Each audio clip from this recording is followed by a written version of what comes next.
Short fiction. By Arthur Machen. The Great God Pan. Chapter 1. The Experiment. I am glad you came, Clark, very glad indeed. I was not sure you could spare the time. I was able to make arrangements for a few days. Things are not very lively just now. But have you no misgivings, Raymond? Is it absolutely safe? The two men were slowly pacing the terrace in front of Dr. Raymond's house. The sun still hung above the western mountain line, but it shone with a dull red glow that cast no shadows, and all the air was quiet. A sweet breath came from the great wood on the hillside above, and with it, at intervals, the soft murmuring call of the wild doves. Below, in the long lovely valley, the river wound in and out between the lonely hills, and, as the sun hovered and vanished into the west, a faint mist, pure white, began to rise from the banks. Dar. Raymond turned sharply to his friend. Safe? Of course it is. In itself the operation is a perfectly simple one, any surgeon could do it. And there is no danger at any other stage? None. Absolutely no physical danger whatever, I give you my word. You are always timid, Clark, always, but you know my history. I have devoted myself to transcendental medicine for the last 20 years. I have heard myself called quack and charlatan and impostor, but all the while I knew I was on the right path. 5 years ago I reached the goal, and since then every day has been a preparation for what we shall do tonight. I should like to believe it is all true. Clark knit his brows, and looked doubtfully at Dr. Raymond. Are you perfectly sure, Raymond, that your theory is not a phantasmagoria, a splendid vision, certainly, but a mere vision after all? Dr. Raymond stopped in his walk and turned sharply. He was a middle-aged man, gaunt and thin, of a pale yellow complexion, but as he answered Clark and faced him, there was a flush on his cheek. Look about you, Clark. You see the mountain and hill following after hill, as wave on wave, you see the woods and orchards, the fields of ripe corn, and the meadows reaching to the reed beds by the river. You see me standing here beside you, and hear my voice. But I tell you that all these things, yes. From that star that has just shone out in the sky to the solid ground beneath our feet, I say that all these are but dreams and shadows, the shadows that hide the real world from our eyes. There is a real world, but it is beyond this glamour and this vision, beyond these chases in Eris, dreams in a career, beyond them all as beyond a veil. I do not know whether any human being has ever lifted that veil, but I do know, Clark, that you and I shall see it lifted this very night from before another's eyes. You may think all this strange nonsense, it may be strange, but it is true, and the ancients knew what lifting the veil means. They called it seeing the god Pan. Clark shivered. The white mist gathering over the river was chilly. It is wonderful indeed, he said. We are standing on the brink of a strange world, Raymond, if what you say is true. I suppose the knife is absolutely necessary? Yes, a slight lesion in the gray matter, that is all. A trifling rearrangement of certain cells, a microscopical alteration that would escape the attention of 99 brain specialists out of 100. I don't want to bother you with shop, Clark. I might give you a mass of technical detail which would sound very imposing, and would leave you as enlightened as you are now. But I suppose you have read, casually, in out-of-the-way corners of your paper, that immense strides have been made recently in the physiology of the brain. I saw a paragraph the other day about Digby's theory, and Brown-Faber's discoveries. Theories and discoveries. Where they are standing now, I stood 15 years ago, and I need not tell you that I have not been standing still for the last 15 years. It will be enough if I say that 5 years ago I made the discovery to which I alluded when I said that then I reached the goal. After years of labor, after years of toiling and groping in the dark, after days and nights of disappointment and sometimes of despair, in which I used now and then to tremble and grow cold with the thought that perhaps there were others seeking for what I sought, at last, after so long, a pang of sudden joy thrilled my soul. And I knew the long journey was at an end. By what seemed then and still seems a chance, the suggestion of a moment's idle thought followed up upon familiar lines and paths that I had tracked 100 times already. The great truth burst upon me, and I saw, mapped out in lines of light, a whole world, a sphere unknown. Continents and islands, and great oceans in which no ship has sailed, to my belief, since a man first lifted up his eyes and beheld the sun, and the stars of heaven, and the quiet earth beneath. You will think all this high-flown language, Clark, but it is hard to be literal. And yet, I do not know whether what I am hinting at cannot be set forth in plain and homely terms. For instance, this world of ours is pretty well girded now with the telegraph wires and cables. Thought, with something less than the speed of thought, flashes from sunrise to sunset, from north to south, across the floods and the desert places. Suppose that an electrician of today were suddenly to perceive that he and his friends have merely been playing with pebbles and mistaking them for the foundations of the world. Suppose that such a man saw uttermost space lie open before the current, and words of men flash forth to the sun and beyond the sun into the systems beyond. And the voices of articulate speaking men echo in the waste void that bounds our thought. As analogies go, that is a pretty good analogy of what I have done. You can understand now a little of what I felt as I stood here one evening. It was a summer evening, and the valley looked much as it does now. I stood here, and saw before me the unutterable, the unthinkable gulf that yawns profound between two worlds, the world of matter and the world of spirit. I saw the great empty deep stretched dim before me, and in that instant a bridge of light leapt from the earth to the unknown shore, and the abyss was spanned. You may look in Brown Faber's book, if you like, and you will find that to the present day men of science are unable to account for the presence, or to specify the functions of a certain group of nerve cells in the brain. That group is, as it were, land to let, a mere waste place for fanciful theories. I am not in the position of Brown Faber and the specialists. I am perfectly instructed as to the possible functions of those nerve centers in the scheme of things. With a touch I can bring them into play, with a touch, I say, I can set free the current. With a touch I can complete the communication between this world of sense and, we shall be able to finish the sentence later on. Yes, the knife is necessary, but think what that knife will effect. It will level utterly the solid wall of sense, and probably, for the first time since man was made, a spirit will gaze on a spirit world. Clark, Mary will see the god Pan. But you remember what you wrote to me? I thought it would be requisite that she. He whispered the rest into the doctor's ear. Not at all, not at all. That is nonsense, I assure you. Indeed, it is better as it is, I am quite certain of that. Consider the matter well, Raymond. It's a great responsibility. Something might go wrong. You would be a miserable man for the rest of your days. No, I think not, even if the worst happened. As you know, I rescued Mary from the gutter, and from almost certain starvation, when she was a child. I think her life is mine, to use as I see fit. Come, it is getting late, we had better go in. Dr. Raymond led the way into the house, through the hall, and down a long dark passage. He took a key from his pocket and opened a heavy door, and motioned Clark into his laboratory.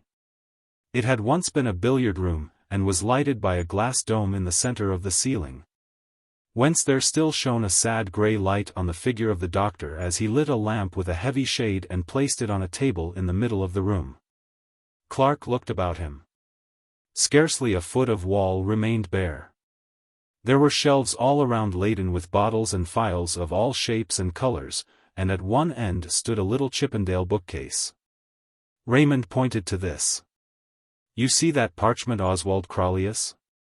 He was one of the first to show me the way, though I don't think he ever found it himself. That is a strange saying of his, in every grain of wheat there lies hidden the soul of a star. There was not much of furniture in the laboratory. The table in the center, a stone slab with a drain in one corner, the two armchairs on which Raymond and Clark were sitting. That was all, except an odd-looking chair at the furthest end of the room. Clark looked at it, and raised his eyebrows. "Yes, that is the chair," said Raymond. "We may as well place it in position." He got up and wheeled the chair to the light, and began raising and lowering it, letting down the seat, setting the back at various angles, and adjusting the footrest. It looked comfortable enough, and Clark passed his hand over the soft green velvet, as the doctor manipulated the levers. "Now, Clark, make yourself quite comfortable. I have a couple of hours' work before me. I was obliged to leave certain matters to the last." Raymond went to the stone slab, and Clark watched him drearily as he bent over a row of files and lit the flame under the crucible. The doctor had a small hand lamp, shaded as the larger one, on a ledge above his apparatus, and Clark, who sat in the shadows, looked down the great dreary room, wondering at the bizarre effects of brilliant light and undefined darkness contrasting with one another. Soon he became conscious of an odd odor, at first the merest suggestion of odor, in the room. And as it grew more decided he felt surprised that he was not reminded of the chemist's shop or the surgery. Clark found himself idly endeavoring to analyze the sensation, and, half-conscious, he began to think of a day, 15 years ago, that he had spent in roaming through the woods and meadows near his old home. It was a burning day at the beginning of August. The heat had dimmed the outlines of all things and all distances with a faint mist. And people who observed the thermometer spoke of an abnormal register, of a temperature that was almost tropical. Strangely, that wonderful hot day of the 50s rose up in Clark's imagination. The sense of dazzling all-pervading sunlight seemed to blot out the shadows and the lights of the laboratory, and he felt again the heated air beating in gusts about his face. Saw the shimmer rising from the turf, and heard the myriad murmur of the summer. "I hope the smell doesn't annoy you, Clark. There's nothing unwholesome about it. It may make you a bit sleepy, that's all." Clark heard the words quite distinctly, and knew that Raymond was speaking to him, but for the life of him he could not rouse himself from his lethargy. He could only think of the lonely walk he had taken 15 years ago. It was his last look at the fields and woods he had known since he was a child, and now it all stood out in brilliant light, as a picture, before him. Above all there came to his nostrils the scent of summer, the smell of flowers mingled, and the odor of the woods, of cool shaded places, deep in the green depths, drawn forth by the sun's heat. And the scent of the good earth, lying as it were with arms stretched forth, and smiling lips, overpowered all. His fancies made him wander, as he had wandered long ago, from the fields into the wood, tracking a little path between the shining undergrowth of beech trees. And the trickle of water dropping from the limestone rock sounded as a clear melody in the dream. Thoughts began to go astray and to mingle with other recollections. The beech alley was transformed to a path beneath ilex trees, and here and there a vine climbed from bough to bough, and sent up waving tendrils and drooped with purple grapes. And the sparse gray-green leaves of a wild olive tree stood out against the dark shadows of the ilex.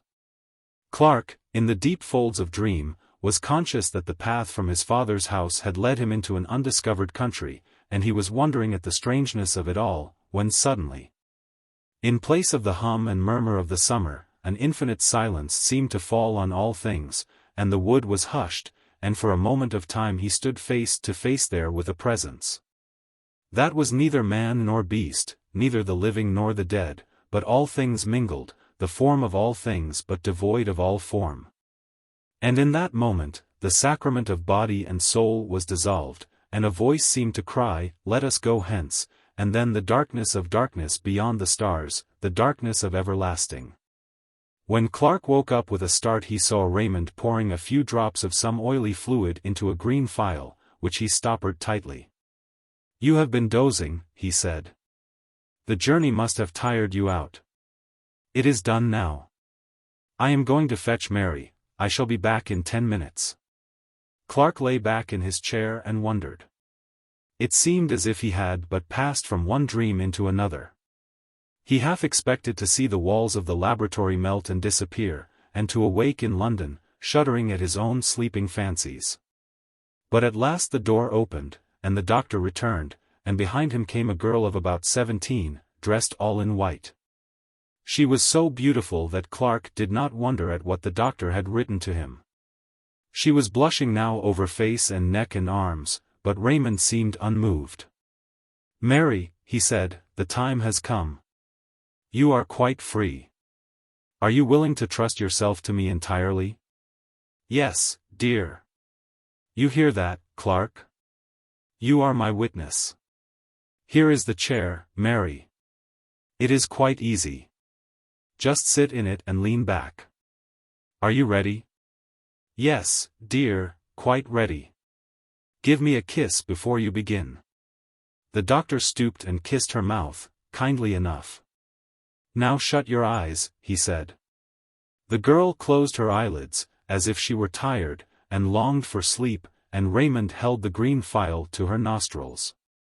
Her face grew white, whiter than her dress. She struggled faintly, and then with the feeling of submission strong within her, crossed her arms upon her breast as a little child about to say her prayers. The bright light of the lamp beat full upon her, and Clark watched changes fleeting over that face as the changes of the hills when the summer clouds float across the sun. And then she lay all white and still, and the doctor turned up one of her eyelids. She was quite unconscious. Raymond pressed hard on one of the levers and the chair instantly sank back. Clark saw him cutting away a circle, like a tonsure, from her hair, and the lamp was moved nearer. Raymond took a small glittering instrument from a little case, and Clark turned away shuddering. When he looked again, the doctor was binding up the wound he had made. "She will awake in 5 minutes." Raymond was still perfectly cool. "There is nothing more to be done, we can only wait." The minutes passed slowly, they could hear a slow, heavy ticking. There was an old clock in the passage. Clark felt sick and faint, his knees shook beneath him, he could hardly stand. Suddenly, as they watched, they heard a long-drawn sigh, and suddenly did the color that had vanished return to the girl's cheeks, and suddenly her eyes opened. Clark quailed before them. They shone with an awful light, looking far away, and a great wonder fell upon her face, and her hands stretched out as if to touch what was invisible. But in an instant the wonder faded, and gave place to the most awful terror. The muscles of her face were hideously convulsed, she shook from head to foot. The soul seemed struggling and shuddering within the house of flesh. It was a horrible sight, and Clark rushed forward, as she fell shrieking to the floor. 3 days later Raymond took Clark to Mary's bedside. She was lying wide awake, rolling her head from side to side, and grinning vacantly. "Yes," said the doctor, still quite cool, "it is a great pity, she is a hopeless idiot. However, it could not be helped, and, after all, she has seen the great god Pan." Chapter 2. Mr. Clark's Memoirs. Mr. Clark, the gentleman chosen by Dr. Raymond to witness the strange experiment of the god Pan, was a person in whose character caution and curiosity were oddly mingled. In his sober moments he thought of the unusual and the eccentric with undisguised aversion, and yet, deep in his heart, there was a wide-eyed inquisitiveness with respect to all the more recondite and esoteric elements in the nature of men. The latter tendency had prevailed when he accepted Raymond's invitation, for though his considered judgment had always repudiated the doctor's theories as the wildest nonsense, yet he secretly hugged a belief in fantasy, and would have rejoiced to see that belief confirmed. The horrors that he witnessed in the dreary laboratory were to a certain extent salutary. He was conscious of being involved in an affair not altogether reputable, and for many years afterwards he clung bravely to the commonplace, and rejected all occasions of occult investigation. Indeed, on some homeopathic principle, he for some time attended the séances of distinguished mediums, hoping that the clumsy tricks of these gentlemen would make him altogether disgusted with mysticism of every kind, but the remedy, though caustic, was not efficacious. Clark knew that he still pined for the unseen, and little by little, the old passion began to reassert itself, as the face of Mary, shuddering and convulsed with an unknowable terror, faded slowly from his memory. Occupied all day in pursuits both serious and lucrative, the temptation to relax in the evening was too great, especially in the winter months. When the fire cast a warm glow over his snug bachelor apartment, and a bottle of some choice claret stood ready by his elbow. His dinner digested, he would make a brief pretense of reading the evening paper, but the mere catalogue of news soon palled upon him. And Clark would find himself casting glances of warm desire in the direction of an old Japanese bureau, which stood at a pleasant distance from the hearth. Like a boy before a jam closet, for a few minutes he would hover indecisive, but lust always prevailed, and Clark ended by drawing up his chair, lighting a candle, and sitting down before the bureau. Its pigeonholes and drawers teemed with documents on the most morbid subjects, and in the well reposed a large manuscript volume, in which he had painfully entered the gems of his collection. Clark had a fine contempt for published literature. The most ghostly story ceased to interest him if it happened to be printed. His sole pleasure was in the reading, compiling, and rearranging what he called his memoirs to prove the existence of the devil. And engaged in this pursuit the evening seemed to fly and the night appeared too short. On one particular evening, an ugly December night, black with fog, and raw with frost, Clark hurried over his dinner, and scarcely deigned to observe his customary ritual of taking up the paper and laying it down again. He paced 2 or 3 times up and down the room, and opened the bureau, stood still a moment, and sat down. He leant back, absorbed in one of those dreams to which he was subject, and at length drew out his book, and opened it at the last entry. There were 3 or 4 pages densely covered with Clark's round, set penmanship, and at the beginning he had written in a somewhat larger hand: "Singular narrative told me by my friend, Dr. Phillips. He assures me that all the facts related therein are strictly and wholly true, but refuses to give either the surnames of the persons concerned, or the place where these extraordinary events occurred."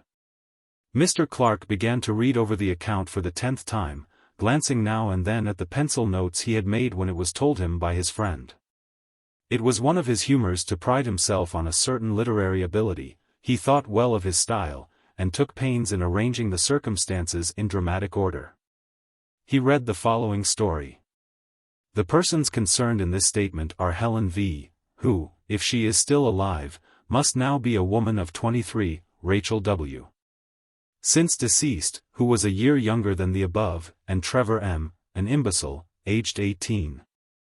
These persons were at the period of the story inhabitants of a village on the borders of Wales, a place of some importance in the time of the Roman occupation, but now a scattered hamlet of not more than 500 souls. It is situated on rising ground, about 6 miles from the sea, and is sheltered by a large and picturesque forest. Some 11 years ago, Helen V. came to the village under rather peculiar circumstances.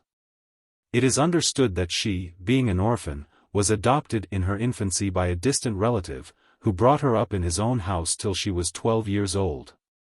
Thinking, however, that it would be better for the child to have playmates of her own age, he advertised in several local papers for a good home in a comfortable farmhouse for a girl of 12.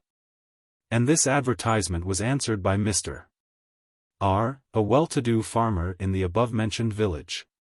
His references proving satisfactory, the gentleman sent his adopted daughter to Mr. R.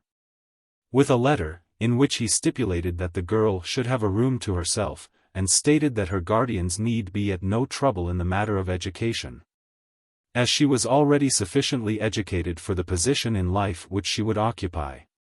In fact, Mr. R. was given to understand that the girl was to be allowed to find her own occupations, and to spend her time almost as she liked. Mr. R. duly met her at the nearest station, a town some 7 miles away from his house, and seems to have remarked nothing extraordinary about the child, except that she was reticent as to her former life and her adopted father. She was, however, of a very different type from the inhabitants of the village. Her skin was a pale, clear olive, and her features were strongly marked, and of a somewhat foreign character. She appears to have settled down easily enough into farmhouse life, and became a favorite with the children, who sometimes went with her on her rambles in the forest, for this was her amusement. Mr. R. states that he has known her go out by herself directly after their early breakfast, and not return till after dusk, and that, feeling uneasy at a young girl being out alone for so many hours, he communicated with her adopted father, who replied in a brief note that Helen must do as she chose. In the winter, when the forest paths are impassable, she spent most of her time in her bedroom, where she slept alone, according to the instructions of her relative. It was on one of these expeditions to the forest that the first of the singular incidents with which this girl is connected occurred, the date being about a year after her arrival at the village. The preceding winter had been remarkably severe, the snow drifting to a great depth, and the frost continuing for an unexampled period. And the summer following was as noteworthy for its extreme heat. On one of the very hottest days in this summer, Helen V. left the farmhouse for one of her long rambles in the forest, taking with her, as usual, some bread and meat for lunch. She was seen by some men in the fields making for the old Roman road, a green causeway which traverses the highest part of the wood. And they were astonished to observe that the girl had taken off her hat, though the heat of the sun was already almost tropical. As it happened, a laborer, Joseph W., by name, was working in the forest near the Roman road, and at 12 o'clock his little son, Trevor, brought the man his dinner of bread and cheese. After the meal, the boy, who was about 7 years old at the time, left his father at work, and, as he said, went to look for flowers in the wood, and the man, who could hear him shouting with delight over his discoveries, felt no uneasiness. Suddenly, however, he was horrified at hearing the most dreadful screams, evidently the result of great terror, proceeding from the direction in which his son had gone. And he hastily threw down his tools and ran to see what had happened. Tracing his path by the sound, he met the little boy, who was running headlong, and was evidently terribly frightened. And on questioning him, the man at last elicited that after picking a posy of flowers he felt tired, and lay down on the grass and fell asleep. He was suddenly awakened, as he stated, by a peculiar noise, a sort of singing he called it, and on peeping through the branches he saw Helen V. playing on the grass with a strange naked man, whom he seemed unable to describe more fully. He said he felt dreadfully frightened, and ran away crying for his father. Joseph W. proceeded in the direction indicated by his son, and found Helen V. sitting on the grass in the middle of a glade or open space left by charcoal burners.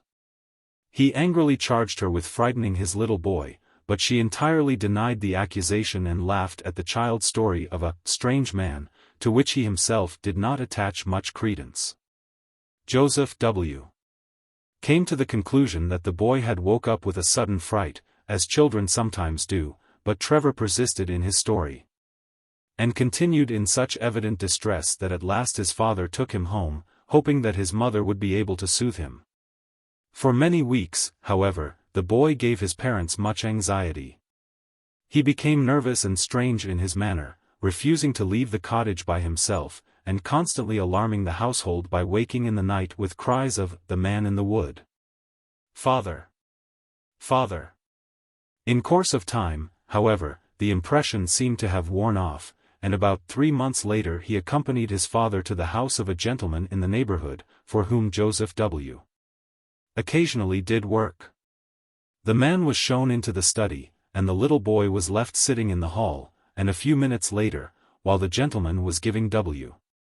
his instructions, they were both horrified by a piercing shriek and the sound of a fall, and rushing out they found the child lying senseless on the floor, his face contorted with terror. The doctor was immediately summoned, and after some examination he pronounced the child to be suffering from a kind of fit, apparently produced by a sudden shock. The boy was taken to one of the bedrooms, and after some time recovered consciousness, but only to pass into a condition described by the medical man as one of violent hysteria. The doctor exhibited a strong sedative, and in the course of 2 hours pronounced him fit to walk home, but in passing through the hall the paroxysms of fright returned and with additional violence.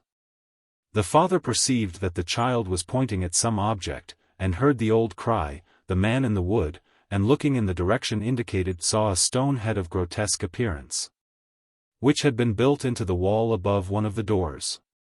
It seems that the owner of the house had recently made alterations in his premises, and on digging the foundation for some offices, the men had found a curious head, evidently of the Roman period, which had been placed in the hall in the manner described. The head is pronounced by the most experienced archaeologists of the district to be that of a faun or satyr. 1. From whatever cause arising, this second shock seemed too severe for the boy Trevor, and at the present date he suffers from a weakness of intellect, which gives but little promise of amending. The matter caused a good deal of sensation at the time, and the girl Helen was closely questioned by Mr. R. But to no purpose, she steadfastly denying that she had frightened or in any way molested Trevor. The second event with which this girl's name is connected took place about 6 years ago, and is of a still more extraordinary character. At the beginning of the summer of 1882 Helen contracted a friendship of a peculiarly intimate character with Rachel M., the daughter of a prosperous farmer in the neighborhood. This girl, who was a year younger than Helen, was considered by most people to be the prettier of the two, though Helen's features had to a great extent softened as she became older. The two girls, who were together on every available opportunity, presented a singular contrast, the one with her clear, olive skin and almost Italian appearance, and the other of the proverbial red and white of our rural districts. It must be stated that the payments made to Mr. R. for the maintenance of Helen were known in the village for their excessive liberality, and the impression was general that she would one day inherit a large sum of money from her relative. The parents of Rachel were therefore not averse from their daughter's friendship with the girl, and even encouraged the intimacy, though they now bitterly regret having done so.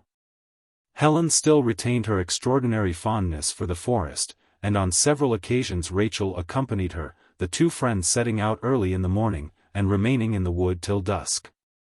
Once or twice after these excursions Mrs. M. thought her daughter's manner rather peculiar. She seemed languid and dreamy, and as it has been expressed, different from herself, but these peculiarities seem to have been thought too trifling for remark.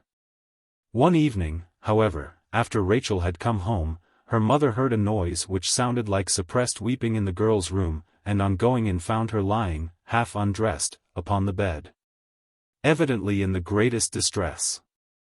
As soon as she saw her mother, she exclaimed, "Ah, mother, mother, why did you let me go to the forest with Helen?" Mrs. M. was astonished at so strange a question, and proceeded to make inquiries. Rachel told her a wild story. She said. Clark closed the book with a snap, and turned his chair towards the fire. When his friend sat one evening in that very chair, and told his story, Clark had interrupted him at a point a little subsequent to this, had cut short his words in a paroxysm of horror. "My God!" he had exclaimed, think what you are saying. It is too incredible, too monstrous. Such things can never be in this quiet world, where men and women live and die, and struggle, and conquer, or maybe fail, and fall down under sorrow, and grieve and suffer strange fortunes for many a year. But not this, Phillips, not such things as this. There must be some explanation, some way out of the terror. Why, man, if such a case were possible, our earth would be a nightmare. But Phillips had told his story to the end, concluding. Her flight remains a mystery to this day. She vanished in broad sunlight. They saw her walking in a meadow, and a few moments later she was not there. Clark tried to conceive the thing again, as he sat by the fire, and again his mind shuddered and shrank back, appalled before the sight of such awful, unspeakable elements enthroned as it were, and triumphant in human flesh. Before him stretched the long dim vista of the green causeway in the forest, as his friend had described it. He saw the swaying leaves and the quivering shadows on the grass, he saw the sunlight and the flowers, and far away, far in the long distance, the two figures moved toward him. One was Rachel, but the other? Clark had tried his best to disbelieve it all, but at the end of the account, as he had written it in his book, he had placed the inscription. Et diabolus incarnatus est id homo factus est. Chapter 3. The City of Resurrections. Herbert. Good God! Is it possible? Yes, my name's Herbert. I think I know your face too, but I don't remember your name. My memory is very queer. Don't you recollect Villiers of Wadham? So it is, so it is. I beg your pardon, Villiers, I didn't think I was begging of an old college friend. Good night. My dear fellow, this haste is unnecessary. My rooms are close by, but we won't go there just yet. Suppose we walk up Shaftesbury Avenue a little way? But how in heaven's name have you come to this pass, Herbert? It's a long story, Villiers, and a strange one too, but you can hear it if you like. Come on, then. Take my arm, you don't seem very strong. The ill-assorted pair moved slowly up Rupert Street. The one in dirty, evil-looking rags, and the other attired in the regulation uniform of a man about town, trim, glossy, and eminently well-to-do. Villiers had emerged from his restaurant after an excellent dinner of many courses, assisted by an ingratiating little flask of Chianti, and, in that frame of mind which was with him almost chronic, had delayed a moment by the door. Peering round in the dimly lighted street in search of those mysterious incidents and persons with which the streets of London teem in every quarter and at every hour. Villiers prided himself as a practised explorer of such obscure mazes and byways of London life. And in this unprofitable pursuit he displayed an assiduity which was worthy of more serious employment. Thus he stood beside the lamppost surveying the passers-by with undisguised curiosity, and with that gravity only known to the systematic diner. Had just enunciated in his mind the formula, London has been called the city of encounters. It is more than that, it is the city of resurrections, when these reflections were suddenly interrupted by a piteous whine at his elbow, and a deplorable appeal for alms. He looked around in some irritation, and with a sudden shock found himself confronted with the embodied proof of his somewhat stilted fancies. There, close beside him, his face altered and disfigured by poverty and disgrace, his body barely covered by greasy ill-fitting rags, stood his old friend Charles Herbert, who had matriculated on the same day as himself, with whom he had been merry and wise for 12 revolving terms. Different occupations and varying interests had interrupted the friendship, and it was 6 years since Villiers had seen Herbert. And now he looked upon this wreck of a man with grief and dismay, mingled with a certain inquisitiveness as to what dreary chain of circumstance had dragged him down to such a doleful pass. Villiers felt together with compassion all the relish of the amateur in mysteries, and congratulated himself on his leisurely speculations outside the restaurant. They walked on in silence for some time, and more than one passer-by stared in astonishment at the unaccustomed spectacle of a well-dressed man with an unmistakable beggar hanging on to his arm, and, observing this, Villiers led the way to an obscure street in Soho. Here he repeated his question. "How on earth has it happened, Herbert? I always understood you would succeed to an excellent position in Dorsetshire. Did your father disinherit you?" "Surely not. No, Villiers, I came into all the property at my poor father's death. He died a year after I left Oxford. He was a very good father to me, and I mourned his death sincerely enough. But you know what young men are. A few months later I came up to town and went a good deal into society. Of course I had excellent introductions, and I managed to enjoy myself very much in a harmless sort of way. I played a little, certainly, but never for heavy stakes, and the few bets I made on races brought me in money, only a few pounds, you know, but enough to pay for cigars and such petty pleasures. It was in my second season that the tide turned. Of course you have heard of my marriage?" "No, I never heard anything about it." "Yes, I married, Villiers.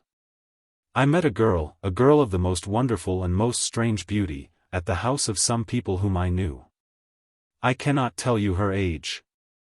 I never knew it, but, so far as I can guess, I should think she must have been about 19 when I made her acquaintance. My friends had come to know her at Florence. She told them she was an orphan, the child of an English father and an Italian mother, and she charmed them as she charmed me. The first time I saw her was at an evening party. I was standing by the door talking to a friend, when suddenly above the hum and babble of conversation I heard a voice which seemed to thrill to my heart. She was singing an Italian song. I was introduced to her that evening, and in 3 months I married Helen. Villiers, that woman, if I can call her woman, corrupted my soul. The night of the wedding I found myself sitting in her bedroom in the hotel, listening to her talk. She was sitting up in bed, and I listened to her as she spoke in her beautiful voice, spoke of things which even now I would not dare whisper in blackest night. Though I stood in the midst of a wilderness. You, Villiers, you may think you know life, and London, and what goes on day and night in this dreadful city. For all I can say you may have heard the talk of the vilest, but I tell you you can have no conception of what I know, not in your most fantastic, hideous dreams can you have imaged forth the faintest shadow of what I have heard, and seen. Yes, seen. I have seen the incredible, such horrors that even I myself sometimes stop in the middle of the street, and ask whether it is possible for a man to behold such things and live. In a year, Villiers, I was a ruined man, in body and soul, in body and soul. But your property, Herbert? You had land in Dorset. I sold it all. The fields and woods, the dear old house, everything. And the money? She took it all from me. And then left you? Yes, she disappeared one night. I don't know where she went, but I am sure if I saw her again it would kill me. The rest of my story is of no interest, sordid misery, that is all. You may think, Villiers, that I have exaggerated and talked for effect, but I have not told you half. I could tell you certain things which would convince you, but you would never know a happy day again. You would pass the rest of your life, as I pass mine, a haunted man, a man who has seen hell. Villiers took the unfortunate man to his rooms, and gave him a meal. Herbert could eat little, and scarcely touched the glass of wine set before him. He sat moody and silent by the fire, and seemed relieved when Villiers sent him away with a small present of money. By the way, Herbert, said Villiers, as they parted at the door, what was your wife's name? You said Helen, I think? Helen what? The name she passed under when I met her was Helen Vaughan, but what her real name was I can't say. I don't think she had a name. No, not in that sense. Only human beings have names, Villiers. I can't say any more. Goodbye, yes, I will not fail to call if I see any way in which you can help me. Good night. The man went out into the bitter night, and Villiers returned to his fireside. There was something about Herbert which shocked him inexpressibly. Not his poor rags nor the marks which poverty had set upon his face, but rather an indefinite terror which hung about him like a mist. He had acknowledged that he himself was not devoid of blame. The woman, he had avowed, had corrupted him body and soul, and Villiers felt that this man, once his friend, had been an actor in scenes evil beyond the power of words. His story needed no confirmation, he himself was the embodied proof of it. Villiers mused curiously over the story he had heard, and wondered whether he had heard both the first and the last of it. No, he thought, certainly not the last, probably only the beginning. A case like this is like a nest of Chinese boxes, you open one after another and find a quainter workmanship in every box. Most likely poor Herbert is merely one of the outside boxes, there are stranger ones to follow. Villiers could not take his mind away from Herbert and his story, which seemed to grow wilder as the night wore on. The fire began to burn low, and the chilly air of the morning crept into the room. Villiers got up with a glance over his shoulder, and shivering slightly, went to bed. A few days later he saw at his club a gentleman of his acquaintance, named Austin, who was famous for his intimate knowledge of London life, both in its tenebrous and luminous phases. Villiers, still full of his encounter in Soho and its consequences, thought Austin might possibly be able to shed some light on Herbert's history. And so after some casual talk he suddenly put the question. Do you happen to know anything of a man named Herbert, Charles Herbert? Austin turned round sharply and stared at Villiers with some astonishment.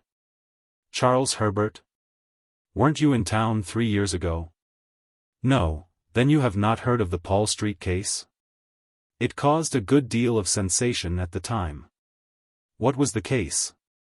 Well, a gentleman, a man of very good position, was found dead, stark dead, in the area of a certain house in Paul Street, off Tottenham Court Road.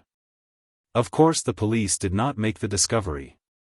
If you happen to be sitting up all night and have a light in your window, the constable will ring the bell, but if you happen to be lying dead in somebody's area, you will be left alone. In this instance, as in many others, the alarm was raised by some kind of vagabond. I don't mean a common tramp or a public-house loafer, but a gentleman, whose business, or pleasure, or both, made him a spectator of the London streets at 5 o'clock in the morning. This individual was, as he said, going home, it did not appear whence or whither, and had occasion to pass through Paul Street between 4 and 5 a.m. Something or other caught his eye at number 20. He said, absurdly enough, that the house had the most unpleasant physiognomy he had ever observed, but, at any rate, he glanced down the area, and was a good deal astonished to see a man lying on the stones, his limbs all huddled together, and his face turned up. Our gentleman thought his face looked peculiarly ghastly, and so set off at a run in search of the nearest policeman. The constable was at first inclined to treat the matter lightly, suspecting common drunkenness. However, he came, and after looking at the man's face, changed his tone, quickly enough. The early bird, who had picked up this fine worm, was sent off for a doctor, and the policeman rang and knocked at the door till a slatternly servant girl came down looking more than half asleep. The constable pointed out the contents of the area to the maid, who screamed loudly enough to wake up the street, but she knew nothing of the man, had never seen him at the house, and so forth. Meanwhile the original discoverer had come back with a medical man, and the next thing was to get into the area. The gate was open, so the whole quartet stumped down the steps. The doctor hardly needed a moment's examination. He said the poor fellow had been dead for several hours, and it was then the case began to get interesting. The dead man had not been robbed, and in one of his pockets were papers identifying him as, well, as a man of good family and means, a favorite in society, and nobody's enemy, so far as could be known. I don't give his name, Villiers, because it has nothing to do with the story, and because it's no good raking up these affairs about the dead when there are no relations living. The next curious point was that the medical men couldn't agree as to how he met his death. There were some slight bruises on his shoulders, but they were so slight that it looked as if he had been pushed roughly out of the kitchen door, and not thrown over the railings from the street or even dragged down the steps.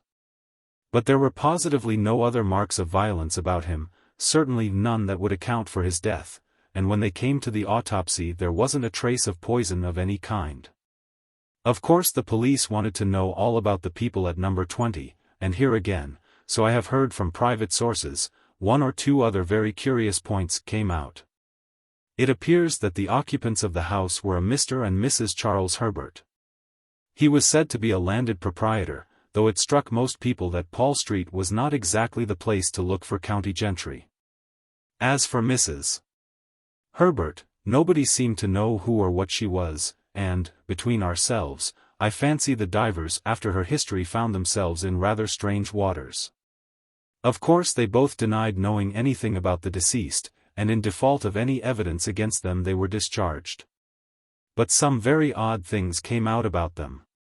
Though it was between 5 and 6 in the morning when the dead man was removed, a large crowd had collected, and several of the neighbors ran to see what was going on. They were pretty free with their comments, by all accounts, and from these it appeared that number 20 was in very bad odor in Paul Street. The detectives tried to trace down these rumors to some solid foundation of fact, but could not get hold of anything. People shook their heads and raised their eyebrows and thought the Herberts rather queer, would rather not be seen going into their house, and so on, but there was nothing tangible. The authorities were morally certain that the man met his death in some way or another in the house and was thrown out by the kitchen door, but they couldn't prove it. And the absence of any indications of violence or poisoning left them helpless. An odd case, wasn't it? But curiously enough, there's something more that I haven't told you. I happen to know one of the doctors who was consulted as to the cause of death, and some time after the inquest I met him, and asked him about it. Do you really mean to tell me, I said, that you were baffled by the case, that you actually don't know what the man died of? Pardon me, he replied, I know perfectly well what caused death. Blank died of fright, of sheer, awful terror. I never saw features so hideously contorted in the entire course of my practice, and I have seen the faces of a whole host of dead. The doctor was usually a cool customer enough, and a certain vehemence in his manner struck me, but I couldn't get anything more out of him. I suppose the Treasury didn't see their way to prosecuting the Herberts for frightening a man to death. At any rate, nothing was done, and the case dropped out of men's minds. Do you happen to know anything of Herbert? Well, replied Villiers, he was an old college friend of mine. You don't say so? Have you ever seen his wife? No, I haven't. I have lost sight of Herbert for many years. It's queer, isn't it, parting with a man at the college gate or at Paddington, seeing nothing of him for years, and then finding him pop up his head in such an odd place. But I should like to have seen Mrs. Herbert. People said extraordinary things about her. What sort of things? Well, I hardly know how to tell you. Everyone who saw her at the police court said she was at once the most beautiful woman and the most repulsive they had ever set eyes on. I have spoken to a man who saw her, and I assure you he positively shuddered as he tried to describe the woman, but he couldn't tell why. She seems to have been a sort of enigma. And I expect if that one dead man could have told tales, he would have told some uncommonly queer ones.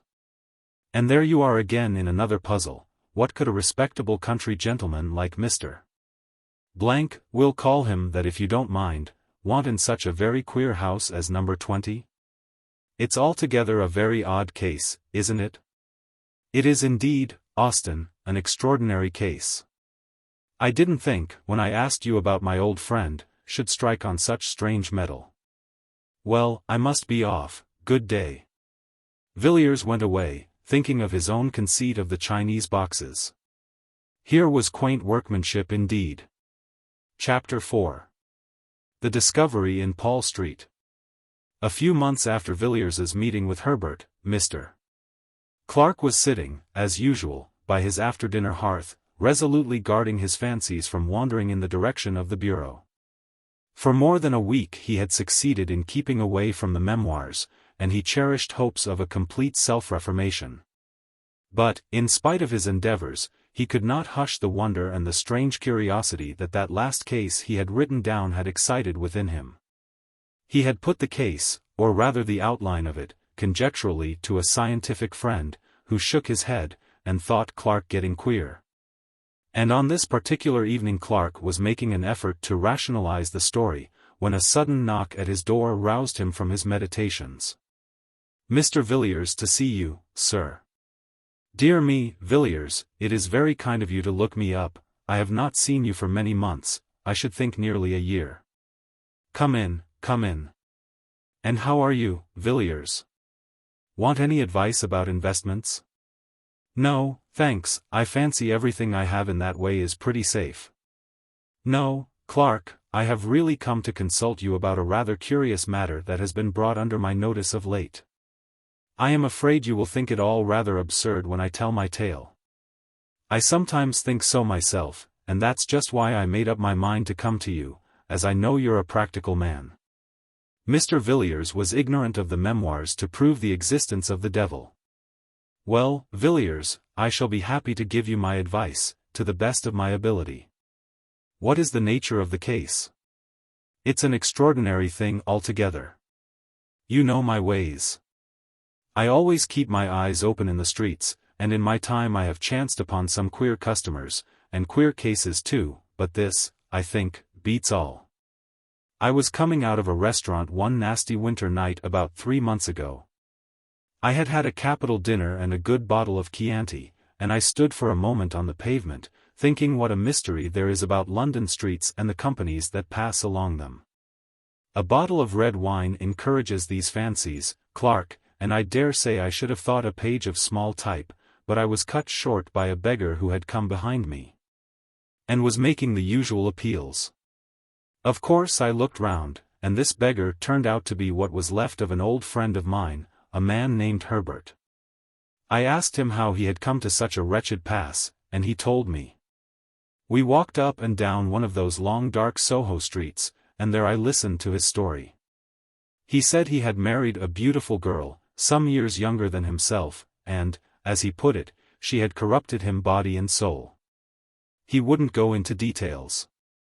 He said he dare not, that what he had seen and heard haunted him by night and day, and when I looked in his face I knew he was speaking the truth. There was something about the man that made me shiver. I don't know why, but it was there. I gave him a little money and sent him away, and I assure you that when he was gone I gasped for breath. His presence seemed to chill one's blood. Isn't all this just a little fanciful, Villiers? I suppose the poor fellow had made an imprudent marriage, and, in plain English, gone to the bad. Well, listen to this. Villiers told Clark the story he had heard from Austin. You see, he concluded, there can be but little doubt that this Mr. Blank, whoever he was, died of sheer terror. He saw something so awful, so terrible, that it cut short his life. And what he saw, he most certainly saw in that house, which, somehow or other, had got a bad name in the neighborhood. I had the curiosity to go and look at the place for myself.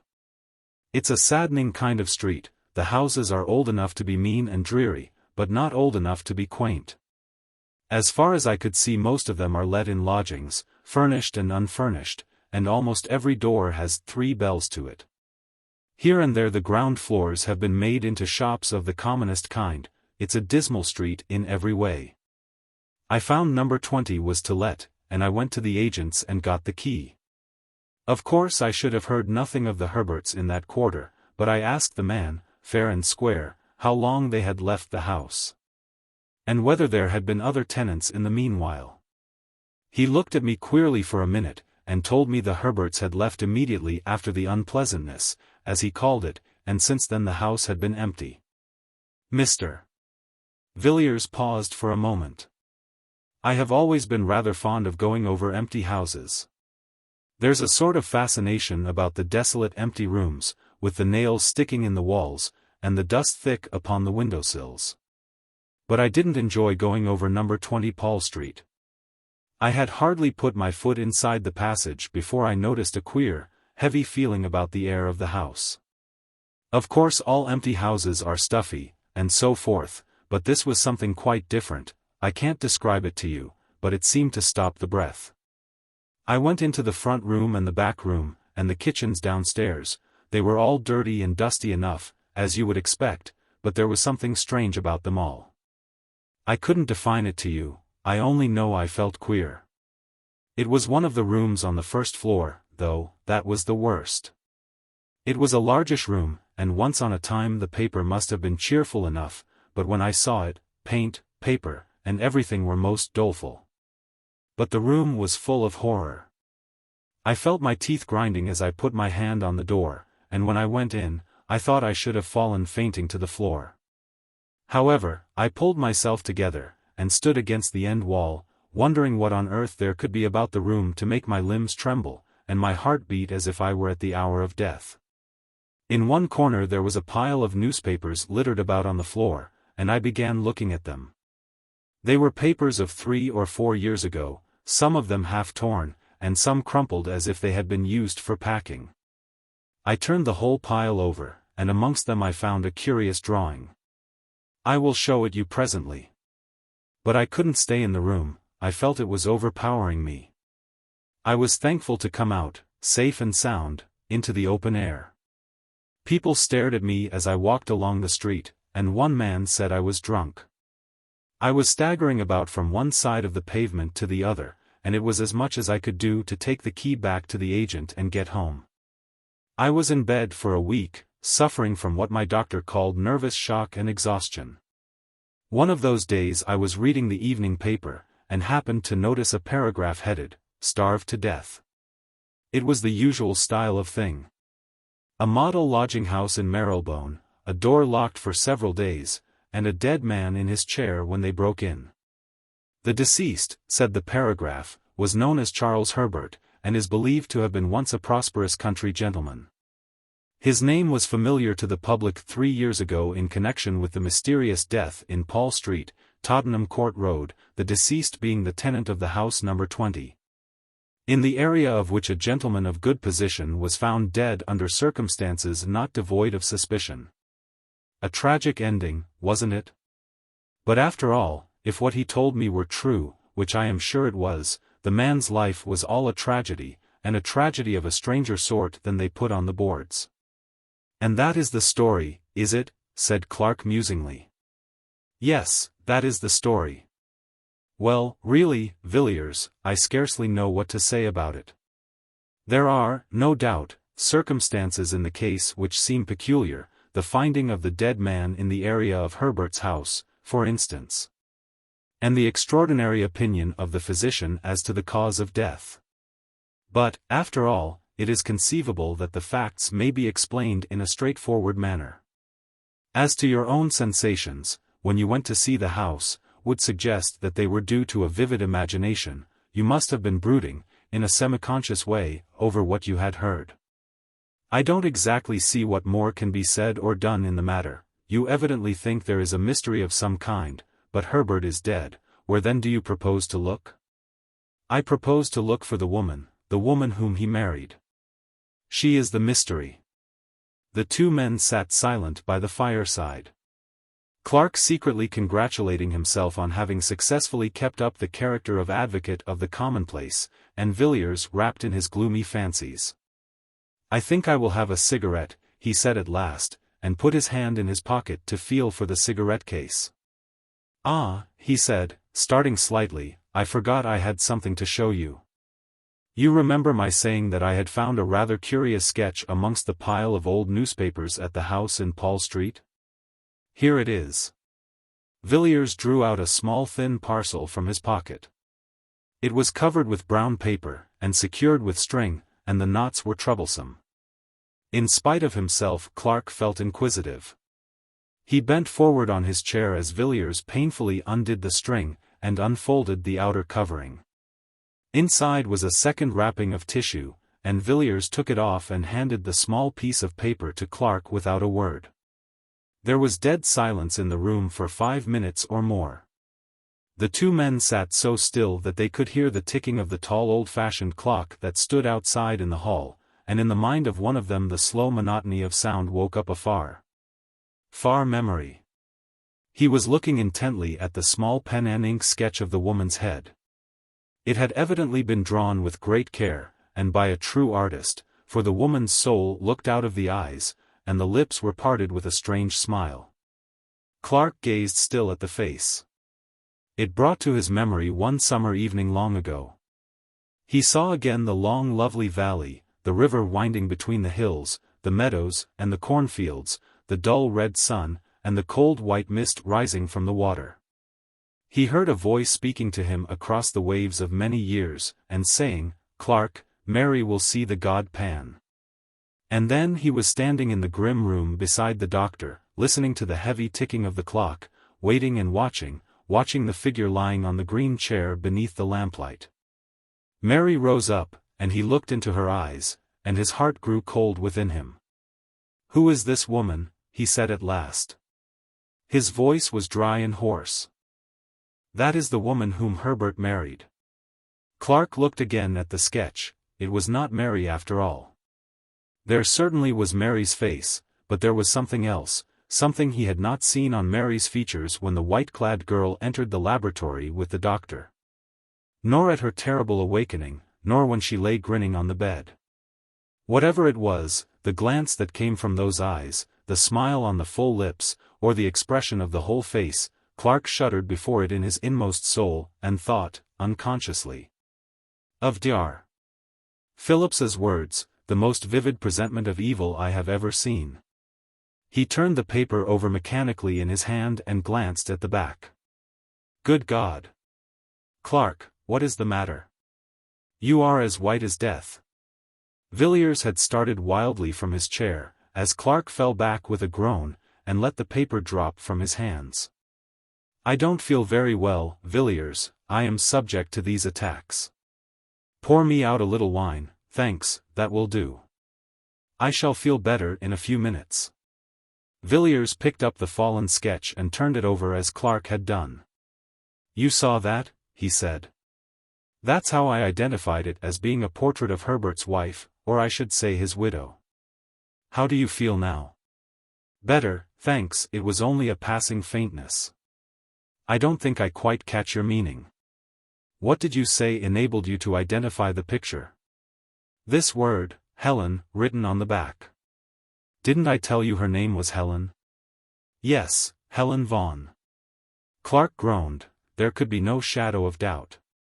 "Now, don't you agree with me," said Villiers, "that in the story I have told you tonight, and in the part this woman plays in it, there are some very strange points?" "Yes, Villiers," Clark muttered, "it is a strange story indeed, a strange story indeed. You must give me time to think it over. I may be able to help you or I may not. Must you be going now? Well, good night, Villiers, good night. Come and see me in the course of a week." Chapter 5. The Letter of Advice. "Do you know, Austin," said Villiers, as the two friends were pacing sedately along Piccadilly one pleasant morning in May. "Do you know I am convinced that what you told me about Paul Street and the Herberts is a mere episode in an extraordinary history? I may as well confess to you that when I asked you about Herbert a few months ago I had just seen him." "You had seen him? Where?" "He begged of me in the street one night. He was in the most pitiable plight, but I recognized the man, and I got him to tell me his history, or at least the outline of it. In brief, it amounted to this: he had been ruined by his wife." "In what manner?" "He would not tell me, he would only say that she had destroyed him, body and soul. The man is dead now." "And what has become of his wife?" "Ah, that's what I should like to know, and I mean to find her sooner or later. I know a man named Clark, a dry fellow, in fact a man of business, but shrewd enough. You understand my meaning. Not shrewd in the mere business sense of the word, but a man who really knows something about men and life. Well, I laid the case before him, and he was evidently impressed. He said it needed consideration, and asked me to come again in the course of a week. A few days later I received this extraordinary letter." Austin took the envelope, drew out the letter, and read it curiously. It ran as follows. "My dear Villiers, I have thought over the matter on which you consulted me the other night, and my advice to you is this. Throw the portrait into the fire, blot out the story from your mind. Never give it another thought, Villiers, or you will be sorry. You will think, no doubt, that I am in possession of some secret information, and to a certain extent that is the case. But I only know a little. I am like a traveler who has peered over an abyss, and has drawn back in terror. What I know is strange enough and horrible enough, but beyond my knowledge there are depths and horrors more frightful still, more incredible than any tale told of winter nights about the fire. I have resolved, and nothing shall shake that resolve, to explore no whit farther, and if you value your happiness you will make the same determination. Come and see me by all means. But we will talk on more cheerful topics than this." Austin folded the letter methodically, and returned it to Villiers. "It is certainly an extraordinary letter," he said. "What does he mean by the portrait?" "Ah! I forgot to tell you I have been to Paul Street and have made a discovery." Villiers told his story as he had told it to Clark, and Austin listened in silence. He seemed puzzled. "How very curious that you should experience such an unpleasant sensation in that room," he said at length. "I hardly gather that it was a mere matter of the imagination, a feeling of repulsion, in short. No, it was more physical than mental. It was as if I were inhaling at every breath some deadly fume, which seemed to penetrate to every nerve and bone and sinew of my body. I felt racked from head to foot, my eyes began to grow dim. It was like the entrance of death. Yes, very strange, certainly. You see, your friend confesses that there is some very black story connected with this woman. Did you notice any particular emotion in him when you were telling your tale? Yes, I did. He became very faint, but he assured me that it was a mere passing attack to which he was subject. Did you believe him? I did at the time, but I don't now. He heard what I had to say with a good deal of indifference, till I showed him the portrait. It was then he was seized with the attack of which I spoke. He looked ghastly, I assure you. Then he must have seen the woman before. But there might be another explanation. It might have been the name, and not the face, which was familiar to him. What do you think? I couldn't say. To the best of my belief it was after turning the portrait in his hands that he nearly dropped from his chair. The name, you know, was written on the back. Quite so. After all, it is impossible to come to any resolution in a case like this. I hate melodrama, and nothing strikes me as more commonplace and tedious than the ordinary ghost story of commerce. But really, Villiers, it looks as if there were something very queer at the bottom of all this. The two men had, without noticing it, turned up Ashley Street, leading northward from Piccadilly. It was a long street, and rather a gloomy one, but here and there a brighter taste had illuminated the dark houses with flowers, and gay curtains, and a cheerful paint on the doors. Villiers glanced up as Austin stopped speaking, and looked at one of these houses. Geraniums, red and white, drooped from every sill, and daffodil-colored curtains were draped back from each window. "It looks cheerful, doesn't it?" he said. "Yes, and the inside is still more cheery. One of the pleasantest houses of the season, so I have heard. I haven't been there myself, but I've met several men who have, and they tell me it's uncommonly jovial." "Whose house is it?" "A Mrs. Beaumont's." "And who is she?" "I couldn't tell you. I have heard she comes from South America, but, after all, who she is of little consequence. She is a very wealthy woman, there's no doubt of that, and some of the best people have taken her up. I hear she has some wonderful claret, really marvelous wine, which must have cost a fabulous sum. Lord Argentine was telling me about it. He was there last Sunday evening. He assures me he has never tasted such a wine, and Argentine, as you know, is an expert. By the way, that reminds me, she must be an oddish sort of woman, this Mrs. Beaumont." Argentine asked her how old the wine was, and what do you think she said? "About 1,000 years, I believe." Lord Argentine thought she was chaffing him, you know, but when he laughed she said she was speaking quite seriously, and offered to show him the jar. Of course, he couldn't say anything more after that, but it seems rather antiquated for a beverage, doesn't it? Why, here we are at my rooms. Come in, won't you? Thanks, I think I will. I haven't seen the curiosity shop for some time. It was a room furnished richly, yet oddly, where every chair and bookcase and table, and every rug and jar and ornament seemed to be a thing apart, preserving each its own individuality. "Anything fresh lately?" said Villiers after a while. "No, I think not. You saw those queer jugs, didn't you?" "I thought so. I don't think I have come across anything for the last few weeks." Austin glanced round the room from cupboard to cupboard, from shelf to shelf, in search of some new oddity. His eyes fell at last on an old chest, pleasantly and quaintly carved, which stood in a dark corner of the room. "Ah," he said, "I was forgetting, I have got something to show you." Austin unlocked the chest, drew out a thick quarto volume, laid it on the table, and resumed the cigar he had put down. "Did you know Arthur Merrick the painter, Villiers?" "A little. I met him 2 or 3 times at the house of a friend of mine." "What has become of him?"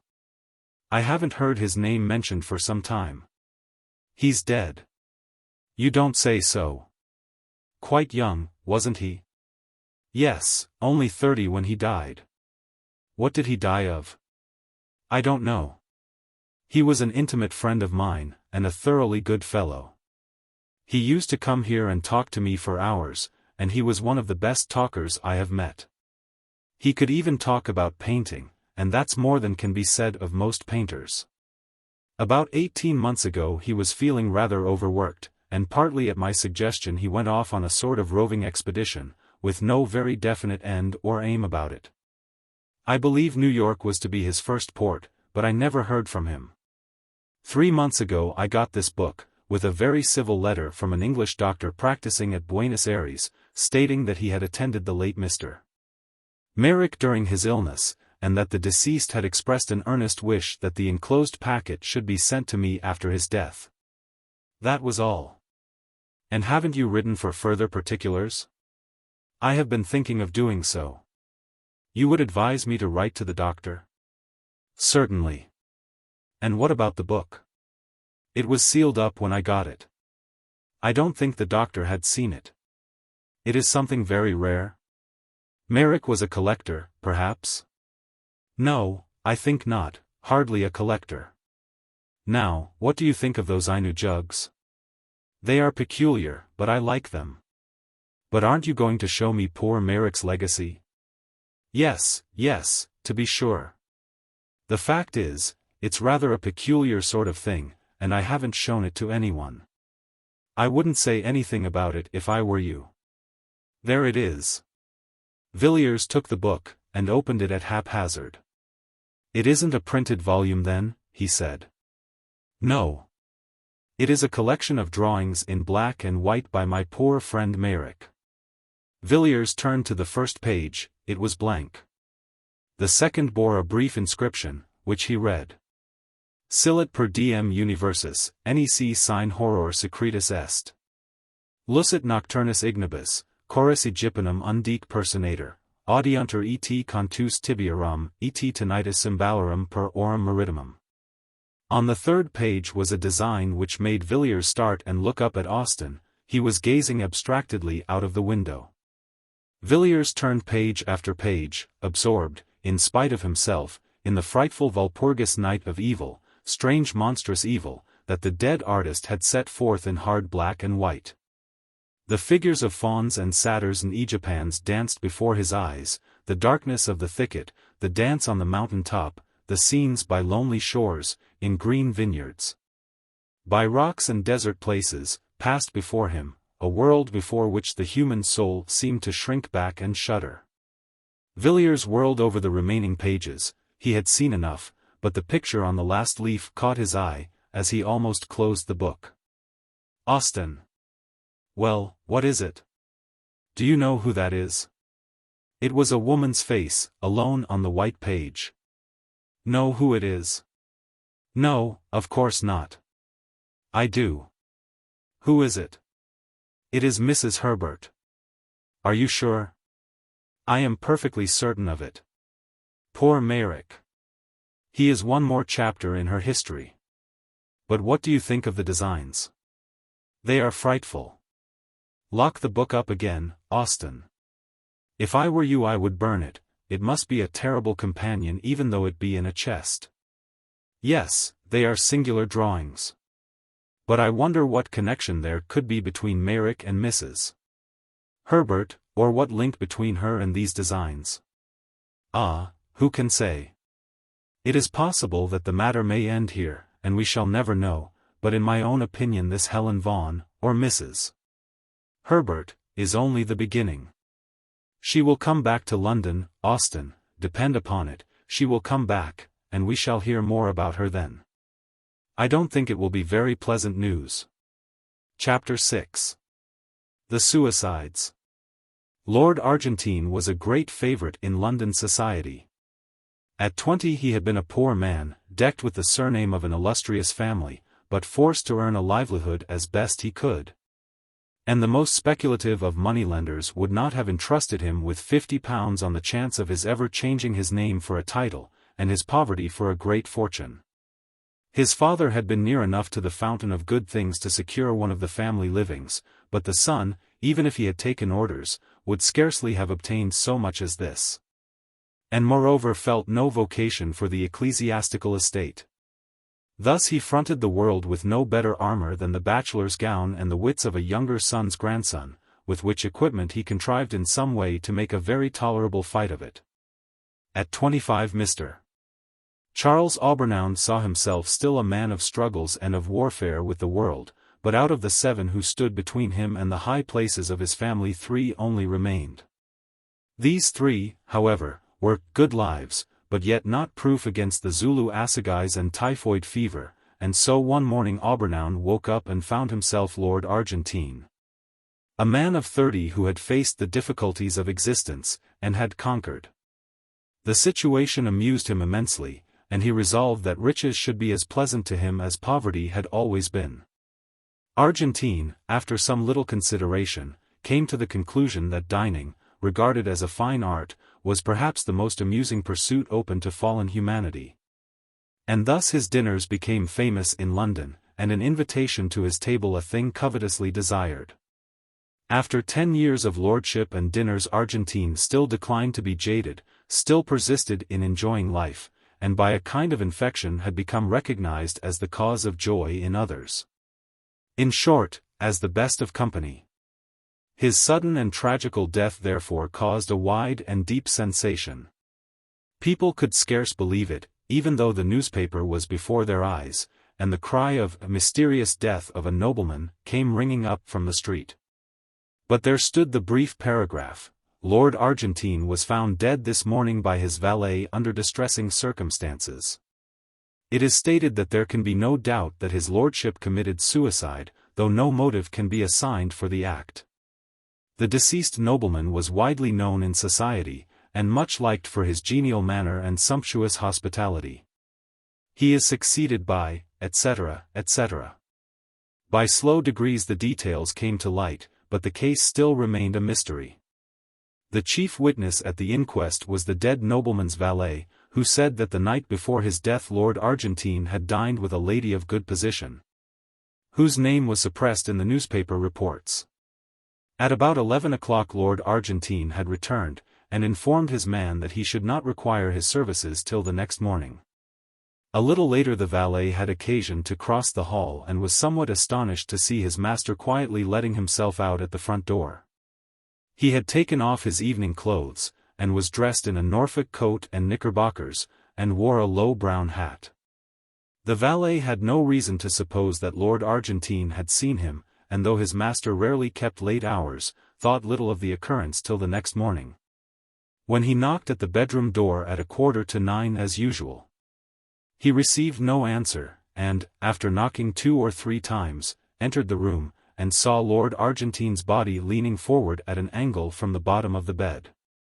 He found that his master had tied a cord securely to one of the short bedposts, and, after making a running noose and slipping it round his neck, the unfortunate man must have resolutely fallen forward, to die by slow strangulation.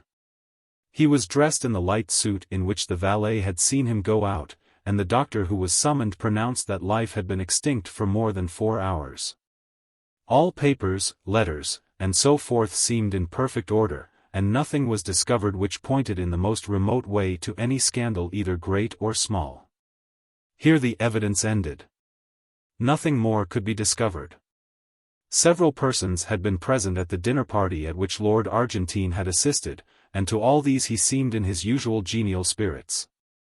The valet, indeed, said he thought his master appeared a little excited when he came home, but he confessed that the alteration in his manner was very slight, hardly noticeable, indeed. It seemed hopeless to seek for any clue, and the suggestion that Lord Argentine had been suddenly attacked by acute suicidal mania was generally accepted. It was otherwise, however, when within 3 weeks, 3 more gentlemen, one of them a nobleman, and the 2 others men of good position and ample means, perished miserably in almost precisely the same manner. Lord Swanley was found one morning in his dressing-room, hanging from a peg affixed to the wall, and Mr. Collier Stewart and Mr. Harries had chosen to die as Lord Argentine. There was no explanation in either case, a few bald facts, a living man in the evening, and a dead body with a black swollen face in the morning. The police had been forced to confess themselves powerless to arrest or to explain the sordid murders of Whitechapel. But before the horrible suicides of Piccadilly and Mayfair they were dumbfoundered, for not even the mere ferocity which did duty as an explanation of the crimes of the East End could be of service in the West. Each of these men who had resolved to die a tortured shameful death was rich, prosperous, and to all appearances in love with the world. And not the acutest research could ferret out any shadow of a lurking motive in either case. There was a horror in the air, and men looked at one another's faces when they met, each wondering whether the other was to be the victim of the fifth nameless tragedy. Journalists sought in vain in their scrapbooks for materials whereof to concoct reminiscent articles, and the morning paper was unfolded in many a house with a feeling of awe. No man knew when or where the blow would next light. A short while after the last of these terrible events, Austen came to see Mr. Villiers. He was curious to know whether Villiers had succeeded in discovering any fresh traces of Mrs. Herbert, either through Clark or by other sources, and he asked the question soon after he had sat down. "No," said Villiers, "I wrote to Clark, but he remains obdurate, and I have tried other channels, but without any result. I can't find out what became of Helen Vaughan after she left Paul Street, but I think she must have gone abroad. But to tell the truth, Austen, I haven't paid very much attention to the matter for the last few weeks.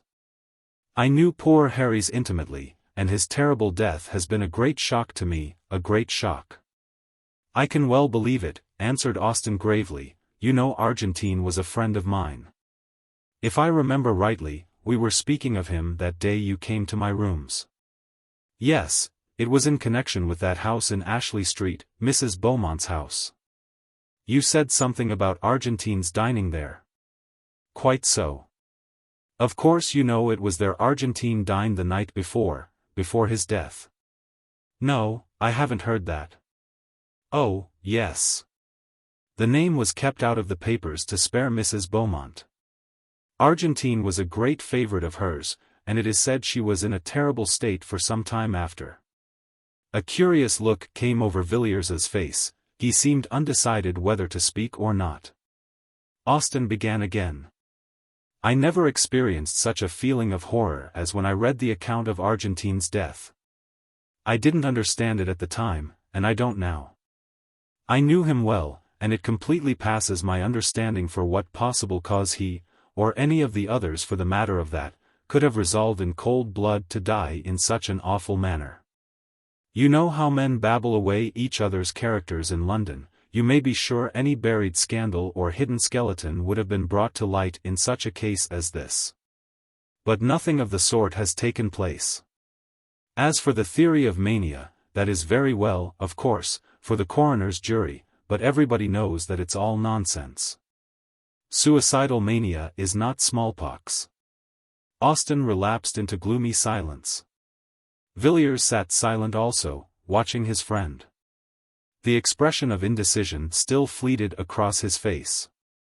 He seemed as if weighing his thoughts in the balance, and the considerations he was revolving left him still silent. Austen tried to shake off the remembrance of tragedies as hopeless and perplexed as the labyrinth of Daedalus, and began to talk in an indifferent voice of the more pleasant incidents and adventures of the season. "That Mrs. Beaumont," he said, "of whom we were speaking, is a great success. She has taken London almost by storm. I met her the other night at Fulham's. She is really a remarkable woman." "You have met Mrs. Beaumont?" "Yes, she had quite a court around her. She would be called very handsome, I suppose, and yet there is something about her face which I didn't like. The features are exquisite, but the expression is strange. And all the time I was looking at her, and afterwards, when I was going home, I had a curious feeling that that very expression was in some way or other familiar to me." "You must have seen her in the Row." "No, I am sure I never set eyes on the woman before. It is that which makes it puzzling. And to the best of my belief I have never seen anybody like her. What I felt was a kind of dim far-off memory, vague but persistent. The only sensation I can compare it to, is that odd feeling one sometimes has in a dream, when fantastic cities and wondrous lands and phantom personages appear familiar and accustomed." Villiers nodded and glanced aimlessly round the room, possibly in search of something on which to turn the conversation. His eyes fell on an old chest somewhat like that in which the artist's strange legacy lay hid beneath a Gothic scutcheon. "Have you written to the doctor about poor Meyrick?" he asked. Yes. I wrote asking for full particulars as to his illness and death. I don't expect to have an answer for another 3 weeks or a month. I thought I might as well inquire whether Merrick knew an Englishwoman named Herbert, and if so, whether the doctor could give me any information about her. But it's very possible that Merrick fell in with her at New York, or Mexico, or San Francisco. I have no idea as to the extent or direction of his travels. Yes, and it's very possible that the woman may have more than one name. Exactly. I wish I had thought of asking you to lend me the portrait of her which you possess. I might have enclosed it in my letter to Dr. Matthews. So you might, that never occurred to me. We might send it now. Hark! What are those boys calling? While the two men had been talking together, a confused noise of shouting had been gradually growing louder. The noise rose from the eastward and swelled down Piccadilly, drawing nearer and nearer, a very torrent of sound. Surging up streets usually quiet, and making every window a frame for a face, curious or excited. The cries and voices came echoing up the silent street where Villiers lived, growing more distinct as they advanced, and, as Villiers spoke, an answer rang up from the pavement. The West End horrors. Another awful suicide, full details. Austin rushed down the stairs and bought a paper and read out the paragraph to Villiers as the uproar in the street rose and fell. The window was open and the air seemed full of noise and terror. Another gentleman has fallen a victim to the terrible epidemic of suicide which for the last month has prevailed in the West End. Mr. Sidney Crashaw, of Stoke House, Fulham, and King's Pomeroy, Devon, was found, after a prolonged search, hanging from the branch of a tree in his garden at 1 o'clock today. The deceased gentleman dined last night at the Carlton Club and seemed in his usual health and spirits. He left the club at about 10 o'clock, and was seen walking leisurely up St. James's Street a little later. Subsequent to this his movements cannot be traced. On the discovery of the body medical aid was at once summoned, but life had evidently been long extinct. So far as is known, Mr. Crashaw had no trouble or anxiety of any kind. This painful suicide, it will be remembered, is the 5th of the kind in the last month. The authorities at Scotland Yard are unable to suggest any explanation of these terrible occurrences. Austin put down the paper in mute horror. "I shall leave London tomorrow," he said. "It is a city of nightmares." "How awful this is, Villiers." Mr. Villiers was sitting by the window quietly looking out into the street. He had listened to the newspaper report attentively, and the hint of indecision was no longer on his face. "Wait a moment, Austin," he replied, "I have made up my mind to mention a little matter that occurred last night.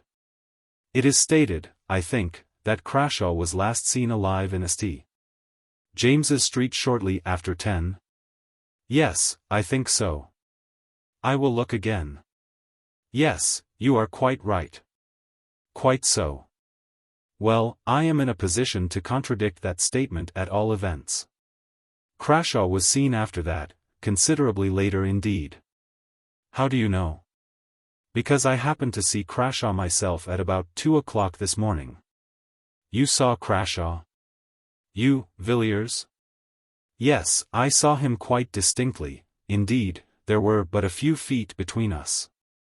Where, in heaven's name, did you see him? Not far from here. I saw him in Ashley Street. He was just leaving a house. Did you notice what house it was? Yes. It was Mrs. Beaumont's. Villiers. Think what you are saying, there must be some mistake. How could Crashaw be in Mrs. Beaumont's house at 2 o'clock in the morning? Surely, you must have been dreaming, Villiers, you were always rather fanciful. No, I was wide awake enough. Even if I had been dreaming as you say, what I saw would have roused me effectually. What you saw? What did you see? Was there anything strange about Crashaw? But I can't believe it. It is impossible. Well, if you like I will tell you what I saw, or if you please, what I think I saw, and you can judge for yourself. Very good, Villiers. The noise and clamor of the street had died away, though now and then the sound of shouting still came from the distance, and the dull, leaden silence seemed like the quiet after an earthquake or a storm. Villiers turned from the window and began speaking. I was at a house near Regent's Park last night, and when I came away the fancy took me to walk home instead of taking a hansom. It was a clear pleasant night enough, and after a few minutes I had the streets pretty much to myself. It's a curious thing, Austin, to be alone in London at night, the gas lamp stretching away in perspective, and the dead silence, and then perhaps the rush and clatter of a hansom on the stones. And the fire starting up under the horses' hoofs. I walked along pretty briskly, for I was feeling a little tired of being out in the night, and as the clocks were striking 2 I turned down Ashley Street, which, you know, is on my way. It was quieter than ever there, and the lamps were fewer. Altogether, it looked as dark and gloomy as a forest in winter. I had done about half the length of the street when I heard a door closed very softly, and naturally I looked up to see who was abroad like myself at such an hour. As it happens, there is a street lamp close to the house in question, and I saw a man standing on the step. He had just shut the door and his face was towards me, and I recognized Crashaw directly. I never knew him to speak to, but I had often seen him, and I am positive that I was not mistaken in my man. I looked into his face for a moment, and then, I will confess the truth, I set off at a good run, and kept it up till I was within my own door. Why? Why? Because it made my blood run cold to see that man's face. I could never have supposed that such an infernal medley of passions could have glared out of any human eyes. I almost fainted as I looked.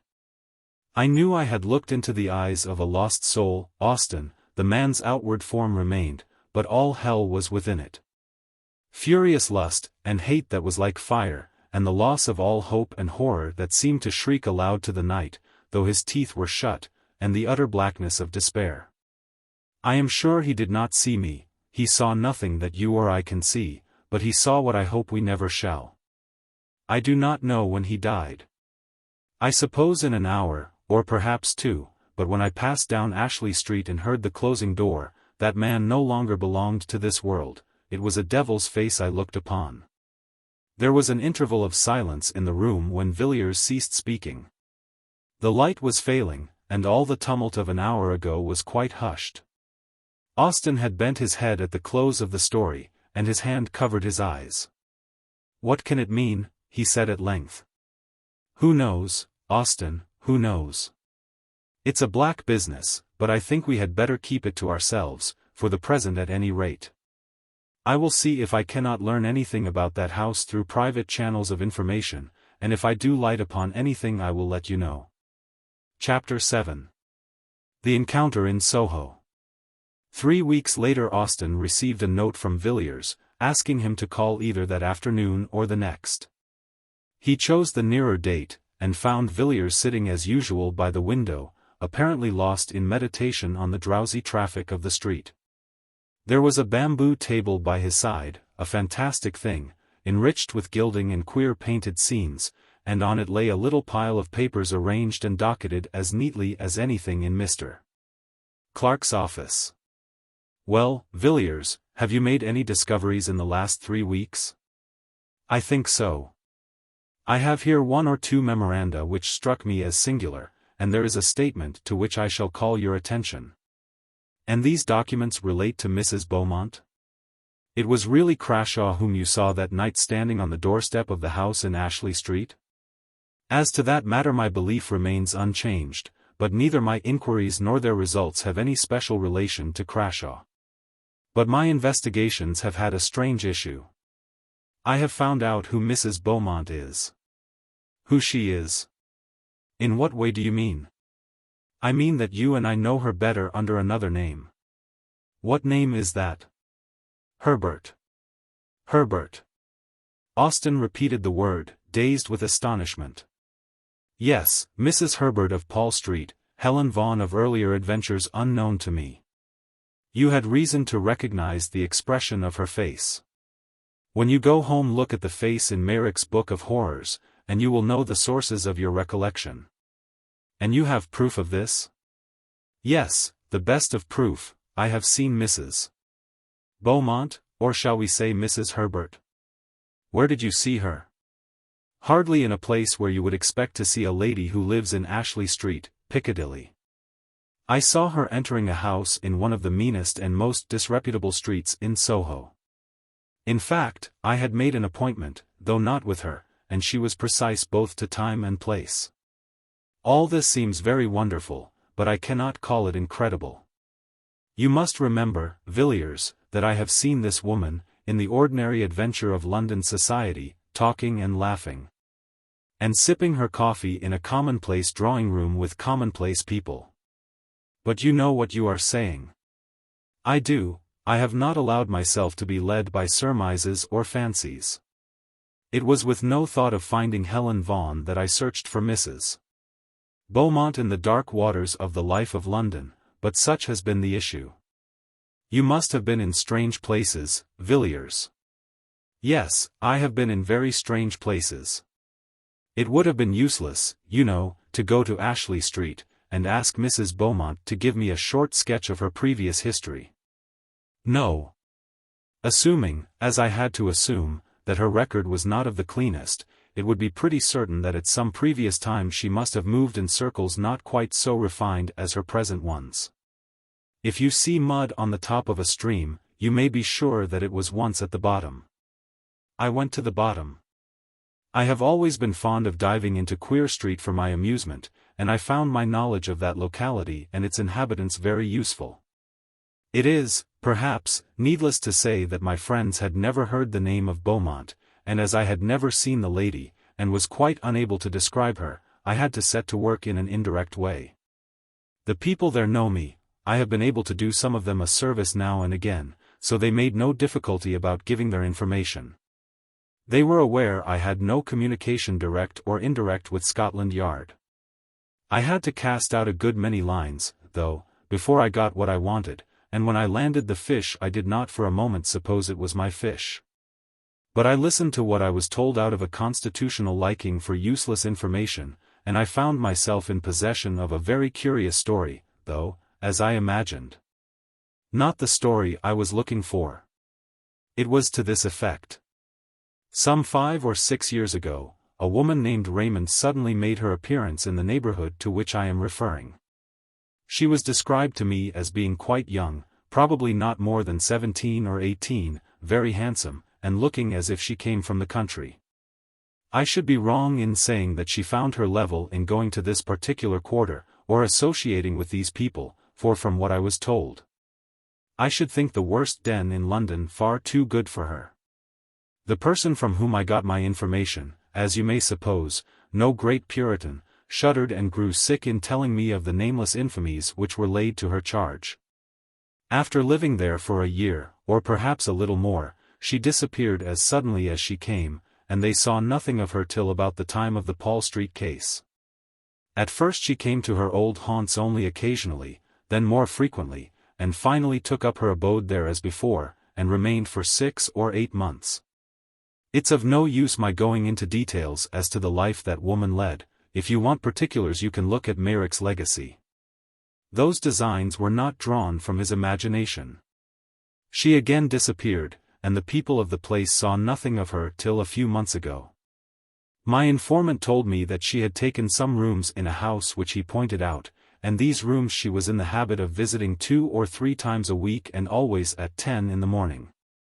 I was led to expect that one of these visits would be paid on a certain day about a week ago, and I accordingly managed to be on the lookout in company with my cicerone at 9:45.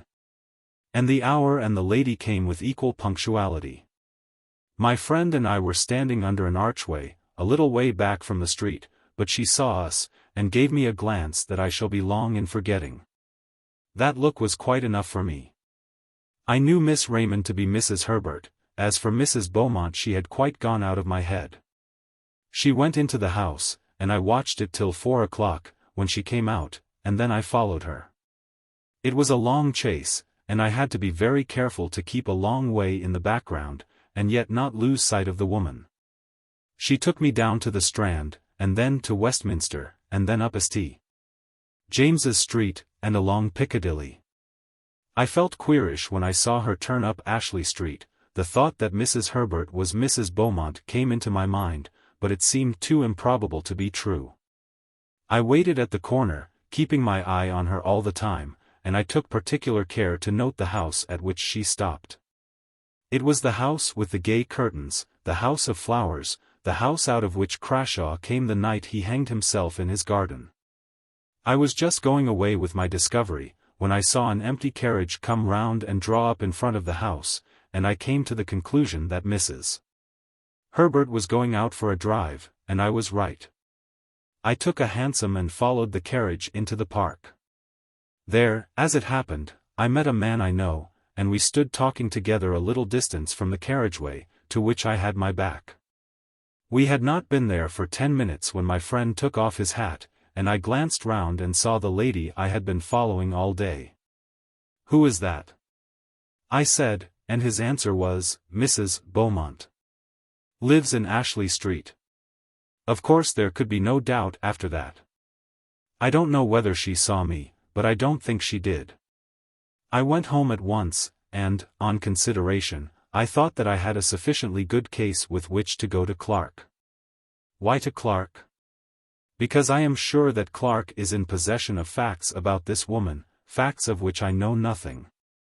Well, what then? Mr. Villiers leaned back in his chair and looked reflectively at Austin for a moment before he answered. My idea was that Clark and I should call on Mrs. Beaumont. You would never go into such a house as that? No, no, Villiers, you cannot do it. Besides, consider, what result? I will tell you soon. But I was going to say that my information does not end here. It has been completed in an extraordinary manner. Look at this neat little packet of manuscript. It is paginated, you see, and I have indulged in the civil coquetry of a ribbon of red tape. It has almost a legal air, hasn't it? Run your eye over it, Austin. It is an account of the entertainment Mrs. Beaumont provided for her choicer guests. The man who wrote this escaped with his life, but I do not think he will live many years. The doctors tell him he must have sustained some severe shock to the nerves. Austin took the manuscript, but never read it. Opening the neat pages at haphazard, his eye was caught by a word and a phrase that followed it. And, sick at heart, with white lips and a cold sweat pouring like water from his temples, he flung the paper down. Take it away, Villiers, never speak of this again. Are you made of stone, man? Why, the dread and horror of death itself, the thoughts of the man who stands in the keen morning air on the black platform, bound, the bell tolling in his ears, and waits for the harsh rattle of the bolt, are as nothing compared to this. I will not read it, I should never sleep again. Very good. I can fancy what you saw. Yes, it is horrible enough. But after all, it is an old story, an old mystery played in our day, and in dim London streets instead of amidst the vineyards and the olive gardens. We know what happened to those who chanced to meet the great god Pan, and those who are wise know that all symbols are symbols of something, not of nothing. It was, indeed, an exquisite symbol beneath which men long ago veiled their knowledge of the most awful, most secret forces which lie at the heart of all things. Forces before which the souls of men must wither and die and blacken, as their bodies blacken under the electric current. Such forces cannot be named, cannot be spoken, cannot be imagined except under a veil and a symbol to the most of us appearing a quaint, poetic fancy, to some a foolish tale.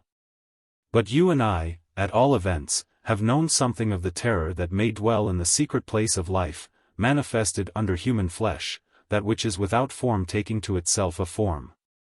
Oh, Austin, how can it be? How is it that the very sunlight does not turn to blackness before this thing, the hard earth melt and boil beneath such a burden? Villiers was pacing up and down the room, and the beads of sweat stood out on his forehead. Austin sat silent for a while, but Villiers saw him make a sign upon his breast. I say again, Villiers, you will surely never enter such a house as that? You would never pass out alive. Yes, Austin, I shall go out alive, and Clark with me. What do you mean? You cannot, you would not dare. Wait a moment.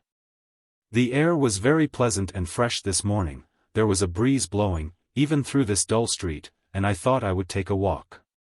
Piccadilly stretched before me a clear, bright vista, and the sun flashed on the carriages and on the quivering leaves in the park. It was a joyous morning, and men and women looked at the sky and smiled as they went about their work or their pleasure, and the wind blew as blithely as upon the meadows and the scented gorse. But somehow or other I got out of the bustle and the gaiety, and found myself walking slowly along a quiet, dull street, where there seemed to be no sunshine and no air. And where the few foot passengers loitered as they walked, and hung indecisively about corners and archways. I walked along, hardly knowing where I was going or what I did there, but feeling impelled, as one sometimes is, to explore still further, with a vague idea of reaching some unknown goal. Thus I forged up the street, noting the small traffic of the milk shop, and wondering at the incongruous medley of penny pipes, black tobacco, sweets, newspapers, and comic songs which here and there jostled one another in the short compass of a single window. I think it was a cold shudder that suddenly passed through me that first told me that I had found what I wanted. I looked up from the pavement and stopped before a dusty shop, above which the lettering had faded, where the red bricks of 200 years ago had grimed to black. Where the windows had gathered to themselves the fog and the dirt of winters innumerable. I saw what I required. But I think it was 5 minutes before I had steadied myself and could walk in and ask for it in a cool voice and with a calm face. I think there must even then have been a tremor in my words, for the old man who came out from his back parlor, and fumbled slowly amongst his goods, looked oddly at me as he tied the parcel. I paid what he asked, and stood leaning by the counter, with a strange reluctance to take up my goods and go. I asked about the business, and learnt that trade was bad and the profits cut down sadly. But then the street was not what it was before traffic had been diverted, but that was done 40 years ago, just before my father died, he said. I got away at last, and walked along sharply. It was a dismal street indeed, and I was glad to return to the bustle and the noise. Would you like to see my purchase? Austin said nothing, but nodded his head slightly. He still looked white and sick. Villiers pulled out a drawer in the bamboo table, and showed Austin a long coil of cord, hard and new, and at one end was a running noose. It is the best hempen cord, said Villiers, just as it used to be made for the old trade, the man told me. Not an inch of jute from end to end. Austin set his teeth hard, and stared at Villiers, growing whiter as he looked. You would not do it, he murmured at last. You would not have blood on your hands. My God! He exclaimed, with sudden vehemence, you cannot mean this, Villiers, that you will make yourself a hangman? No. I shall offer a choice, and leave Helen Vaughan alone with this cord in a locked room for 15 minutes. If when we go in it is not done, I shall call the nearest policeman. That is all. I must go now. I cannot stay here any longer, I cannot bear this. Good night. Good night, Austin. The door shut, but in a moment it was opened again, and Austin stood, white and ghastly, in the entrance.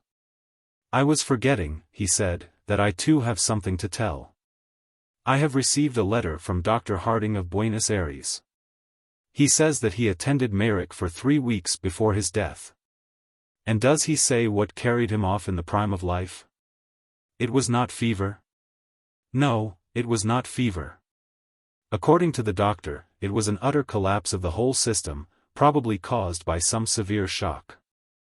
But he states that the patient would tell him nothing, and that he was consequently at some disadvantage in treating the case. Is there anything more? Yes. Dar. Harding ends his letter by saying, I think this is all the information I can give you about your poor friend. He had not been long in Buenos Aires, and knew scarcely anyone, with the exception of a person who did not bear the best of characters, and has since left, a Mrs. Vaughan. Chapter 8. The Fragments. Amongst the papers of the well-known physician, Dr. Robert Matheson, of Ashley Street, Piccadilly, who died suddenly, of apoplectic seizure, at the beginning of 1892, a leaf of manuscript paper was found, covered with pencil jottings. These notes were in Latin, much abbreviated, and had evidently been made in great haste. The MS was only deciphered with great difficulty, and some words have up to the present time evaded all the efforts of the expert employed. The date, XXV July 1888, is written on the right-hand corner of the MS. The following is a translation of Dr. Matheson's manuscript. Whether science would benefit by these brief notes if they could be published, I do not know, but rather doubt. But certainly I shall never take the responsibility of publishing or divulging one word of what is here written, not only on account of my oath freely given to those two persons who were present, but also because the details are too abominable. It is probably that, upon mature consideration, and after weighing the good and evil, I shall one day destroy this paper, or at least leave it under seal to my friend D. Trusting in his discretion, to use it or to burn it, as he may think fit. As was befitting, I did all that my knowledge suggested to make sure that I was suffering under no delusion. At first astounded, I could hardly think, but in a minute's time I was sure that my pulse was steady and regular, and that I was in my real and true senses. I then fixed my eyes quietly on what was before me. Though horror and revolting nausea rose up within me, and an odor of corruption choked my breath, I remained firm. I was then privileged or accursed, I dare not say which, to see that which was on the bed, lying there black like ink, transformed before my eyes. The skin, and the flesh, and the muscles, and the bones, and the firm structure of the human body that I had thought to be unchangeable, and permanent as adamant, began to melt and dissolve. I knew that the body may be separated into its elements by external agencies, but I should have refused to believe what I saw. For here there was some internal force, of which I knew nothing, that caused dissolution and change.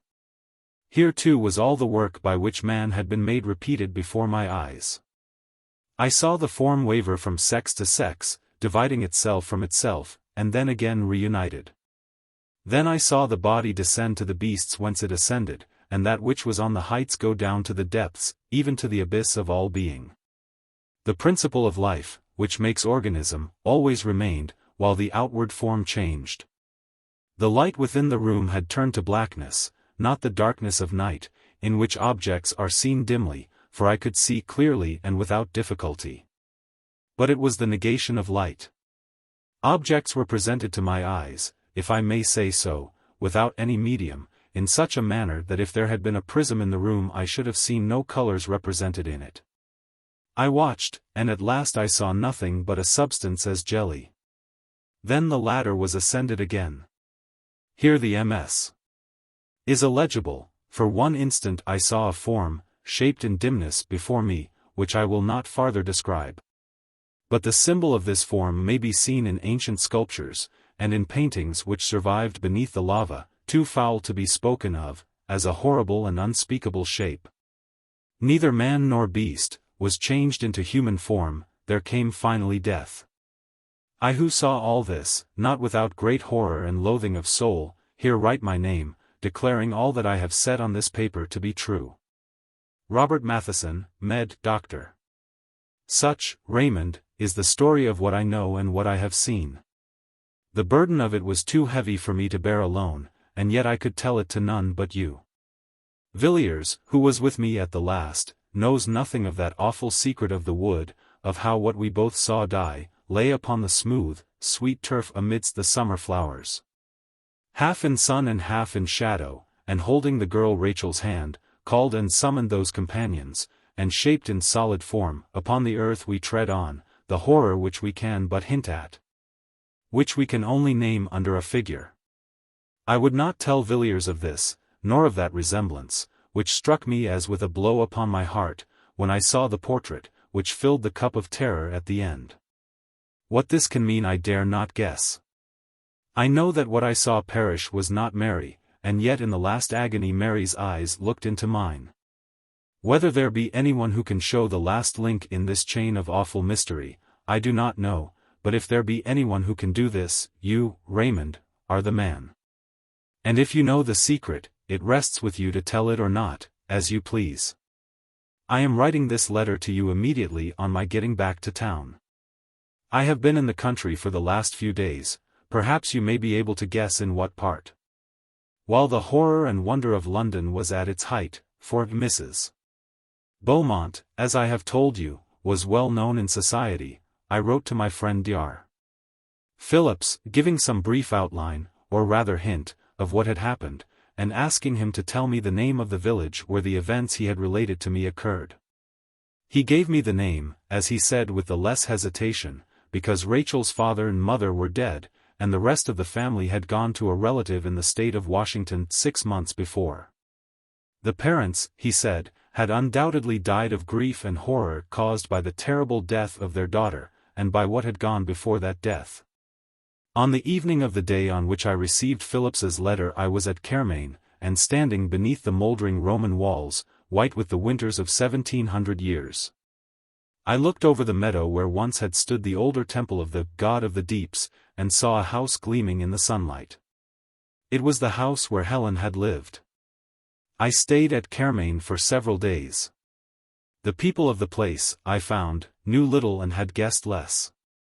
Those whom I spoke to on the matter seemed surprised that an antiquarian, as I professed myself to be, should trouble about a village tragedy, of which they gave a very commonplace version, and, as you may imagine, I told nothing of what I knew.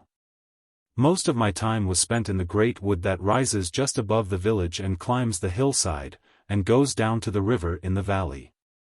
Such another long lovely valley, Raymond, as that on which we looked one summer night, walking to and fro before your house. For many an hour I strayed through the maze of the forest, turning now to right and now to left, pacing slowly down long alleys of undergrowth, shadowy and chill, even under the midday sun, and halting beneath great oaks. Lying on the short turf of a clearing where the faint sweet scent of wild roses came to me on the wind and mixed with the heavy perfume of the elder, whose mingled odor is like the odor of the room of the dead, a vapor of incense and corruption. I stood at the edges of the wood, gazing at all the pomp and procession of the foxgloves towering amidst the bracken and shining red in the broad sunshine, and beyond them into deep thickets of close undergrowth where springs boil up from the rock and nourish the water weeds, dank and evil. But in all my wanderings I avoided one part of the wood. It was not till yesterday that I climbed to the summit of the hill, and stood upon the ancient Roman road that threads the highest ridge of the wood. Here they had walked, Helen and Rachel, along this quiet causeway, upon the pavement of green turf, shut in on either side by high banks of red earth, and tall hedges of shining beech. And here I followed in their steps, looking out, now and again, through partings in the boughs, and seeing on one side the sweep of the wood stretching far to right and left, and sinking into the broad level, and beyond, the yellow sea, and the land over the sea. On the other side was the valley and the river and hill following hill as wave on wave, and wood and meadow, and cornfield, and white houses gleaming, and a great wall of mountain, and far blue peaks in the north. And so at last I came to the place. The track went up a gentle slope, and widened out into an open space with a wall of thick undergrowth around it, and then, narrowing again, passed on into the distance and the faint blue mist of summer heat. And into this pleasant summer glade Rachel passed a girl, and left it, who shall say what? I did not stay long there. In a small town near Kermain there is a museum, containing for the most part Roman remains which have been found in the neighborhood at various times. On the day after my arrival at Kermain I walked over to the town in question, and took the opportunity of inspecting this museum. After I had seen most of the sculptured stones, the coffins, rings, coins, and fragments of tessellated pavement which the place contains, I was shown a small square pillar of white stone, which had been recently discovered in the wood of which I have been speaking, and, as I found on inquiry, in that open space where the Roman road broadens out. On one side of the pillar was an inscription, of which I took a note. Some of the letters have been defaced, but I do not think there can be any doubt as to those which I supply. The inscription is as follows. Divum odient. Flavvssion lspos Pero Peter en vitias. Quas viditis vbvmbra. To the great god Nodens, the god of the great deep or abyss, Flavius Senilis has erected this pillar on account of the marriage which he saw beneath the shade. The custodian of the museum informed me that local antiquaries were much puzzled, not by the inscription, or by any difficulty in translating it, but as to the circumstance or rite to which allusion is made. And now, my dear Clark, as to what you tell me about Helen Vaughan, whom you say you saw die under circumstances of the utmost and almost incredible horror. I was interested in your account, but a good deal, nay all, of what you told me I knew already. I can understand the strange likeness you remarked both in the portrait and in the actual face. You have seen Helen's mother. You remember that still summer night so many years ago, when I talked to you of the world beyond the shadows, and of the god Pan. You remember Mary. She was the mother of Helen Vaughan, who was born 9 months after that night. Mary never recovered her reason. She lay, as you saw her, all the while upon her bed, and a few days after the child was born she died. I fancy that just at the last she knew me. I was standing by the bed, and the old look came into her eyes for a second, and then she shuddered and groaned and died. It was an ill work I did that night when you were present. I broke open the door of the house of life, without knowing or caring what might pass forth or enter in. I recollect your telling me at the time, sharply enough, and rightly enough too, in one sense, that I had ruined the reason of a human being by a foolish experiment, based on an absurd theory. You did well to blame me, but my theory was not all absurdity. What I said Mary would see, she saw, but I forgot that no human eyes could look on such a vision with impunity. And I forgot, as I have just said, that when the house of life is thus thrown open, there may enter in that for which we have no name. And human flesh may become the veil of a horror one dare not express. I played with energies which I did not understand, and you have seen the ending of it. Helen Vaughan did well to bind the cord about her neck and die, though the death was horrible.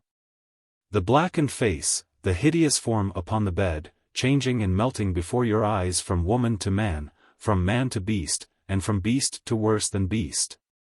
All the strange horror that you witnessed, surprises me but little. What you say the doctor whom you sent for saw and shuddered at I noticed long ago. I knew what I had done the moment the child was born, and when it was scarcely 5 years old I surprised it, not once or twice but several times with a playmate, you may guess of what kind. It was for me a constant, an incarnate horror, and after a few years I felt I could bear it no longer, and I sent Helen Vaughan away. You know now what frightened the boy in the wood. The rest of the strange story, and all else that you tell me, as discovered by your friend, I have contrived to learn from time to time, almost to the last chapter. And now Helen is with her companions. How do you find this book? Any thoughts about the book or the author? Any suggestion for improvement? Please take a moment to share your thoughts in a comment. If you like it, share it with your friends who might enjoy it as well. Subscribe to keep in touch. Visit CompleteAudiobooks.com for more quality content. The Inmost Light. Chapter 1.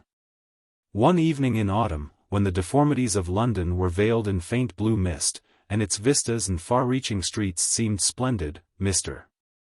Charles Salisbury was slowly pacing down Rupert Street, drawing nearer to his favorite restaurant by slow degrees. His eyes were downcast in study of the pavement, and thus it was that as he passed in at the narrow door a man who had come up from the lower end of the street jostled against him. "I beg your pardon, wasn't looking where I was going." "Why, it's Dyson." "Yes, quite so. How are you, Salisbury?" "Quite well. But where have you been, Dyson? I don't think I can have seen you for the last 5 years." "No, I dare say not. You remember I was getting rather hard up when you came to my place at Charlotte Street?" "Perfectly. I think I remember your telling me that you owed 5 weeks' rent, and that you had parted with your watch for a comparatively small sum. My dear Salisbury, your memory is admirable. Yes, I was hard up. But the curious thing is that soon after you saw me I became harder up. My financial state was described by a friend as stone broke. I don't approve of slang, mind you, but such was my condition. But suppose we go in, there might be other people who would like to dine, it's a human weakness, Salisbury. Certainly, come along. I was wondering as I walked down whether the corner table were taken. It has a velvet back, you know.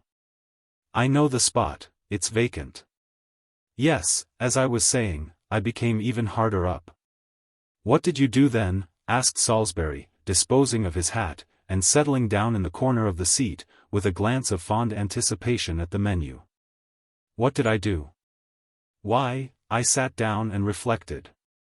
I had a good classical education, and a positive distaste for business of any kind, that was the capital with which I faced the world. Do you know, I have heard people describe olives as nasty. What lamentable Philistinism!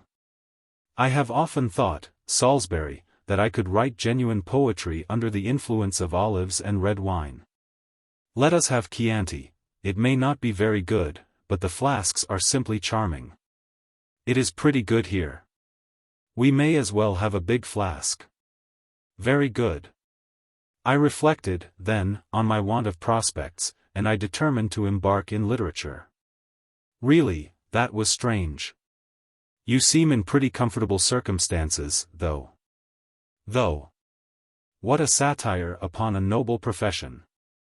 I am afraid, Salisbury, you haven't a proper idea of the dignity of an artist. You see me sitting at my desk, or at least you can see me if you care to call, with pen and ink, and simple nothingness before me. And if you come again in a few hours you will, in all probability, find a creation. Yes, quite so.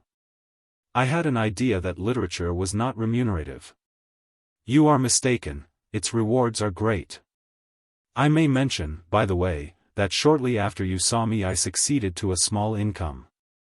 An uncle died, and proved unexpectedly generous. Ah, I see. That must have been convenient. It was pleasant, undeniably pleasant. I have always considered it in the light of an endowment of my researches. I told you I was a man of letters. It would, perhaps, be more correct to describe myself as a man of science. Dear me, Dyson, you have really changed very much in the last few years. I had a notion, don't you know, that you were a sort of idler about town, the kind of man one might meet on the north side of Piccadilly every day from May to July. Exactly. I was even then forming myself, though all unconsciously. You know my poor father could not afford to send me to the university. I used to grumble in my ignorance at not having completed my education. That was the folly of youth, Salisbury, my university was Piccadilly. There I began to study the great science which still occupies me. What science do you mean? The science of the great city, the physiology of London. Literally and metaphysically the greatest subject that the mind of man can conceive. What an admirable salmi this is, undoubtedly the final end of the pheasant. Yet I feel sometimes positively overwhelmed with the thought of the vastness and complexity of London. Paris a man may get to understand thoroughly with a reasonable amount of study. But London is always a mystery. In Paris you may say, here live the actresses, here the bohemians, and the rates, but it is different in London. You may point out a street, correctly enough, as the abode of washerwomen.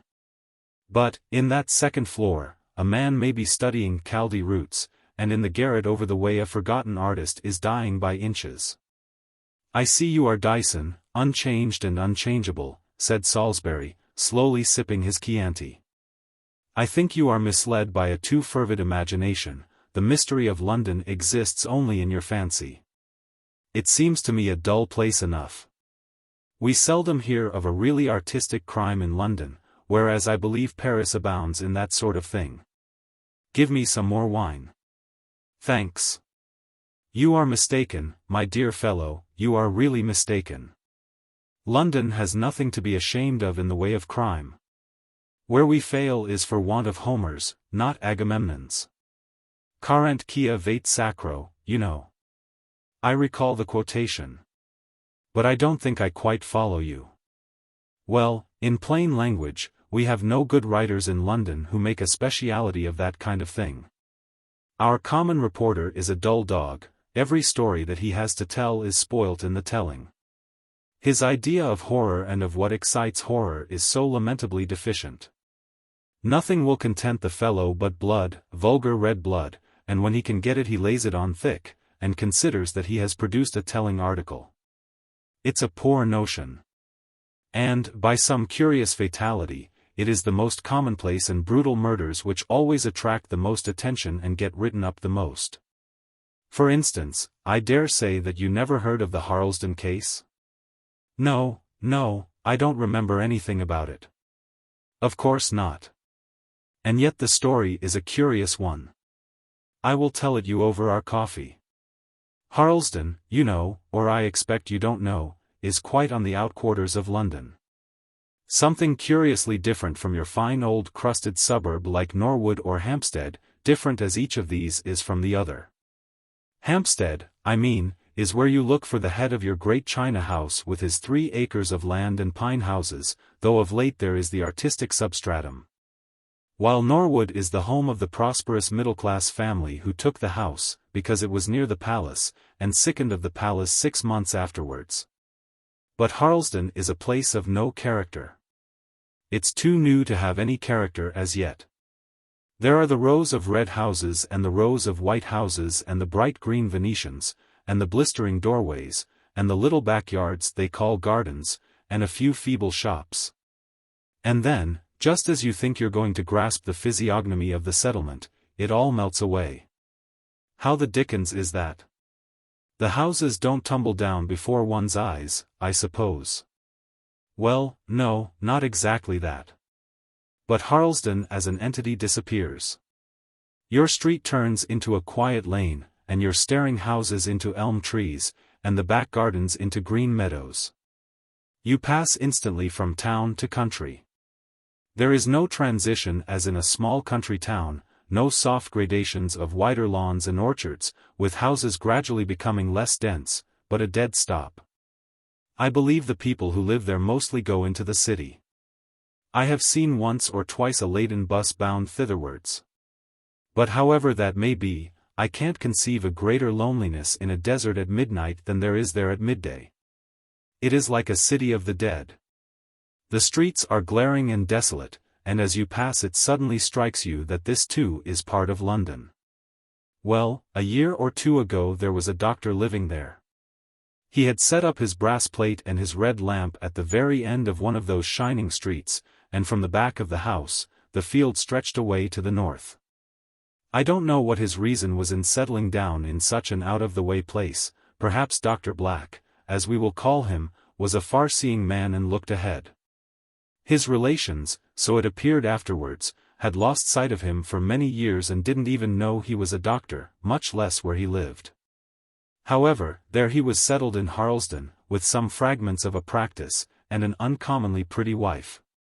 People used to see them walking out together in the summer evening soon after they came to Harlesden, and, so far as could be observed, they seemed a very affectionate couple.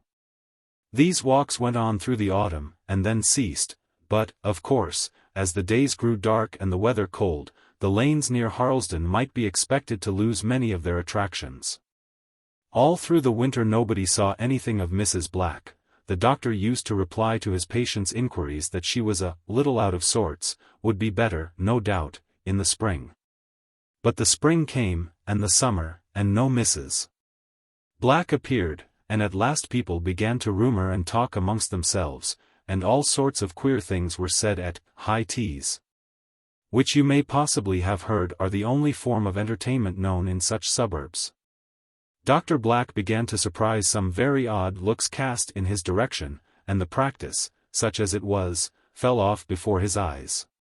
In short, when the neighbors whispered about the matter, they whispered that Mrs. Black was dead, and that the doctor had made away with her.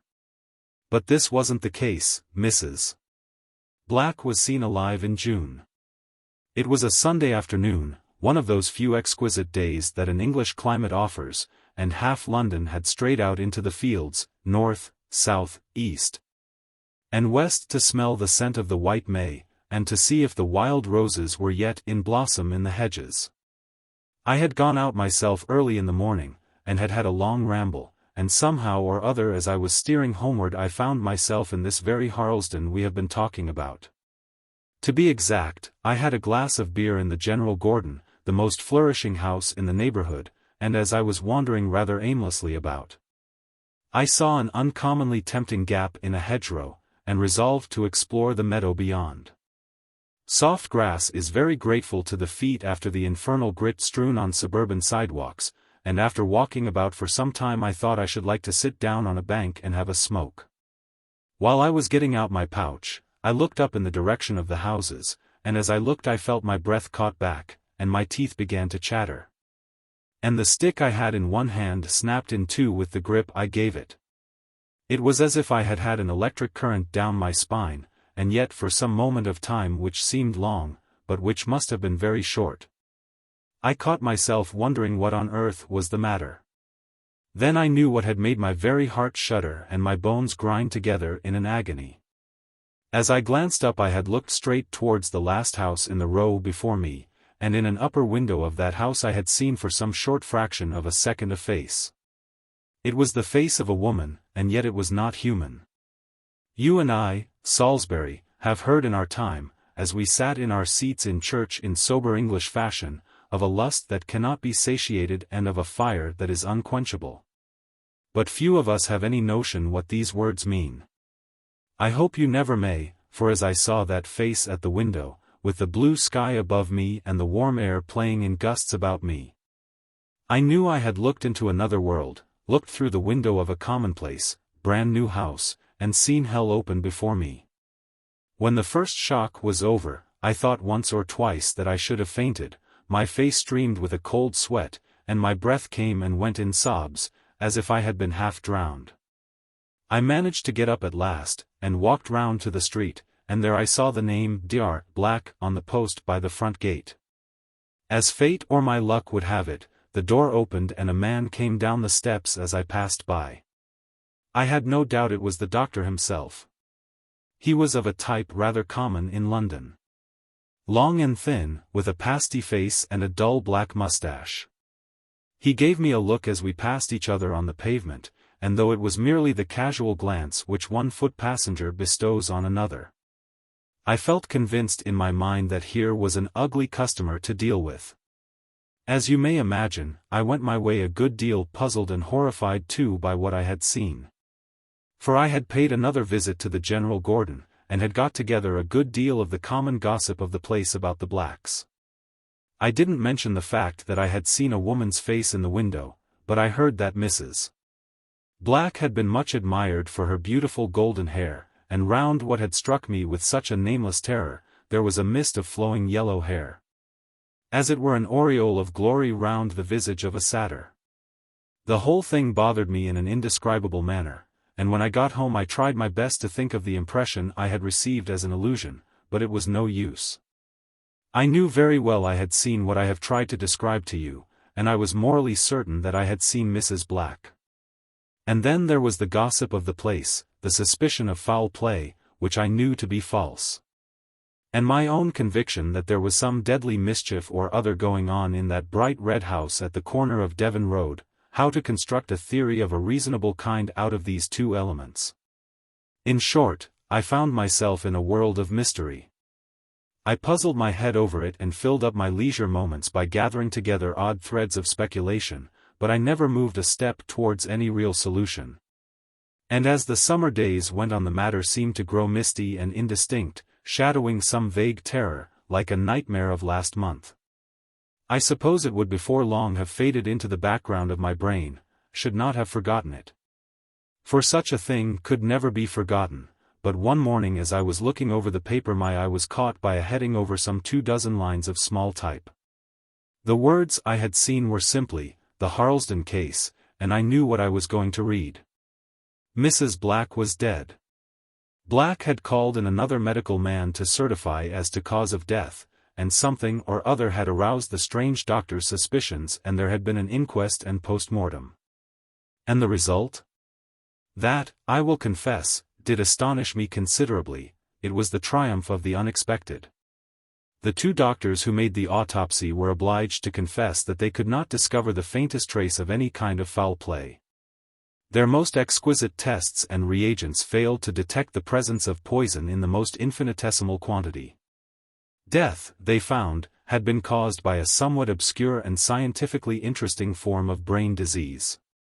The tissue of the brain and the molecules of the gray matter had undergone a most extraordinary series of changes. And the younger of the two doctors, who has some reputation, I believe, as a specialist in brain trouble, made some remarks in giving his evidence which struck me deeply at the time, though I did not then grasp their full significance. He said, "At the commencement of the examination I was astonished to find appearances of a character entirely new to me, notwithstanding my somewhat large experience. I need not specify these appearances at present. It will be sufficient for me to state that as I proceeded in my task I could scarcely believe that the brain before me was that of a human being at all." There was some surprise at this statement, as you may imagine, and the coroner asked the doctor if he meant to say that the brain resembled that of an animal. "No," he replied, "should not put it in that way. Some of the appearances I noticed seemed to point in that direction, but others, and these were the more surprising, indicated a nervous organization of a wholly different character from that either of man or the lower animals." It was a curious thing to say, but of course the jury brought in a verdict of death from natural causes, and, so far as the public was concerned, the case came to an end. But after I had read what the doctor said I made up my mind that I should like to know a good deal more, and I set to work on what seemed likely to prove an interesting investigation. I had really a good deal of trouble, but I was successful in a measure. Though why, my dear fellow, I had no notion at the time. Are you aware that we have been here nearly 4 hours? The waiters are staring at us. Let's have the bill and be gone. The two men went out in silence, and stood a moment in the cool air, watching the hurrying traffic of Coventry Street pass before them to the accompaniment of the ringing bells of hansoms and the cries of the newsboys. The deep far murmur of London surging up ever and again from beneath these louder noises. "It is a strange case, isn't it?" said Dyson at length. "What do you think of it?" "My dear fellow, I haven't heard the end, so I will reserve my opinion." "When will you give me the sequel?" "Come to my room some evening, say next Thursday. Here's the address. Good night. I want to get down to the Strand." Dyson hailed a passing hansom, and Salisbury turned northward to walk home to his lodgings. Chapter 2. Mr. Salisbury, as may have been gathered from the few remarks which he had found it possible to introduce in the course of the evening, was a young gentleman of a peculiarly solid form of intellect. Coy and retiring before the mysterious and the uncommon, with a constitutional dislike of paradox. During the restaurant dinner he had been forced to listen in almost absolute silence to a strange tissue of improbabilities strung together with the ingenuity of a born meddler in plots and mysteries. And it was with a feeling of weariness that he crossed Shaftesbury Avenue, and dived into the recesses of Soho, for his lodgings were in a modest neighbourhood to the north of Oxford Street. As he walked he speculated on the probable fate of Dyson, relying on literature, unbefriended by a thoughtful relative, and could not help concluding that so much subtlety united to a too vivid imagination would in all likelihood have been rewarded with a pair of sandwich boards or a super's banner. Absorbed in this train of thought, and admiring the perverse dexterity which could transmute the face of a sickly woman and a case of brain disease into the crude elements of romance, Salisbury strayed on through the dimly lighted streets, not noticing the gusty wind which drove sharply round corners and whirled the stray rubbish of the pavement into the air in eddies, while black clouds gathered over the sickly yellow moon. Even a stray drop or two of rain blown into his face did not rouse him from his meditations. And it was only when with a sudden rush the storm tore down upon the street that he began to consider the expediency of finding some shelter. The rain, driven by the wind, pelted down with the violence of a thunderstorm, dashing up from the stones and hissing through the air. And soon a perfect torrent of water coursed along the kennels and accumulated in pools over the choked-up drains. The few stray passengers who had been loafing rather than walking about the street had scuttered away, like frightened rabbits, to some invisible places of refuge. And though Salisbury whistled loud and long for a hansom, no hansom appeared. He looked about him, as if to discover how far he might be from the haven of Oxford Street, but strolling carelessly along, he had turned out of his way, and found himself in an unknown region. And one to all appearance devoid even of a public house where shelter could be bought for the modest sum of twopence. The street lamps were few and at long intervals, and burned behind grimy glasses with the sickly light of oil. And by this wavering glimmer Salisbury could make out the shadowy and vast old houses of which the street was composed. As he passed along, hurrying, and shrinking from the full sweep of the rain, he noticed the innumerable bell handles, with names that seemed about to vanish of old age graven on brass plates beneath them, and here and there a richly carved penthouse overhung the door, blackening with the grime of 50 years. The storm seemed to grow more and more furious, he was wet through, and a new hat had become a ruin, and still Oxford Street seemed as far off as ever. It was with deep relief that the dripping man caught sight of a dark archway which seemed to promise shelter from the rain if not from the wind. Salisbury took up his position in the driest corner and looked about him. He was standing in a kind of passage contrived under part of a house, and behind him stretched a narrow footway leading between blank walls to regions unknown. He had stood there for some time, vainly endeavoring to rid himself of some of his superfluous moisture, and listening for the passing wheel of a hansom, when his attention was aroused by a loud noise coming from the direction of the passage behind, and growing louder as it drew nearer. In a couple of minutes he could make out the shrill, raucous voice of a woman, threatening and renouncing, and making the very stones echo with her accents. While now and then a man grumbled and expostulated. Though to all appearance devoid of romance, Salisbury had some relish for street rows, and was, indeed, somewhat of an amateur in the more amusing phases of drunkenness. He therefore composed himself to listen and observe with something of the air of a subscriber to grand opera. To his annoyance, however, the tempest seemed suddenly to be composed, and he could hear nothing but the impatient steps of the woman and the slow lurch of the man as they came towards him. Keeping back in the shadow of the wall, he could see the two drawing nearer. The man was evidently drunk, and had much ado to avoid frequent collision with the wall as he tacked across from one side to the other, like some bark beating up against a wind. The woman was looking straight in front of her, with tears streaming from her eyes, but suddenly as they went by the flame blazed up again, and she burst forth into a torrent of abuse. Facing round upon her companion. "You low rascal, you mean, contemptible cur," she went on, after an incoherent storm of curses, "you think I'm to work and slave for you always, I suppose. While you're after that Green Street girl and drinking every penny you've got. But you're mistaken, Sam, indeed, I'll bear it no longer. Damn you, you dirty thief, I've done with you and your master too, so you can go your own errands, and I only hope they'll get you into trouble." The woman tore at the bosom of her dress, and taking something out that looked like paper, crumpled it up and flung it away. It fell at Salisbury's feet. She ran out and disappeared in the darkness, while the man lurched slowly into the street, grumbling indistinctly to himself in a perplexed tone of voice. Salisbury looked out after him and saw him maundering along the pavement, halting now and then and swaying indecisively, and then starting off at some fresh tangent. The sky had cleared, and white fleecy clouds were fleeting across the moon, high in the heaven.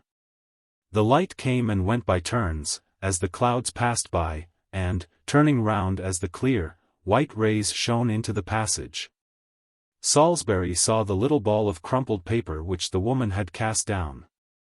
Oddly curious to know what it might contain, he picked it up and put it in his pocket, and set out afresh on his journey. Chapter 3. Salisbury was a man of habit. When he got home, drenched to the skin, his clothes hanging lank about him, and a ghastly dew besmearing his hat, his only thought was of his health, of which he took studious care. So, after changing his clothes and encasing himself in a warm dressing gown, he proceeded to prepare a sudorific in the shape of a hot gin and water, warming the latter over one of those spirit lamps which mitigate the austerities of the modern hermit's life. By the time this preparation had been exhibited, and Salisbury's disturbed feelings had been soothed by a pipe of tobacco, he was able to get into bed in a happy state of vacancy, without a thought of his adventure in the dark archway, or of the weird fancies with which Dyson had seasoned his dinner. It was the same at breakfast the next morning, for Salisbury made a point of not thinking of anything until that meal was over. But when the cup and saucer were cleared away, and the morning pipe was lit, he remembered the little ball of paper, and began fumbling in the pockets of his wet coat. He did not remember into which pocket he had put it, and as he dived now into one and now into another, he experienced a strange feeling of apprehension lest it should not be there at all. Though he could not for the life of him have explained the importance he attached to what was in all probability mere rubbish. But he sighed with relief when his fingers touched the crumpled surface in an inside pocket. And he drew it out gently and laid it on the little desk by his easy chair with as much care as if it had been some rare jewel. Salisbury sat smoking and staring at his find for a few minutes. An odd temptation to throw the thing in the fire and have done with it, struggling with as odd a speculation as to its possible contents, and as to the reason why the infuriated woman should have flung a bit of paper from her with such vehemence. As might be expected, it was the latter feeling that conquered in the end, and yet it was with something like repugnance that he at last took the paper and unrolled it, and laid it out before him. It was a piece of common dirty paper, to all appearance torn out of a cheap exercise book, and in the middle were a few lines written in a queer cramped hand. Salisbury bent his head and stared eagerly at it for a moment, drawing a long breath, and then fell back in his chair gazing blankly before him, till at last with a sudden revulsion he burst into a peal of laughter, so long and loud and uproarious that the landlady's baby on the floor below awoke from sleep and echoed his mirth with hideous yells. But he laughed again and again, and took the paper up to read a second time what seemed such meaningless nonsense. Q has had to go and see his friends in Paris, it began. Traverse handle S. Once around the grass, and twice around the lass, and thrice around the maple tree. Salisbury took up the paper and crumpled it as the angry woman had done, and aimed it at the fire. He did not throw it there, however, but tossed it carelessly into the well of the desk, and laughed again. The sheer folly of the thing offended him, and he was ashamed of his own eager speculation, as one who pores over the high-sounding announcements in the agony column of the daily paper, and finds nothing but advertisement and triviality. He walked to the window, and stared out at the languid morning life of his quarter. The maids in slatternly print dresses washing doorsteps, the fishmonger and the butcher on their rounds, and the tradesmen standing at the doors of their small shops, drooping for lack of trade and excitement. In the distance a blue haze gave some grandeur to the prospect, but the view as a whole was depressing, and would only have interested a student of the life of London, who finds something rare and choice in its very aspect. Salisbury turned away in disgust, and settled himself in the easy chair, upholstered in a bright shade of green, and decked with yellow gimp, which was the pride and attraction of the apartments. Here he composed himself to his morning's occupation, the perusal of a novel that dealt with sport and love in a manner that suggested the collaboration of a stud-groom and a ladies' college. In an ordinary way, however, Salisbury would have been carried on by the interest of the story up to lunchtime, but this morning he fidgeted in and out of his chair, took the book up and laid it down again, and swore at last to himself and at himself in mere irritation. In point of fact, the jingle of the paper found in the archway had got into his head, and do what he would he could not help muttering over and over, once around the grass, and twice around the lass, and thrice around the maple tree. It became a positive pain, like the foolish burden of a music-hall song, everlastingly quoted, and sung at all hours of the day and night, and treasured by the street boys as an unfailing resource for 6 months together. He went out into the streets, and tried to forget his enemy in the jostling of the crowds and the roar and clatter of the traffic, but presently he would find himself stealing quietly aside and pacing some deserted byway, vainly puzzling his brains, and trying to fix some meaning to phrases that were meaningless. It was a positive relief when Thursday came, and he remembered that he had made an appointment to go and see Dyson. The flimsy reveries of the self-styled man of letters appeared entertaining when compared with this ceaseless iteration, this maze of thought from which there seemed no possibility of escape. Dyson's abode was in one of the quietest of the quiet streets that led down from the Strand to the river, and when Salisbury passed from the narrow stairway into his friend's room, he saw that the uncle had been beneficent indeed. The floor glowed and flamed with all the colors of the East. It was, as Dyson pompously remarked, a sunset in a dream, and the lamplight, the twilight of London streets, was shut out with strangely worked curtains, glittering here and there with threads of gold. In the shelves of an oak armoire stood jars and plates of old French china, and the black and white of etchings not to be found in the Haymarket or in Bond Street stood out against the splendor of a Japanese paper. Salisbury sat down on the settle by the hearth, and sniffed the mingled fumes of incense and tobacco, wondering and dumb before all this splendor after the green rep and the oleographs, the gilt-framed mirror, and the lustres of his own apartment. "I am glad you have come," said Dyson. "Comfortable little room, isn't it? But you don't look very well, Salisbury. Nothing disagreed with you, has it?" "No. But I have been a good deal bothered for the last few days. The fact is I had an odd kind of adventure, I suppose I may call it, that night I saw you, and it has worried me a good deal. And the provoking part of it is that it's the merest nonsense, but, however, I will tell you all about it, by and by. You were going to let me have the rest of that odd story you began at the restaurant." "Yes. But I am afraid, Salisbury, you are incorrigible. You are a slave to what you call matter of fact. You know perfectly well that in your heart you think the oddness in that case is of my making, and that it is all really as plain as the police reports. However, as I have begun, I will go on. But first we will have something to drink, and you may as well light your pipe." Dyson went up to the oak cupboard, and drew from its depths a rotund bottle and 2 little glasses, quaintly gilded. "It's Benedictine," he said. "You'll have some, won't you?" Salisbury assented, and the 2 men sat sipping and smoking reflectively for some minutes before Dyson began. "Let me see," he said at last, "we were at the inquest, weren't we?" "No, we had done with that." "Ah, I remember. I was telling you that on the whole I had been successful in my inquiries, investigation, or whatever you like to call it, into the matter. Wasn't that where I left off?" "Yes, that was it. To be precise, I think though was the last word you said on the matter." "Exactly. I have been thinking it all over since the other night, and I have come to the conclusion that though, is a very big though indeed. Not to put too fine a point on it, I have had to confess that what I found out, or thought I found out, amounts in reality to nothing. I am as far away from the heart of the case as ever. However, I may as well tell you what I do know. You may remember my saying that I was impressed a good deal by some remarks of one of the doctors who gave evidence at the inquest. Well, I determined that my first step must be to try if I could get something more definite and intelligible out of that doctor. Somehow or other I managed to get an introduction to the man, and he gave me an appointment to come and see him. He turned out to be a pleasant, genial fellow. Rather young and not in the least like the typical medical man, and he began the conference by offering me whiskey and cigars.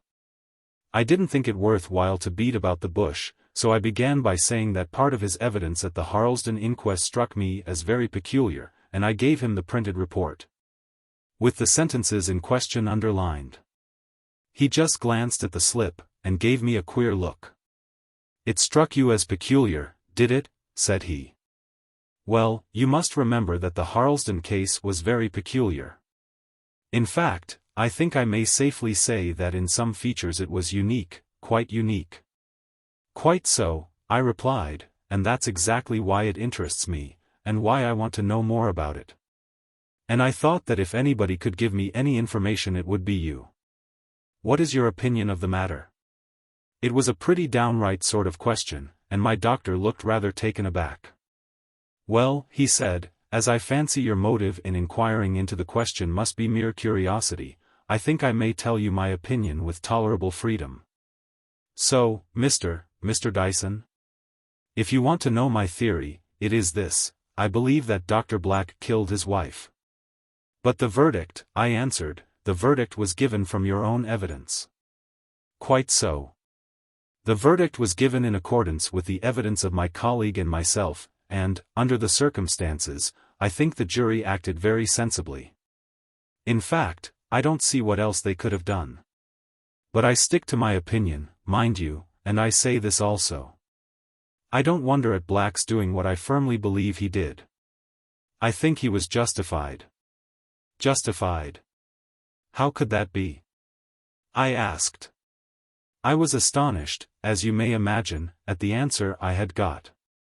The doctor wheeled round his chair and looked steadily at me for a moment before he answered. "I suppose you are not a man of science yourself?" "No, then it would be of no use my going into detail.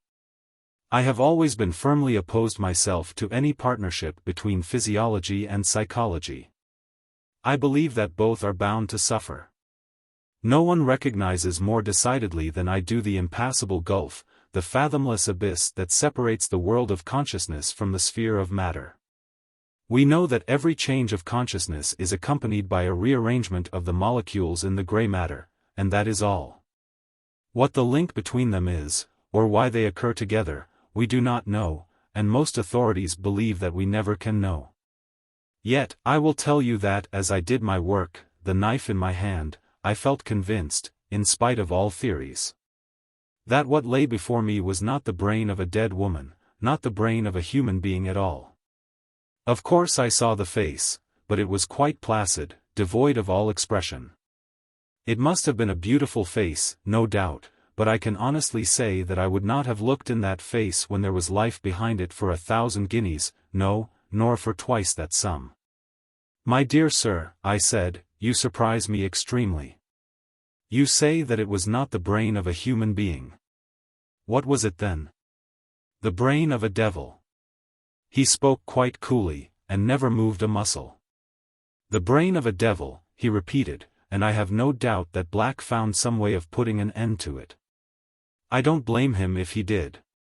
Whatever Mrs. Black was, she was not fit to stay in this world. Will you have anything more?" "No. Good night, good night." It was a queer sort of opinion to get from a man of science, wasn't it?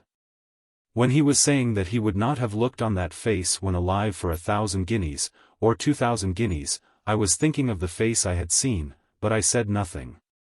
I went again to Harlesden, and passed from one shop to another, making small purchases, and trying to find out whether there was anything about the Blacks which was not already common property. But there was very little to hear. One of the tradesmen to whom I spoke said he had known the dead woman well. She used to buy of him such quantities of grocery as were required for their small household, for they never kept a servant, but had a charwoman in occasionally, and she had not seen Mrs. Black for months before she died. According to this man, Mrs. Black was a nice lady, always kind and considerate, and so fond of her husband and he of her, as everyone thought. And yet, to put the doctor's opinion on one side, I knew what I had seen.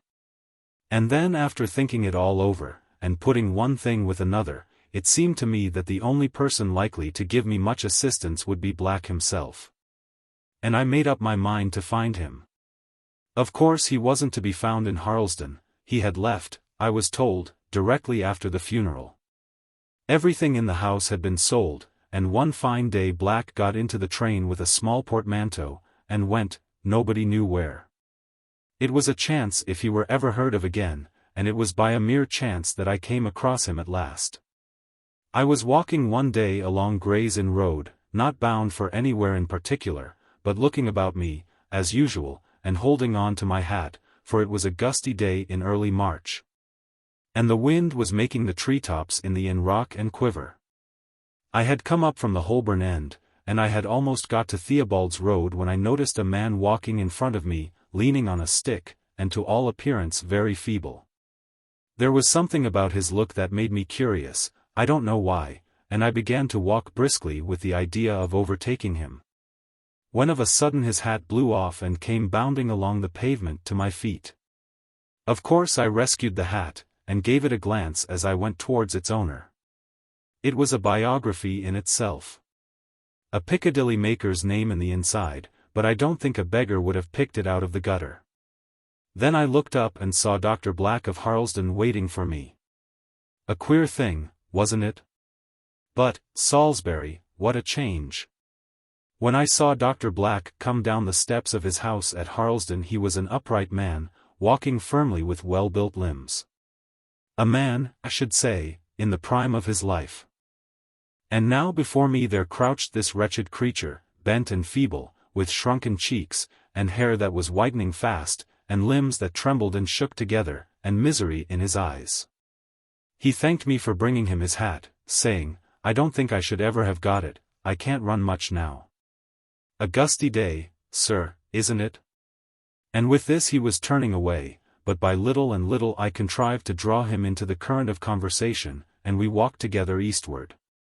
I think the man would have been glad to get rid of me, but I didn't intend to let him go, and he stopped at last in front of a miserable house in a miserable street. It was, I verily believe, one of the most wretched quarters I have ever seen, houses that must have been sordid and hideous enough when new, that had gathered foulness with every year, and now seemed to lean and totter to their fall. "I live up there," said Black, pointing to the tiles, "not in the front, in the back. I am very quiet there. I won't ask you to come in now, but perhaps some other day." I caught him up at that, and told him I should be only too glad to come and see him. He gave me an odd sort of glance, as if he were wondering what on earth I or anybody else could care about him, and I left him fumbling with his latchkey. I think you will say I did pretty well when I tell you that within a few weeks I had made myself an intimate friend of Black's. I shall never forget the first time I went to his room. I hope I shall never see such abject, squalid misery again. The foul paper, from which all pattern or trace of a pattern had long vanished, subdued and penetrated with the grime of the evil street, was hanging in mouldering pennons from the wall. Only at the end of the room was it possible to stand upright, and the sight of the wretched bed and the odor of corruption that pervaded the place made me turn faint and sick. Here I found him munching a piece of bread. He seemed surprised to find that I had kept my promise, but he gave me his chair and sat on the bed while we talked. I used to go to see him often, and we had long conversations together, but he never mentioned Harlesden or his wife. I fancy that he supposed me ignorant of the matter, or thought that if I had heard of it, I should never connect the respectable Dr. Black of Harlesden with a poor garreteer in the backwoods of London. He was a strange man, and as we sat together smoking, I often wondered whether he were mad or sane. For I think the wildest dreams of Paracelsus and the Rosicrucians would appear plain and sober fact compared with the theories I have heard him earnestly advance in that grimy den of his. I once ventured to hint something of the sort to him. I suggested that something he had said was in flat contradiction to all science and all experience. "No," he answered, "not all experience, for mine counts for something. I am no dealer in unproved theories. What I say I have proved for myself, and at a terrible cost. There is a region of knowledge which you will never know, which wise men seeing from afar off shun like the plague, as well they may, but into that region I have gone. If you knew, if you could even dream of what may be done, of what one or two men have done in this quiet world of ours, your very soul would shudder and faint within you.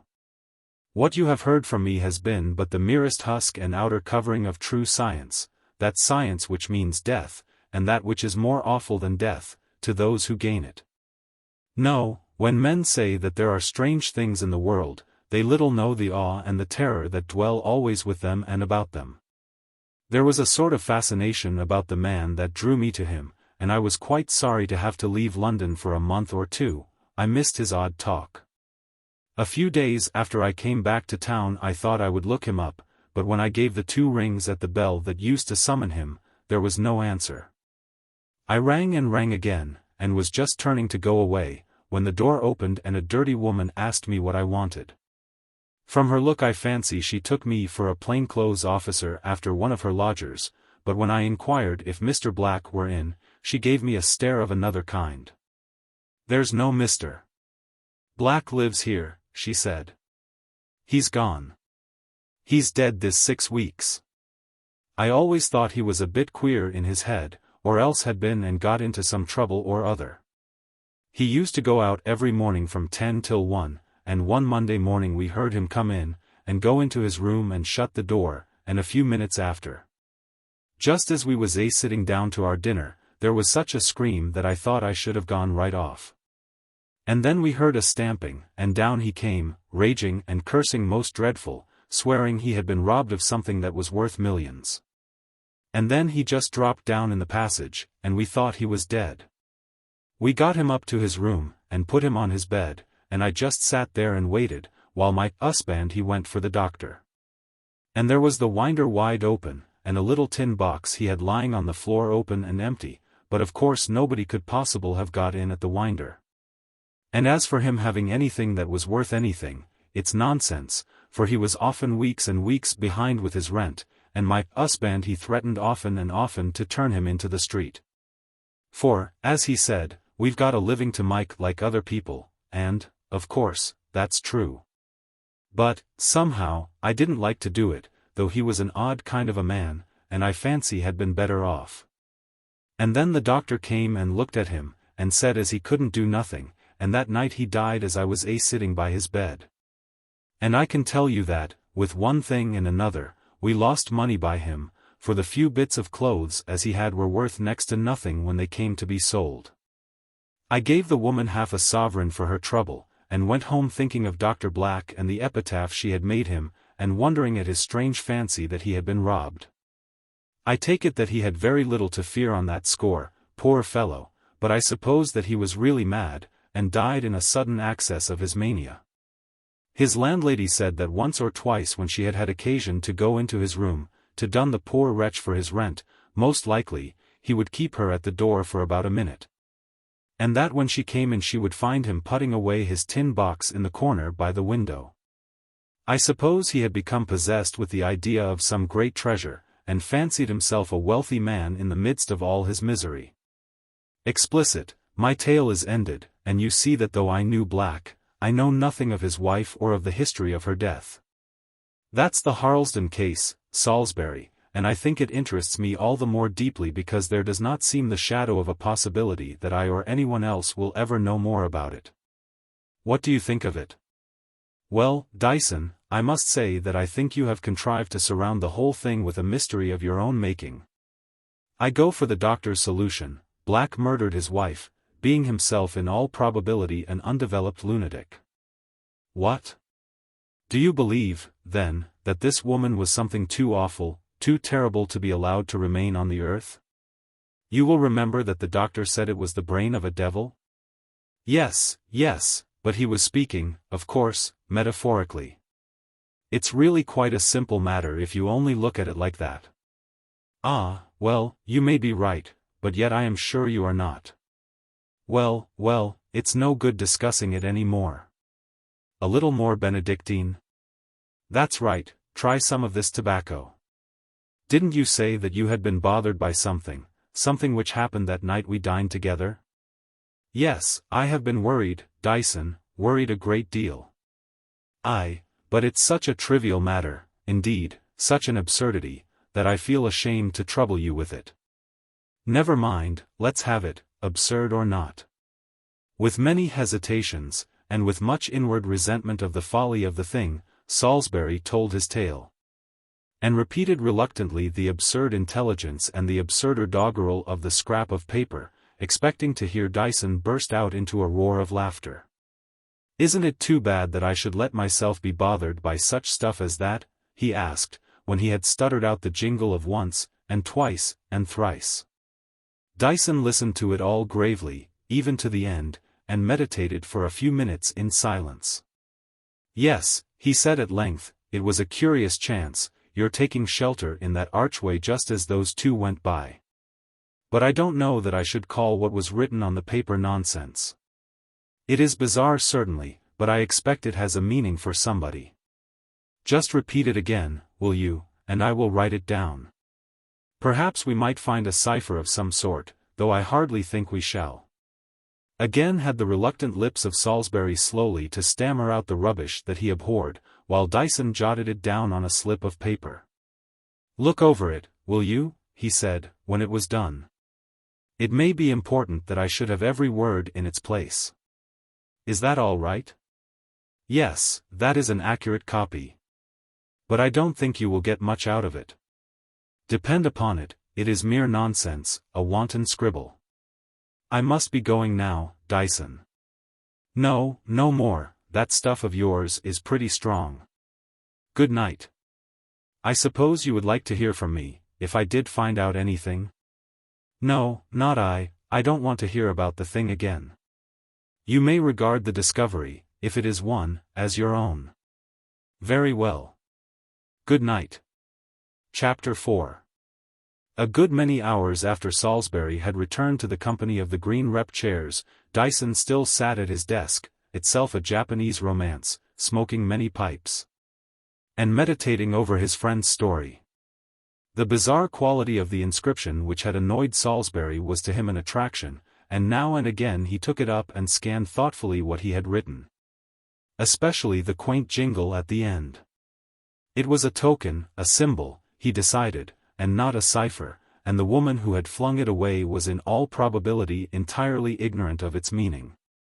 She was but the agent of the Sam she had abused and discarded, and he too was again the agent of someone unknown, possibly of the individual styled Q, who had been forced to visit his French friends. But what to make of Traverse Handle S? Here was the root and source of the enigma, and not all the tobacco of Virginia seemed likely to suggest any clue here. It seemed almost hopeless, but Dyson regarded himself as the Wellington of mysteries, and went to bed feeling assured that sooner or later he would hit upon the right track. For the next few days he was deeply engaged in his literary labors which were a profound mystery even to the most intimate of his friends, who searched the railway bookstalls in vain for the result of so many hours spent at the Japanese bureau in company with strong tobacco and black tea. On this occasion Dyson confined himself to his room for 4 days, and it was with genuine relief that he laid down his pen and went out into the streets in quest of relaxation and fresh air. The gas lamps were being lighted, and the 5th edition of the evening papers was being howled through the streets, and Dyson, feeling that he wanted quiet, turned away from the clamorous Strand, and began to trend away to the northwest.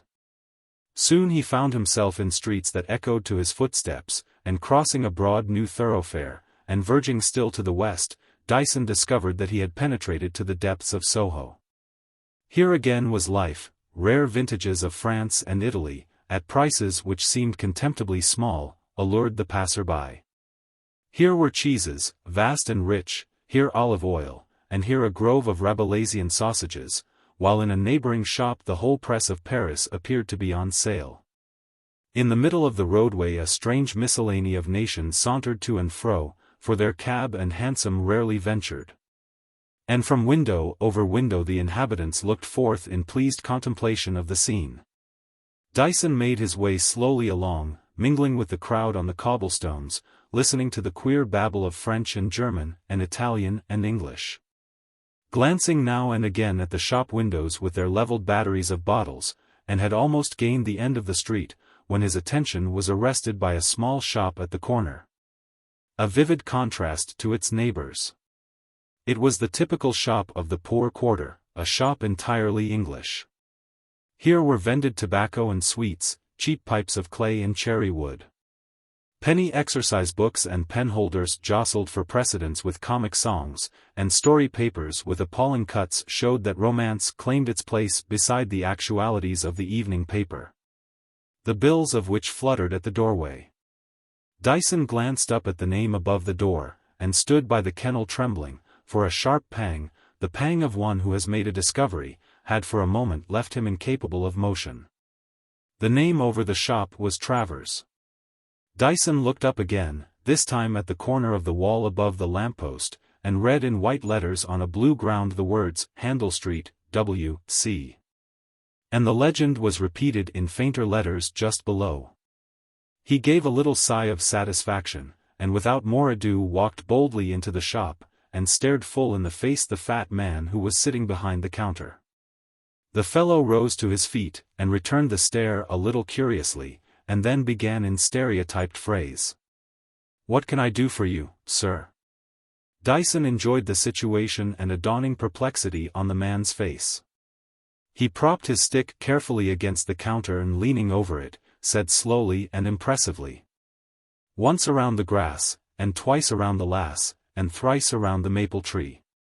Dyson had calculated on his words producing an effect, and he was not disappointed. The vendor of miscellanies gasped, open-mouthed like a fish, and steadied himself against the counter. When he spoke, after a short interval, it was in a hoarse mutter, tremulous and unsteady. "Would you mind saying that again, sir? I didn't quite catch it." "My good man, I shall most certainly do nothing of the kind. You heard what I said perfectly well. You have got a clock in your shop, I see, an admirable timekeeper, I have no doubt. Well, I give you a minute by your own clock." The man looked about him in a perplexed indecision, and Dyson felt that it was time to be bold. "Look here, Travers, the time is nearly up. You have heard of Q, I think. Remember, I hold your life in my hands. Now." Dyson was shocked at the result of his own audacity. The man shrank and shriveled in terror, the sweat poured down a face of ashy white, and he held up his hands before him. Mr. Davies, don't say that, don't for heaven's sake. I didn't know you at first, I didn't indeed. Good God.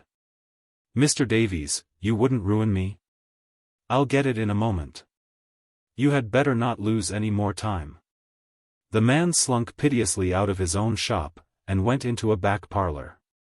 Dyson heard his trembling fingers fumbling with a bunch of keys, and the creak of an opening box. He came back presently with a small package neatly tied up in brown paper in his hands, and, still full of terror, handed it to Dyson. "I'm glad to be rid of it," he said. "I'll take no more jobs of this sort." Dyson took the parcel and his stick, and walked out of the shop with a nod, turning round as he passed the door. Travers had sunk into his seat, his face still white with terror, with one hand over his eyes. And Dyson speculated a good deal as he walked rapidly away as to what queer chords those could be on which he had played so roughly. He hailed the first hansom he could see and drove home, and when he had lit his hanging lamp, and laid his parcel on the table, he paused for a moment, wondering on what strange thing the lamplight would soon shine. He locked his door, and cut the strings, and unfolded the paper layer after layer, and came at last to a small wooden box, simply but solidly made. There was no lock, and Dyson had simply to raise the lid, and as he did so he drew a long breath and started back. The lamp seemed to glimmer feebly like a single candle, but the whole room blazed with light, and not with light alone, but with 1,000 colors, with all the glories of some painted window.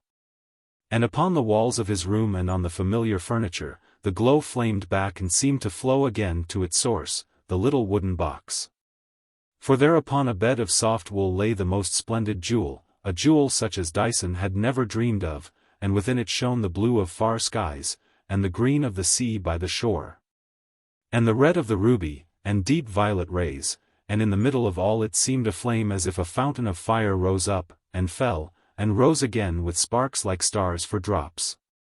Dyson gave a long deep sigh, and dropped into his chair, and put his hands over his eyes to think. The jewel was like an opal, but from a long experience of the shop windows he knew there was no such thing as an opal 1/4 or 1/8 of its size. He looked at the stone again, with a feeling that was almost awe, and placed it gently on the table under the lamp, and watched the wonderful flame that shone and sparkled in its center. And then turned to the box, curious to know whether it might contain other marvels. He lifted the bed of wool on which the opal had reclined, and saw beneath, no more jewels, but a little old pocketbook, worn and shabby with use. Dyson opened it at the first leaf, and dropped the book again appalled. He had read the name of the owner, neatly written in blue ink. Stephen Black, M.D. Oranmore. Devon Road. Harlesden. It was several minutes before Dyson could bring himself to open the book a second time. He remembered the wretched exile in his garret. And his strange talk, and the memory too of the face he had seen at the window, and of what the specialist had said, surged up in his mind, and as he held his finger on the cover, he shivered, dreading what might be written within. When at last he held it in his hand, and turned the pages, he found that the first 2 leaves were blank, but the third was covered with clear, minute writing. And Dyson began to read with the light of the opal flaming in his eyes. Chapter 5. Ever since I was a young man, the record began, I devoted all my leisure and a good deal of time that ought to have been given to other studies to the investigation of curious and obscure branches of knowledge. What are commonly called the pleasures of life had never any attractions for me, and I lived alone in London, avoiding my fellow students. And in my turn avoided by them as a man self-absorbed and unsympathetic. So long as I could gratify my desire of knowledge of a peculiar kind, knowledge of which the very existence is a profound secret to most men, I was intensely happy. And I have often spent whole nights sitting in the darkness of my room, and thinking of the strange world on the brink of which I trod. My professional studies, however, and the necessity of obtaining a degree, for some time forced my more obscure employment into the background, and soon after I had qualified I met Agnes, who became my wife.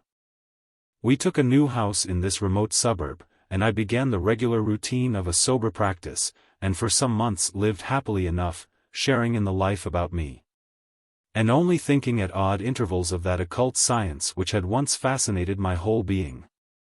I had learnt enough of the paths I had begun to tread to know that they were beyond all expression difficult and dangerous, that to persevere meant in all probability the wreck of a life, and that they led to regions so terrible, that the mind of man shrinks appalled at the very thought. Moreover, the quiet and the peace I had enjoyed since my marriage had wiled me away to a great extent from places where I knew no peace could dwell. But suddenly, I think indeed it was the work of a single night, as I lay awake on my bed gazing into the darkness, suddenly, I say, the old desire, the former longing, returned. And returned with a force that had been intensified 10 times by its absence.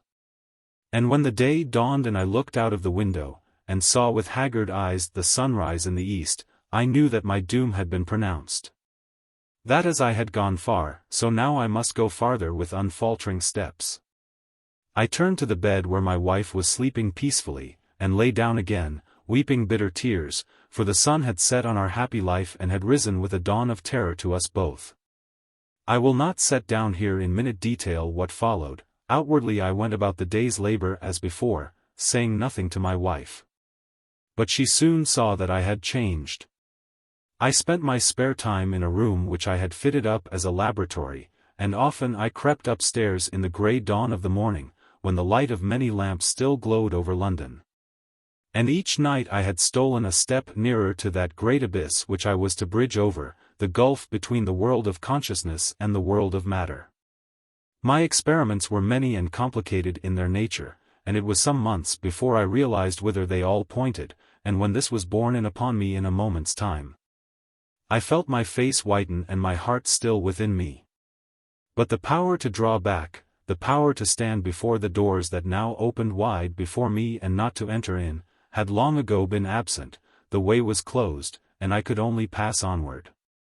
My position was as utterly hopeless as that of the prisoner in an utter dungeon, whose only light is that of the dungeon above him. The doors were shut and escape was impossible. Experiment after experiment gave the same result, and I knew, and shrank even as the thought passed through my mind, that in the work I had to do there must be elements which no laboratory could furnish, which no scales could ever measure. In that work, from which even I doubted to escape with life, life itself must enter. From some human being there must be drawn that essence which men call the soul.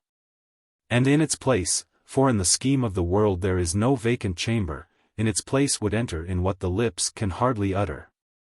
What the mind cannot conceive without a horror more awful than the horror of death itself.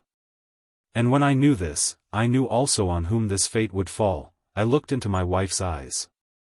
Even at that hour, if I had gone out and taken a rope and hanged myself, I might have escaped, and she also, but in no other way. At last I told her all. She shuddered, and wept, and called on her dead mother for help, and asked me if I had no mercy, and I could only sigh. I concealed nothing from her. I told her what she would become, and what would enter in where her life had been. I told her of all the shame and of all the horror. You who will read this when I am dead, if indeed I allow this record to survive, you who have opened the box and have seen what lies there, if you could understand what lies hidden in that opal. For one night my wife consented to what I asked of her, consented with the tears running down her beautiful face, and hot shame flushing red over her neck and breast. Consented to undergo this for me. I threw open the window, and we looked together at the sky and the dark earth for the last time. It was a fine starlight night, and there was a pleasant breeze blowing, and I kissed her on her lips, and her tears ran down upon my face.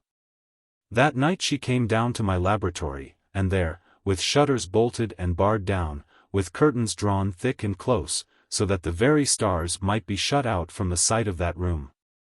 While the crucible hissed and boiled over the lamp, I did what had to be done, and let out what was no longer a woman.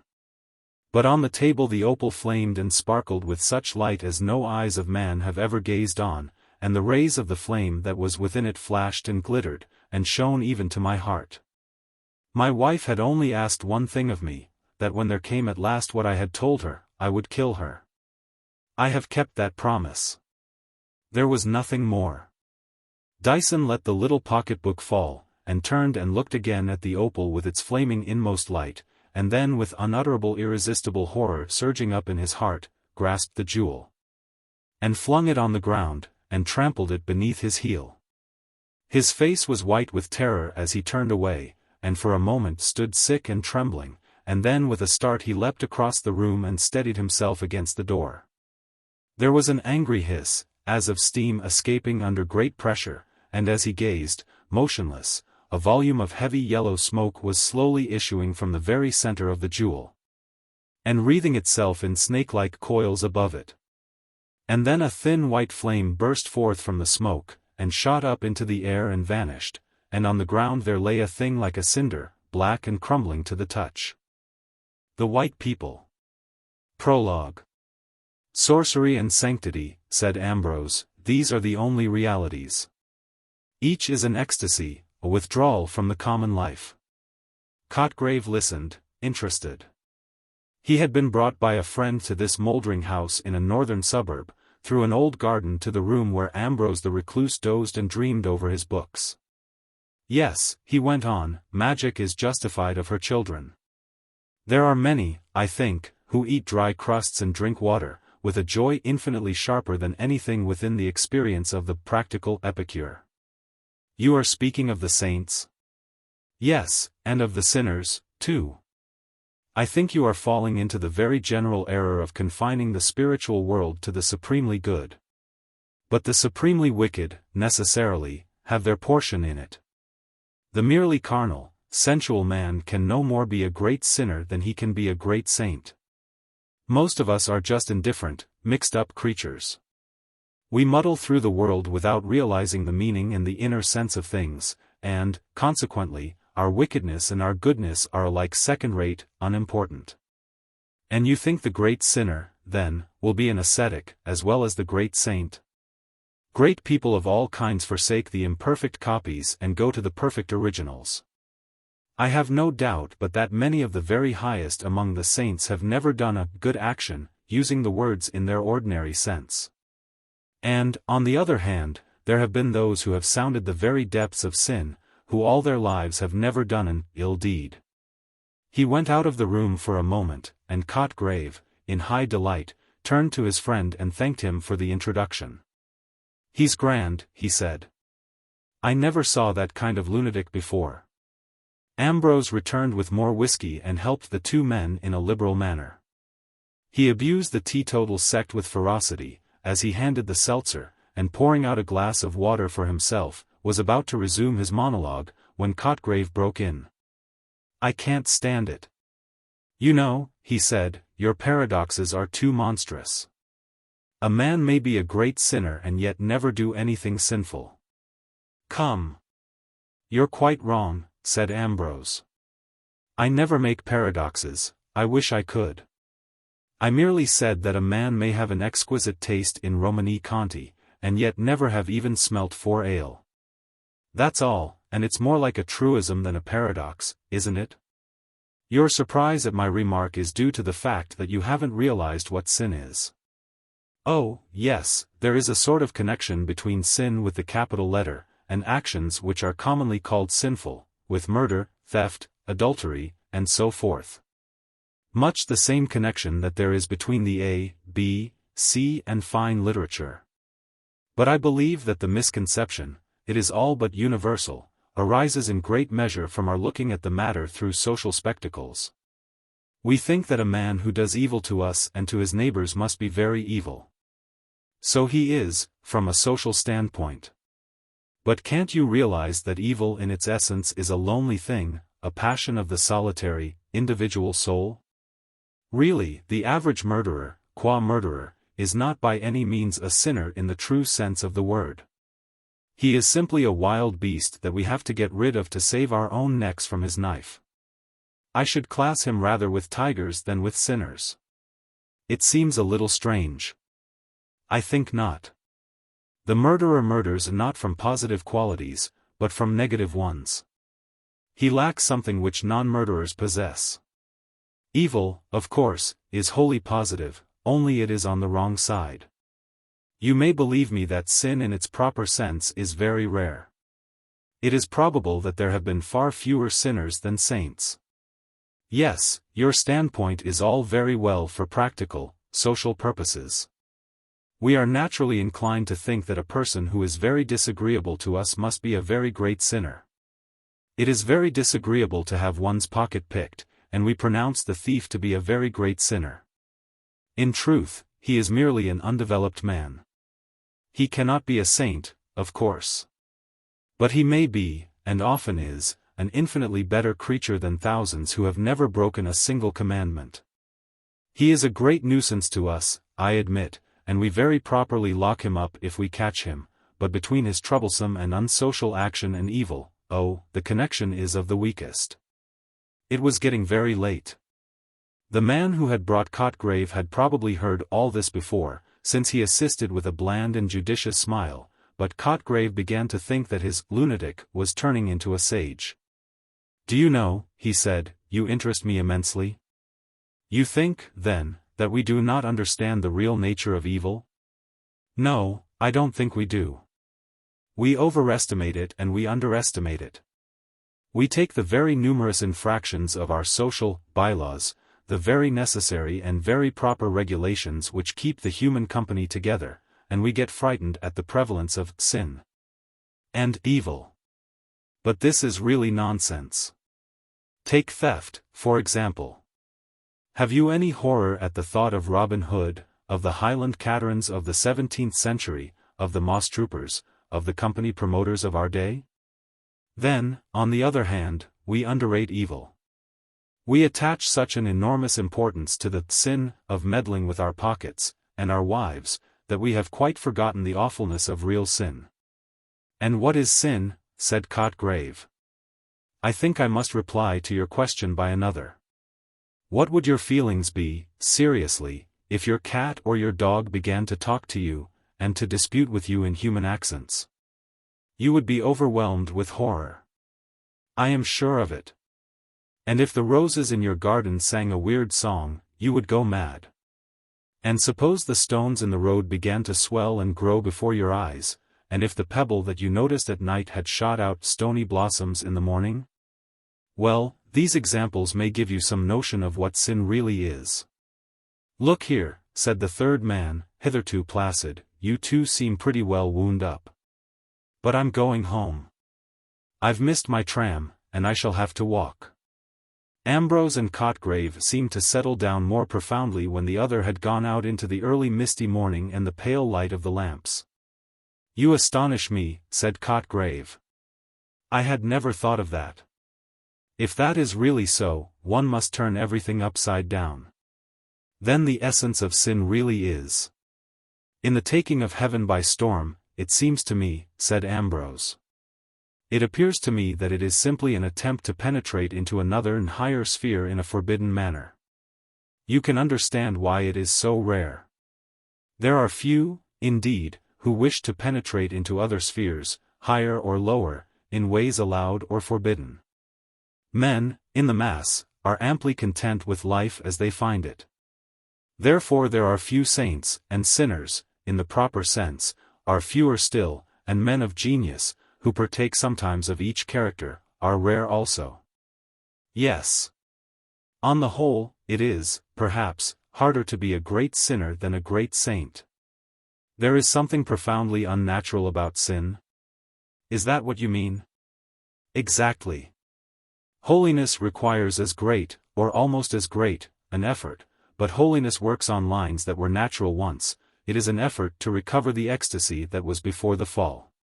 But sin is an effort to gain the ecstasy and the knowledge that pertain alone to angels, and in making this effort man becomes a demon. I told you that the mere murderer is not therefore a sinner. That is true, but the sinner is sometimes a murderer. Gilles de Rais is an instance. So you see that while the good and the evil are unnatural to man as he now is, to man the social, civilized being, evil is unnatural in a much deeper sense than good. The saint endeavors to recover a gift which he has lost, the sinner tries to obtain something which was never his. In brief, he repeats the fall." "But are you a Catholic?" said Cotgrave. "Yes. I am a member of the persecuted Anglican Church." "Then, how about those texts which seem to reckon as sin that which you would set down as a mere trivial dereliction?" "Yes. But in one place the word sorcerers comes in the same sentence, doesn't it? That seems to me to give the keynote. Consider, can you imagine for a moment that a false statement which saves an innocent man's life is a sin? No, very good, then, it is not the mere liar who is excluded by those words. It is, above all, the sorcerers, who use the material life, who use the failings incidental to material life as instruments to obtain their infinitely wicked ends. And let me tell you this, our higher senses are so blunted, we are so drenched with materialism, that we should probably fail to recognize real wickedness if we encountered it. But shouldn't we experience a certain horror, a terror such as you hinted we would experience if a rose tree sang, in the mere presence of an evil man? We should if we were natural. Children and women feel this horror you speak of, even animals experience it. But with most of us convention and civilization and education have blinded and deafened and obscured the natural reason.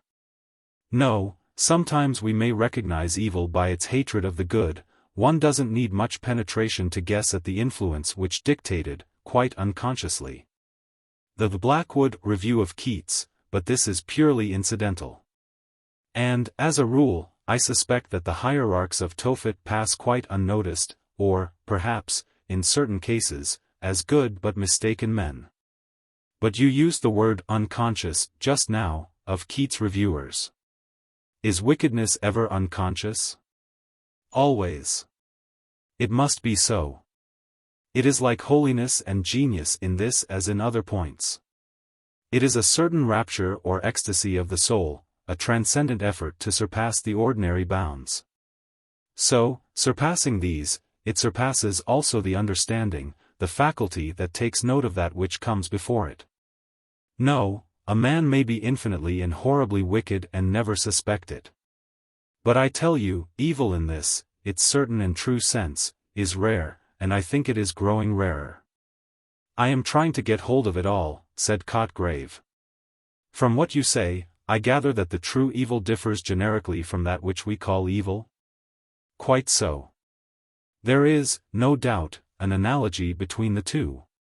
A resemblance such as enables us to use, quite legitimately, such terms as the foot of the mountain and the leg of the table. And, sometimes, of course, the two speak, as it were, in the same language.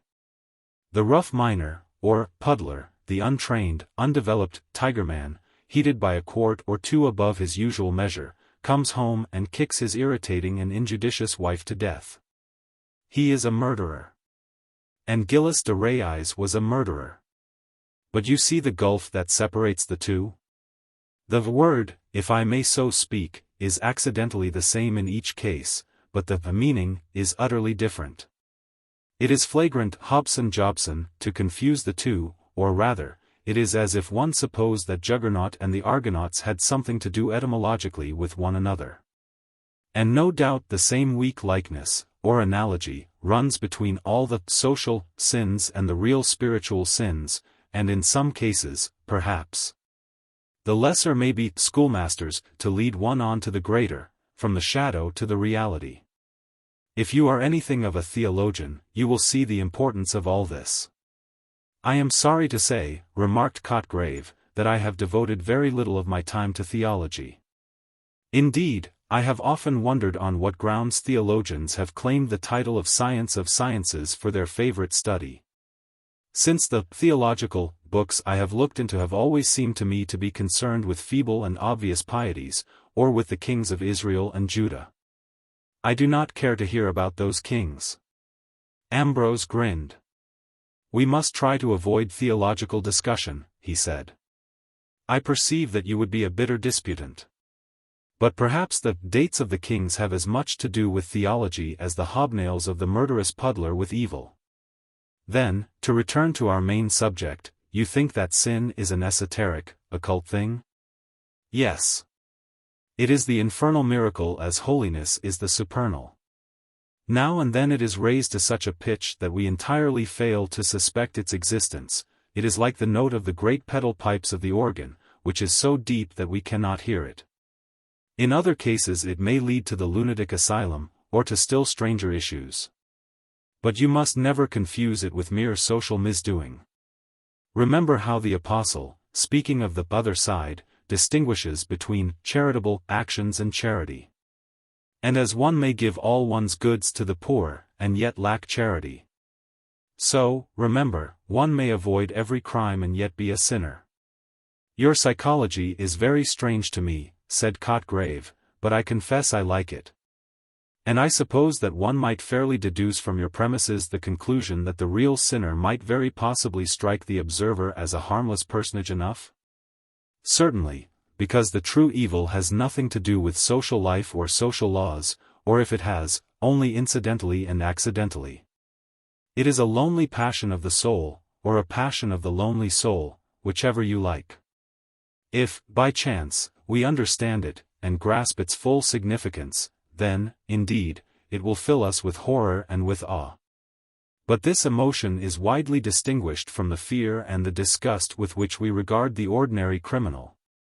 Since this latter is largely or entirely founded on the regard which we have for our own skins or purses. We hate a murderer, because we know that we should hate to be murdered, or to have anyone that we like murdered. So, on the other side, we venerate the saints, but we don't like them as we like our friends. Can you persuade yourself that you would have enjoyed St. Paul's company? Do you think that you and I would have got on with Sir Galahad? So with the sinners, as with the saints. If you met a very evil man, and recognized his evil, he would, no doubt, fill you with horror and awe, but there is no reason why you should dislike him.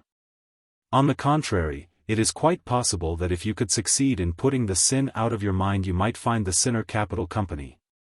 And in a little while you might have to reason yourself back into horror. Still, how awful it is. If the roses and the lilies suddenly sang on this coming morning, if the furniture began to move in procession, as in de Maupassant's tale.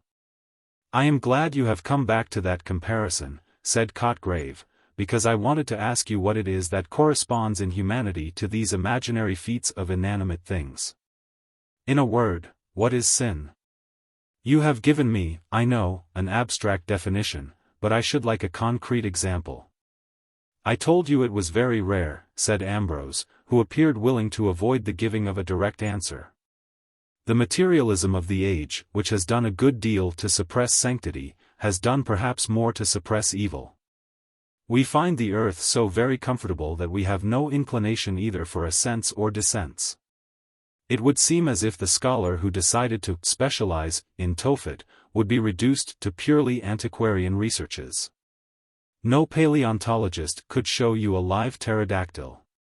And yet you, I think, have specialized, and I believe that your researches have descended to our modern times.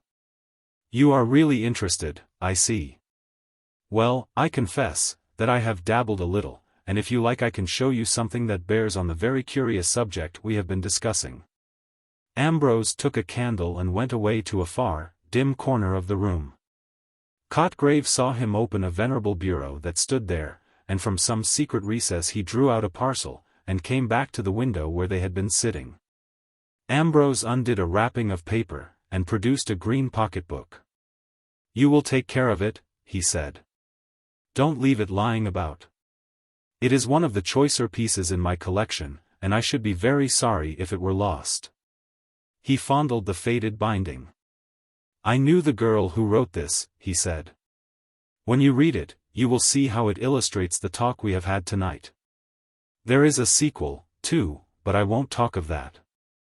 There was an odd article in one of the reviews some months ago," he began again, with the air of a man who changes the subject. "It was written by a doctor, Dr. Corin, I think, was the name. He says that a lady, watching her little girl playing at the drawing-room window, suddenly saw the heavy sash give way and fall on the child's fingers. The lady fainted, I think, but at any rate the doctor was summoned, and when he had dressed the child's wounded and maimed fingers he was summoned to the mother. She was groaning with pain, and it was found that 3 fingers of her hand, corresponding with those that had been injured on the child's hand, were swollen and inflamed, and later, in the doctor's language, purulent sloughing set in." Ambrose still handled delicately the green volume. "Well, here it is," he said at last, parting with difficulty, it seemed, from his treasure. "You will bring it back as soon as you have read it," he said, as they went out into the hall, into the old garden, faint with the odor of white lilies. There was a broad red band in the east as Cotgrave turned to go, and from the high ground where he stood he saw that awful spectacle of London in a dream. The Green Book. The morocco binding of the book was faded, and the color had grown faint, but there were no stains nor bruises nor marks of usage. The book looked as if it had been bought, on a visit to London, some 70 or 80 years ago, and had somehow been forgotten and suffered to lie away out of sight. There was an old, delicate, lingering odor about it, such an odor as sometimes haunts an ancient piece of furniture for a century or more. The end papers, inside the binding, were oddly decorated with colored patterns and faded gold. It looked small, but the paper was fine, and there were many leaves, closely covered with minute, painfully formed characters. "I found this book," the manuscript began, "in a drawer in the old bureau that stands on the landing. It was a very rainy day and I could not go out, so in the afternoon I got a candle and rummaged in the bureau. Nearly all the drawers were full of old dresses, but one of the small ones looked empty, and I found this book hidden right at the back. I wanted a book like this, so I took it to write in. It is full of secrets. I have a great many other books of secrets I have written, hidden in a safe place, and I am going to write here many of the old secrets and some new ones. But there are some I shall not put down at all.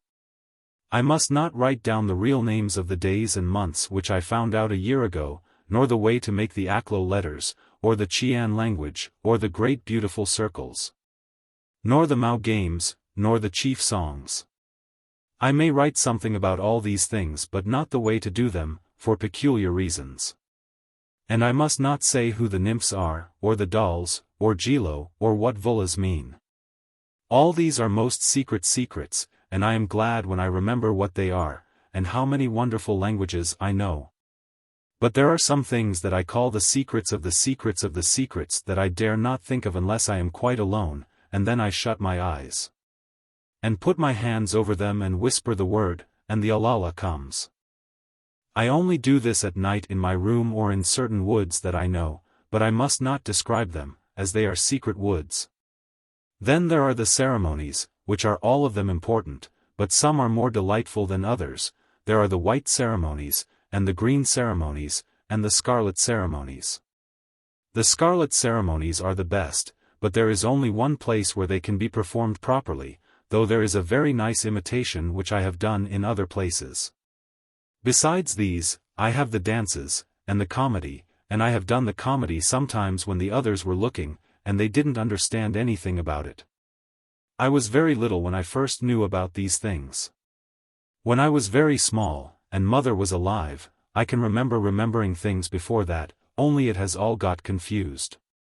But I remember when I was 5 or 6 I heard them talking about me when they thought I was not noticing. They were saying how queer I was a year or 2 before, and how nurse had called my mother to come and listen to me talking all to myself, and I was saying words that nobody could understand. I was speaking the Sioux language, but I only remember a very few of the words, as it was about the little white faces that used to look at me when I was lying in my cradle. They used to talk to me, and I learnt their language and talked to them in it about some great white place where they lived, where the trees and the grass were all white. And there were white hills as high up as the moon, and a cold wind. I have often dreamed of it afterwards, but the faces went away when I was very little. But a wonderful thing happened when I was about 5. My nurse was carrying me on her shoulder. There was a field of yellow corn, and we went through it. It was very hot. Then we came to a path through a wood, and a tall man came after us, and went with us till we came to a place where there was a deep pool, and it was very dark and shady. Nurse put me down on the soft moss under a tree, and she said, "She can't get to the pond now." So they left me there, and I sat quite still and watched, and out of the water and out of the wood came 2 wonderful white people, and they began to play and dance and sing. They were a kind of creamy white like the old ivory figure in the drawing room. One was a beautiful lady with kind dark eyes, and a grave face, and long black hair, and she smiled such a strange sad smile at the other, who laughed and came to her. They played together, and danced round and round the pool, and they sang a song till I fell asleep. Nurse woke me up when she came back, and she was looking something like the lady had looked, so I told her all about it, and asked her why she looked like that. At first she cried, and then she looked very frightened, and turned quite pale. She put me down on the grass and stared at me, and I could see she was shaking all over. Then she said I had been dreaming, but I knew I hadn't. Then she made me promise not to say a word about it to anybody, and if I did I should be thrown into the black pit.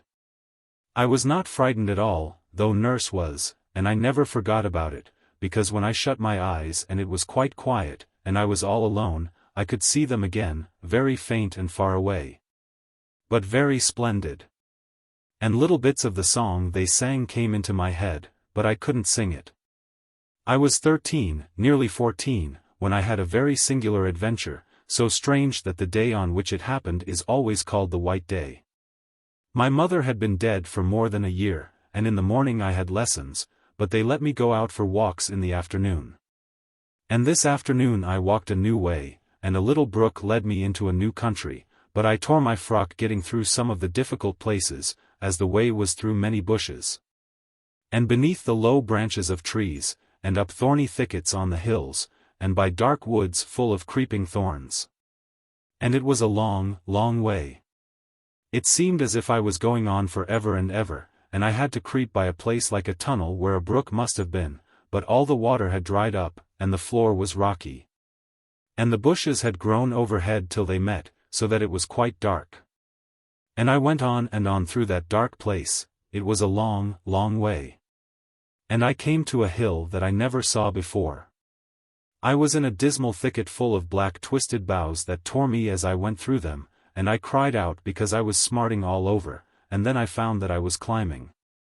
And I went up and up a long way, till at last the thicket stopped and I came out crying just under the top of a big bare place, where there were ugly grey stones lying all about on the grass. And here and there a little twisted, stunted tree came out from under a stone, like a snake. And I went up, right to the top, a long way. I never saw such big ugly stones before. They came out of the earth, some of them, and some looked as if they had been rolled to where they were, and they went on and on as far as I could see, a long, long way. I looked out from them and saw the country, but it was strange. It was winter time, and there were black terrible woods hanging from the hills all round. It was like seeing a large room hung with black curtains, and the shape of the trees seemed quite different from any I had ever seen before. I was afraid. Then beyond the woods there were other hills round in a great ring, but I had never seen any of them. It all looked black, and everything had a vor over it. It was all so still and silent, and the sky was heavy and grey and sad, like a wicked Vorish dome in deep Dendo. I went on into the dreadful rocks. There were hundreds and hundreds of them. Some were like horrid grinning men. I could see their faces as if they would jump at me out of the stone, and catch hold of me, and drag me with them back into the rock, so that I should always be there. And there were other rocks that were like animals, creeping, horrible animals, putting out their tongues, and others were like words that I could not say. And others like dead people lying on the grass. I went on among them, though they frightened me, and my heart was full of wicked songs that they put into it. And I wanted to make faces and twist myself about in the way they did, and I went on and on a long way till at last I liked the rocks, and they didn't frighten me any more. I sang the songs I thought of, songs full of words that must not be spoken or written down. Then I made faces like the faces on the rocks, and I twisted myself about like the twisted ones, and I lay down flat on the ground like the dead ones, and I went up to one that was grinning, and put my arms round him and hugged him. And so I went on and on through the rocks till I came to a round mound in the middle of them. It was higher than a mound, it was nearly as high as our house, and it was like a great basin turned upside down, all smooth and round and green, with one stone, like a post, sticking up at the top. I climbed up the sides, but they were so steep I had to stop or I should have rolled all the way down again, and I should have knocked against the stones at the bottom, and perhaps been killed. But I wanted to get up to the very top of the big round mound, so I lay down flat on my face, and took hold of the grass with my hands and drew myself up, bit by bit, till I was at the top. Then I sat down on the stone in the middle, and looked all round about. I felt I had come such a long, long way, just as if I were 100 miles from home, or in some other country. Or in one of the strange places I had read about in the tales of the genie in the Arabian Nights, or as if I had gone across the sea, far away. For years and I had found another world that nobody had ever seen or heard of before. Or as if I had somehow flown through the sky and fallen on one of the stars I had read about, where everything is dead and cold and grey, and there is no air, and the wind doesn't blow. I sat on the stone and looked all round and down and round about me. It was just as if I was sitting on a tower in the middle of a great empty town, because I could see nothing all around but the grey rocks on the ground. I couldn't make out their shapes any more, but I could see them on and on for a long way, and I looked at them, and they seemed as if they had been arranged into patterns, and shapes, and figures. I knew they couldn't be, because I had seen a lot of them coming right out of the earth, joined to the deep rocks below, so I looked again, but still I saw nothing but circles. And small circles inside big ones, and pyramids, and domes, and spires, and they seemed all to go round and round the place where I was sitting, and the more I looked, the more I saw great big rings of rocks, getting bigger and bigger, and I stared so long that it felt as if they were all moving and turning, like a great wheel, and I was turning, too. In the middle. I got quite dizzy and queer in the head, and everything began to be hazy and not clear, and I saw little sparks of blue light. And the stones looked as if they were springing and dancing and twisting as they went round and round and round. I was frightened again, and I cried out loud, and jumped up from the stone I was sitting on, and fell down. When I got up I was so glad they all looked still, and I sat down on the top and slid down the mound, and went on again. I danced as I went in the peculiar way the rocks had danced when I got giddy, and I was so glad I could do it quite well, and I danced and danced along, and sang extraordinary songs that came into my head. At last I came to the edge of that great flat hill, and there were no more rocks, and the way went again through a dark thicket in a hollow. It was just as bad as the other one I went through climbing up, but I didn't mind this one, because I was so glad I had seen those singular dances and could imitate them. I went down, creeping through the bushes, and a tall nettle stung me on my leg, and made me burn, but I didn't mind it, and I tingled with the boughs and the thorns, but I only laughed and sang. Then I got out of the thicket into a close valley, a little secret place like a dark passage that nobody ever knows of, because it was so narrow and deep and the woods were so thick round it. There is a steep bank with trees hanging over it, and there the ferns keep green all through the winter, when they are dead and brown upon the hill, and the ferns there have a sweet, rich smell like what oozes out of fir trees. There was a little stream of water running down this valley, so small that I could easily step across it. I drank the water with my hand, and it tasted like bright, yellow wine, and it sparkled and bubbled as it ran down over beautiful red and yellow and green stones, so that it seemed alive and all colors at once. I drank it, and I drank more with my hand, but I couldn't drink enough, so I lay down and bent my head and sucked the water up with my lips. It tasted much better, drinking it that way, and a ripple would come up to my mouth and give me a kiss, and I laughed, and drank again, and pretended there was a nymph, like the one in the old picture at home, who lived in the water and was kissing me. So I bent low down to the water, and put my lips softly to it, and whispered to the nymph that I would come again. I felt sure it could not be common water, I was so glad when I got up and went on. And I danced again and went up and up the valley, under hanging hills.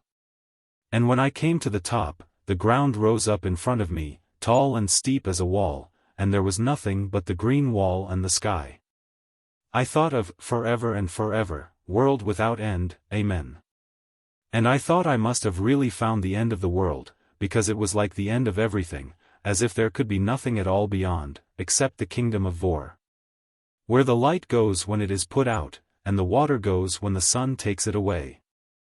I began to think of all the long, long way I had journeyed, how I had found a brook and followed it on, and gone through bushes and thorny thickets, and dark woods full of creeping thorns. Then I had crept up a tunnel under trees, and climbed a thicket, and seen all the grey rocks, and sat in the middle of them when they turned round. And then I had gone on through the grey rocks and come down the hill through the stinging thicket and up the dark valley, all a long, long way. I wondered how I should get home again, if I could ever find the way, and if my home was there any more, or if it were turned and everybody in it into grey rocks, as in the Arabian Nights. So I sat down on the grass and thought what I should do next. I was tired, and my feet were hot with walking, and as I looked about I saw there was a wonderful well just under the high, steep wall of grass. All the ground round it was covered with bright, green, dripping moss. There was every kind of moss there, moss like beautiful little ferns, and like palms and fir trees, and it was all green as jewelry, and drops of water hung on it like diamonds. And in the middle was the great well, deep and shining and beautiful, so clear that it looked as if I could touch the red sand at the bottom, but it was far below. I stood by it and looked in, as if I were looking in a glass. At the bottom of the well, in the middle of it, the red grains of sand were moving and stirring all the time, and I saw how the water bubbled up, but at the top it was quite smooth, and full and brimming. It was a great well, large like a bath, and with the shining, glittering green moss about it, it looked like a great white jewel, with green jewels all round. My feet were so hot and tired that I took off my boots and stockings, and let my feet down into the water, and the water was soft and cold, and when I got up I wasn't tired any more.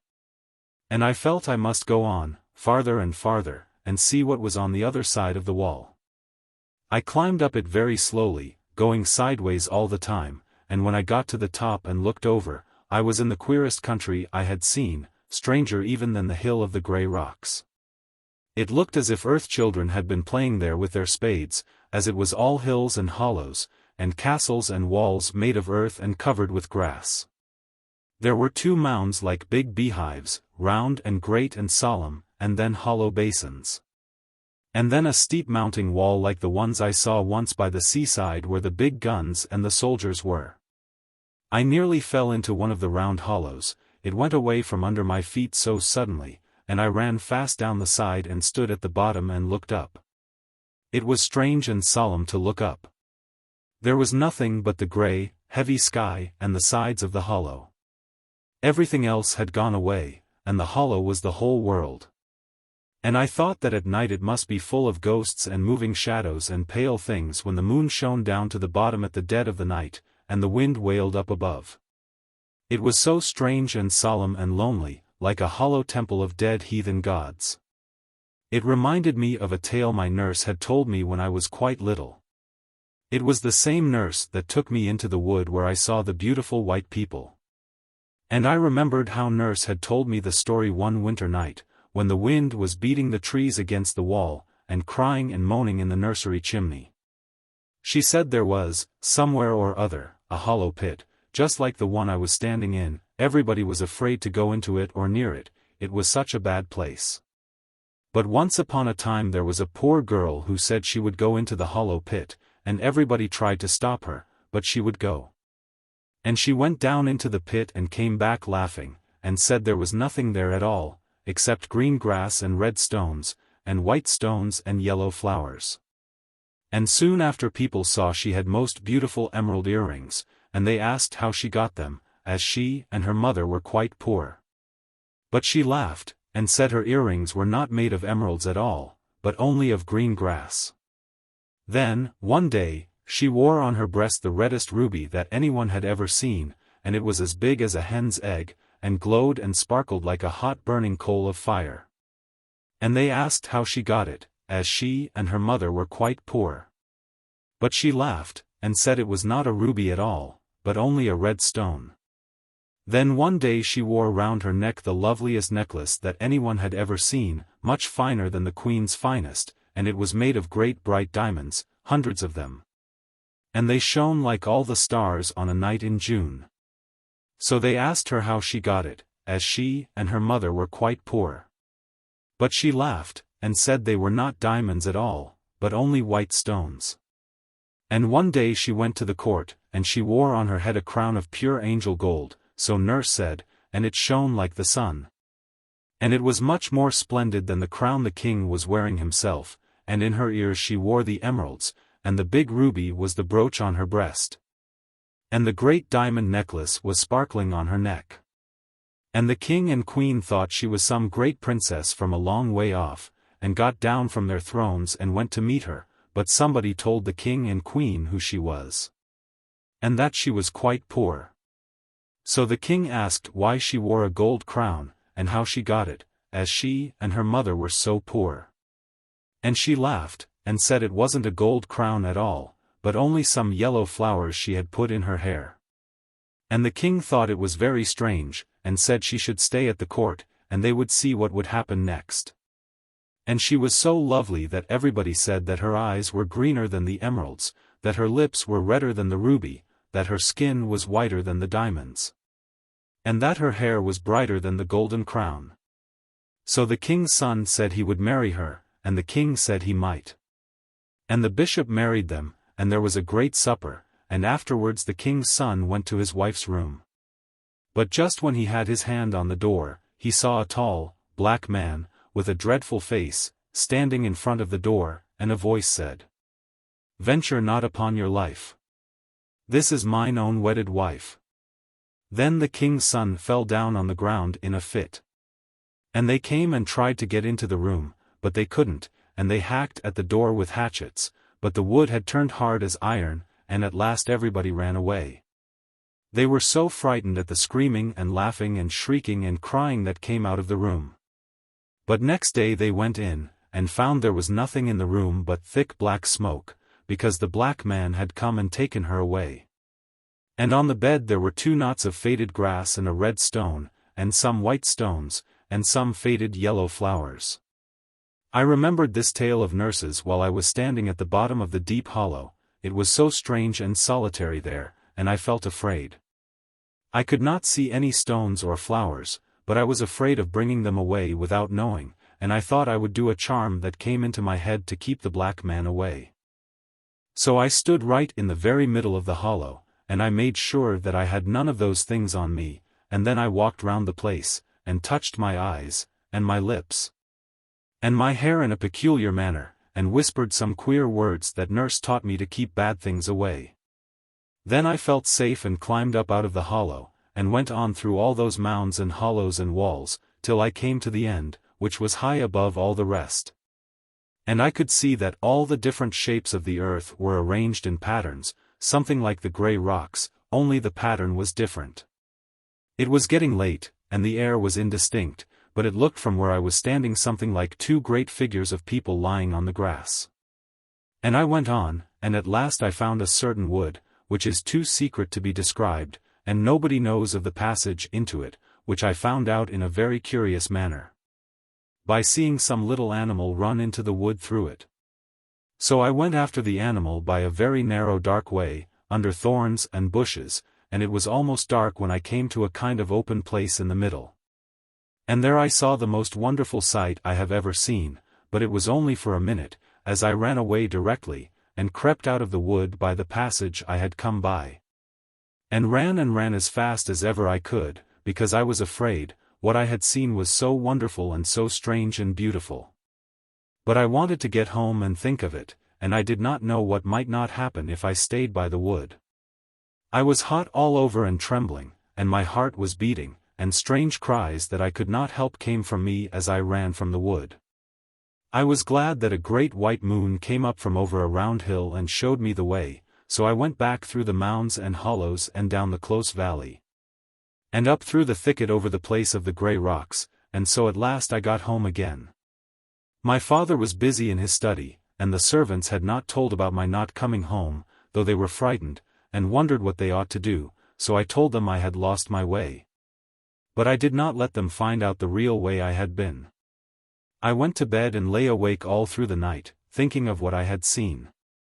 When I came out of the narrow way, and it looked all shining, though the air was dark, it seemed so certain, and all the way home I was quite sure that I had seen it. And I wanted to be alone in my room, and be glad over it all to myself, and shut my eyes and pretend it was there, and do all the things I would have done if I had not been so afraid. But when I shut my eyes the sight would not come, and I began to think about my adventures all over again, and I remembered how dusky and queer it was at the end.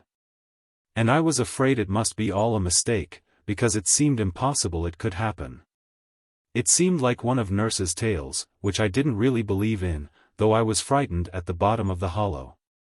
And the stories she told me when I was little came back into my head, and I wondered whether it was really there what I thought I had seen, or whether any of her tales could have happened a long time ago. It was so queer. I lay awake there in my room at the back of the house, and the moon was shining on the other side towards the river, so the bright light did not fall upon the wall. And the house was quite still. I had heard my father come upstairs, and just after the clock struck 12, and after the house was still and empty, as if there was nobody alive in it.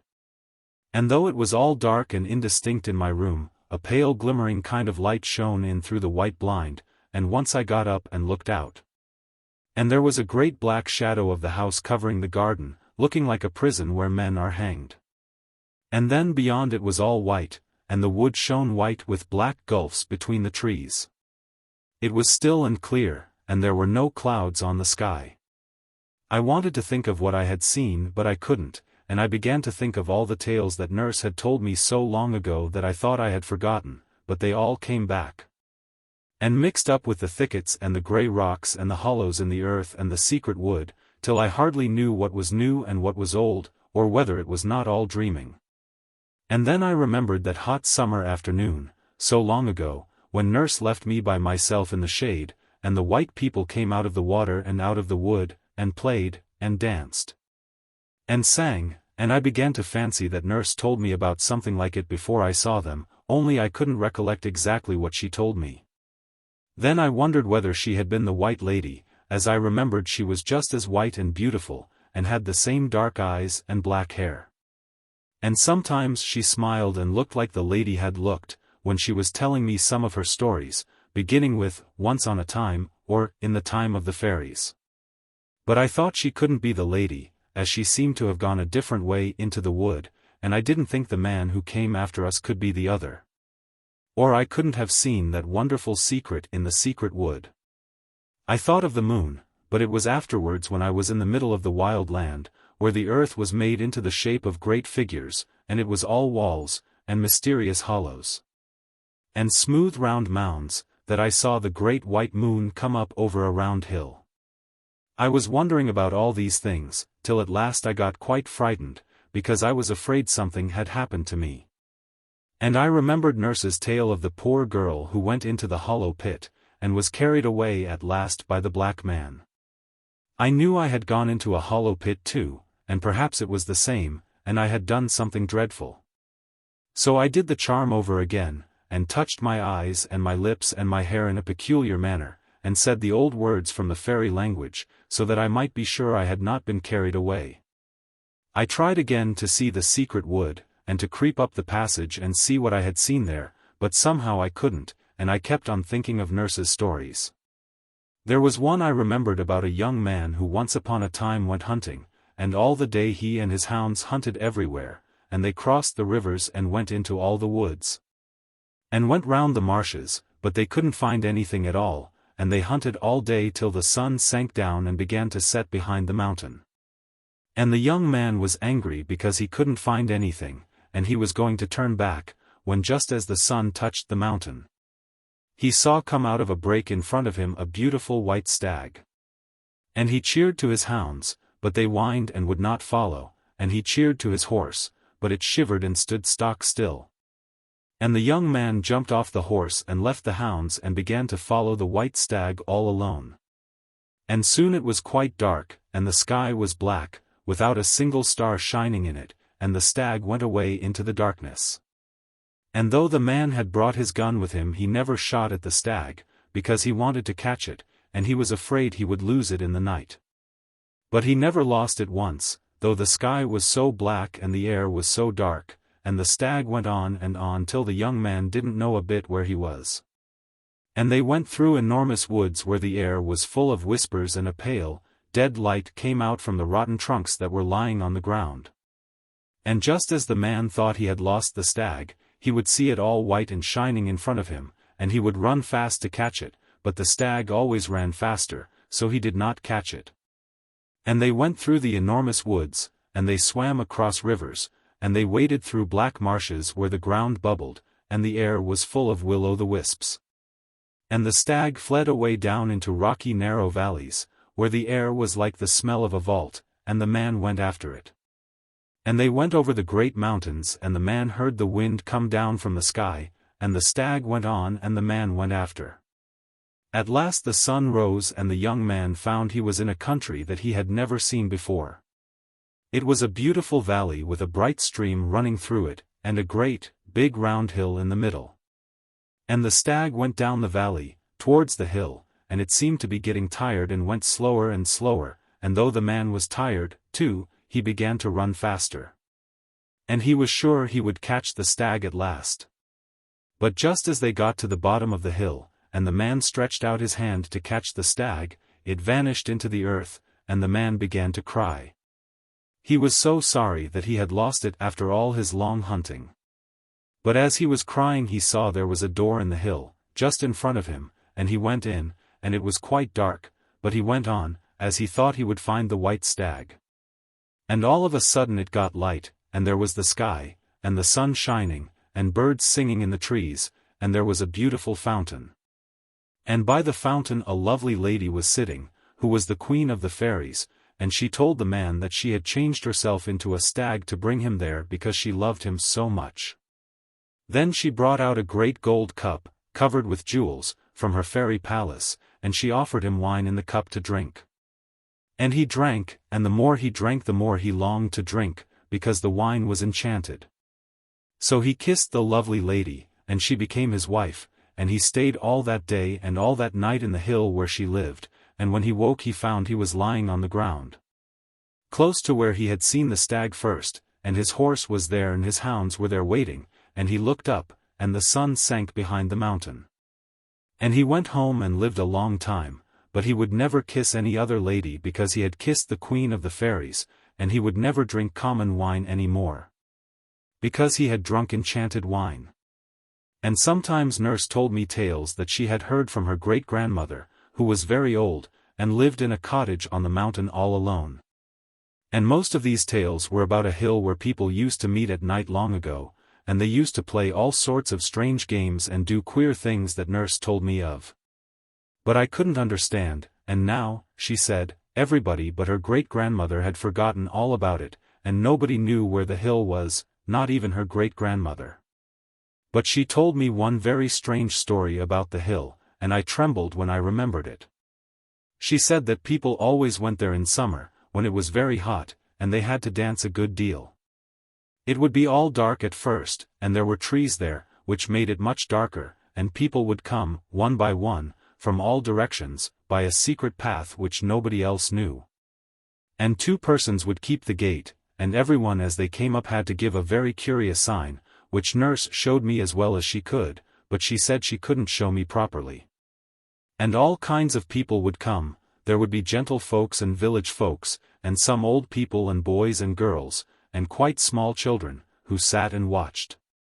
And it would all be dark as they came in, except in one corner where someone was burning something that smelt strong and sweet, and made them laugh, and there one would see a glaring of coals, and the smoke mounting up red. So they would all come in, and when the last had come there was no door any more, so that no one else could get in, even if they knew there was anything beyond. And once a gentleman who was a stranger and had ridden a long way, lost his path at night, and his horse took him into the very middle of the wild country, where everything was upside down. And there were dreadful marshes and great stones everywhere, and holes underfoot, and the trees looked like gibbet posts, because they had great black arms that stretched out across the way. And this strange gentleman was very frightened, and his horse began to shiver all over, and at last it stopped and wouldn't go any farther, and the gentleman got down and tried to lead the horse. But it wouldn't move, and it was all covered with a sweat, like death. So the gentleman went on all alone, going farther and farther into the wild country, till at last he came to a dark place, where he heard shouting and singing and crying, like nothing he had ever heard before. It all sounded quite close to him, but he couldn't get in, and so he began to call, and while he was calling, something came behind him, and in a minute his mouth and arms and legs were all bound up. And he fell into a swoon. And when he came to himself, he was lying by the roadside, just where he had first lost his way, under a blasted oak with a black trunk, and his horse was tied beside him. So he rode on to the town and told the people there what had happened, and some of them were amazed, but others knew. So when once everybody had come, there was no door at all for anybody else to pass in by. And when they were all inside, round in a ring, touching each other, someone began to sing in the darkness, and someone else would make a noise like thunder with a thing they had on purpose. And on still nights people would hear the thundering noise far, far away beyond the wild land, and some of them, who thought they knew what it was, used to make a sign on their breasts when they woke up in their beds at dead of night and heard that terrible deep noise, like thunder on the mountains. And the noise and the singing would go on and on for a long time, and the people who were in a ring swayed a little to and fro. And the song was in an old, old language that nobody knows now, and the tune was queer. Nurse said her great-grandmother had known someone who remembered a little of it, when she was quite a little girl, and Nurse tried to sing some of it to me. And it was so strange a tune that I turned all cold and my flesh crept as if I had put my hand on something dead. Sometimes it was a man that sang and sometimes it was a woman. And sometimes the one who sang it did it so well that 2 or 3 of the people who were there fell to the ground shrieking and tearing with their hands. The singing went on, and the people in the ring kept swaying to and fro for a long time, and at last the moon would rise over a place they called the Tol Dayal, and came up and showed them swinging and swaying from side to side, with the sweet thick smoke curling up from the burning coals, and floating in circles all around them. Then they had their supper. A boy and a girl brought it to them. The boy carried a great cup of wine, and the girl carried a cake of bread, and they passed the bread and the wine round and round, but they tasted quite different from common bread and common wine. And changed everybody that tasted them. Then they all rose up and danced, and secret things were brought out of some hiding place, and they played extraordinary games, and danced round and round and round in the moonlight. And sometimes people would suddenly disappear and never be heard of afterwards, and nobody knew what had happened to them. And they drank more of that curious wine, and they made images and worshipped them, and Nurse showed me how the images were made one day when we were out for a walk.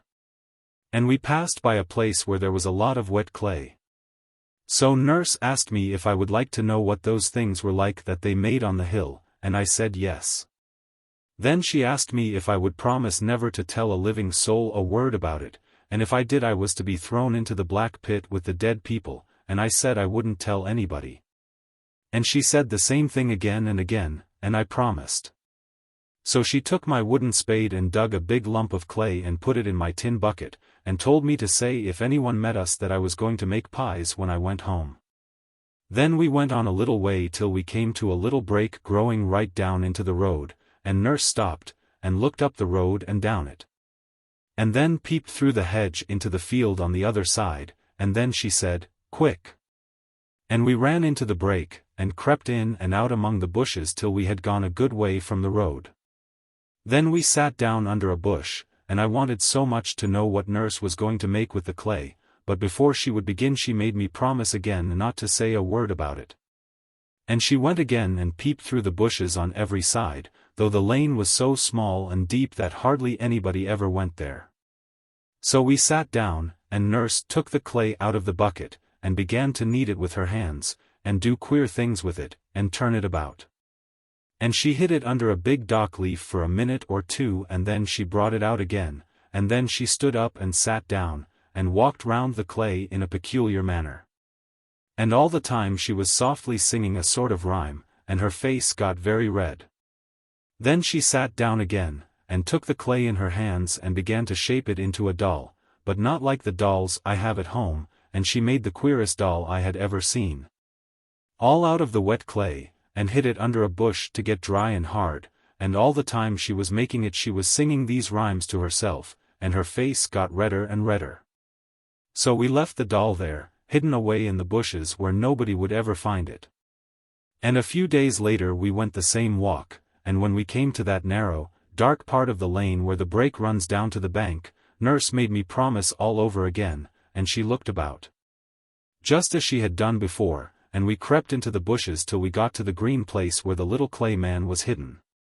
I remember it all so well, though I was only 8, and it is 8 years ago now as I am writing it down, but the sky was a deep violet blue. And in the middle of the break where we were sitting there was a great elder tree covered with blossoms, and on the other side there was a clump of meadowsweet. And when I think of that day the smell of the meadowsweet and elder blossom seems to fill the room, and if I shut my eyes I can see the glaring blue sky, with little clouds very white floating across it, and Nurse who went away long ago sitting opposite me and looking like the beautiful white lady in the wood. So we sat down and Nurse took out the clay doll from the secret place where she had hidden it, and she said we must pay our respects, and she would show me what to do. And I must watch her all the time. So she did all sorts of queer things with the little clay man, and I noticed she was all streaming with perspiration, though we had walked so slowly, and then she told me to pay my respects. And I did everything she did because I liked her, and it was such an odd game.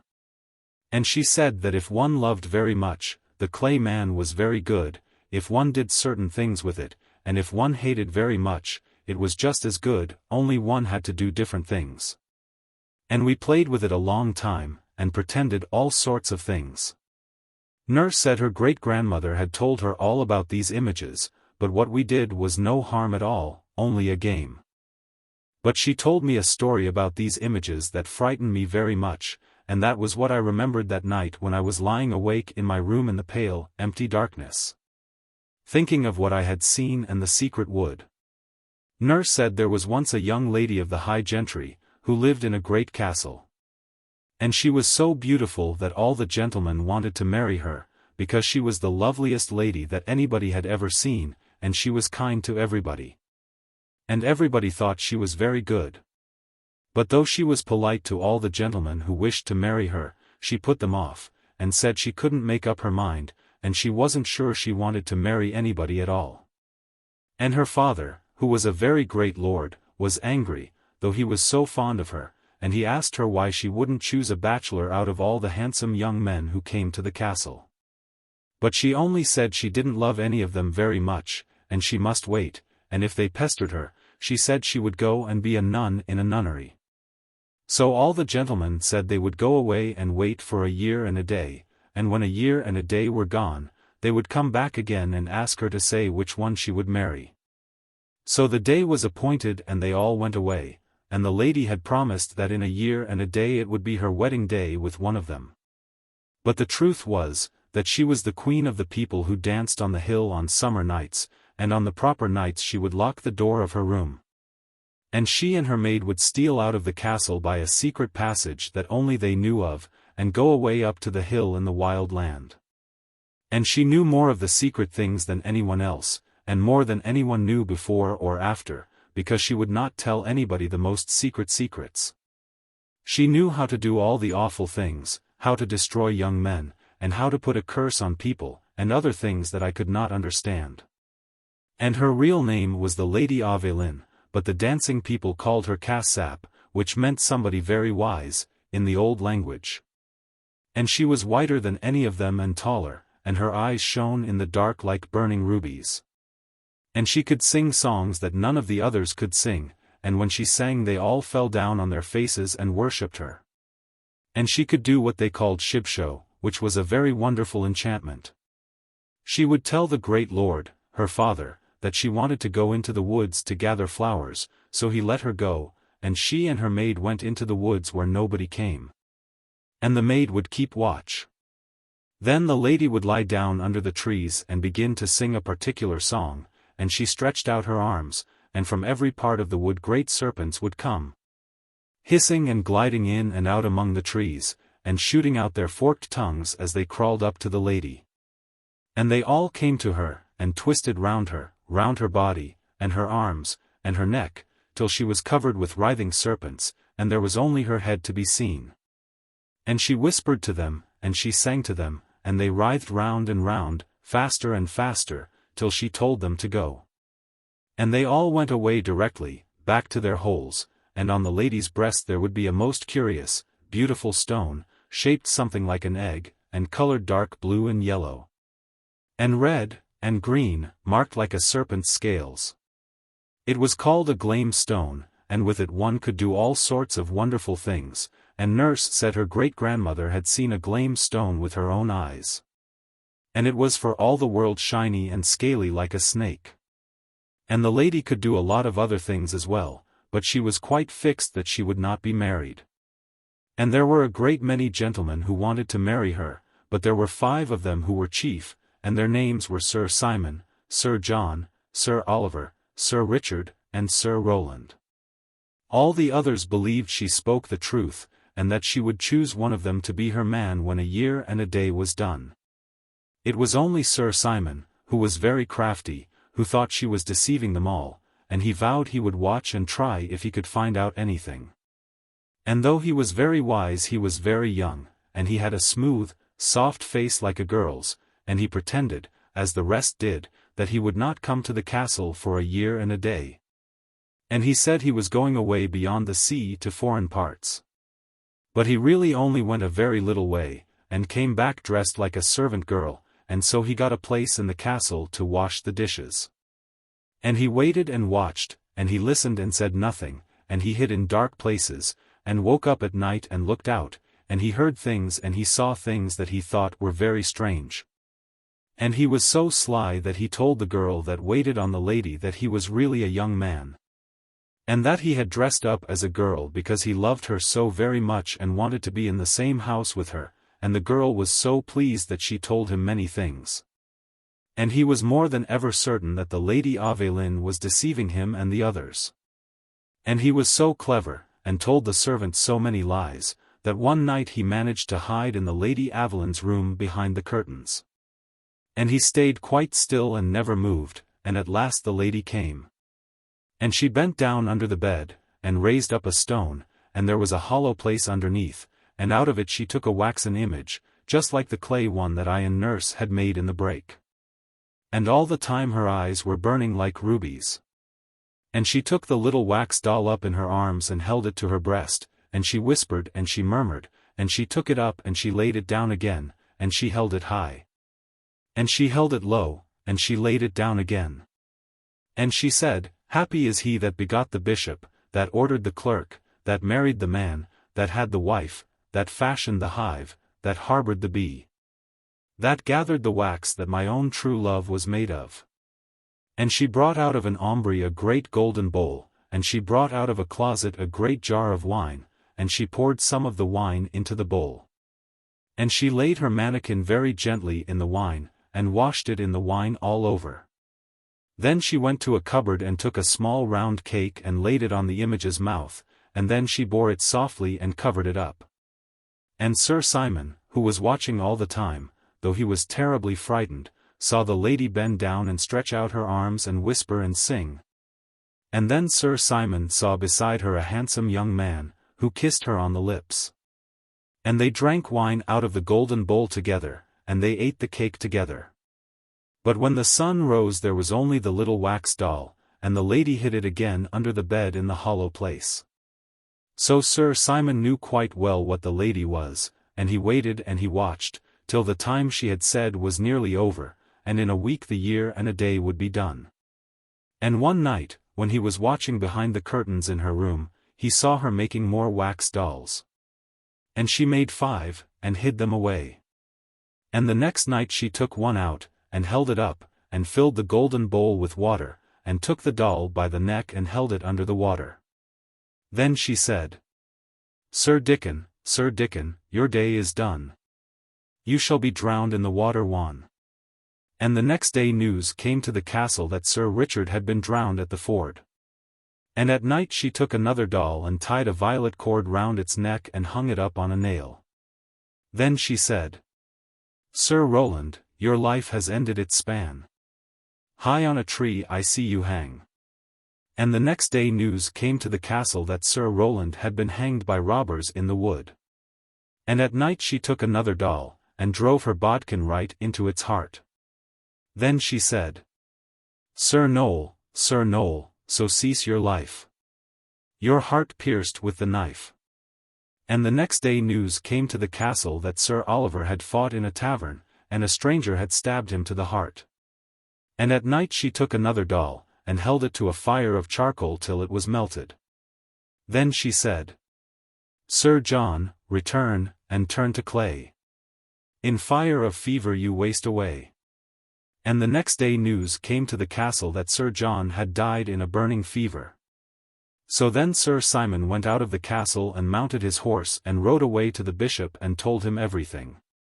And the bishop sent his men, and they took the Lady Aveline, and everything she had done was found out. So on the day after the year and a day, when she was to have been married, they carried her through the town in her smock, and they tied her to a great stake in the marketplace. And burned her alive before the bishop with her wax image hung round her neck. And people said the wax man screamed in the burning of the flames. And I thought of this story again and again as I was lying awake in my bed, and I seemed to see the Lady Aveline in the marketplace, with the yellow flames eating up her beautiful white body. And I thought of it so much that I seemed to get into the story myself, and I fancied I was the lady, and that they were coming to take me to be burnt with fire, with all the people in the town looking at me. And I wondered whether she cared, after all the strange things she had done, and whether it hurt very much to be burned at the stake. I tried again and again to forget nurse's stories, and to remember the secret I had seen that afternoon, and what was in the secret wood, but I could only see the dark and a glimmering in the dark. And then it went away, and I only saw myself running, and then a great moon came up white over a dark round hill. Then all the old stories came back again, and the queer rhymes that nurse used to sing to me. And there was one beginning, Halsey Cumsey Helen Musty, that she used to sing very softly when she wanted me to go to sleep. And I began to sing it to myself inside of my head, and I went to sleep. The next morning I was very tired and sleepy, and could hardly do my lessons, and I was very glad when they were over and I had had my dinner, as I wanted to go out and be alone. It was a warm day, and I went to a nice turfy hill by the river, and sat down on my mother's old shawl that I had brought with me on purpose. The sky was grey, like the day before, but there was a kind of white gleam behind it, and from where I was sitting I could look down on the town, and it was all still and quiet and white. Like a picture. I remembered that it was on that hill that Nurse taught me to play an old game called Troy Town, in which one had to dance, and wind in and out on a pattern in the grass.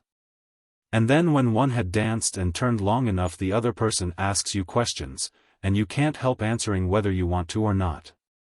And whatever you are told to do you feel you have to do it. Nurse said there used to be a lot of games like that some people knew of, and there was one by which people could be turned into anything you liked. And an old man her great-grandmother had seen had known a girl who had been turned into a large snake. And there was another very ancient game of dancing and winding and turning, by which you could take a person out of himself and hide him away as long as you liked. And his body went walking about quite empty, without any sense in it. But I came to that hill because I wanted to think of what had happened the day before, and of the secret of the wood. From the place where I was sitting I could see beyond the town, into the opening I had found, where a little brook had led me into an unknown country. And I pretended I was following the brook over again, and I went all the way in my mind, and at last I found the wood, and crept into it under the bushes. And then in the dusk I saw something that made me feel as if I were filled with fire, as if I wanted to dance and sing and fly up into the air, because I was changed and wonderful. But what I saw was not changed at all, and had not grown old, and I wondered again and again how such things could happen, and whether Nurse's stories were really true. Because in the daytime in the open air everything seemed quite different from what it was at night, when I was frightened, and thought I was to be burned alive. I once told my father one of her little tales, which was about a ghost, and asked him if it was true, and he told me it was not true at all, and that only common, ignorant people believed in such rubbish. He was very angry with Nurse for telling me the story, and scolded her, and after that I promised her I would never whisper a word of what she told me. And if I did I should be bitten by the great black snake that lived in the pool in the wood. And all alone on the hill I wondered what was true. I had seen something very amazing and very lovely, and I knew a story, and if I had really seen it, and not made it up out of the dark, and the black bough, and the bright shining that was mounting up to the sky from over the great round hill, but had really seen it in truth. Then there were all kinds of wonderful and lovely and terrible things to think of, so I longed and trembled, and I burned and got cold. And I looked down on the town, so quiet and still, like a little white picture, and I thought over and over if it could be true. I was a long time before I could make up my mind to anything. There was such a strange fluttering at my heart that seemed to whisper to me all the time that I had not made it up out of my head, and yet it seemed quite impossible. And I knew my father and everybody would say it was dreadful rubbish. I never dreamed of telling him or anybody else a word about it, because I knew it would be of no use, and I should only get laughed at or scolded, so for a long time I was very quiet, and went about thinking and wondering. And at night I used to dream of amazing things, and sometimes I woke up in the early morning and held out my arms with a cry. And I was frightened, too, because there were dangers, and some awful thing would happen to me, unless I took great care, if the story were true.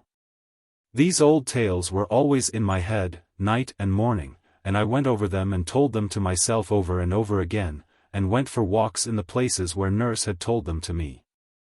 And when I sat in the nursery by the fire in the evenings I used to fancy Nurse was sitting in the other chair, and telling me some wonderful story in a low voice, for fear anybody should be listening.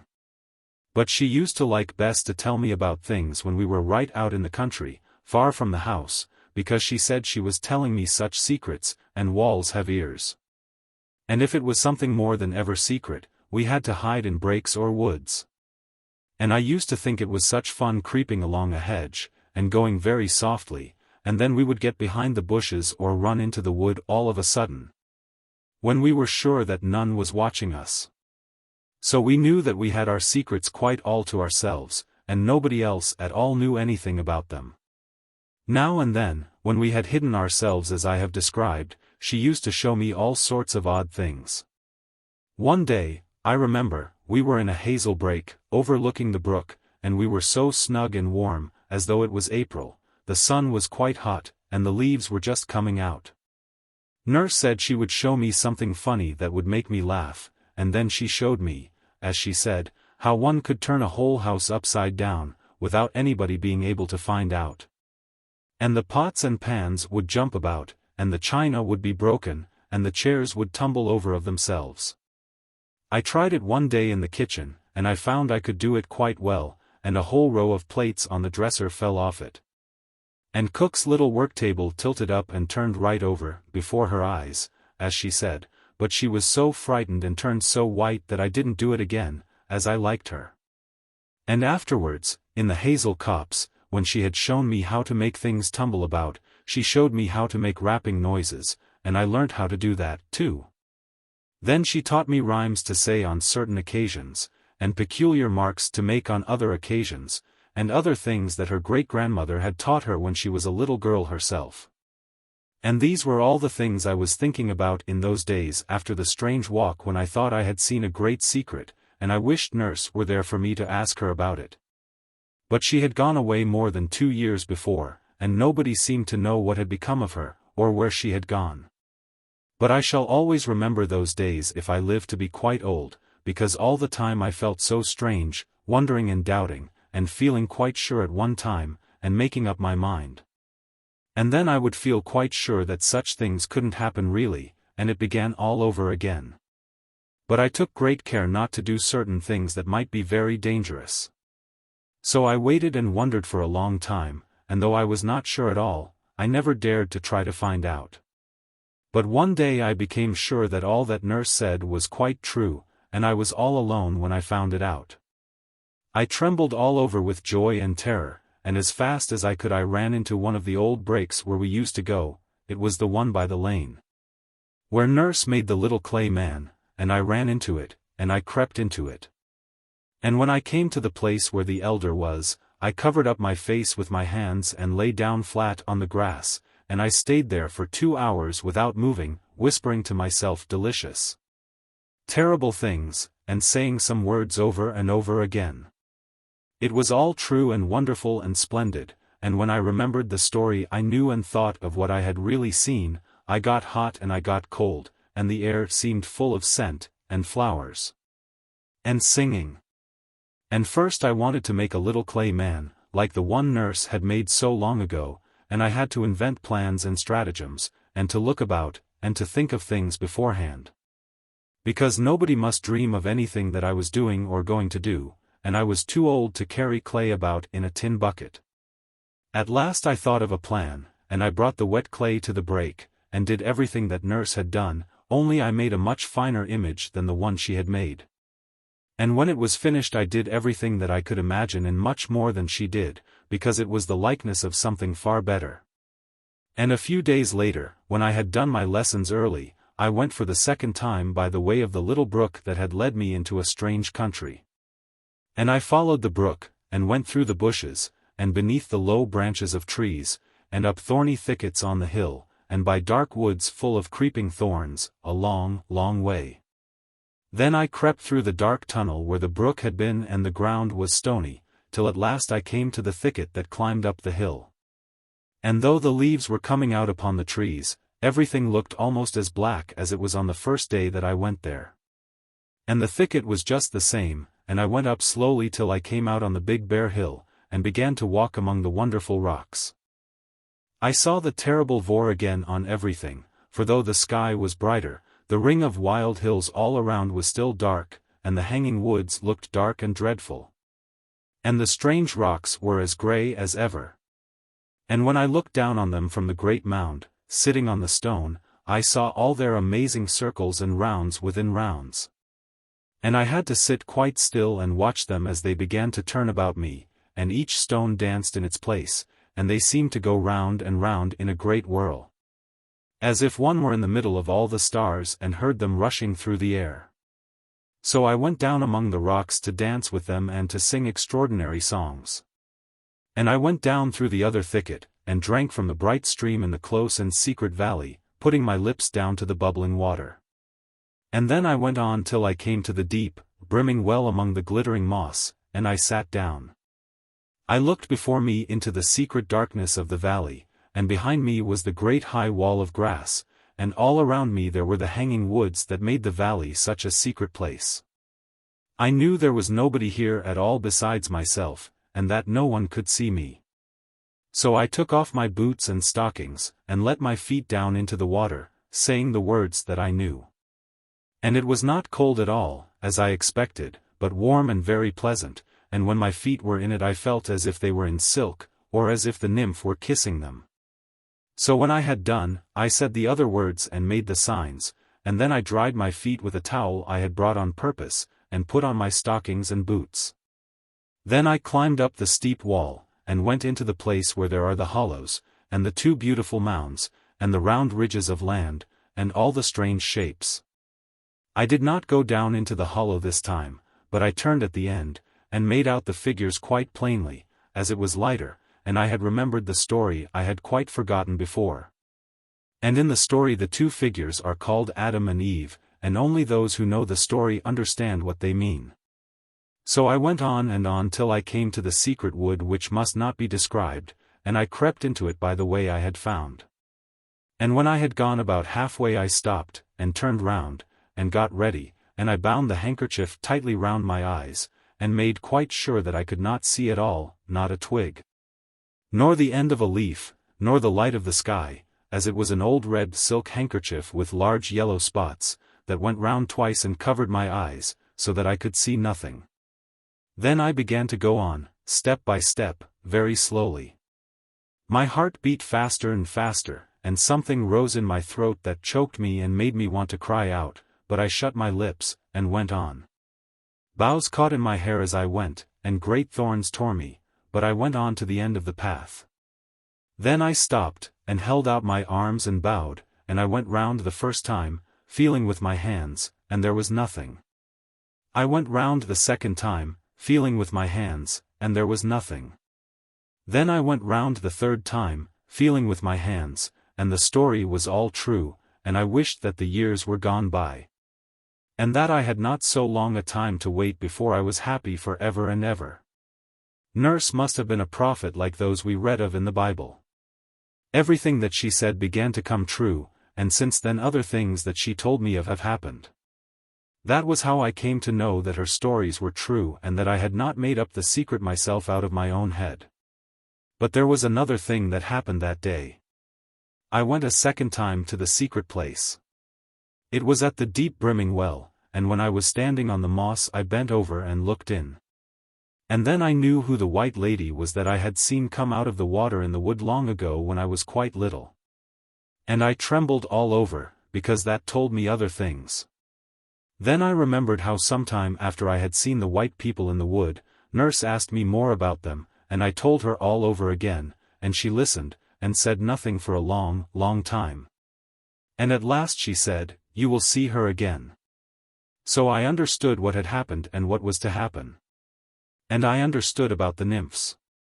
How I might meet them in all kinds of places, and they would always help me, and I must always look for them, and find them in all sorts of strange shapes and appearances. And without the nymphs I could never have found the secret, and without them none of the other things could happen. Nurse had told me all about them long ago, but she called them by another name, and I did not know what she meant, or what her tales of them were about, only that they were very queer. And there were two kinds, the bright and the dark, and both were very lovely and very wonderful, and some people saw only one kind, and some only the other, but some saw them both. But usually the dark appeared first, and the bright ones came afterwards, and there were extraordinary tales about them. It was a day or two after I had come home from the secret place that I first really knew the nymphs. Nurse had shown me how to call them, and I had tried, but I did not know what she meant, and so I thought it was all nonsense. But I made up my mind I would try again, so I went to the wood where the pool was, where I saw the white people, and I tried again. The dark nymph, Alana, came, and she turned the pool of water into a pool of fire. Epilogue. That's a very queer story, said Cotgrave, handing back the green book to the recluse, Ambrose. I see the drift of a good deal, but there are many things that I do not grasp at all. On the last page, for example, what does she mean by nymphs? Well, I think there are references throughout the manuscript to certain processes, which have been handed down by tradition from age to age. Some of these processes are just beginning to come within the purview of science, which has arrived at them, or rather at the steps which lead to them, by quite different paths. I have interpreted the reference to nymphs as a reference to one of these processes. And you believe that there are such things? Oh, I think so. Yes, I believe I could give you convincing evidence on that point. I am afraid you have neglected the study of alchemy. It is a pity, for the symbolism, at all events, is very beautiful, and moreover if you were acquainted with certain books on the subject. I could recall to your mind phrases which might explain a good deal in the manuscript that you have been reading. Yes, but I want to know whether you seriously think that there is any foundation of fact beneath these fancies. Is it not all a department of poetry? A curious dream with which man has indulged himself? I can only say that it is no doubt better for the great mass of people to dismiss it all as a dream. But if you ask my veritable belief, that goes quite the other way. No, I should not say belief, but rather knowledge. I may tell you that I have known cases in which men have stumbled quite by accident on certain of these processes, and have been astonished by wholly unexpected results. In the cases I am thinking of there could have been no possibility of suggestion or subconscious action of any kind. One might as well suppose a schoolboy suggesting the existence of Aeschylus to himself, while he plods mechanically through the declensions. But you have noticed the obscurity, Ambrose went on, and in this particular case it must have been dictated by instinct. Since the writer never thought that her manuscripts would fall into other hands. But the practice is universal, and for most excellent reasons. Powerful and sovereign medicines, which are, of necessity, virulent poisons also, are kept in a locked cabinet. The child may find the key by chance, and drink herself dead. But in most cases the search is educational, and the phials contain precious elixirs for him who has patiently fashioned the key for himself. You do not care to go into details? No, frankly, I do not. No, you must remain unconvinced. But you saw how the manuscript illustrates the talk we had last week? Is this girl still alive? No. I was one of those who found her. I knew the father well, he was a lawyer, and had always left her very much to herself. He thought of nothing but deeds and leases, and the news came to him as an awful surprise. She was missing one morning. I suppose it was about a year after she had written what you have read. The servants were called, and they told things, and put the only natural interpretation on them, a perfectly erroneous one. They discovered that green book somewhere in her room, and I found her in the place that she described with so much dread, lying on the ground before the image. It was an image? Yes, it was hidden by the thorns and the thick undergrowth that had surrounded it. It was a wild, lonely country. But you know what it was like by her description, though of course you will understand that the colors have been heightened. A child's imagination always makes the heights higher and the depths deeper than they really are, and she had, unfortunately for herself, something more than imagination. One might say, perhaps, that the picture in her mind which she succeeded in a measure in putting into words, was the scene as it would have appeared to an imaginative artist. But it is a strange, desolate land. And she was dead? Yes. She had poisoned herself, in time. No, there was not a word to be said against her in the ordinary sense. You may recollect a story I told you the other night about a lady who saw her child's fingers crushed by a window? And what was this statue? Well, it was of Roman workmanship, of a stone that with the centuries had not blackened, but had become white and luminous. The thicket had grown up about it and concealed it, and in the Middle Ages the followers of a very old tradition had known how to use it for their own purposes. In fact, it had been incorporated into the monstrous mythology of the Sabbath. You will have noted that those to whom a sight of that shining whiteness had been vouchsafed by chance, or rather, perhaps, by apparent chance, were required to blindfold themselves on their second approach. That is very significant. And is it there still? I sent for tools, and we hammered it into dust and fragments. The persistence of tradition never surprises me, Ambrose went on after a pause. I could name many an English parish where such traditions as that girl had listened to in her childhood are still existent in occult but unabated vigor. No, for me, it is the story, not the sequel, which is strange and awful, for I have always believed that wonder is of the soul. A Fragment of Life. Chapter 1. Edward Darnell awoke from a dream of an ancient wood, and of a clear well rising into grey film and vapour beneath a misty, glimmering heat. And as his eyes opened he saw the sunlight bright in the room, sparkling on the varnish of the new furniture. He turned and found his wife's place vacant, and with some confusion and wonder of the dream still lingering in his mind, he rose also, and began hurriedly to set about his dressing. For he had overslept a little, and the bus passed the corner at 9:15.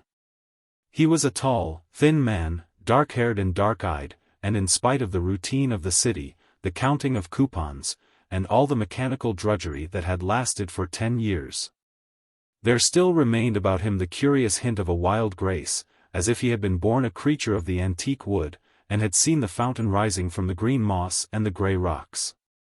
The breakfast was laid in the room on the ground floor, the back room with the French windows looking on the garden. And before he sat down to his fried bacon he kissed his wife seriously and dutifully.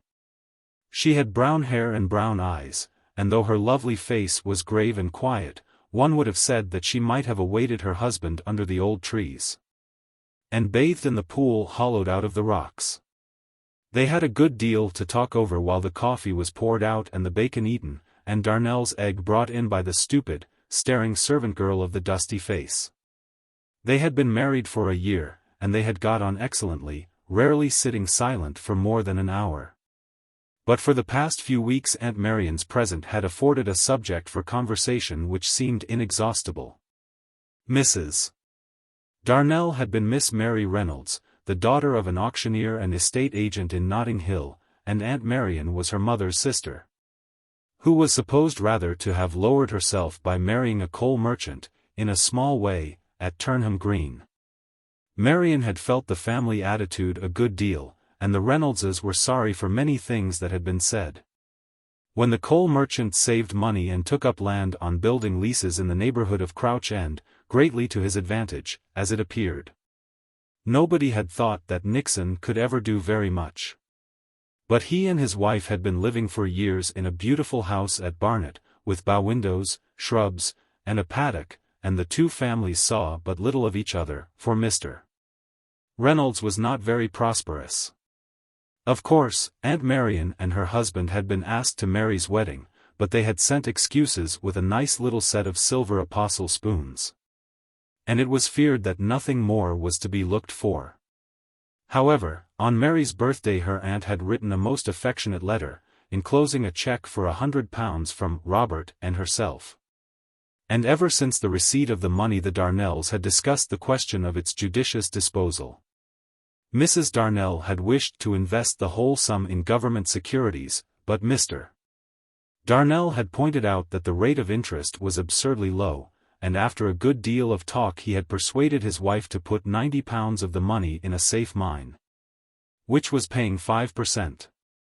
This was very well, but the remaining £10, which Mrs. Darnell had insisted on reserving, gave rise to legends and discourses as interminable as the disputes of the schools. At first Mr. Darnell had proposed that they should furnish the spare room. There were 4 bedrooms in the house, their own room, the small one for the servant, and 2 others overlooking the garden, one of which had been used for storing boxes, ends of rope, and odd numbers of quiet days and Sunday evenings, besides some worn suits belonging to Mr. Darnell which had been carefully wrapped up and laid by, as he scarcely knew what to do with them. The other room was frankly waste and vacant, and one Saturday afternoon, as he was coming home in the bus, and while he revolved that difficult question of the £10. The unseemly emptiness of the spare room suddenly came into his mind, and he glowed with the idea that now, thanks to Aunt Marion, it could be furnished. He was busied with this delightful thought all the way home, but when he let himself in, he said nothing to his wife, since he felt that his idea must be matured. He told Mrs. Darnell that, having important business, he was obliged to go out again directly, but that he should be back without fail for tea at 6:30. And Mary, on her side, was not sorry to be alone, as she was a little behindhand with the household books. The fact was, that Darnell, full of the design of furnishing the spare bedroom, wished to consult his friend Wilson, who lived at Fulham, and had often given him judicious advice as to the laying out of money to the very best advantage. Wilson was connected with the Bordeaux wine trade, and Darnell's only anxiety was lest he should not be at home. However, it was all right. Darnell took a tram along the Goldhawk Road, and walked the rest of the way, and was delighted to see Wilson in the front garden of his house, busy amongst his flower-beds. "Haven't seen you for an age," he said cheerily, when he heard Darnell's hand on the gate. "Come in." "Oh, I forgot," he added, as Darnell still fumbled with the handle, and vainly attempted to enter. "Of course you can't get in, I haven't shown it you." It was a hot day in June, and Wilson appeared in a costume which he had put on in haste as soon as he arrived from the city. He wore a straw hat with a neat puggaree protecting the back of his neck, and his dress was a Norfolk jacket and knickers in heather mixture. "See," he said, as he let Darnell in, "see the dodge. You don't turn the handle at all. First of all push hard, and then pull. It's a trick of my own, and I shall have it patented. You see, it keeps undesirable characters at a distance, such a great thing in the suburbs. I feel I can leave Mrs. Wilson alone now, and, formerly, you have no idea how she used to be pestered." "But how about visitors?" said Darnell. "How do they get in?" "Oh, we put them up to it. Besides," he said vaguely, "there is sure to be somebody looking out. Mrs. Wilson is nearly always at the window. She's out now, gone to call on some friends. The Bennets at home day, I think it is. This is the first Saturday, isn't it? You know J.W. Bennet, don't you? Ah, he's in the house, doing very well, I believe. He put me on to a very good thing the other day." "But, I say," said Wilson, as they turned and strolled towards the front door, "what do you wear those black things for? You look hot. Look at me." "Well, I've been gardening, you know, but I feel as cool as a cucumber." "I dare say you don't know where to get these things." "Very few men do." "Where do you suppose I got them?" "In the West End, I suppose," said Darnell, wishing to be polite. "Yes, that's what everybody says. And it is a good cut." "Well, I'll tell you, but you needn't pass it on to everybody. I got the tip from Jameson, you know him, Jim Jams, in the China trade, 39 Eastbrook, and he said he didn't want everybody in the city to know about it. But just go to Jennings, in Old Wall, and mention my name, and you'll be all right." "And what d'you think they cost?" "I haven't a notion," said Darnell, who had never bought such a suit in his life. "Well, have a guess." Darnell regarded Wilson gravely. The jacket hung about his body like a sack, the knickerbockers drooped lamentably over his calves, and in prominent positions the bloom of the heather seemed about to fade and disappear. £3, I suppose, at least," he said at length. "Well, I asked Dench, in our place, the other day, and he guessed 4.10, and his father's got something to do with a big business in Conduit Street. But I only gave 35 and 6. To measure?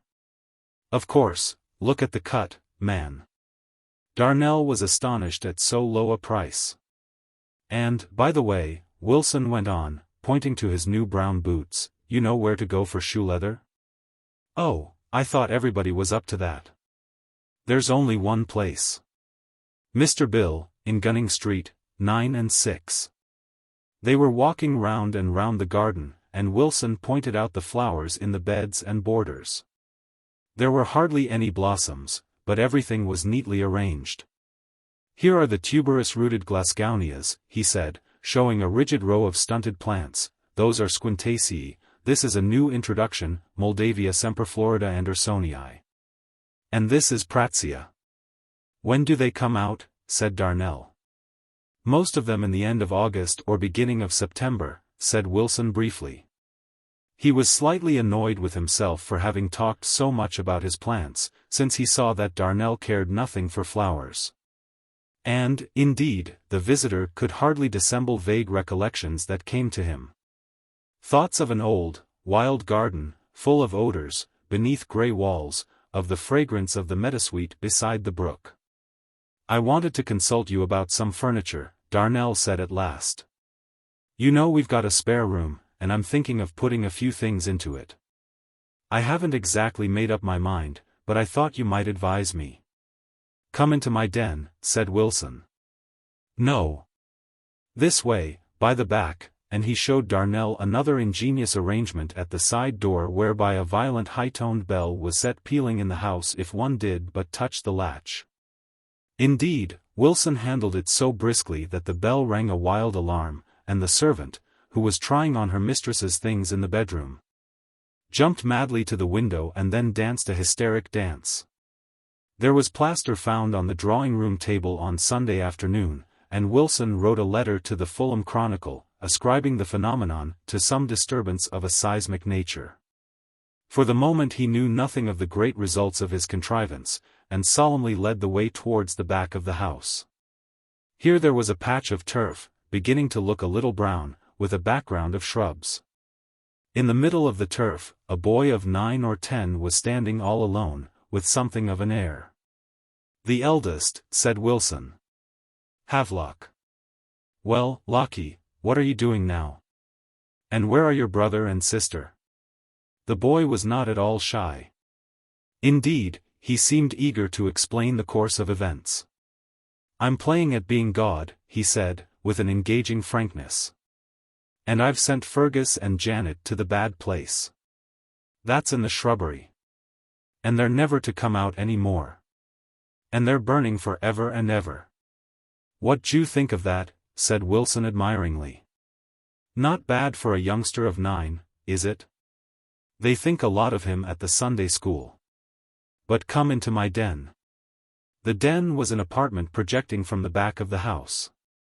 It had been designed as a back kitchen and washhouse, but Wilson had draped the copper in art muslin and had boarded over the sink, so that it served as a workman's bench. Snug, isn't it? He said, as he pushed forward one of the 2 wicker chairs. I think out things here, you know, it's quiet. And what about this furnishing? Do you want to do the thing on a grand scale? Oh, not at all. Quite the reverse. In fact, I don't know whether the sum at our disposal will be sufficient. You see, the spare room is 10 feet by 12, with a western exposure, and I thought if we could manage it, that it would seem more cheerful furnished. Besides, it's pleasant to be able to ask a visitor, our aunt, Mrs. Nixon, for example. But she is accustomed to have everything very nice. And how much do you want to spend? Well, I hardly think we should be justified in going much beyond £10. That isn't enough, eh? Wilson got up and shut the door of the back kitchen impressively. Look here, he said, I'm glad you came to me in the first place. Now you'll just tell me where you thought of going yourself. Well, I had thought of the Hampstead Road, said Darnell in a hesitating manner. I just thought you'd say that. But I'll ask you, what is the good of going to those expensive shops in the West End? You don't get a better article for your money. You're merely paying for fashion. I've seen some nice things in Samuel's, though. They get a brilliant polish on their goods in those superior shops. We went there when we were married.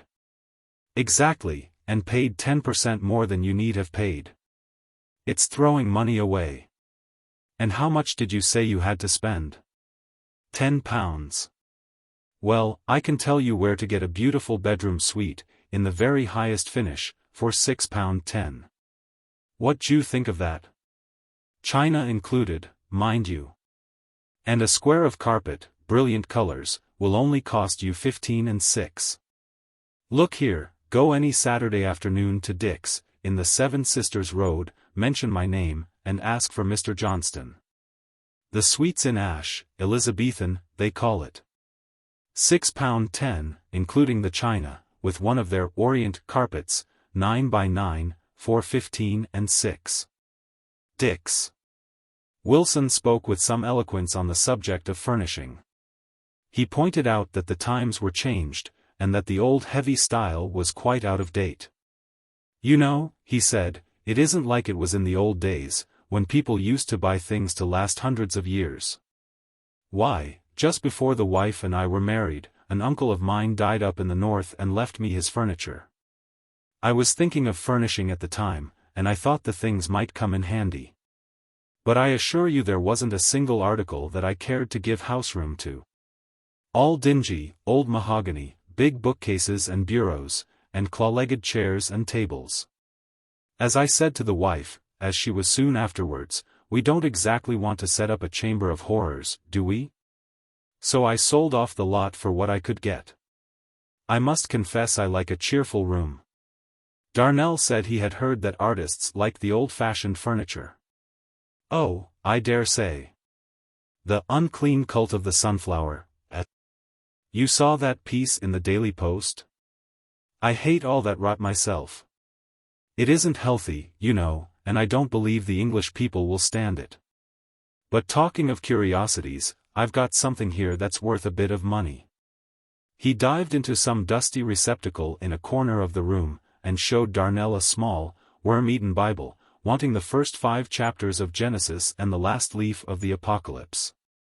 It bore the date of 1753. It's my belief that's worth a lot, said Wilson. Look at the wormholes. And you see it's imperfect, as they call it. You've noticed that some of the most valuable books are imperfect at the sales? The interview came to an end soon after, and Darnell went home to his tea. He thought seriously of taking Wilson's advice, and after tea he told Mary of his idea and of what Wilson had said about Dick's. Mary was a good deal taken by the plan when she had heard all the details. The prices struck her as very moderate. They were sitting one on each side of the grate, which was concealed by a pretty cardboard screen, painted with landscapes, and she rested her cheek on her hand.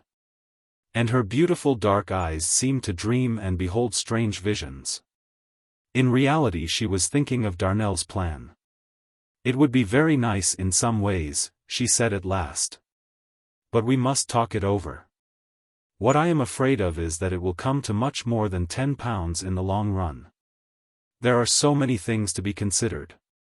There's the bed. It would look shabby if we got a common bed without brass mounts. Then the bedding, the mattress, and blankets, and sheets, and counterpane would all cost something.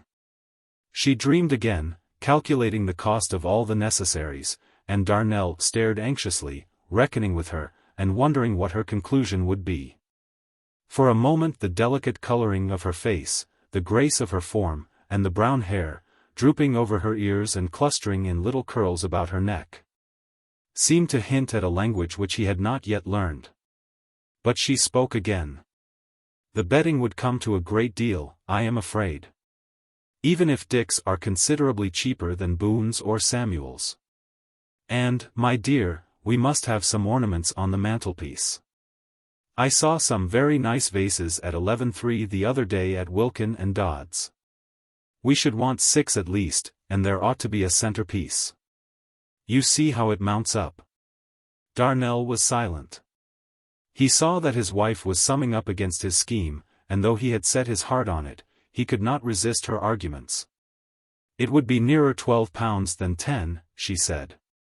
The floor would have to be stained round the carpet, 9 by 9, you said, and we should want a piece of linoleum to go under the washstand. And the walls would look very bare without any pictures. I thought about the pictures, said Darnell, and he spoke quite eagerly. He felt that here, at least, he was unassailable. You know, there's the Derby Day and the railway station, ready framed, standing in the corner of the box room already. They're a bit old-fashioned, perhaps, but that doesn't matter in a bedroom. And couldn't we use some photographs? I saw a very neat frame in natural oak in the city, to hold half a dozen, for 1 and 6.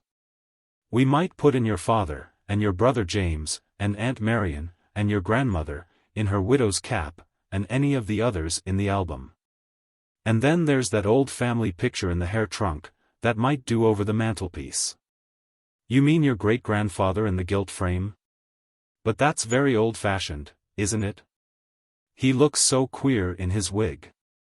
I don't think it would quite go with the room, somehow.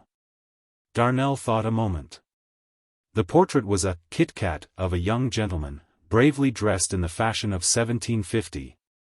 And he very faintly remembered some old tales that his father had told him about this ancestor, tales of the woods and fields, of the deep sunken lanes, and the forgotten country in the west.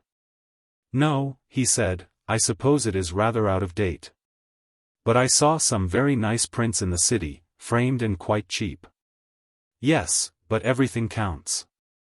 Well, we will talk it over, as you say. You know we must be careful. The servant came in with the supper, a tin of biscuits, a glass of milk for the mistress, and a modest pint of beer for the master, with a little cheese and butter. Afterwards Edward smoked 2 pipes of honeydew, and they went quietly to bed.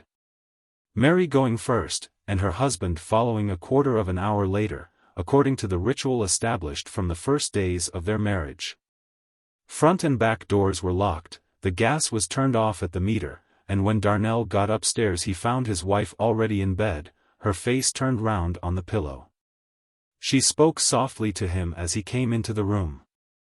It would be impossible to buy a presentable bed at anything under £1.11, and good sheets are dear anywhere. He slipped off his clothes and slid gently into bed, putting out the candle on the table. The blinds were all evenly and duly drawn, but it was a June night, and beyond the walls, beyond that desolate world and wilderness of grey shepherd's bush, a great golden moon had floated up through magic films of cloud, above the hill. And the earth was filled with a wonderful light between red sunset lingering over the mountain and that marvelous glory that shone into the woods from the summit of the hill. Darnell seemed to see some reflection of that wizard brightness in the room. The pale walls and the white bed and his wife's face lying amidst brown hair upon the pillow were illuminated, and listening he could almost hear the corncrake in the fields. The fernowl sounding his strange note from the quiet of the rugged place where the bracken grew, and, like the echo of a magic song, the melody of the nightingale that sang all night in the alder by the little brook. There was nothing that he could say, but he slowly stole his arm under his wife's neck, and played with the ringlets of brown hair. She never moved, she lay there gently breathing, looking up to the blank ceiling of the room with her beautiful eyes, thinking also, no doubt, thoughts that she could not utter. Kissing her husband obediently when he asked her to do so, and he stammered and hesitated as he spoke. They were nearly asleep, indeed Darnell was on the very eve of dreaming, when she said very softly, "I am afraid, darling, that we could never afford it." And he heard her words through the murmur of the water, dripping from the grey rock, and falling into the clear pool beneath. Sunday morning was always an occasion of idleness. Indeed, they would never have got breakfast if Mrs. Darnell, who had the instincts of the housewife, had not awoke and seen the bright sunshine, and felt that the house was too still. She lay quiet for 5 minutes, while her husband slept beside her, and listened intently, waiting for the sound of Alice stirring down below. A golden tube of sunlight shone through some opening in the Venetian blinds, and it shone on the brown hair that lay about her head on the pillow. And she looked steadily into the room at the Duchesse toilet table, the colored ware of the washstand, and the 2 photogravures in oak frames, the meeting and the parting, that hung upon the wall. She was half dreaming as she listened for the servant's footsteps, and the faint shadow of a shade of a thought came over her, and she imagined dimly, for the quick moment of a dream, another world where rapture was wine, where one wandered in a deep and happy valley, and the moon was always rising red above the trees. She was thinking of Hampstead, which represented to her the vision of the world beyond the walls, and the thought of the heath led her away to bank holidays, and then to Alice. There was not a sound in the house. It might have been midnight for the stillness if the drawling cry of the Sunday paper had not suddenly echoed round the corner of Edna Road. And with it came the warning clank and shriek of the milkman with his pails. Mrs. Darnell sat up, and wide awake, listened more intently. The girl was evidently fast asleep, and must be roused, or all the work of the day would be out of joint, and she remembered how Edward hated any fuss or discussion about household matters. More especially on a Sunday, after his long week's work in the city. She gave her husband an affectionate glance as he slept on, for she was very fond of him, and so she gently rose from the bed and went in her nightgown to call the maid. The servants' room was small and stuffy, the night had been very hot, and Mrs. Darnell paused for a moment at the door, wondering whether the girl on the bed was really the dusty-faced servant who bustled day by day about the house, or even the strangely bedizened creature, dressed in purple, with a shiny face, who would appear on the Sunday afternoon, bringing in an early tea, because it was her evening out. Alice's hair was black and her skin was pale, almost of the olive tinge, and she lay asleep, her head resting on one arm, reminding Mrs. Darnell of a queer print of a tired Bacchante that she had seen long ago in a shop window in Upper Street, Islington. And a cracked bell was ringing. That meant 5 minutes to 8, and nothing done. She touched the girl gently on the shoulder, and only smiled when her eyes opened, and waking with a start, she got up in sudden confusion. Mrs. Darnell went back to her room and dressed slowly while her husband still slept, and it was only at the last moment, as she fastened her cherry-colored bodice, that she roused him, telling him that the bacon would be overdone unless he hurried over his dressing. Over the breakfast they discussed the question of the spare room all over again. Mrs. Darnell still admitted that the plan of furnishing it attracted her, but she could not see how it could be done for the £10. And as they were prudent people they did not care to encroach on their savings. Edward was highly paid, having, with allowances for extra work in busy weeks, £140 a year, and Mary had inherited from an old uncle, her godfather, £300, which had been judiciously laid out in mortgage at 4.5%. Their total income, then, counting in Aunt Marian's present, was £158 a year, and they were clear of debt. Since Darnell had bought the furniture for the house out of money which he had saved for 5 or 6 years before. In the first few years of his life in the city his income had, of course, been smaller, and at first he had lived very freely, without a thought of laying by. The theatres and music halls had attracted him, and scarcely a week passed without his going, in the pit, to one or the other, and he had occasionally bought photographs of actresses who pleased him. These he had solemnly burnt when he became engaged to Mary. He remembered the evening well. His heart had been so full of joy and wonder, and the landlady had complained bitterly of the mess in the grate when he came home from the city the next night. Still, the money was lost, as far as he could recollect, 10 or 12 shillings. And it annoyed him all the more to reflect that if he had put it by, it would have gone far towards the purchase of an Orient carpet in brilliant colors. Then there had been other expenses of his youth. He had purchased threepenny and even fourpenny cigars, the latter rarely, but the former frequently, sometimes singly, and sometimes in bundles of 12 for half a crown. Once a meerschaum pipe had haunted him for 6 weeks. The tobacconist had drawn it out of a drawer with some air of secrecy as he was buying a packet of Lone Star. Here was another useless expense, these American-manufactured tobaccos.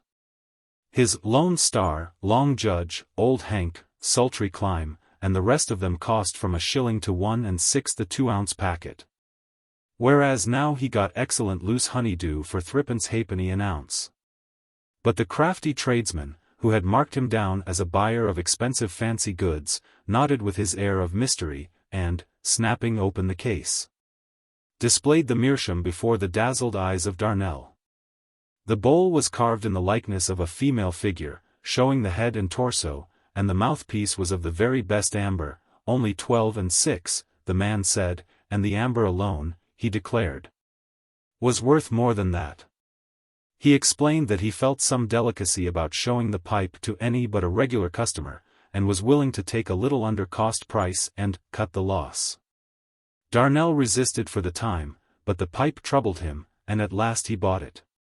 He was pleased to show it to the younger men in the office for a while, but it never smoked very well, and he gave it away just before his marriage. As from the nature of the carving it would have been impossible to use it in his wife's presence. Once, while he was taking his holidays at Hastings, he had purchased a Malacca cane, a useless thing that had cost 7 shillings, and he reflected with sorrow on the innumerable evenings on which he had rejected his landlady's plain fried chop, and had gone out to flanner among the Italian restaurants in Upper Street, Islington. He lodged in Holloway, pampering himself with expensive delicacies, cutlets and green peas, braised beef with tomato sauce, fillet steak and chipped potatoes, ending the banquet very often with a small wedge of Gruyere, which cost 2d. One night, after receiving a rise in his salary, he had actually drunk a quarter flask of Chianti and had added the enormities of Benedictine, coffee, and cigarettes to an expenditure already disgraceful. And 6 pence to the waiter made the bill amount to 4 shillings instead of the shilling that would have provided him with a wholesome and sufficient repast at home. Oh, there were many other items in this account of extravagance, and Darnell had often regretted his way of life, thinking that if he had been more careful, 5 or 6 pounds a year might have been added to their income. And the question of the spare room brought back these regrets in an exaggerated degree. He persuaded himself that the extra 5 pounds would have given a sufficient margin for the outlay that he desired to make, though this was, no doubt, a mistake on his part. But he saw quite clearly that, under the present conditions, there must be no levies made on the very small sum of money that they had saved. The rent of the house was 35, and rates and taxes added another 10 pounds, nearly a quarter of their income for houseroom. Mary kept down the housekeeping bills to the very best of her ability, but meat was always dear. And she suspected the maid of cutting surreptitious slices from the joint and eating them in her bedroom with bread and treacle in the dead of night. For the girl had disordered and eccentric appetites. Mr. Darnell thought no more of restaurants, cheap or dear. He took his lunch with him to the city, and joined his wife in the evening at high tea, chops, a bit of steak, or cold meat from the Sunday's dinner. Mrs. Darnell ate bread and jam and drank a little milk in the middle of the day. But, with the utmost economy, the effort to live within their means and to save for future contingencies was a very hard one. They had determined to do without change of air for at least 3 years, as the honeymoon at Walton-on-the-Naze had cost a good deal. And it was on this ground that they had, somewhat illogically, reserved the 10 pounds, declaring that as they were not to have any holiday they would spend the money on something useful. And it was this consideration of utility that was finally fatal to Darnell's scheme. They had calculated and recalculated the expense of the bed and bedding, the linoleum, and the ornaments. And by a great deal of exertion the total expenditure had been made to assume the shape of something very little over 10 pounds, when Mary said quite suddenly, "But, after all, Edward, we don't really want to furnish the room at all. I mean, it isn't necessary. And if we did so it might lead to no end of expense. People would hear of it and be sure to fish for invitations.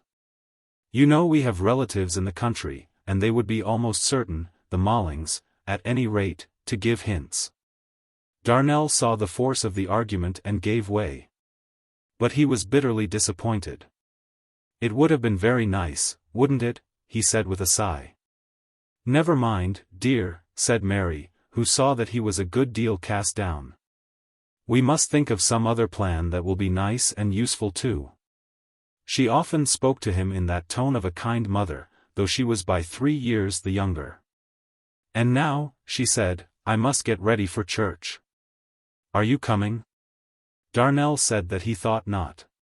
He usually accompanied his wife to morning service, but that day he felt some bitterness in his heart, and preferred to lounge under the shade of the big mulberry tree that stood in the middle of their patch of garden, relic of the spacious lawns that had once lain smooth and green and sweet, where the dismal streets now swarmed in a hopeless labyrinth.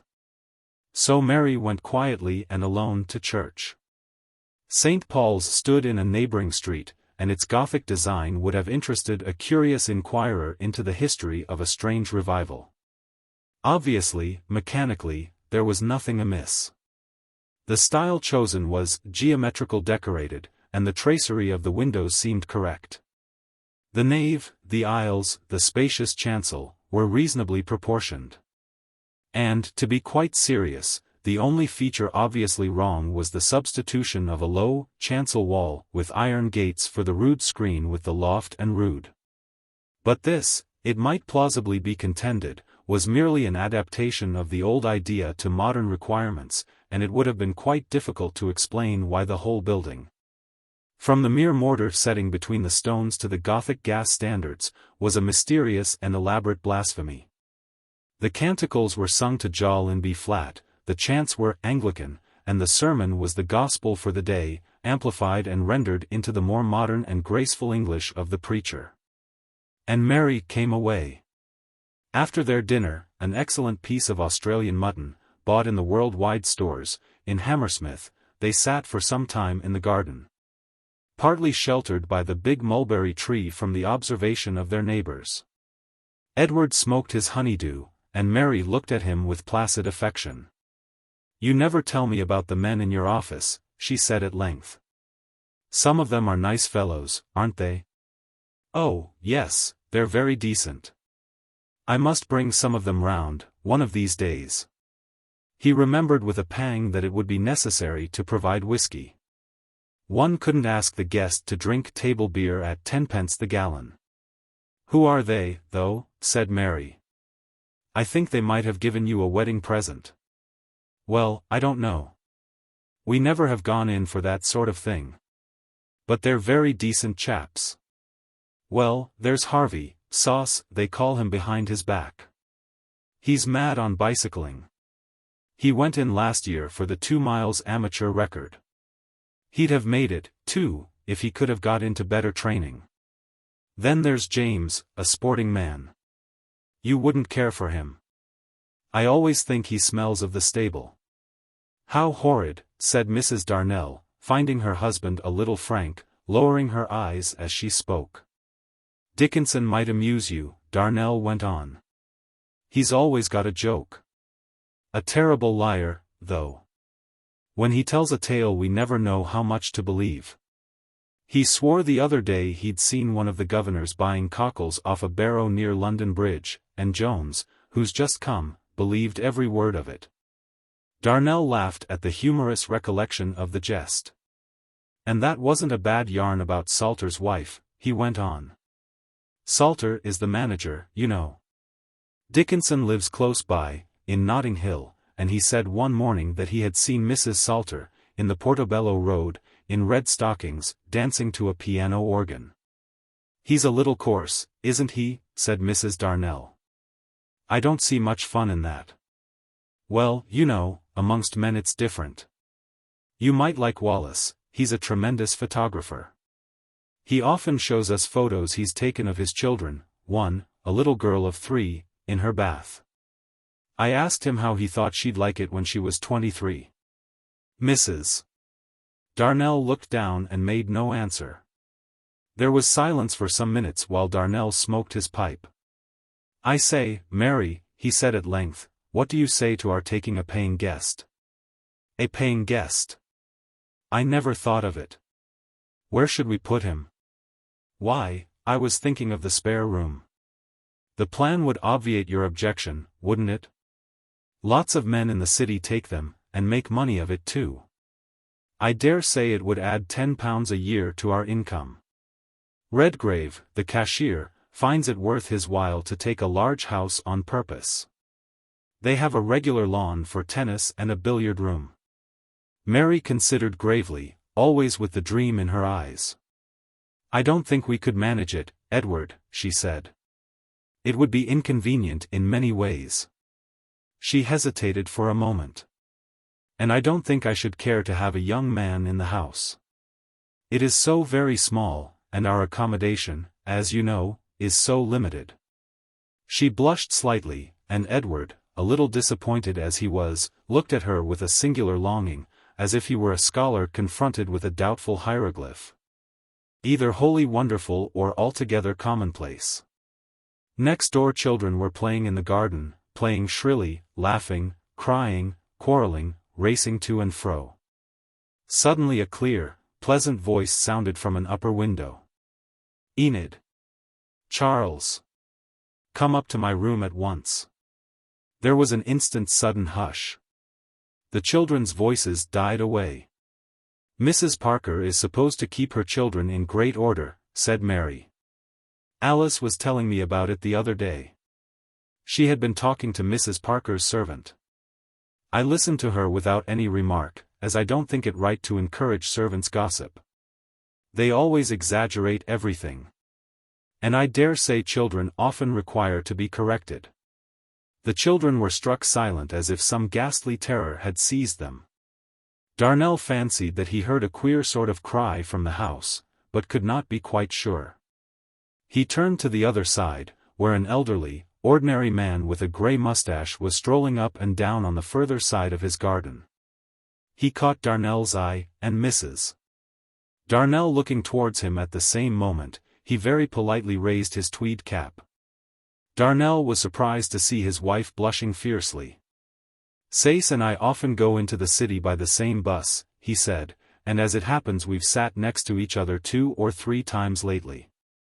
I believe he's a traveler for a leather firm in Bermondsey. He struck me as a pleasant man. Haven't they got rather a good-looking servant?"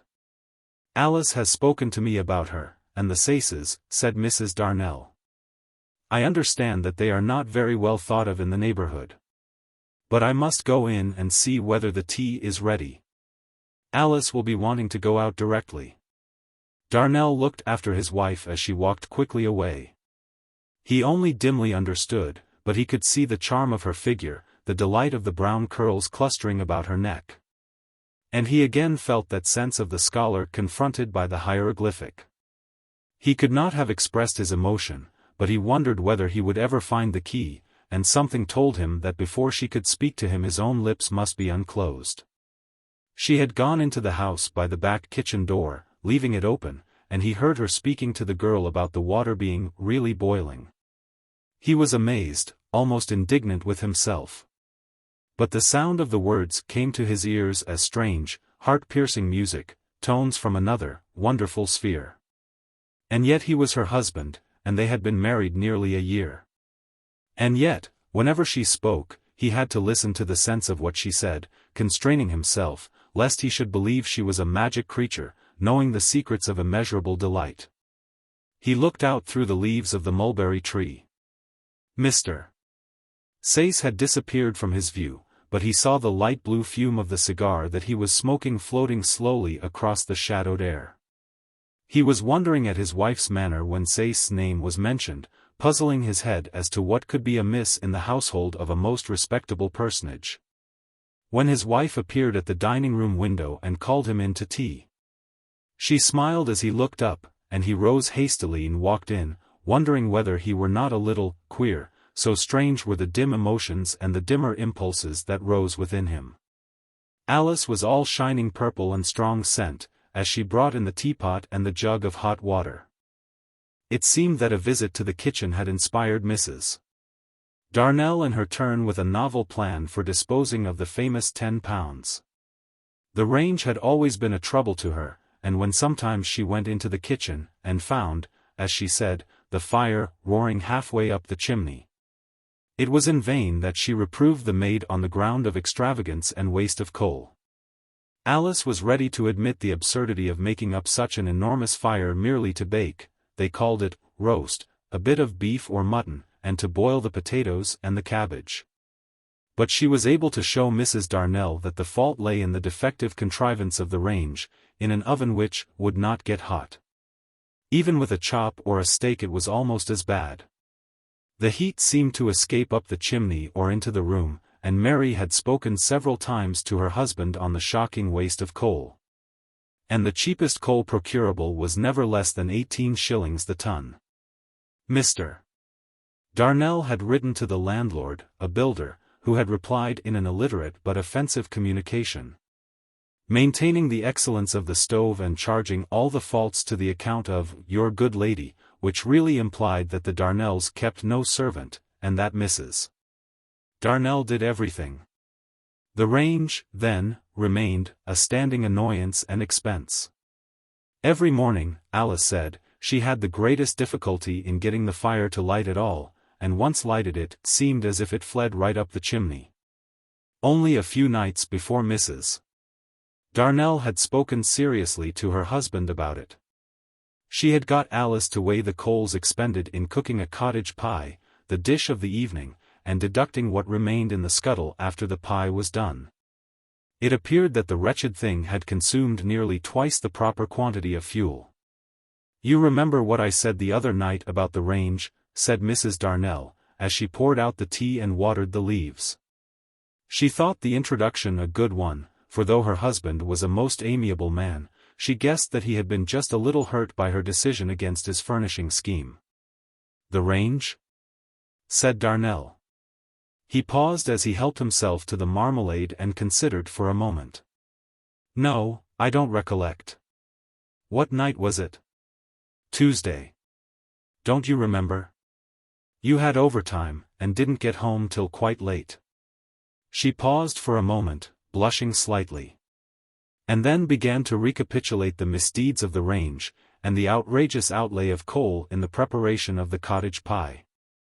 "Oh, I recollect now. That was the night I thought I heard the nightingale. People say there are nightingales in Bedford Park, and the sky was such a wonderful deep blue." He remembered how he had walked from Uxbridge Road Station, where the green bus stopped, and in spite of the fuming kilns under Acton, a delicate odor of the woods and summer fields was mysteriously in the air, and he had fancied that he smelt the red wild roses, drooping from the hedge. As he came to his gate he saw his wife standing in the doorway, with a light in her hand, and he threw his arms violently about her as she welcomed him, and whispered something in her ear, kissing her scented hair. He had felt quite abashed a moment afterwards, and he was afraid that he had frightened her by his nonsense. She seemed trembling and confused. And then she had told him how they had weighed the coal. "Yes, I remember now," he said. "It is a great nuisance, isn't it? I hate to throw away money like that. Well, what do you think? Suppose we bought a really good range with Aunt's money? It would save us a lot, and I expect the things would taste much nicer." Darnell passed the marmalade, and confessed that the idea was brilliant. "It's much better than mine, Mary," he said quite frankly. "I am so glad you thought of it. But we must talk it over. It doesn't do to buy in a hurry. There are so many makes." Each had seen ranges which looked miraculous inventions, he in the neighborhood of the city, she in Oxford Street and Regent Street, on visits to the dentist. They discussed the matter at tea, and afterwards they discussed it walking round and round the garden, in the sweet cool of the evening. "They say the Newcastle will burn anything, Coke even," said Mary. "But the Glow got the gold medal at the Paris exhibition," said Edward. "But what about the Utopia Kitchener? Have you seen it at work in Oxford Street?" said Mary. "They say their plan of ventilating the oven is quite unique." "I was in Fleet Street the other day," answered Edward, "and I was looking at the Bliss patent stoves. They burn less fuel than any in the market, so the makers declare." He put his arm gently round her waist. She did not repel him, she whispered quite softly, "I think Mrs. Parker is at her window," and he drew his arm back slowly. "But we will talk it over," he said. "There is no hurry. I might call at some of the places near the city, and you might do the same thing in Oxford Street and Regent Street and Piccadilly, and we could compare notes." Mary was quite pleased with her husband's good temper. It was so nice of him not to find fault with her plan. "He's so good to me," she thought, and that was what she often said to her brother, who did not care much for Darnell. They sat down on the seat under the mulberry, close together, and she let Darnell take her hand, and as she felt his shy, hesitating fingers touch her in the shadow, she pressed them ever so softly. And as he fondled her hand, his breath was on her neck, and she heard his passionate, hesitating voice whisper, my dear," as his lips touched her cheek. She trembled a little, and waited. Darnell kissed her gently on the cheek and drew away his hand, and when he spoke he was almost breathless. "We had better go in now," he said. "There is a heavy dew, and you might catch cold." A warm, scented gale came to them from beyond the walls. He longed to ask her to stay out with him all night beneath the tree, that they might whisper to one another, that the scent of her hair might inebriate him. That he might feel her dress still brushing against his ankles. But he could not find the words, and it was absurd, and she was so gentle that she would do whatever he asked, however foolish it might be, just because he asked her. He was not worthy to kiss her lips. He bent down and kissed her silk bodice, and again he felt that she trembled, and he was ashamed, fearing that he had frightened her. They went slowly into the house, side by side, and Darnell lit the gas in the drawing room, where they always sat on Sunday evenings. Mrs. Darnell felt a little tired and lay down on the sofa, and Darnell took the armchair opposite. For a while they were silent, and then Darnell said suddenly, "What's wrong with the Saces? You seem to think there was something a little strange about them. Their maid looks quite quiet." "Oh, I don't know that one ought to pay any attention to servants' gossip. They're not always very truthful." "It was Alice told you, wasn't it?" "Yes. She was speaking to me the other day, when I was in the kitchen in the afternoon." "But what was it?" "Oh, I'd rather not tell you, Edward. It's not pleasant. I scolded Alice for repeating it to me." Darnell got up and took a small, frail chair near the sofa. "Tell me," he said again, with an odd perversity. He did not really care to hear about the household next door, but he remembered how his wife's cheeks flushed in the afternoon, and now he was looking at her eyes. "Oh, I really couldn't tell you, dear. I should feel ashamed. But you're my wife." "Yes, but it doesn't make any difference. A woman doesn't like to talk about such things." Darnell bent his head down. His heart was beating. He put his ear to her mouth and said, "Whisper." Mary drew his head down still lower with her gentle hand, and her cheeks burned as she whispered. "Alice says that, upstairs, they have only one room furnished. The maid told her, herself." With an unconscious gesture she pressed his head to her breast, and he in turn was bending her red lips to his own, when a violent jangle clamored through the silent house. They sat up, and Mrs. Darnell went hurriedly to the door. "That's Alice," she said. "She is always in time. It has only just struck 10. Darnell shivered with annoyance. His lips, he knew, had almost been opened. Mary's pretty handkerchief, delicately scented from a little flagon that a school friend had given her, lay on the floor, and he picked it up, and kissed it, and hid it away. The question of the range occupied them all through June and far into July. Mrs. Darnell took every opportunity of going to the West End and investigating the capacity of the latest makes, gravely viewing the new improvements and hearing what the shopmen had to say. While Darnell, as he said, kept his eyes open about the city. They accumulated quite a literature of the subject, bringing away illustrated pamphlets, and in the evenings it was an amusement to look at the pictures. They viewed with reverence and interest the drawings of great ranges for hotels and public institutions, mighty contrivances furnished with a series of ovens each for a different use. With wonderful apparatus for grilling, with batteries of accessories which seemed to invest the cook almost with the dignity of a chief engineer. But when, in one of the lists, they encountered the images of little toy, cottage, ranges, for £4, and even for £3.10, they grew scornful. On the strength of the £8 or £10 article which they meant to purchase, when the merits of the divers patents had been thoroughly thrashed out. The raven was for a long time Mary's favorite. It promised the utmost economy with the highest efficiency, and many times they were on the point of giving the order. But the glow seemed equally seductive, and it was only £8 fives. As compared with £9 sevens. 6d. And though the raven was supplied to the royal kitchen, the glow could show more fervent testimonials from continental potentates. It seemed a debate without end, and it endured day after day till that morning, when Darnell woke from the dream of the ancient wood.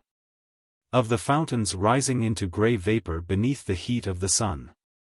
As he dressed, an idea struck him, and he brought it as a shock to the hurried breakfast, disturbed by the thought of the city bus which passed the corner of the street at 9:15. "I've got an improvement on your plan, Mary," he said, with triumph. "Look at that," and he flung a little book on the table. He laughed. "It beats your notion all to fits. After all, the great expense is the coal. It's not the stove, at least that's not the real mischief. It's the coal is so dear. And here you are. Look at those oil stoves. They don't burn any coal, but the cheapest fuel in the world, oil, and for £2.10 you can get a range that will do everything you want." "Give me the book," said Mary, "and we will talk it over in the evening, when you come home. Must you be going?" Darnell cast an anxious glance at the clock. "Goodbye," and they kissed each other seriously and dutifully, and Mary's eyes made Darnell think of those lonely water pools, hidden in the shadow of the ancient woods. So, day after day, he lived in the grey phantasmal world, akin to death, that has, somehow, with most of us, made good its claim to be called life. To Darnell the true life would have seemed madness, and when, now and again, the shadows and vague images reflected from its splendor fell across his path, he was afraid. And took refuge in what he would have called the sane reality of common and usual incidents and interests. His absurdity was, perhaps, the more evident, inasmuch as reality for him was a matter of kitchen ranges, of saving a few shillings. But in truth the folly would have been greater if it had been concerned with racing stables, steam yachts, and the spending of many £1,000s. But so went forth Darnell, day by day, strangely mistaking death for life, madness for sanity, and purposeless and wandering phantoms for true beings. He was sincerely of opinion that he was a city clerk, living in Shepherd's Bush, having forgotten the mysteries and the far-shining glories of the kingdom which was his by legitimate inheritance. Chapter 2. All day long a fierce and heavy heat had brooded over the city, and as Darnell neared home he saw the mist lying on all the damp lowlands, wreathed in coils about Bedford Park to the south, and mounting to the west, so that the tower of Acton Church loomed out of a grey lake. The grass in the squares and on the lawns which he overlooked as the bus lumbered wearily along was burnt to the colour of dust. Shepherd's Bush Green was a wretched desert, trampled brown, bordered with monotonous poplars, whose leaves hung motionless in air that was still, hot smoke. The foot passengers struggled wearily along the pavements, and the reek of the summer's end mingled with the breath of the brickfields made Darnell gasp. As if he were inhaling the poison of some foul sickroom.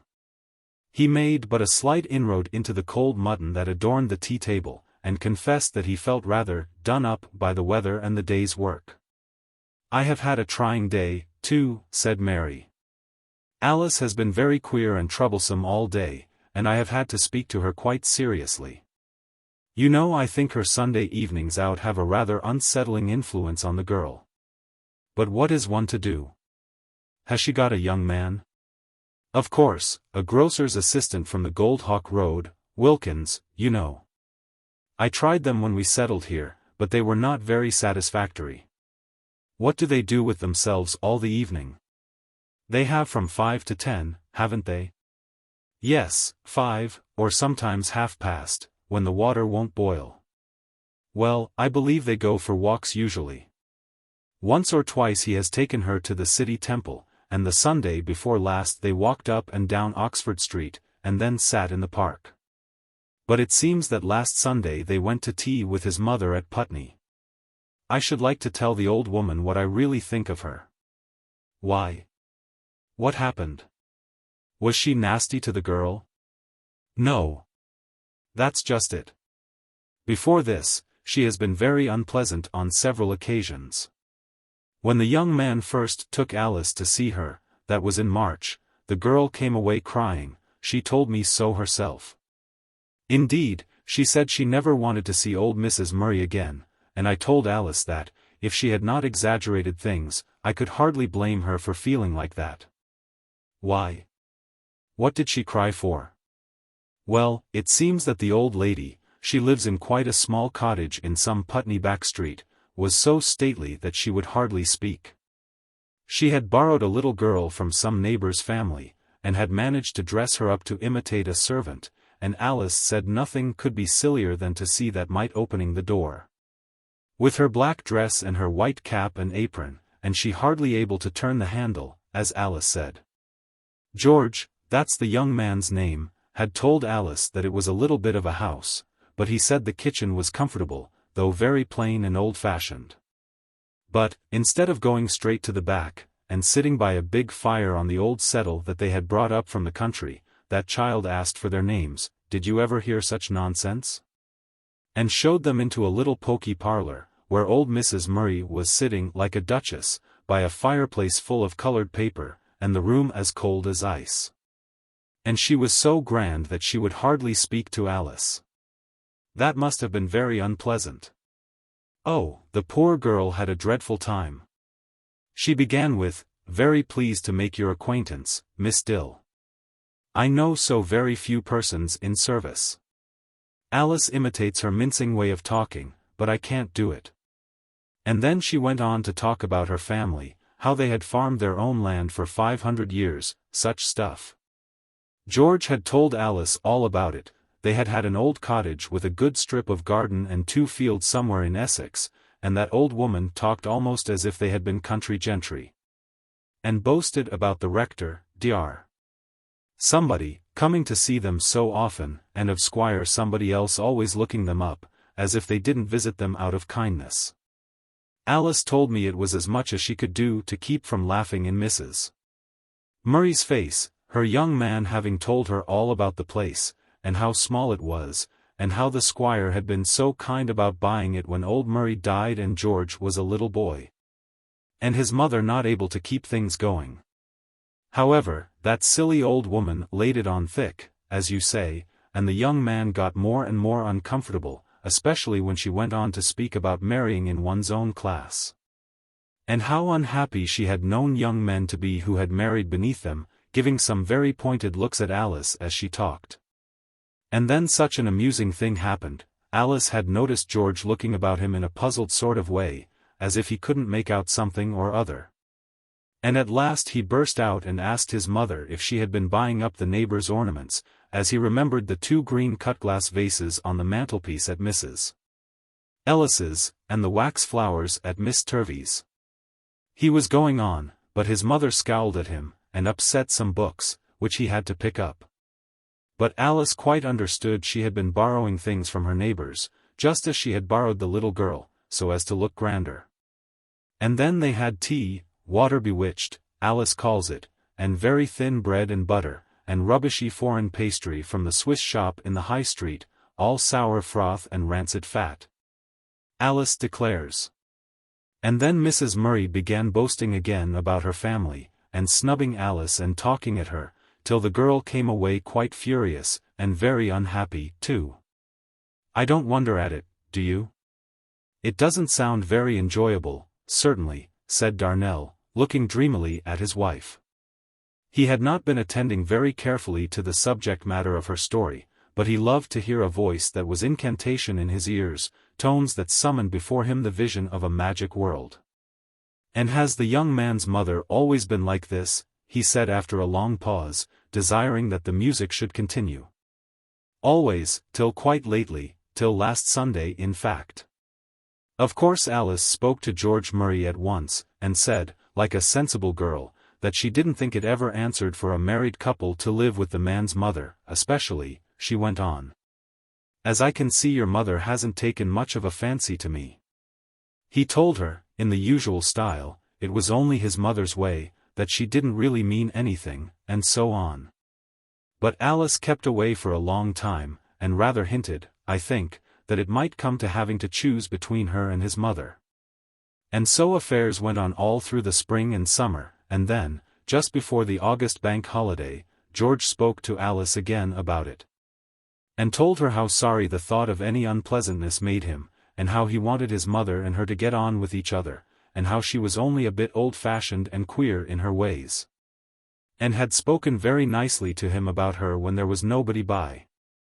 So the long and the short of it was that Alice said she might come with them on the Monday, when they had settled to go to Hampton Court. The girl was always talking about Hampton Court. And wanting to see it. You remember what a beautiful day it was, don't you?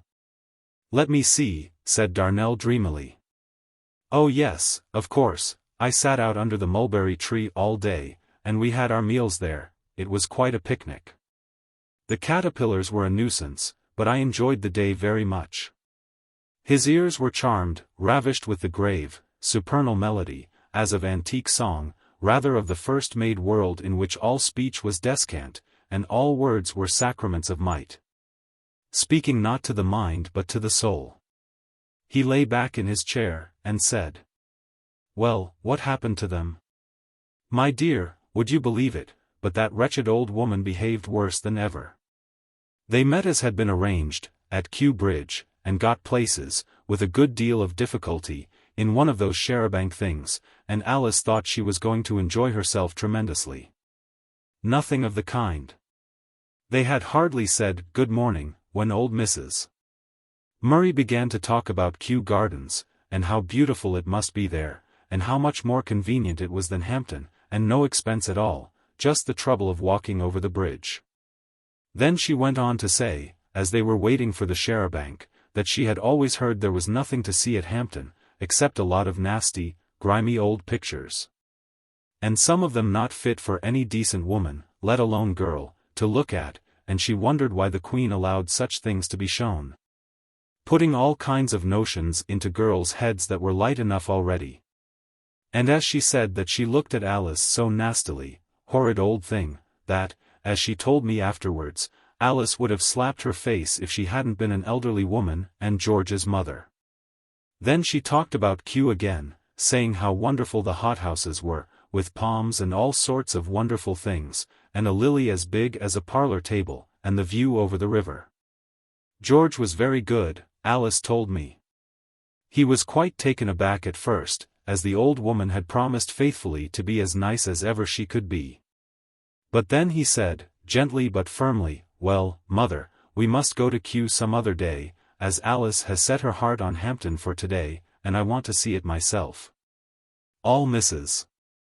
Murray did was to snort, and look at the girl like vinegar, and just then the charabanc came up, and they had to scramble for their seats. Mrs. Murray grumbled to herself in an indistinct sort of voice all the way to Hampton Court. Alice couldn't very well make out what she said, but now and then she seemed to hear bits of sentences, like, "Pity to grow old, if sons grow bold," and "Honor thy father and mother." And "Lie on the shelf," said the housewife to the old shoe, and the wicked son to his mother, and "I gave you milk and you give me the go-by."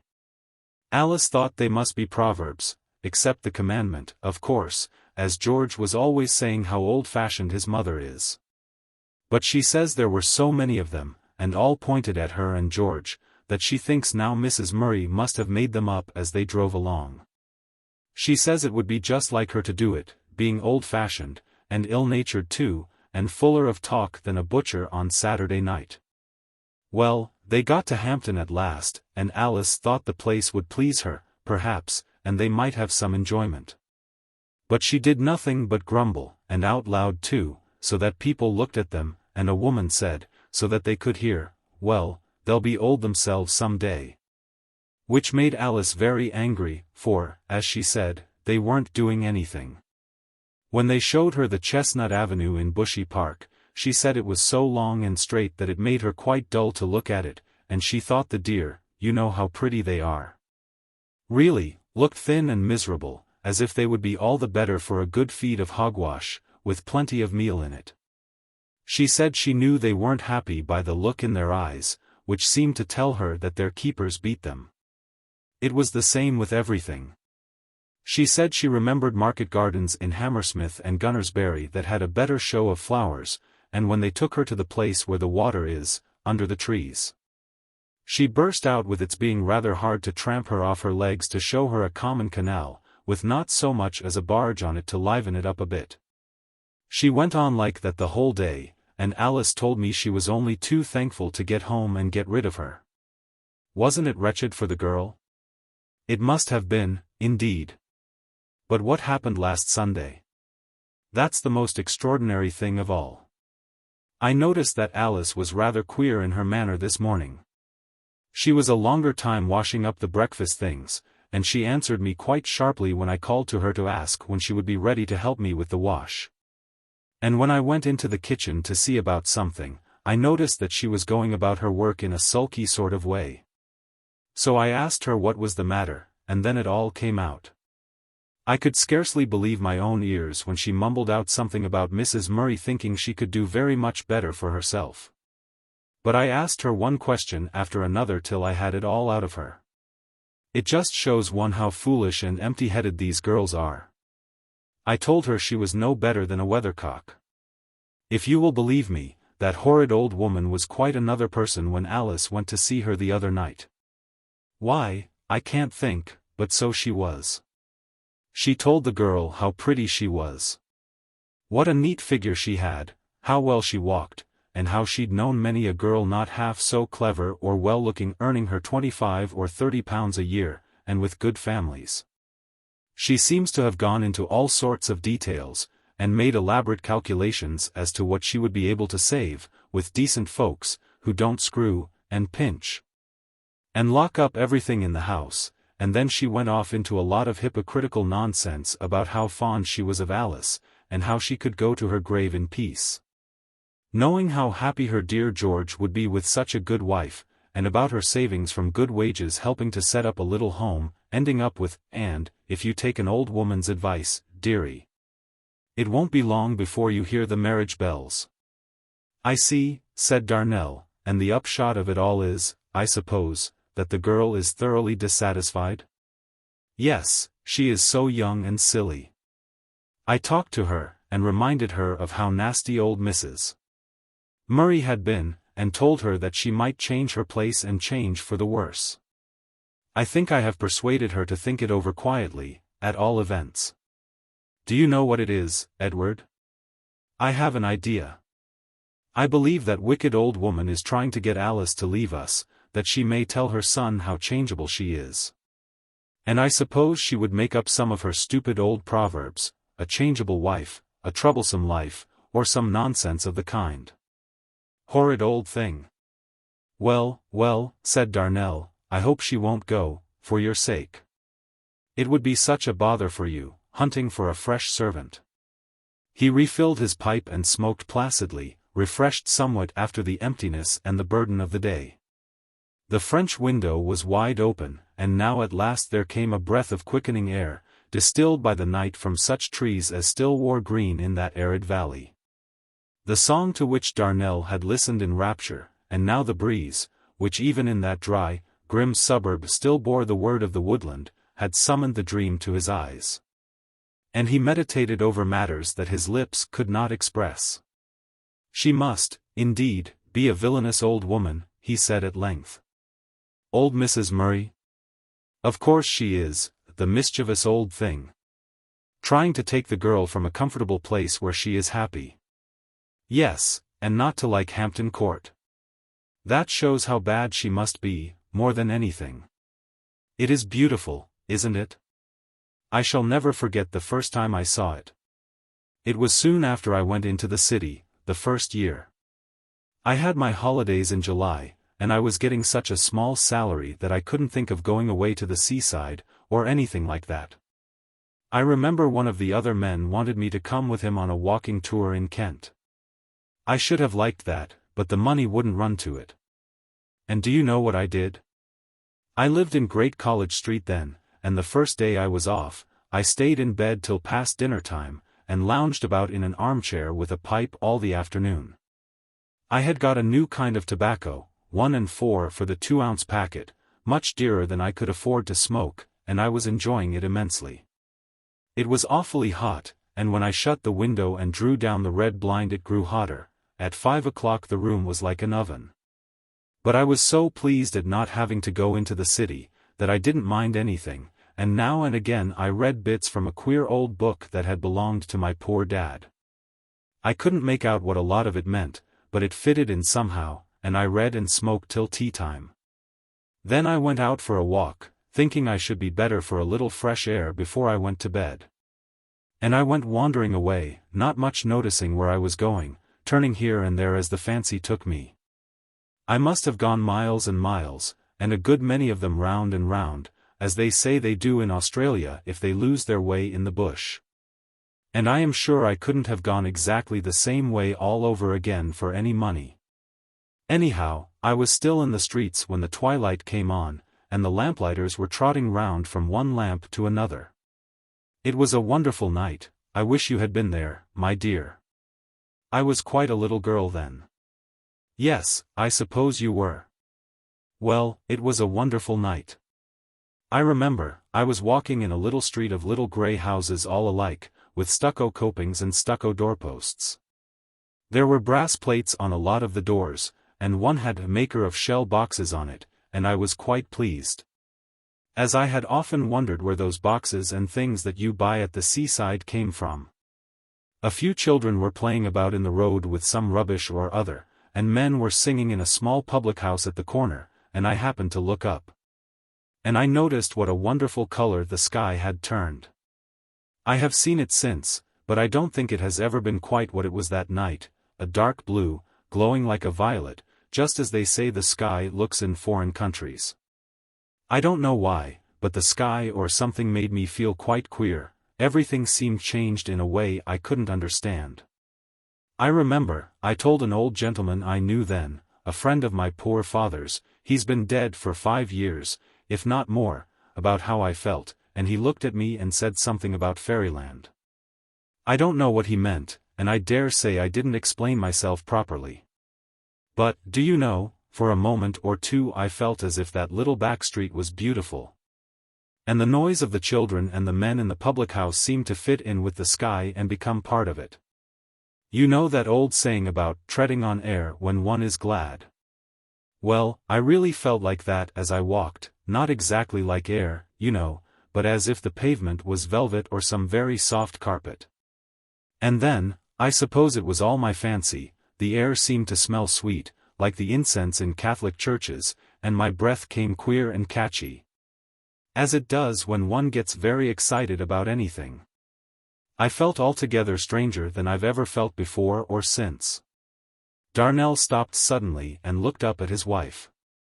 She was watching him with parted lips, with eager, wondering eyes. I hope I'm not tiring you, dear, with all this story about nothing. You have had a worrying day with that stupid girl, hadn't you better go to bed?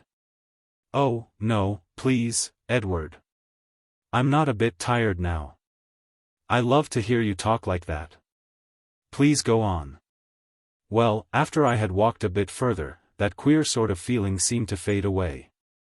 I said a bit further, and I really thought I had been walking about 5 minutes, but I had looked at my watch just before I got into that little street. And when I looked at it again it was 11 o'clock. I must have done about 8 miles. I could scarcely believe my own eyes, and I thought my watch must have gone mad, but I found out afterwards it was perfectly right. I couldn't make it out, and I can't now. I assure you the time passed as if I walked up one side of Edna Road and down the other. But there I was, right in the open country, with a cool wind blowing on me from a wood, and the air full of soft rustling sounds, and notes of birds from the bushes. And the singing noise of a little brook that ran under the road. I was standing on the bridge when I took out my watch and struck a wax light to see the time, and it came upon me suddenly what a strange evening it had been. It was all so different, you see, to what I had been doing all my life, particularly for the year before. And it almost seemed as if I couldn't be the man who had been going into the city every day in the morning and coming back from it every evening after writing a lot of uninteresting letters. It was like being pitched all of a sudden from one world into another. Well, I found my way back somehow or other, and as I went along I made up my mind how I'd spend my holiday. I said to myself, I'll have a walking tour as well as Ferrars, only mine is to be a tour of London and its environs. And I had got it all settled when I let myself into the house about 4 o'clock in the morning, and the sun was shining, and the street almost as still as the wood at midnight. I think that was a capital idea of yours. Did you have your tour? Did you buy a map of London? I had the tour all right. I didn't buy a map, that would have spoilt it, somehow. To see everything plotted out, and named, and measured. What I wanted was to feel that I was going where nobody had been before. That's nonsense, isn't it? As if there could be any such places in London, or England either, for the matter of that. I know what you mean, you wanted to feel as if you were going on a sort of voyage of discovery. Isn't that it? Exactly, that's what I was trying to tell you. Besides, I didn't want to buy a map. I made a map. How do you mean? Did you make a map out of your head? I'll tell you about it afterwards. But do you really want to hear about my grand tour? Of course I do, it must have been delightful. I call it a most original idea. Well, I was quite full of it, and what you said just now about a voyage of discovery reminds me of how I felt then. When I was a boy I was awfully fond of reading of great travelers, I suppose all boys are, and of sailors who were driven out of their course and found themselves in latitudes where no ship had ever sailed before. And of people who discovered wonderful cities in strange countries. And all the second day of my holidays I was feeling just as I used to when I read these books. I didn't get up till pretty late. I was tired to death after all those miles I had walked. But when I had finished my breakfast and filled my pipe, I had a grand time of it. It was such nonsense, you know, as if there could be anything strange or wonderful in London. Why shouldn't there be? Well, I don't know, but I have thought afterwards what a silly lad I must have been. Anyhow, I had a great day of it, planning what I would do, half making believe, just like a kid, that I didn't know where I might find myself, or what might happen to me. And I was enormously pleased to think it was all my secret, that nobody else knew anything about it, and that, whatever I might see, I would keep to myself. I had always felt like that about the books. Of course, I loved reading them, but it seemed to me that, if I had been a discoverer, I would have kept my discoveries a secret. If I had been Columbus, and, if it could possibly have been managed, I would have found America all by myself, and never have said a word about it to anybody. Fancy! How beautiful it would be to be walking about in one's own town, and talking to people, and all the while to have the thought that one knew of a great world beyond the seas. That nobody else dreamed of. I should have loved that. And that is exactly what I felt about the tour I was going to make. I made up my mind that nobody should know. And so, from that day to this, nobody has heard a word of it. But you are going to tell me? You are different. But I don't think even you will hear everything. Not because I won't, but because I can't tell many of the things I saw. Things you saw? Then you really did see wonderful, strange things in London? Well, I did and I didn't. Everything, or pretty nearly everything, that I saw is standing still. And hundreds of thousands of people have looked at the same sights.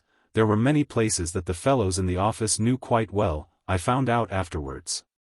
And then I read a book called London and Its Surroundings.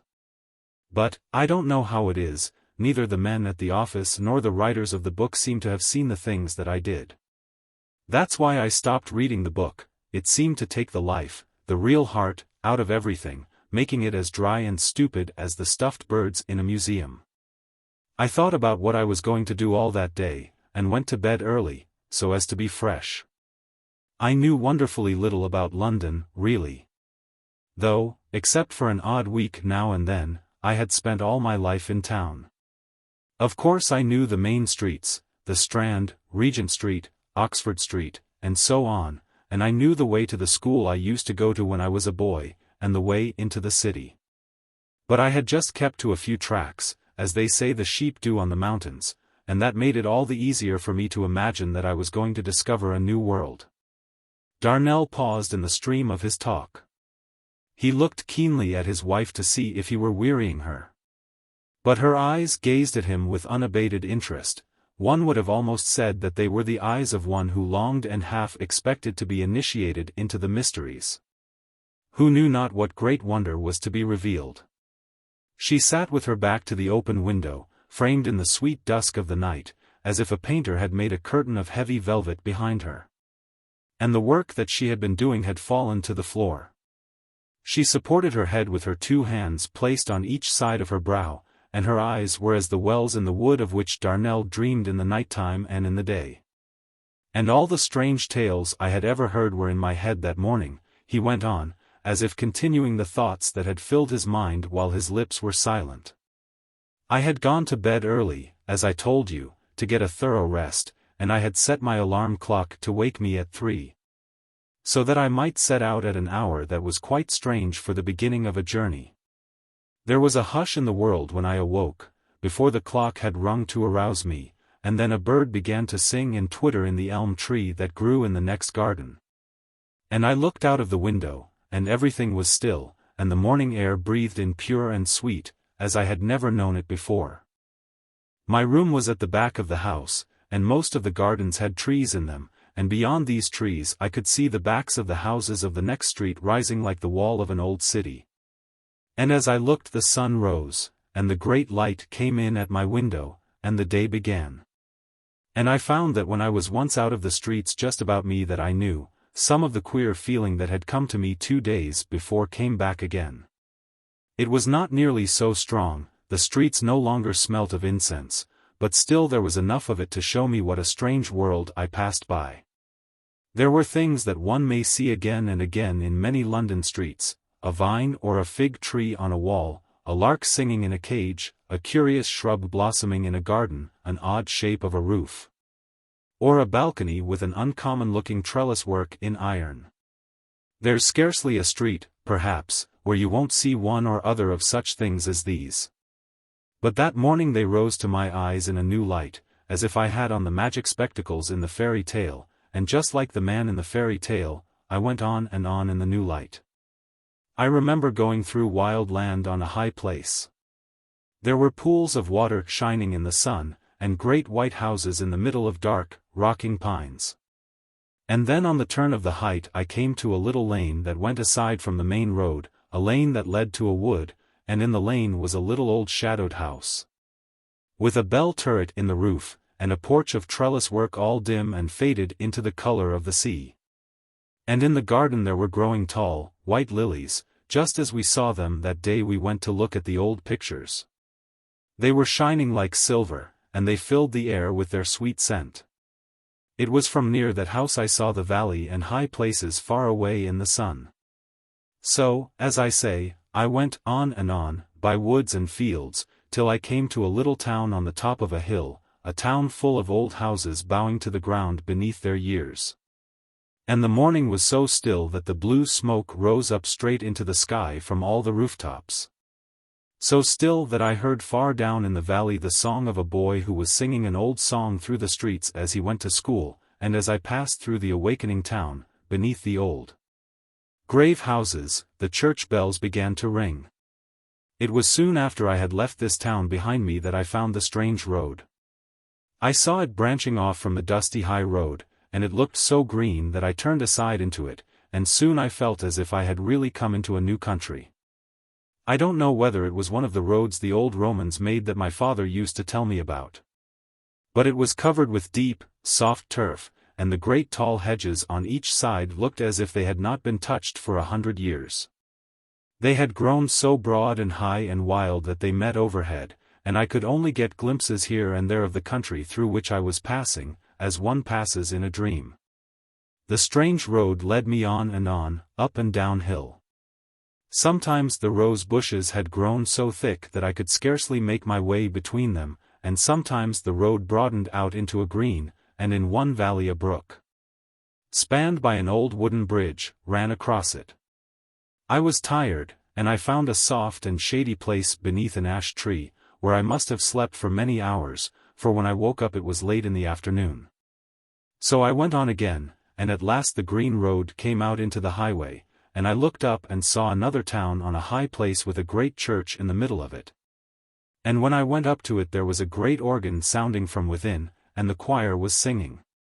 There was a rapture in Darnell's voice as he spoke, that made his story well-nigh swell into a song, and he drew a long breath as the words ended, filled with the thought of that far-off summer day, when some enchantment had informed all common things, transmuting them into a great sacrament, causing earthly works to glow with the fire and the glory of the everlasting light.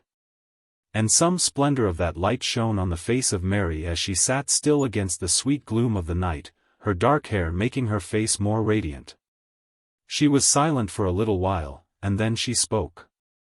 "Oh, my dear, why have you waited so long to tell me these wonderful things?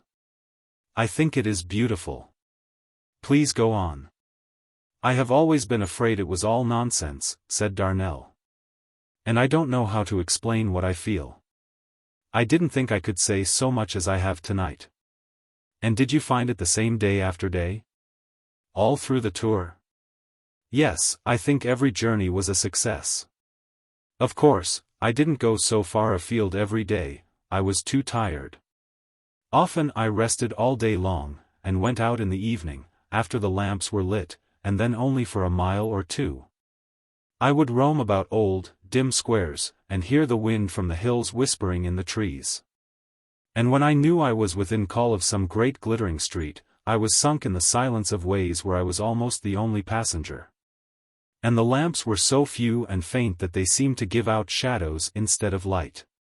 And I would walk slowly, to and fro, perhaps for an hour at a time, in such dark streets, and all the time I felt what I told you about its being my secret, that the shadow, and the dim lights, and the cool of the evening, and trees that were like dark low clouds were all mine, and mine alone, that I was living in a world that nobody else knew of, into which no one could enter. I remembered one night I had gone farther. It was somewhere in the far west, where there are orchards and gardens, and great broad lawns that slope down to trees by the river. A great red moon rose that night through mists of sunset, and thin, filmy clouds, and I wandered by a road that passed through the orchards, till I came to a little hill, with the moon showing above it glowing like a great rose. Then I saw figures pass between me and the moon, one by one, in a long line, each bent double, with great packs upon their shoulders. One of them was singing, and then in the middle of the song I heard a horrible shrill laugh, in the thin cracked voice of a very old woman, and they disappeared into the shadow of the trees. I suppose they were people going to work, or coming from work in the gardens, but how like it was to a nightmare. I can't tell you about Hampton, I should never finish talking. I was there one evening, not long before they closed the gates, and there were very few people about. But the grey-red, silent, echoing courts, and the flowers falling into dreamland as the night came on, and the dark yews and shadowy-looking statues, and the far, still stretches of water beneath the avenues. And all melting into a blue mist, all being hidden from one's eyes, slowly, surely, as if veils were dropped, one by one, on a great ceremony. Oh! My dear, what could it mean? Far away, across the river, I heard a soft bell ring 3 times, and 3 times, and again 3 times, and I turned away, and my eyes were full of tears. I didn't know what it was when I came to it, I only found out afterwards that it must have been Hampton Court. One of the men in the office told me he had taken an ABC girl there, and they had great fun.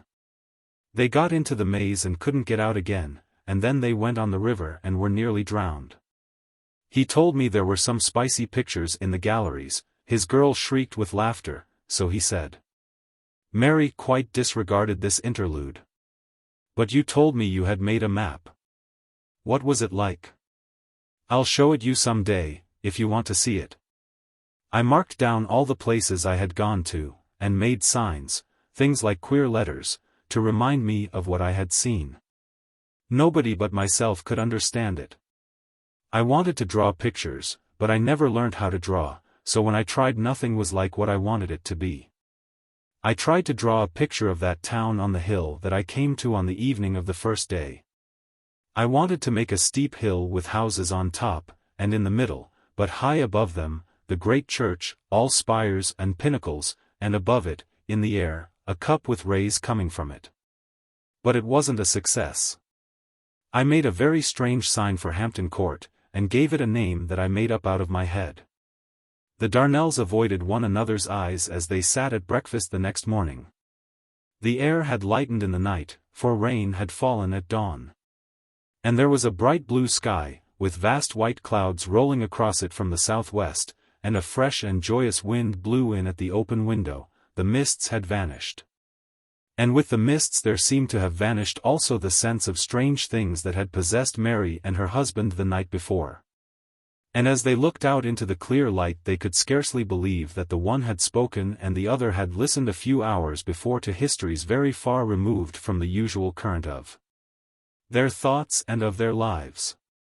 They glanced shyly at one another, and spoke of common things, of the question whether Alice would be corrupted by the insidious Mrs. Murray, or whether Mrs. Darnell would be able to persuade the girl that the old woman must be actuated by the worst motives. "And I think, if I were you," said Darnell, as he went out, "I should step over to the stores and complain of their meat. That last piece of beef was very far from being up to the mark, full of sinew." Chapter 3.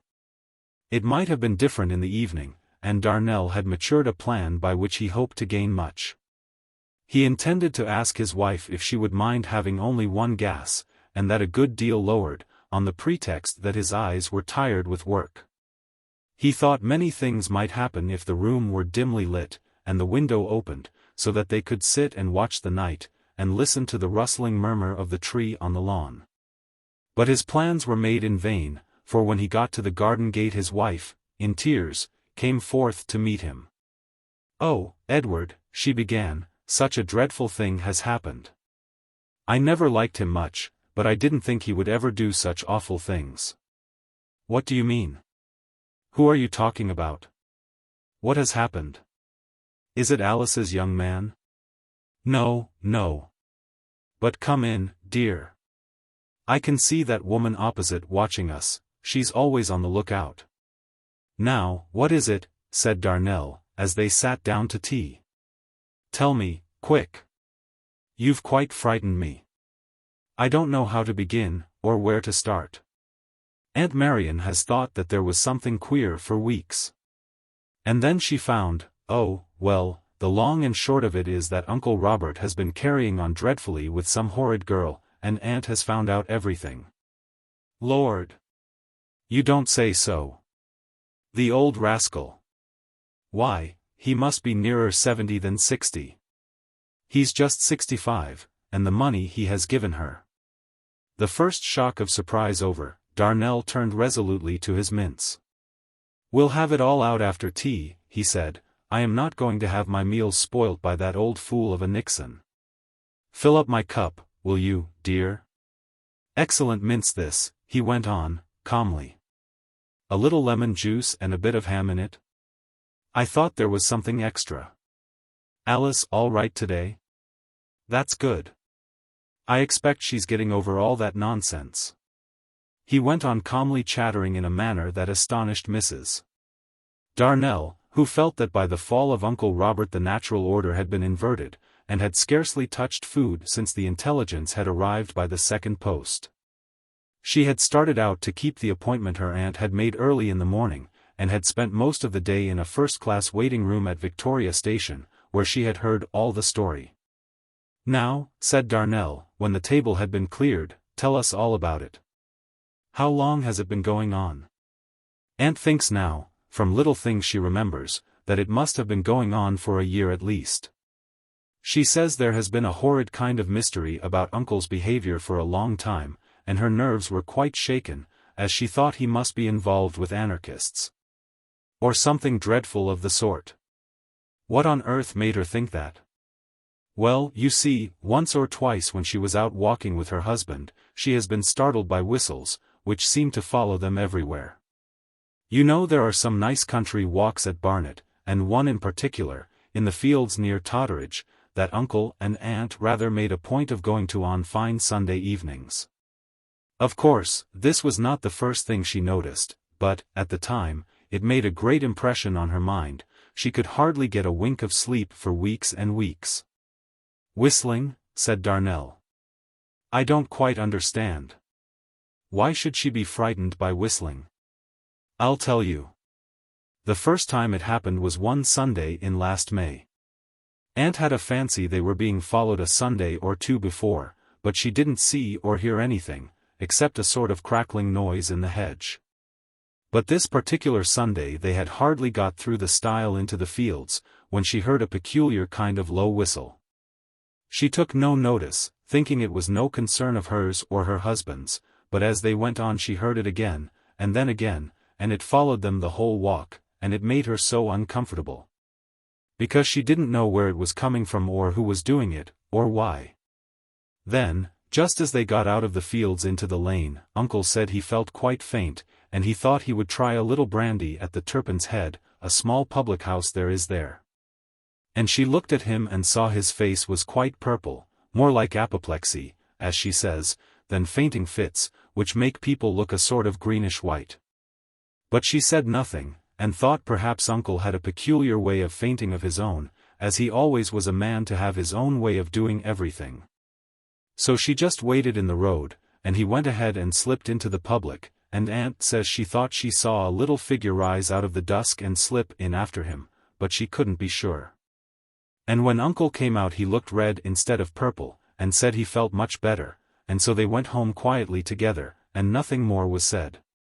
You see, Uncle had said nothing about the whistling, and Aunt had been so frightened that she didn't dare speak, for fear they might be both shot. She wasn't thinking anything more about it, when 2 Sundays afterwards the very same thing happened just as it had before. This time Aunt plucked up a spirit, and asked Uncle what it could be. And what do you think he said? "Birds, my dear, birds." Of course Aunt said to him that no bird that ever flew with wings made a noise like that, sly, and low, with pauses in between. And then he said that many rare sorts of birds lived in North Middlesex and Hertfordshire. "Nonsense, Robert," said Aunt, "how can you talk so, considering it has followed us all the way, for a mile or more?" And then Uncle told her that some birds were so attached to man that they would follow one about for miles sometimes. He said he had just been reading about a bird like that in a book of travels. And do you know that when they got home he actually showed her a piece in the Hertfordshire Naturalist which they took in to oblige a friend of theirs. All about rare birds found in the neighborhood, all the most outlandish names, Aunt says, that she had never heard or thought of. And Uncle had the impudence to say that it must have been a purple sandpiper, which, the paper said, had a low shrill note, constantly repeated. And then he took down a book of Siberian travels from the bookcase and showed her a page which told how a man was followed by a bird all day long through a forest. And that's what Aunt Marion says vexes her more than anything almost, to think that he should be so artful and ready with those books, twisting them to his own wicked ends. But, at the time, when she was out walking, she simply couldn't make out what he meant by talking about birds in that random, silly sort of way, so unlike him, and they went on. That horrible whistling following them, she looking straight ahead and walking fast, really feeling more huffy and put out than frightened. And when they got to the next stile, she got over and turned round, and lo and behold, as she says, there was no Uncle Robert to be seen.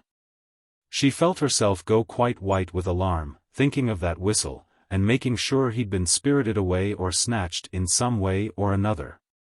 And she had just screamed out, "Robert," like a mad woman, when he came quite slowly round the corner, as cool as a cucumber, holding something in his hand. He said there were some flowers he could never pass, and when Aunt saw that he had got a dandelion torn up by the roots, she felt as if her head were going round. Mary's story was suddenly interrupted. For 10 minutes Darnell had been writhing in his chair, suffering tortures in his anxiety to avoid wounding his wife's feelings, but the episode of the dandelion was too much for him.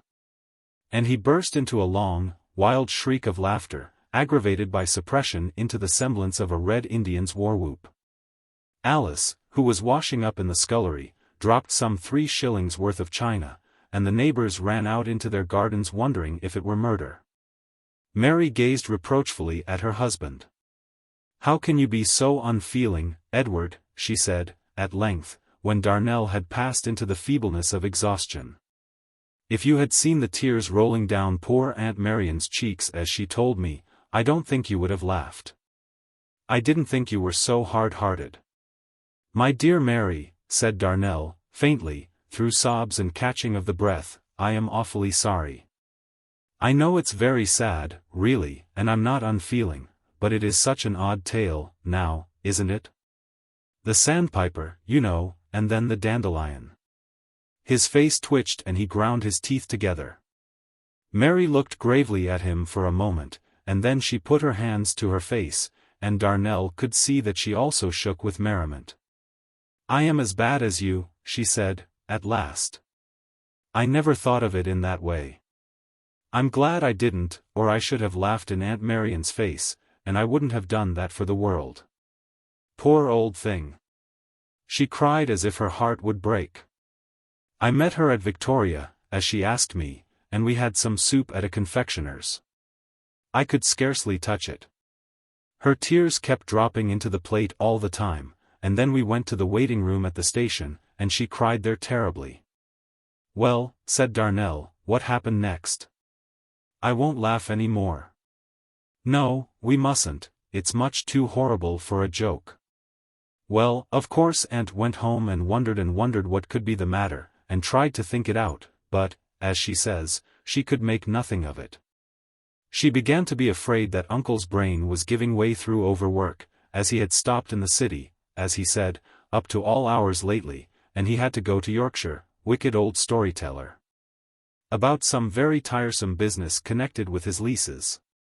But then she reflected that however queer he might be getting, even his queerness couldn't make whistles in the air, though, as she said, he was always a wonderful man. So she had to give that up. And then she wondered if there were anything the matter with her, as she had read about people who heard noises when there was really nothing at all. But that wouldn't do either, because though it might account for the whistling, it wouldn't account for the dandelion or the sandpiper, or for fainting fits that turned purple. Or any of Uncle's queerness. So Aunt said she could think of nothing but to read the Bible every day from the beginning, and by the time she got into Chronicles she felt rather better. Especially as nothing had happened for 3 or 4 Sundays. She noticed Uncle seemed absent-minded, and not as nice to her as he might be, but she put that down to too much work, as he never came home before the last train, and had a hansom twice all the way. Getting there between 3 and 4 in the morning. Still, she felt it was no good bothering her head over what couldn't be made out or explained anyway, and she was just settling down, when one Sunday evening it began all over again. And worse things happened. The whistling followed them just as it did before, and poor Aunt set her teeth and said nothing to Uncle, as she knew he would only tell her stories, and they were walking on, not saying a word. When something made her look back, and there was a horrible boy with red hair, peeping through the hedge just behind, and grinning. She said it was a dreadful face, with something unnatural about it, as if it had been a dwarf, and before she had time to have a good look, it popped back like lightning. And Aunt all but fainted away. "A red-headed boy," said Darnell. I thought, what an extraordinary story this is. I've never heard of anything so queer. Who was the boy? You will know in good time, said Mrs. Darnell. It is very strange, isn't it? Strange. Darnell ruminated for a while. I know what I think, Mary, he said at length. I don't believe a word of it. I believe your aunt is going mad, or has gone mad, and that she has delusions. The whole thing sounds to me like the invention of a lunatic. You are quite wrong. Every word is true, and if you will let me go on, you will understand how it all happened. Very good, go ahead. Let me see, where was I? Oh, I know, Aunt saw the boy grinning in the hedge. Yes, well, she was dreadfully frightened for a minute or two. There was something so queer about the face, but then she plucked up a spirit and said to herself, after all, better a boy with red hair than a big man with a gun. And she made up her mind to watch Uncle Robert closely, as she could see by his look he knew all about it. He seemed as if he were thinking hard and puzzling over something, as if he didn't know what to do next, and his mouth kept opening and shutting, like a fish's. So she kept her face straight, and didn't say a word, and when he said something to her about the fine sunset, she took no notice. "Don't you hear what I say, Marion?" he said, speaking quite crossly, and bellowing as if it were to somebody in the next field. So Aunt said she was very sorry, but her cold made her so deaf, she couldn't hear much. She noticed Uncle looked quite pleased, and relieved too, and she knew he thought she hadn't heard the whistling. Suddenly Uncle pretended to see a beautiful spray of honeysuckle high up in the hedge, and he said he must get it for Aunt, only she must go on ahead, as it made him nervous to be watched. She said she would, but she just stepped aside behind a bush where there was a sort of cover in the hedge, and found she could see him quite well. Though she scratched her face terribly with poking it into a rose bush. And in a minute or two out came the boy from behind the hedge, and she saw Uncle and him talking, and she knew it was the same boy, as it wasn't dark enough to hide his flaming red head. And Uncle put out his hand as if to catch him, but he just darted into the bushes and vanished. Aunt never said a word at the time, but that night when they got home she charged Uncle with what she'd seen and asked him what it all meant. He was quite taken aback at first, and stammered and stuttered and said a spy wasn't his notion of a good wife, but at last he made her swear secrecy, and told her that he was a very high Freemason.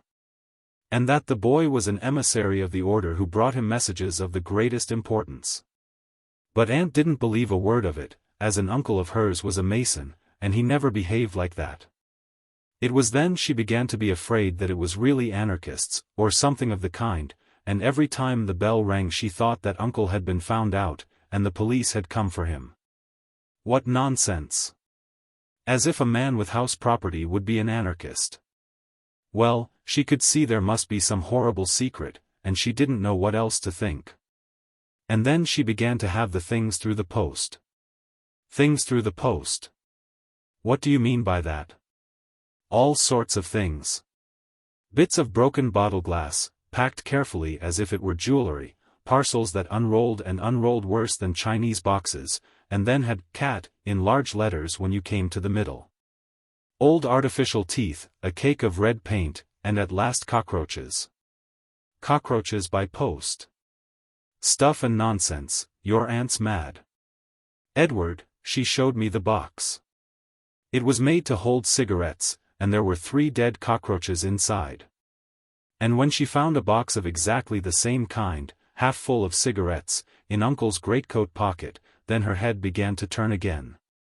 Darnell groaned, and stirred uneasily in his chair, feeling that the tale of Aunt Marion's domestic troubles was putting on the semblance of an evil dream. "Anything else?" he asked. "My dear, I haven't repeated half the things poor Aunt told me this afternoon. There was the night she thought she saw a ghost in the shrubbery.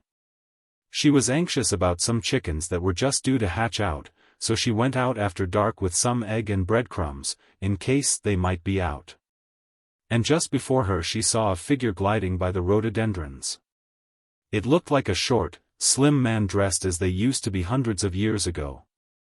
She saw the sword by his side, and the feather in his cap. She thought she should have died, she said, and though it was gone in a minute, and she tried to make out it was all her fancy, she fainted when she got into the house. Uncle was at home that night, and when she came to and told him he ran out, and stayed out for half an hour or more, and then came in and said he could find nothing. And the next minute Aunt heard that low whistle just outside the window, and Uncle ran out again. My dear Mary, do let us come to the point. What on earth does it all lead to? Haven't you guessed? Why, of course it was that girl all the time. Girl? I thought you said it was a boy with a red head? Don't you see? She's an actress, and she dressed up. She won't leave Uncle alone.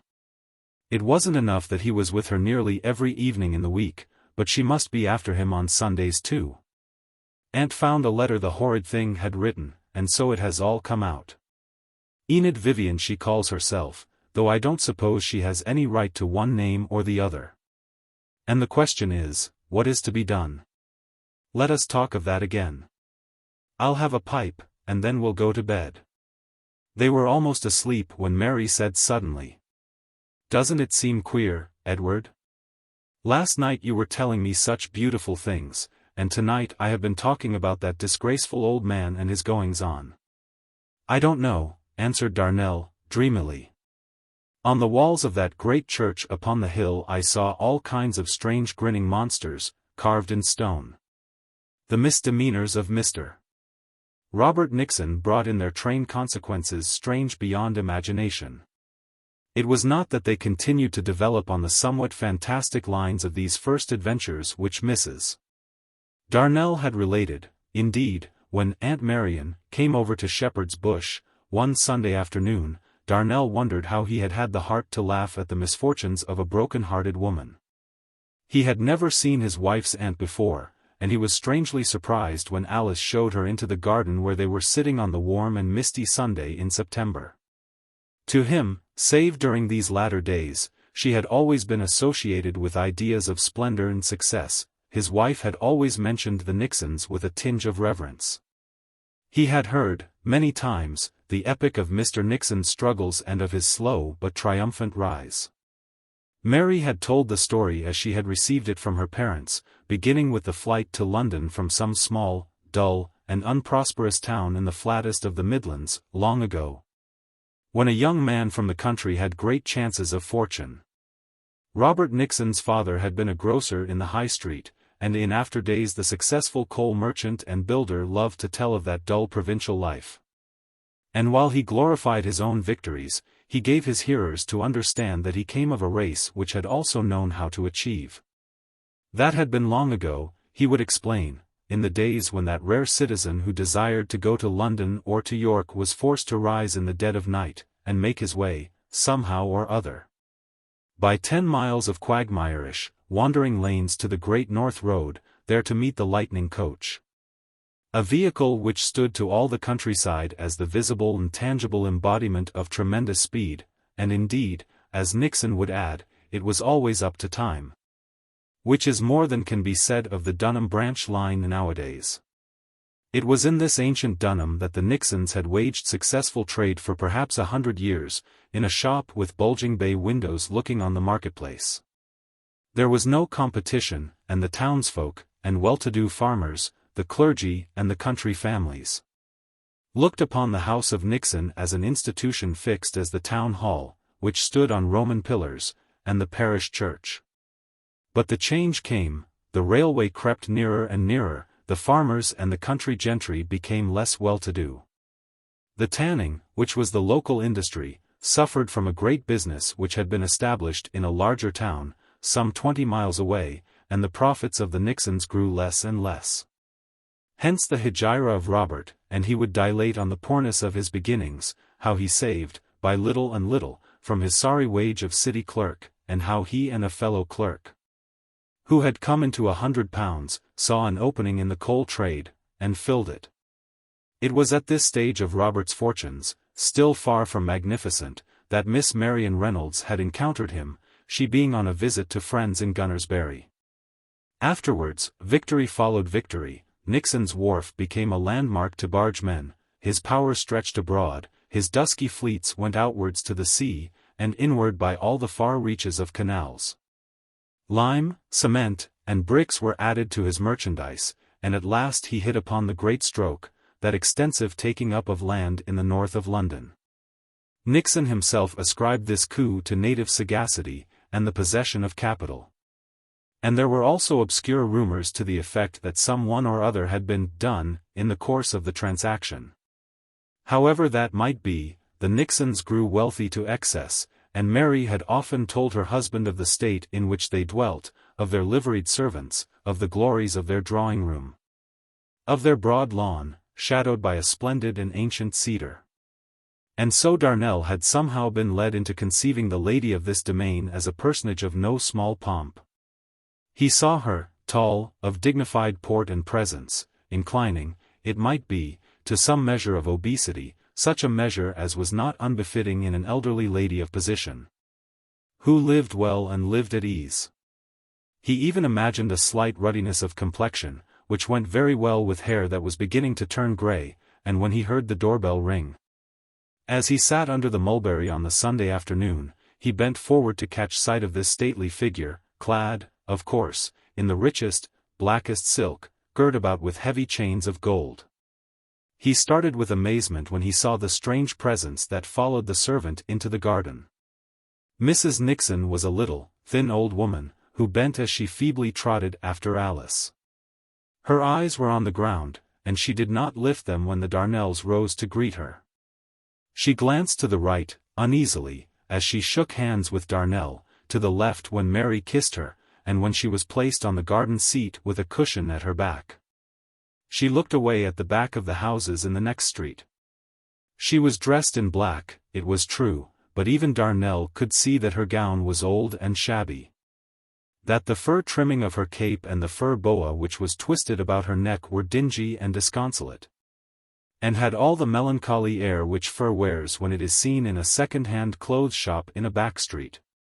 And her gloves, they were black kid, wrinkled with much wear, faded to a bluish hue at the fingertips, which showed signs of painful mending. Her hair, plastered over her forehead, looked dull and colorless, though some greasy matter had evidently been used with a view of producing a becoming gloss, and on it perched an antique bonnet, adorned with black pendants that rattled paralytically one against the other. And there was nothing in Mrs. Nixon's face to correspond with the imaginary picture that Darnell had made of her. She was sallow, wrinkled, pinched. Her nose ran to a sharp point, and her red-rimmed eyes were a queer water gray, that seemed to shrink alike from the light and from encounter with the eyes of others. As she sat beside his wife on the green garden seat, Darnell, who occupied a wicker chair brought out from the drawing-room, could not help feeling that this shadowy and evasive figure, muttering replies to Mary's polite questions, was almost impossibly remote from his conceptions of the rich and powerful aunt, who could give away £100 as a mere birthday gift. She would say little at first. Yes, she was feeling rather tired, it had been so hot all the way, and she had been afraid to put on lighter things as one never knew at this time of year what it might be like in the evenings. There were apt to be cold mists when the sun went down, and she didn't care to risk bronchitis. "I thought I should never get here," she went on, raising her voice to an odd querulous pipe. "I'd no notion it was such an out-of-the-way place, it's so many years since I was in this neighborhood." She wiped her eyes, no doubt thinking of the early days at Turnham Green, when she married Nixon. And when the pocket handkerchief had done its office she replaced it in a shabby black bag which she clutched rather than carried. Darnell noticed, as he watched her, that the bag seemed full, almost to bursting, and he speculated idly as to the nature of its contents. Correspondence, perhaps, he thought. Further proofs of Uncle Robert's treacherous and wicked dealings. He grew quite uncomfortable, as he sat and saw her glancing all the while furtively away from his wife and himself, and presently he got up and strolled away to the other end of the garden, where he lit his pipe and walked to and fro on the gravel walk, still astounded at the gulf between the real and the imagined woman. Presently he heard a hissing whisper, and he saw Mrs. Nixon's head inclining to his wife's. Mary rose and came towards him. "Would you mind sitting in the drawing-room, Edward?" she murmured. "Aunt says she can't bring herself to discuss such a delicate matter before you." "I dare say it's quite natural." "Very well, but I don't think I'll go into the drawing-room. I feel as if a walk would do me good." "You mustn't be frightened if I am a little late," he said. "If I don't get back before your aunt goes, say good-bye to her for me." He strolled into the main road, where the trams were humming to and fro. He was still confused and perplexed, and he tried to account for a certain relief he felt in removing himself from the presence of Mrs. Nixon. He told himself that her grief at her husband's ruffianly conduct was worthy of all pitiful respect, but at the same time, to his shame, he had felt a certain physical aversion from her as she sat in his garden in her dingy black, dabbing her red-rimmed eyes with a damp pocket handkerchief. He had been to the zoo when he was a lad, and he still remembered how he had shrunk with horror at the sight of certain reptiles slowly crawling over one another in their slimy pond. But he was enraged at the similarity between the two sensations, and he walked briskly on that level and monotonous road, looking about him at the unhandsome spectacle of suburban London keeping Sunday. There was something in the tinge of antiquity which still exists in Acton that soothed his mind and drew it away from those unpleasant contemplations. And when at last he had penetrated rampart after rampart of brick, and heard no more the harsh shrieks and laughter of the people who were enjoying themselves, he found a way into a little sheltered field, and sat down in peace beneath a tree, whence he could look out on a pleasant valley.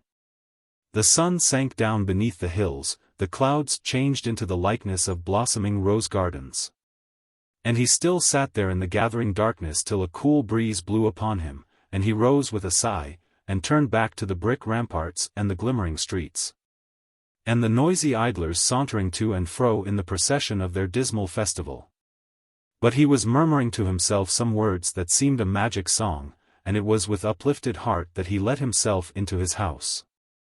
Mrs. Nixon had gone an hour and a half before his return, Mary told him. Darnell sighed with relief, and he and his wife strolled out into the garden and sat down side by side. They kept silence for a time, and at last Mary spoke, not without a nervous tremor in her voice. "I must tell you, Edward," she began, "that Aunt has made a proposal which you ought to hear. I think we should consider it." "A proposal? But how about the whole affair? Is it still going on?" "Oh, yes. She told me all about it. Uncle is quite unrepentant. It seems he has taken a flat somewhere in town for that woman, and furnished it in the most costly manner. He simply laughs at Aunt's reproaches, and says he means to have some fun at last. You saw how broken she was?" "Yes, very sad. But won't he give her any money? Wasn't she very badly dressed for a woman in her position? Aunt has no end of beautiful things, but I fancy she likes to hoard them. She has a horror of spoiling her dresses. It isn't for want of money, I assure you, as Uncle settled a very large sum on her 2 years ago, when he was everything that could be desired as a husband. And that brings me to what I want to say. Aunt would like to live with us. She would pay very liberally. What do you say?" "Would like to live with us," exclaimed Darnell, and his pipe dropped from his hand on to the grass. He was stupefied by the thought of Aunt Marion as a boarder, and sat staring vacantly before him, wondering what new monster the night would next produce. "I knew you wouldn't much like the idea," his wife went on. "But I do think, dearest, that we ought not to refuse without very serious consideration. I am afraid you did not take to poor Aunt very much." Darnell shook his head dumbly. "I thought you didn't, she was so upset, poor thing, and you didn't see her at her best. She is really so good. But listen to me, dear. Do you think we have the right to refuse her offer? I told you she has money of her own, and I am sure she would be dreadfully offended if we said we wouldn't have her. And what would become of me if anything happened to you? You know we have very little saved." Darnell groaned. "It seems to me," he said, "that it would spoil everything. We are so happy, Mary dear, by ourselves. Of course I am extremely sorry for your aunt. I think she is very much to be pitied. But when it comes to having her always here. I know, dear. Don't think I am looking forward to the prospect, you know I don't want anybody but you. Still, we ought to think of the future, and besides we shall be able to live so very much better. I shall be able to give you all sorts of nice things that I know you ought to have after all that hard work in the city. Our income would be doubled." "Do you mean she would pay us £150 a year?" "Certainly. And she would pay for the spare room being furnished, and any extra she might want. She told me, specially, that if a friend or two came now and again to see her, she would gladly bear the cost of a fire in the drawing-room, and give something towards the gas bill. With a few shillings for the girl for any additional trouble. We should certainly be more than twice as well off as we are now. You see, Edward, dear, it's not the sort of offer we are likely to have again. Besides, we must think of the future, as I said. Do you know Aunt took a great fancy to you? He shuddered and said nothing, and his wife went on with her argument. And, you see, it isn't as if we should see so very much of her. She will have her breakfast in bed, and she told me she would often go up to her room in the evening directly after dinner. I thought that very nice and considerate. She quite understands that we shouldn't like to have a third person always with us. Don't you think, Edward, that, considering everything, we ought to say we will have her? Oh, I suppose so, he groaned. As you say, it's a very good offer, financially, and I am afraid it would be very imprudent to refuse. But I don't like the notion, I confess. I am so glad you agree with me, dear. Depend upon it, it won't be half so bad as you think. And putting our own advantage on one side, we shall really be doing poor Aunt a very great kindness. Poor old dear, she cried bitterly after you were gone. She said she had made up her mind not to stay any longer in Uncle Robert's house, and she didn't know where to go, or what would become of her, if we refused to take her in. She quite broke down. Well, we will try it for a year, anyhow. It may be as you say, we shan't find it quite so bad as it seems now. Shall we go in? He stooped for his pipe, which lay as it had fallen, on the grass. He could not find it, and lit a wax match which showed him the pipe, and close beside it, under the seat, something that looked like a page torn from a book. He wondered what it could be, and picked it up. The gas was lit in the drawing-room, and Mrs. Darnell, who was arranging some notepaper, wished to write at once to Mrs. Nixon, cordially accepting her proposal, when she was startled by an exclamation from her husband. "What is the matter?" she said, startled by the tone of his voice. "You haven't hurt yourself?" "Look at this," he replied, handing her a small leaflet. "I found it under the garden seat just now." Mary glanced with bewilderment at her husband and read as follows. "The new and chosen seed of Abraham. Prophecies to be fulfilled in the present year. The sailing of a fleet of 144 vessels for Tarshish and the Isles. Destruction of the power of the dog, including all the instruments of anti-Abrahamic legislation. Return of the fleet from Tarshish, bearing with it the gold of Arabia, destined to be the foundation of the new city of Abraham. The search for the bride, and the bestowing of the seals on the 70 and 7. The countenance of Father to become luminous, but with a greater glory than the face of Moses. The Pope of Rome to be stoned with stones in the valley called Berexiter. Father to be acknowledged by 3 great rulers. 2 great rulers will deny Father, and will immediately perish in the effluvia of Father's indignation. Binding of the beast with the little horn, and all judges cast down. Finding of the bride in the land of Egypt, which has been revealed to Father as now existing in the western part of London. Bestowal of the new tongue on the 70 and 7, and on the 144. Father proceeds to the bridal chamber. Destruction of London and rebuilding of the city called No, which is the new city of Abraham. Father united to the bride, and the present earth removed to the sun for the space of half an hour. Mrs. Darnell's brow cleared as she read matter which seemed to her harmless if incoherent. From her husband's voice she had been led to fear something more tangibly unpleasant than a vague catena of prophecies. "Well," she said, "what about it? What about it? Don't you see that your aunt dropped it, and that she must be a raging lunatic?" "Oh, Edward. Don't say that. In the first place, how do you know that aunt dropped it at all? It might easily have blown over from any of the other gardens. And, if it were hers, I don't think you should call her a lunatic. I don't believe, myself, that there are any real prophets now. But there are many good people who think quite differently. I knew an old lady once who, I am sure, was very good, and she took in a paper every week that was full of prophecies and things very like this. Nobody called her mad, and I have heard Father say that she had one of the sharpest heads for business he had ever come across. Very good, have it as you like. But I believe we shall both be sorry. They sat in silence for some time. Alice came in after her evening out, and they sat on, till Mrs. Darnell said she was tired and wanted to go to bed. Her husband kissed her. "I don't think I will come up just yet," he said. "You go to sleep, dearest. I want to think things over." "No, no. I am not going to change my mind, your aunt shall come, as I said.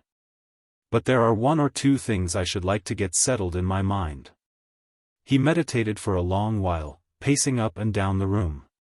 Light after light was extinguished in Edna Road, and the people of the suburbs slept all around him, but still the gas was alight in Darnell's drawing room, and he walked softly up and down the floor. He was thinking that about the life of Mary and himself, which had been so quiet, there seemed to be gathering on all sides grotesque and fantastic shapes, omens of confusion and disorder. Threats of madness. A strange company from another world. It was as if into the quiet, sleeping streets of some little ancient town among the hills there had come from afar the sound of drum and pipe, snatches of wild song. And there had burst into the marketplace the mad company of the players, strangely bedizened, dancing a furious measure to their hurrying music.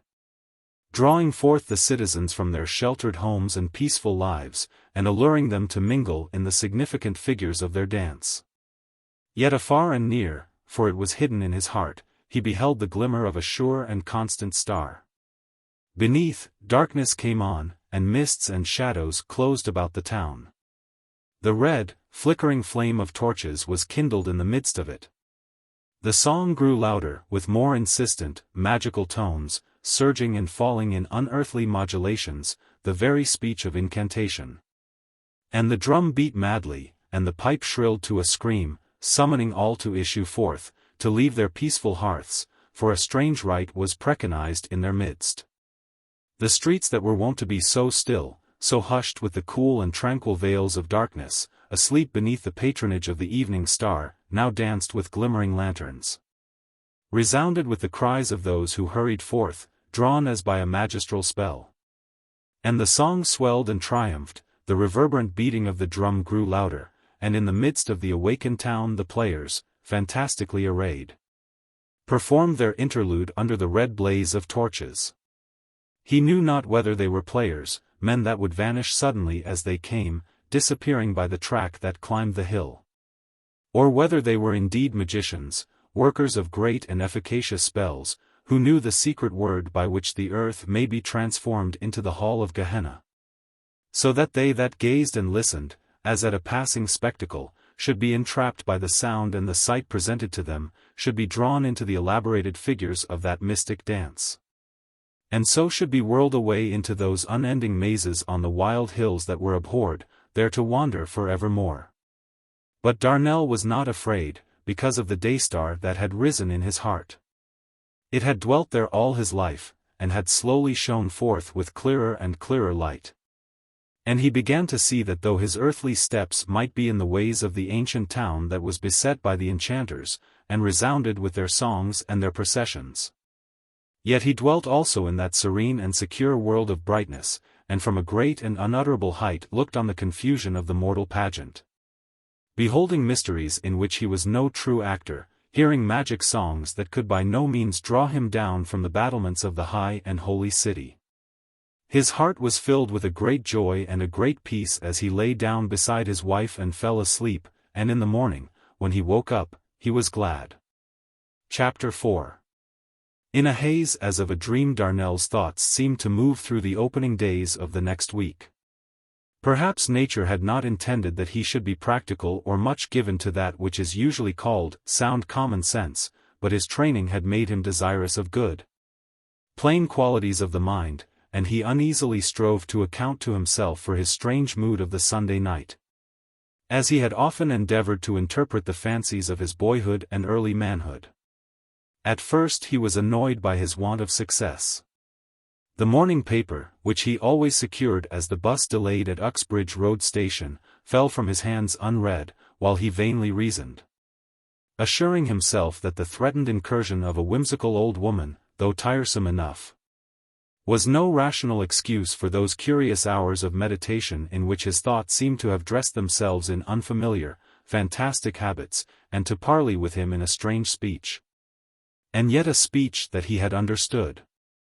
With such arguments he perplexed his mind on the long, accustomed ride up the steep ascent of Holland Park, past the incongruous hustle of Notting Hill Gate, where in one direction a road shows the way to the snug, somewhat faded bowers and retreats of Bayswater, and in another one sees the portal of the murky region of the slums. The customary companions of his morning's journey were in the seats about him.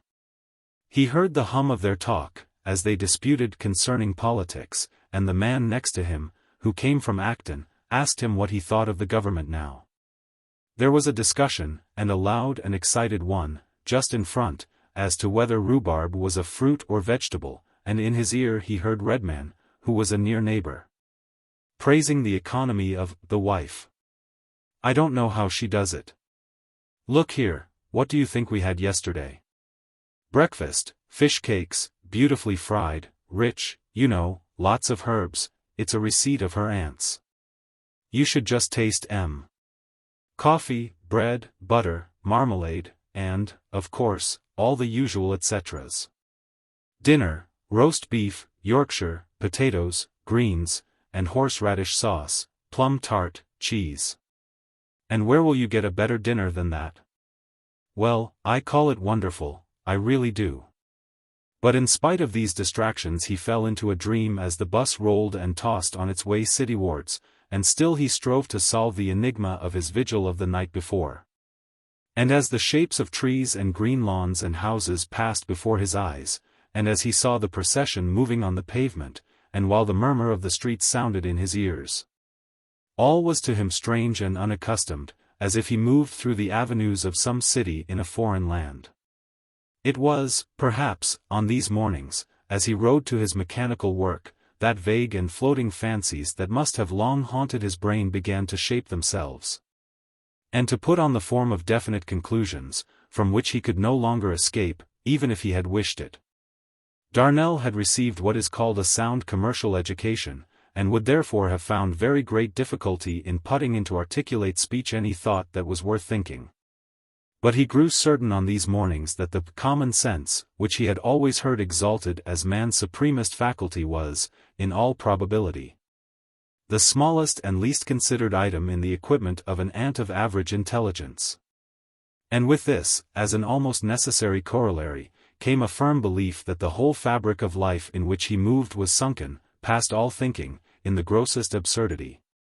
That he and all his friends and acquaintances and fellow-workers were interested in matters in which men were never meant to be interested, were pursuing aims which they were never meant to pursue, were, indeed, much like fair stones of an altar serving as a pigsty wall. Life, it seemed to him, was a great search for, he knew not what. And in the process of the ages one by one the true marks upon the ways had been shattered, or buried, or the meaning of the words had been slowly forgotten. One by one the signs had been turned awry, the true entrances had been thickly overgrown, the very way itself had been diverted from the heights to the depths, till at last the race of pilgrims had become hereditary stone-breakers and ditch-scourers on a track that led to destruction, if it led anywhere at all. Darnell's heart thrilled with a strange and trembling joy, with a sense that was all new, when it came to his mind that this great loss might not be a hopeless one.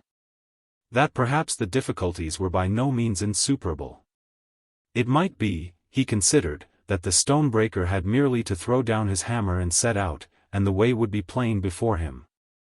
And a single step would free the delver in rubbish from the foul slime of the ditch.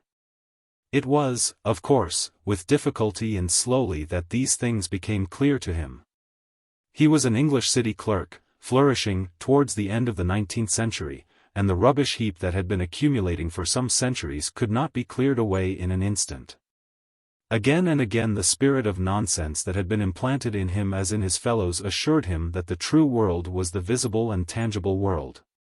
The world in which good and faithful letter copying was exchangeable for a certain quantum of bread, beef, and house-room, and that the man who copied letters well, did not beat his wife, nor lose money foolishly, was a good man, fulfilling the end for which he had been made.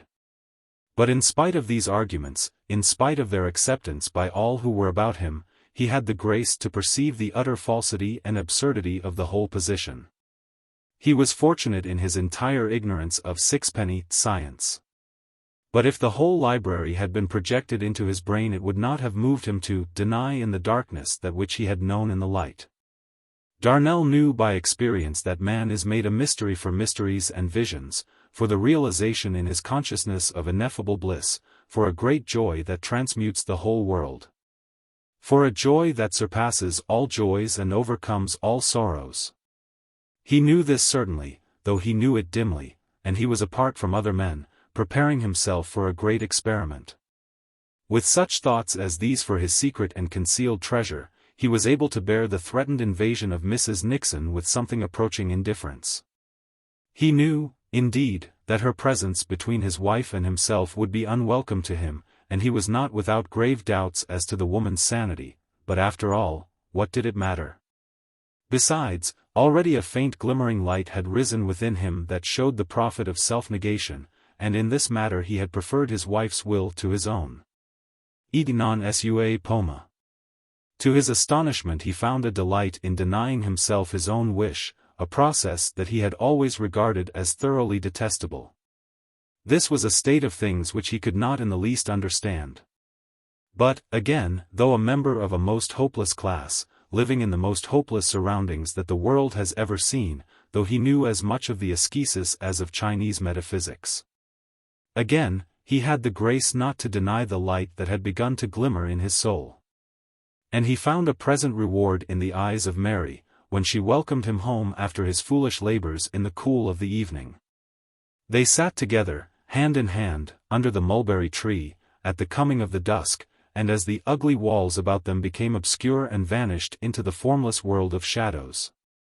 They seemed to be freed from the bondage of Shepherd's Bush, freed to wander in that undisfigured, undefiled world that lies beyond the walls. Of this region Mary knew little or nothing by experience, since her relations had always been of one mind with the modern world, which has for the true country an instinctive and most significant horror and dread. Mr. Reynolds had also shared in another odd superstition of these later days, that it is necessary to leave London at least once a year. Consequently Mary had some knowledge of various seaside resorts on the south and east coasts, where Londoners gather in hordes, turn the sands into one vast, bad music hall, and derive, as they say, enormous benefit from the change. But experiences such as these give but little knowledge of the country in its true and occult sense. And yet Mary, as she sat in the dusk beneath the whispering tree, knew something of the secret of the wood, of the valley shut in by high hills, where the sound of pouring water always echoes from the clear brook. And to Darnell these were nights of great dreams. For it was the hour of the work, the time of transmutation, and he who could not understand the miracle, who could scarcely believe in it, yet knew, secretly and half-consciously, that the water was being changed into the wine of a new life. This was ever the inner music of his dreams, and to it he added on these still and sacred nights the far-off memory of that time long ago when, a child, before the world had overwhelmed him, he journeyed down to the old grey house in the west, and for a whole month heard the murmur of the forest through his bedroom window, and when the wind was hushed, the washing of the tides about the reeds. And sometimes awaking very early he had heard the strange cry of a bird as it rose from its nest among the reeds, and had looked out and had seen the valley whiten to the dawn, and the winding river whiten as it swam down to the sea. The memory of all this had faded and become shadowy as he grew older, and the chains of common life were riveted firmly about his soul. All the atmosphere by which he was surrounded was well-nigh fatal to such thoughts, and only now and again in half-conscious moments or in sleep he had revisited that valley in the far-off west, where the breath of the wind was an incantation, and every leaf and stream and hill spoke of great and ineffable mysteries. But now the broken vision was in great part restored to him, and looking with love in his wife's eyes he saw the gleam of water pools in the still forest, saw the mists rising in the evening, and heard the music of the winding river. They were sitting thus together on the Friday evening of the week that had begun with that odd and half-forgotten visit of Mrs. Nixon, when, to Darnell's annoyance, the doorbell gave a discordant peal, and Alice with some disturbance of manner came out and announced that a gentleman wished to see the master.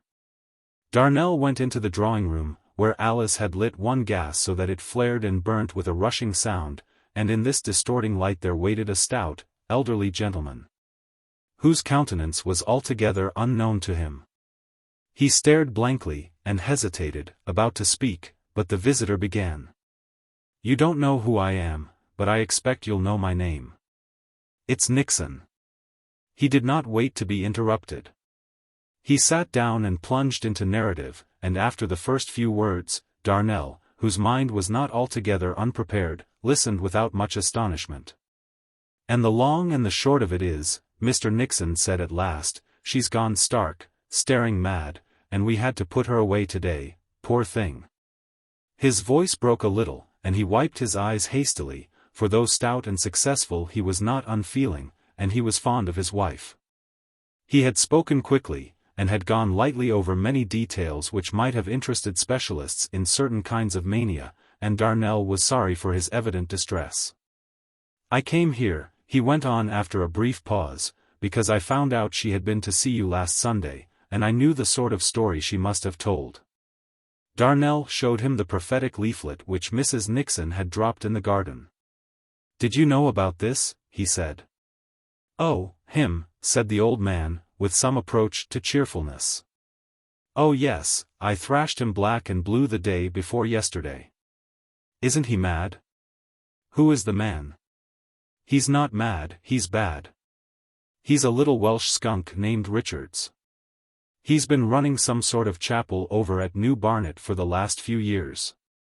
And my poor wife, she never could find the parish church good enough for her, had been going to his damned schism shop for the last 12 months. It was all that finished her off. Yes, I thrashed him the day before yesterday, and I'm not afraid of a summons either. I know him, and he knows I know him." Old Nixon whispered something in Darnell's ear, and chuckled faintly as he repeated for the third time his formula. "I thrashed him black and blue the day before yesterday." Darnell could only murmur condolences and express his hope that Mrs. Nixon might recover. The old man shook his head. "I'm afraid there's no hope of that," he said. "I've had the best advice, but they couldn't do anything, and told me so." Presently he asked to see his niece, and Darnell went out and prepared Mary as well as he could. She could scarcely take in the news that her aunt was a hopeless maniac, for Mrs. Nixon, having been extremely stupid all her days, had naturally succeeded in passing with her relations as typically sensible.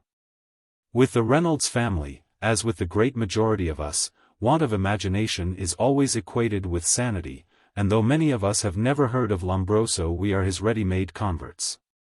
We have always believed that poets are mad, and if statistics unfortunately show that few poets have really been inhabitants of lunatic asylums, it is soothing to learn that nearly all poets have had whooping cough, which is doubtless, like intoxication, a minor madness.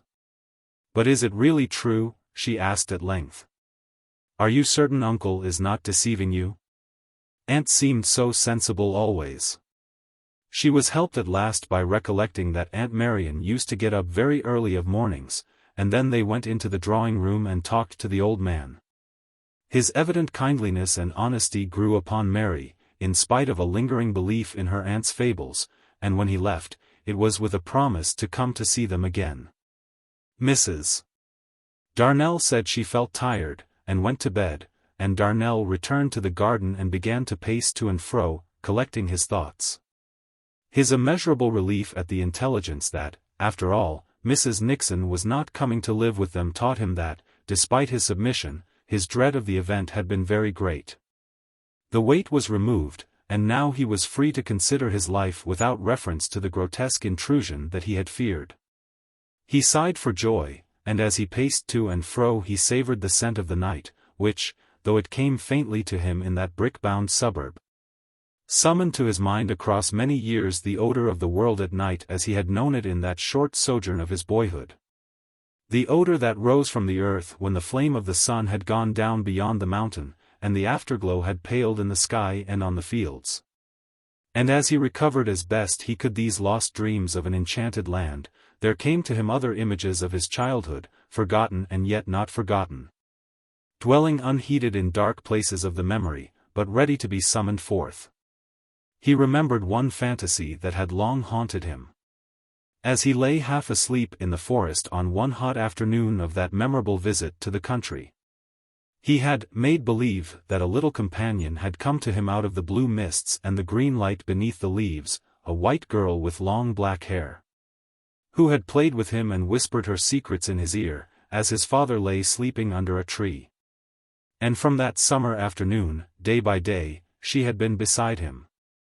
She had visited him in the wilderness of London, and even in recent years there had come to him now and again the sense of her presence, in the midst of the heat and turmoil of the city. The last visit he remembered well. It was a few weeks before he married, and from the depths of some futile task he had looked up with puzzled eyes, wondering why the close air suddenly grew scented with green leaves. Why the murmur of the trees and the wash of the river on the reeds came to his ears. And then that sudden rapture to which he had given a name and an individuality possessed him utterly. He knew then how the dull flesh of man can be like fire. And now, looking back from a new standpoint on this and other experiences, he realized how all that was real in his life had been unwelcomed, uncherished by him, had come to him, perhaps, in virtue of merely negative qualities on his part. And yet, as he reflected, he saw that there had been a chain of witnesses all through his life. Again and again voices had whispered in his ear words in a strange language that he now recognized as his native tongue. The common street had not been lacking in visions of the true land of his birth. And in all the passing and repassing of the world he saw that there had been emissaries ready to guide his feet on the way of the great journey. A week or two after the visit of Mr. Nixon, Darnell took his annual holiday. There was no question of Walton-on-the-Naze, or of anything of the kind, as he quite agreed with his wife's longing for some substantial sum put by against the evil day. But the weather was still fine, and he lounged away the time in his garden beneath the tree, or he sauntered out on long aimless walks in the western purlieus of London. Not unvisited by that old sense of some great ineffable beauty, concealed by the dim and dingy veils of grey interminable streets. Once, on a day of heavy rain he went to the box room, and began to turn over the papers in the old hair trunk, scraps and odds and ends of family history, some of them in his father's handwriting, others in faded ink, and there were a few ancient pocketbooks, filled with manuscript of a still earlier time. And in these the ink was glossier and blacker than any writing fluids supplied by stationers of later days. Darnell had hung up the portrait of the ancestor in this room, and had bought a solid kitchen table and a chair, so that Mrs. Darnell, seeing him looking over his old documents, half thought of naming the room Mr. Darnell's study. He had not glanced at these relics of his family for many years, but from the hour when the rainy morning sent him to them, he remained constant to research till the end of the holidays. It was a new interest, and he began to fashion in his mind a faint picture of his forefathers, and of their life in that grey old house in the river valley, in the western land of wells and streams and dark and ancient woods. And there were stranger things than mere notes on family history amongst that odd litter of old disregarded papers. And when he went back to his work in the city some of the men fancied that he was in some vague manner changed in appearance. But he only laughed when they asked him where he had been and what he had been doing with himself. But Mary noticed that every evening he spent at least an hour in the box room. She was rather sorry at the waste of time involved in reading old papers about dead people. And one afternoon, as they were out together on a somewhat dreary walk towards Acton, Darnell stopped at a hopeless second-hand bookshop, and after scanning the rows of shabby books in the window, went in and purchased 2 volumes. They proved to be a Latin dictionary and grammar, and she was surprised to hear her husband declare his intention of acquiring the Latin language. But, indeed, all his conduct impressed her as indefinably altered, and she began to be a little alarmed, though she could scarcely have formed her fears in words. But she knew that in some way that was all indefined and beyond the grasp of her thought their lives had altered since the summer, and no single thing wore quite the same aspect as before. If she looked out into the dull street with its rare loiterers, it was the same and yet it had altered. And if she opened the window in the early morning, the wind that entered came with a changed breath that spoke some message that she could not understand. And day by day passed by in the old course, and not even the four walls were altogether familiar, and the voices of men and women sounded with strange notes, with the echo, rather, of a music that came over unknown hills. And day by day as she went about her household work, passing from shop to shop in those dull streets that were a network, a fatal labyrinth of grey desolation on every side, there came to her sense half-seen images of some other world, as if she walked in a dream, and every moment must bring her to light and to awakening, when the grey should fade, and regions long desired should appear in glory. Again and again it seemed as if that which was hidden would be shown even to the sluggish testimony of sense. And as she went to and fro from street to street of that dim and weary suburb, and looked on those grey material walls, they seemed as if a light glowed behind them. And again the mystic fragrance of incense was blown to her nostrils from across the verge of that world which is not so much impenetrable as ineffable. And to her ears came the dream of a chant that spoke of hidden choirs about all her ways. She struggled against these impressions, refusing her assent to the testimony of them. Since all the pressure of credited opinion for 300 years has been directed toward stamping out real knowledge.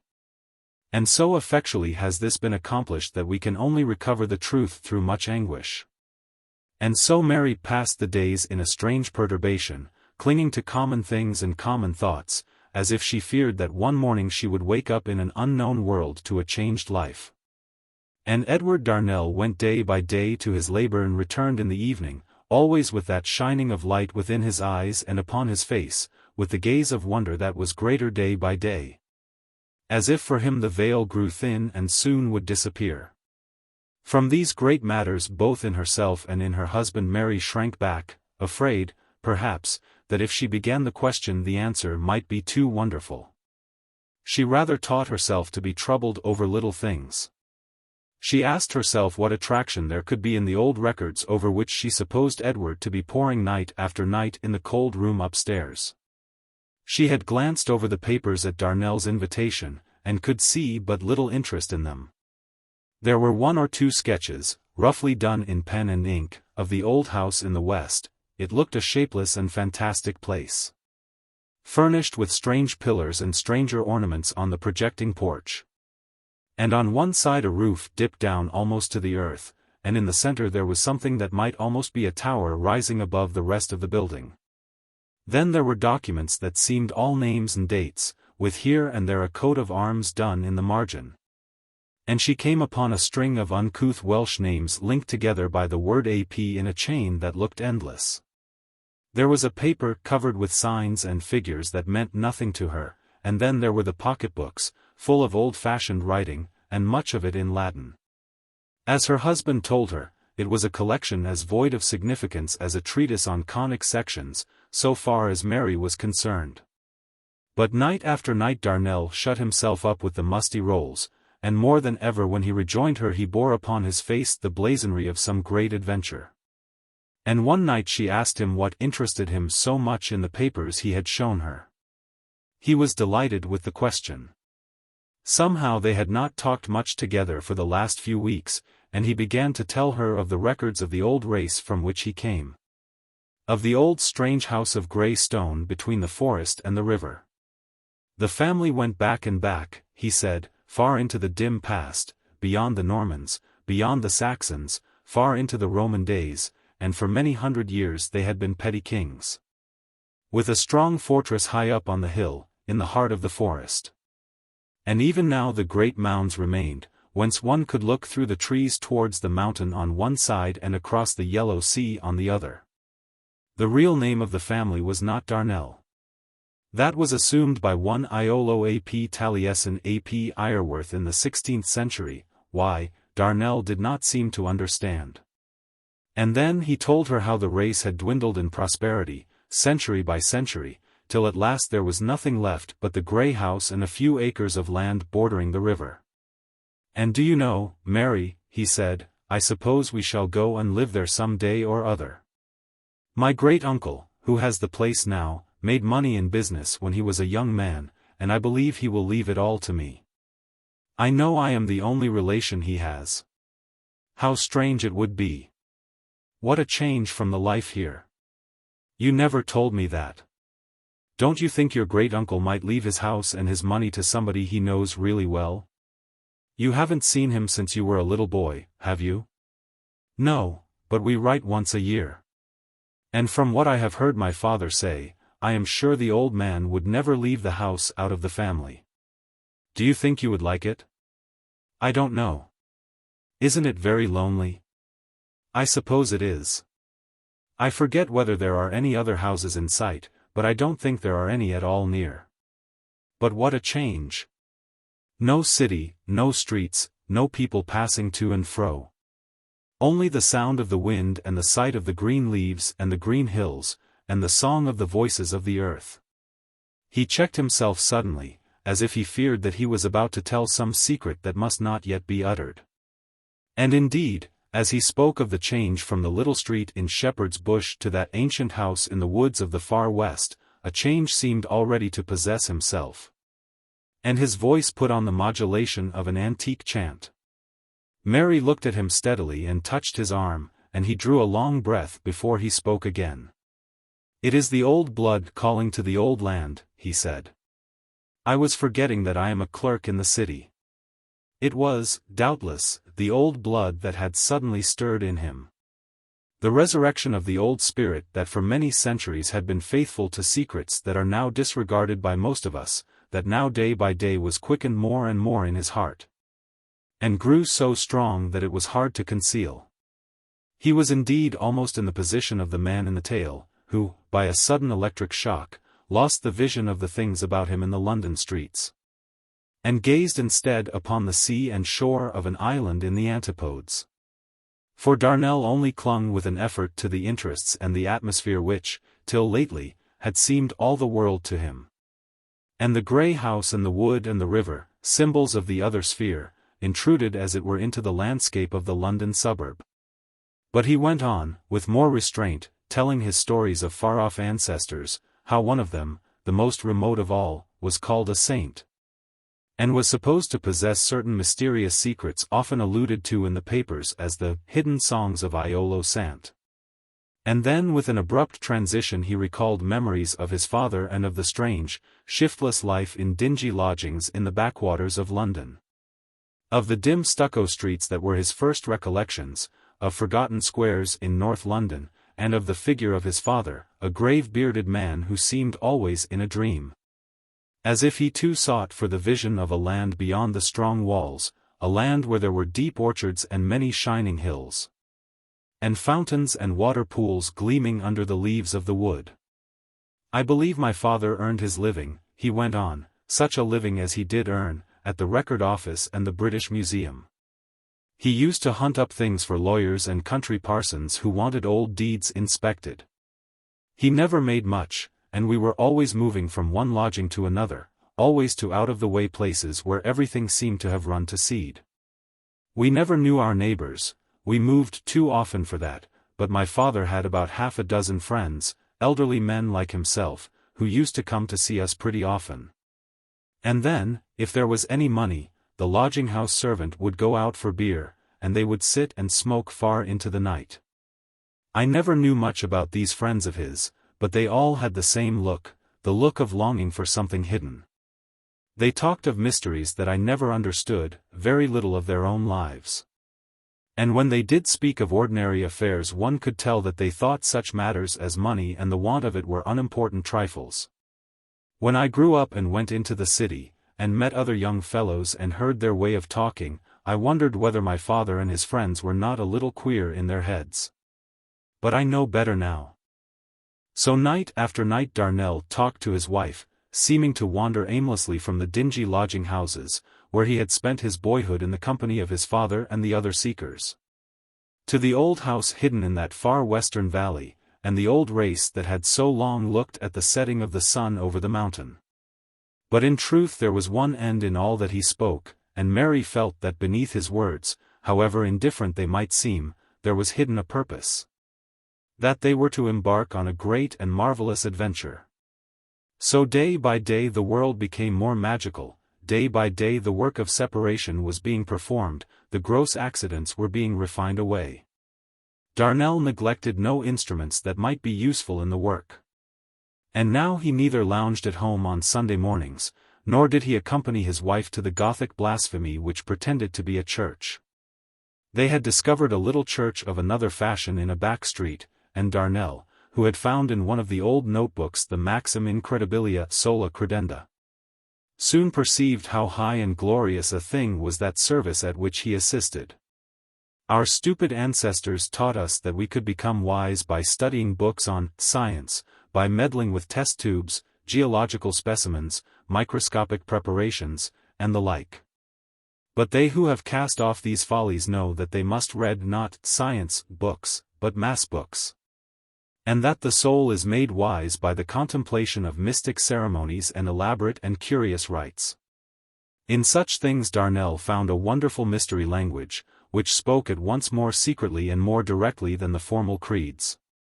And he saw that, in a sense, the whole world is but a great ceremony or sacrament, which teaches under visible forms a hidden and transcendent doctrine. It was thus that he found in the ritual of the Church a perfect image of the world. An image purged, exalted, and illuminate, a holy house built up of shining and translucent stones, in which the burning torches were more significant than the wheeling stars. And the fuming incense was a more certain token than the rising of the mist.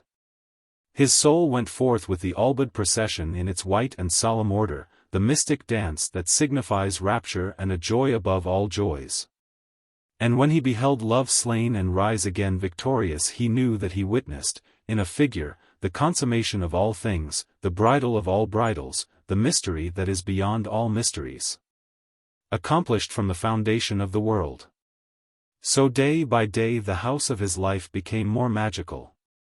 And at the same time he began to guess that if in the new life there are new and unheard of joys, there are also new and unheard of dangers. In his manuscript books which professed to deliver the outer sense of those mysterious, hidden songs of Iolo Sant, there was a little chapter that bore the heading, Fons sacer non in communum usum convertendus est. And by diligence, with much use of the grammar and dictionary, Darnell was able to construe the by no means complex Latin of his ancestor. The special book which contained the chapter in question was one of the most singular in the collection, since it bore the title Terra de Iolo, and on the surface, with an ingenious concealment of its real symbolism, it affected to give an account of the orchards, fields, woods, roads, tenements, and waterways in the possession of Darnell's ancestors. Here, then, he read of the holy well, hidden in the Wistman's wood, Silva Sapientum, a fountain of abundant water, which no heats of summer can ever dry, which no flood can ever defile. Which is as a water of life, to them that thirst for life, a stream of cleansing to them that would be pure, and a medicine of such healing virtue that by it, through the might of God and the intercession of his saints, the most grievous wounds are made whole. But the water of this well was to be kept sacred perpetually, it was not to be used for any common purpose, nor to satisfy any bodily thirst, but ever to be esteemed as holy, even as the water which the priest hath hallowed. And in the margin a comment in a later hand taught Darnell something of the meaning of these prohibitions. He was warned not to use the well of life as a mere luxury of mortal life, as a new sensation, as a means of making the insipid cup of everyday existence more palatable. For, said the commentator, we are not called to sit as the spectators in a theatre, there to watch the play performed before us, but we are rather summoned to stand in the very scene itself, and there fervently to enact our parts in a great and wonderful mystery. Darnell could quite understand the temptation that was thus indicated. Though he had gone but a little way on the path, and had barely tested the overrunnings of that mystic well, he was already aware of the enchantment that was transmuting all the world about him, informing his life with a strange significance and romance. London seemed a city of the Arabian Nights, and its labyrinths of streets an enchanted maze. Its long avenues of lighted lamps were as starry systems, and its immensity became for him an image of the endless universe.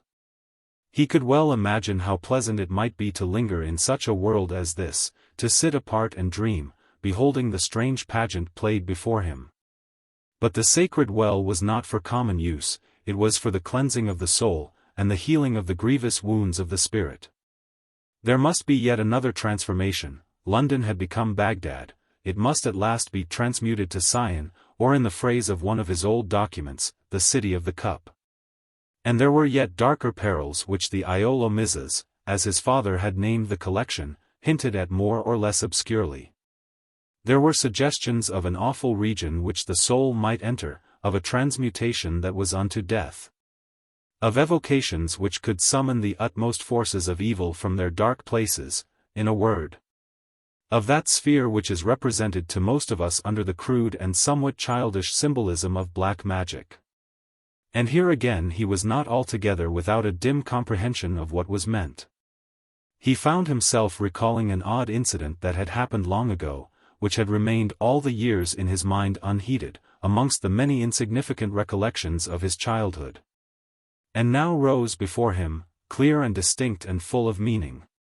It was on that memorable visit to the old house in the west, and the whole scene returned, with its smallest events, and the voices seemed to sound in his ears. It was a grey, still day of heavy heat that he remembered. He had stood on the lawn after breakfast, and wondered at the great peace and silence of the world.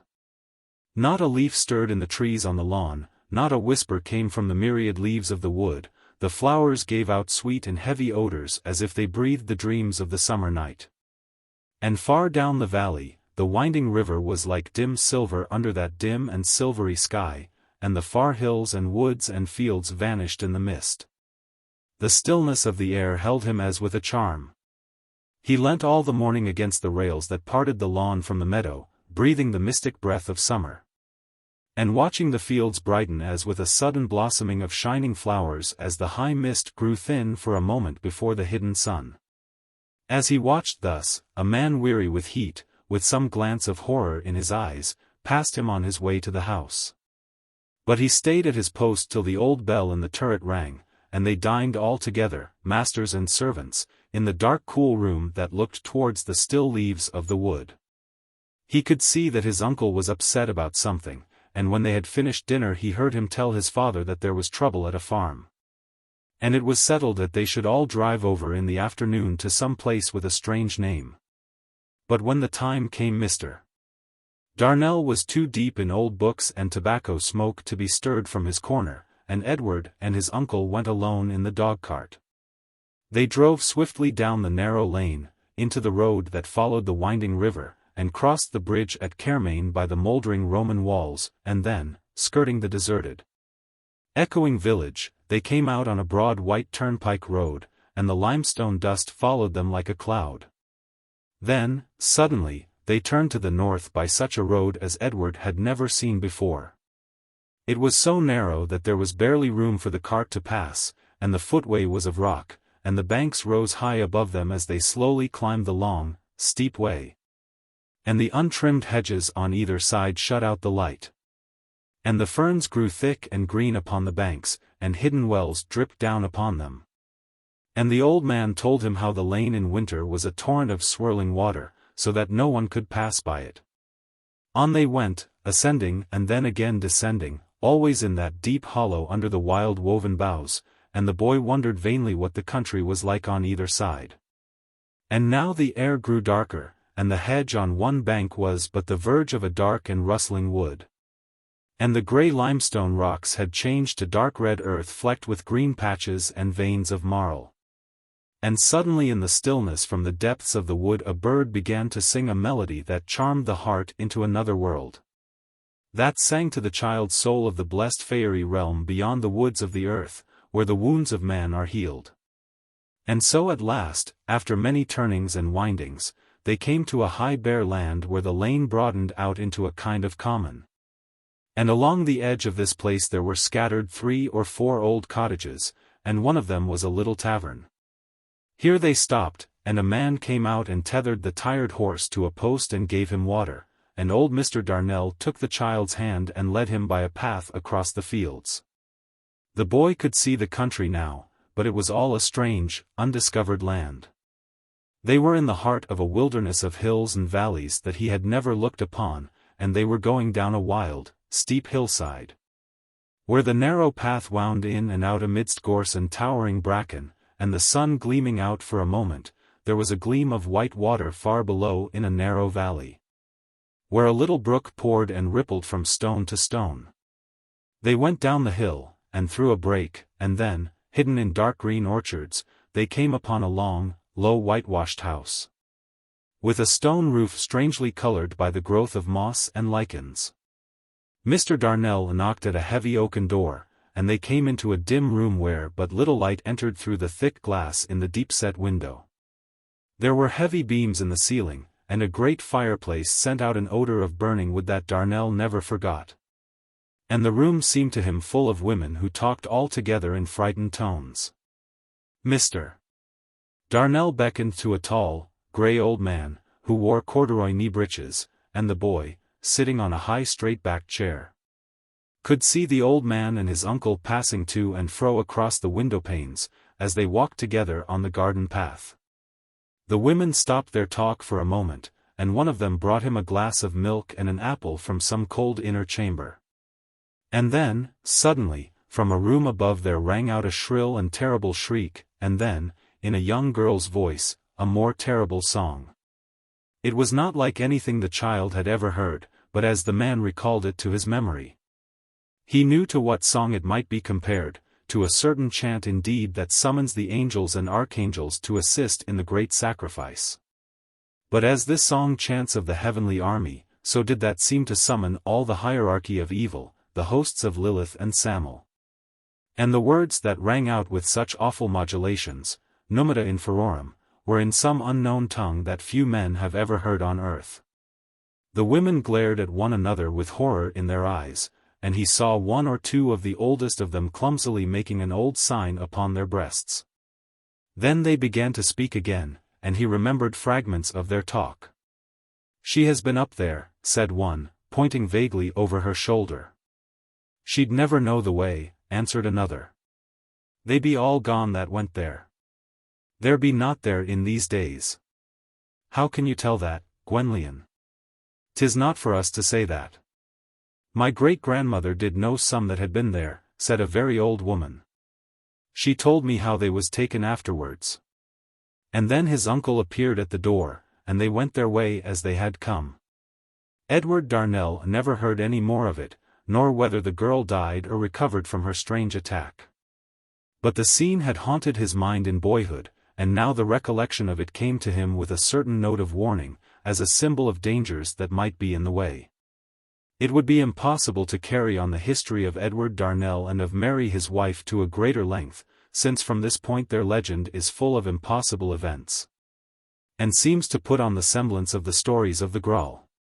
It is certain, indeed, that in this world they changed their lives, like King Arthur, but this is a work which no chronicler has cared to describe with any amplitude of detail. Darnell, it is true, made a little book, partly consisting of queer verse which might have been written by an inspired infant, and partly made up of notes and exclamations, in an odd dog Latin which he had picked up from the Iolo MSS. But it is to be feared that this work, even if published in its entirety, would cast but little light on a perplexing story. He called this piece of literature in exitu Israel, and wrote on the title page the motto, doubtless of his own composition, Nunc cert scio quod omnia legenda. Omnes historiae, omnes fabulae, omnes scriptura sint de me narrata. It is only too evident that his Latin was not learnt at the feet of Cicero.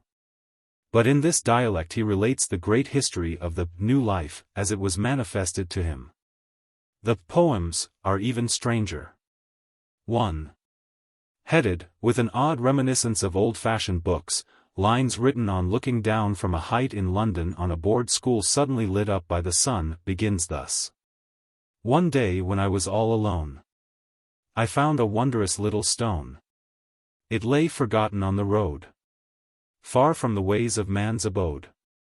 When on this stone mine eyes I cast, I saw my treasure found at last. I pressed it hard against my face, I covered it with my embrace. I hid it in a secret place. And every day I went to see this stone that was my ecstasy, and worshipped it with flowers rare, and secret words and sayings fair. O stone, so rare and red and wise! O fragment of far paradise! O star, whose light is life! O sea, whose ocean is infinity! Thou art a fire that ever burns, and all the world to wonder turns, and all the dust of the dull day by thee is changed and purged away, so that, where'er I look, I see a world of a great majesty. The sullen river rolls all gold, the desert parks a fairy wold. When on the trees the wind is born, I hear the sound of Arthur's horn. I see no town of grim grey ways, but a great city all ablaze, with burning torches, to light up the pinnacles that shrine the cup. Ever the magic wine is poured, ever the feast shines on the board, ever the song is borne on high, that chants the holy magistry, etc., etc., etc. From such documents as these it is clearly impossible to gather any very definite information. But on the last page Darnell has written: So I awoke from a dream of a London suburb, of daily labor, of weary, useless little things.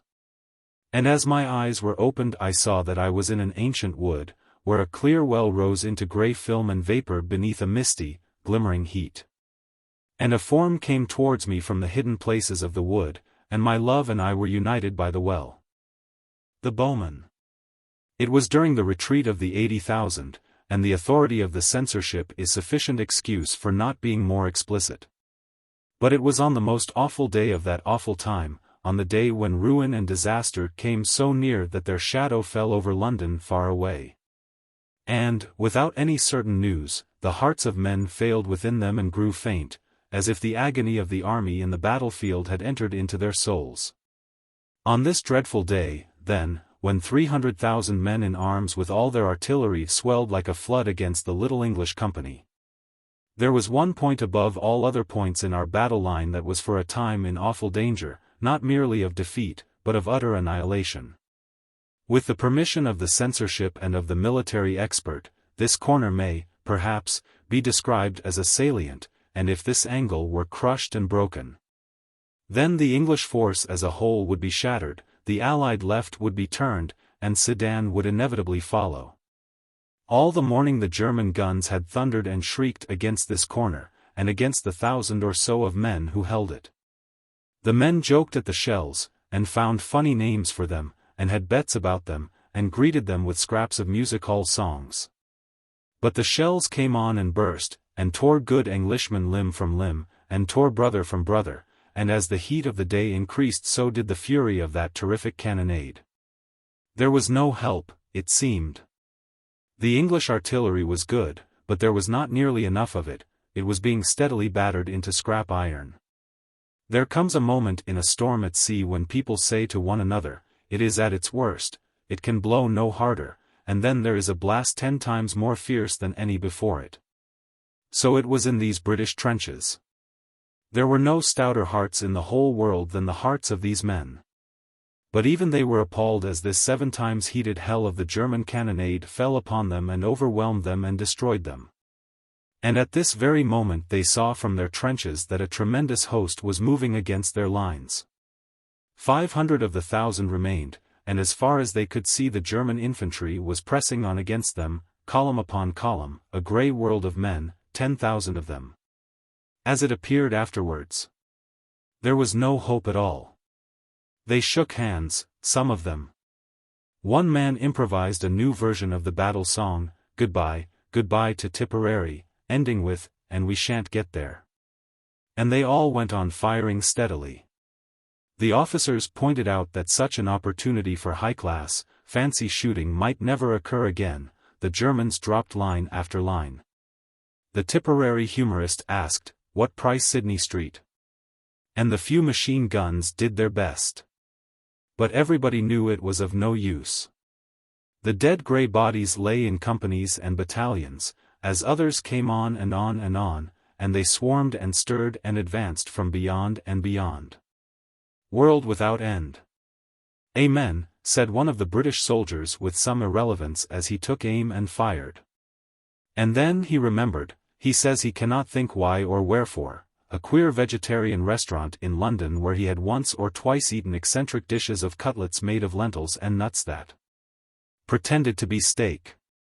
On all the plates in this restaurant there was printed a figure of St. George in blue, with the motto, Adsit Anglis Sanctus Georgius, may St. George be a present help to the English. This soldier happened to know Latin and other useless things, and now, as he fired at his man in the grey advancing mass, 300 yards away, he uttered the pious vegetarian motto.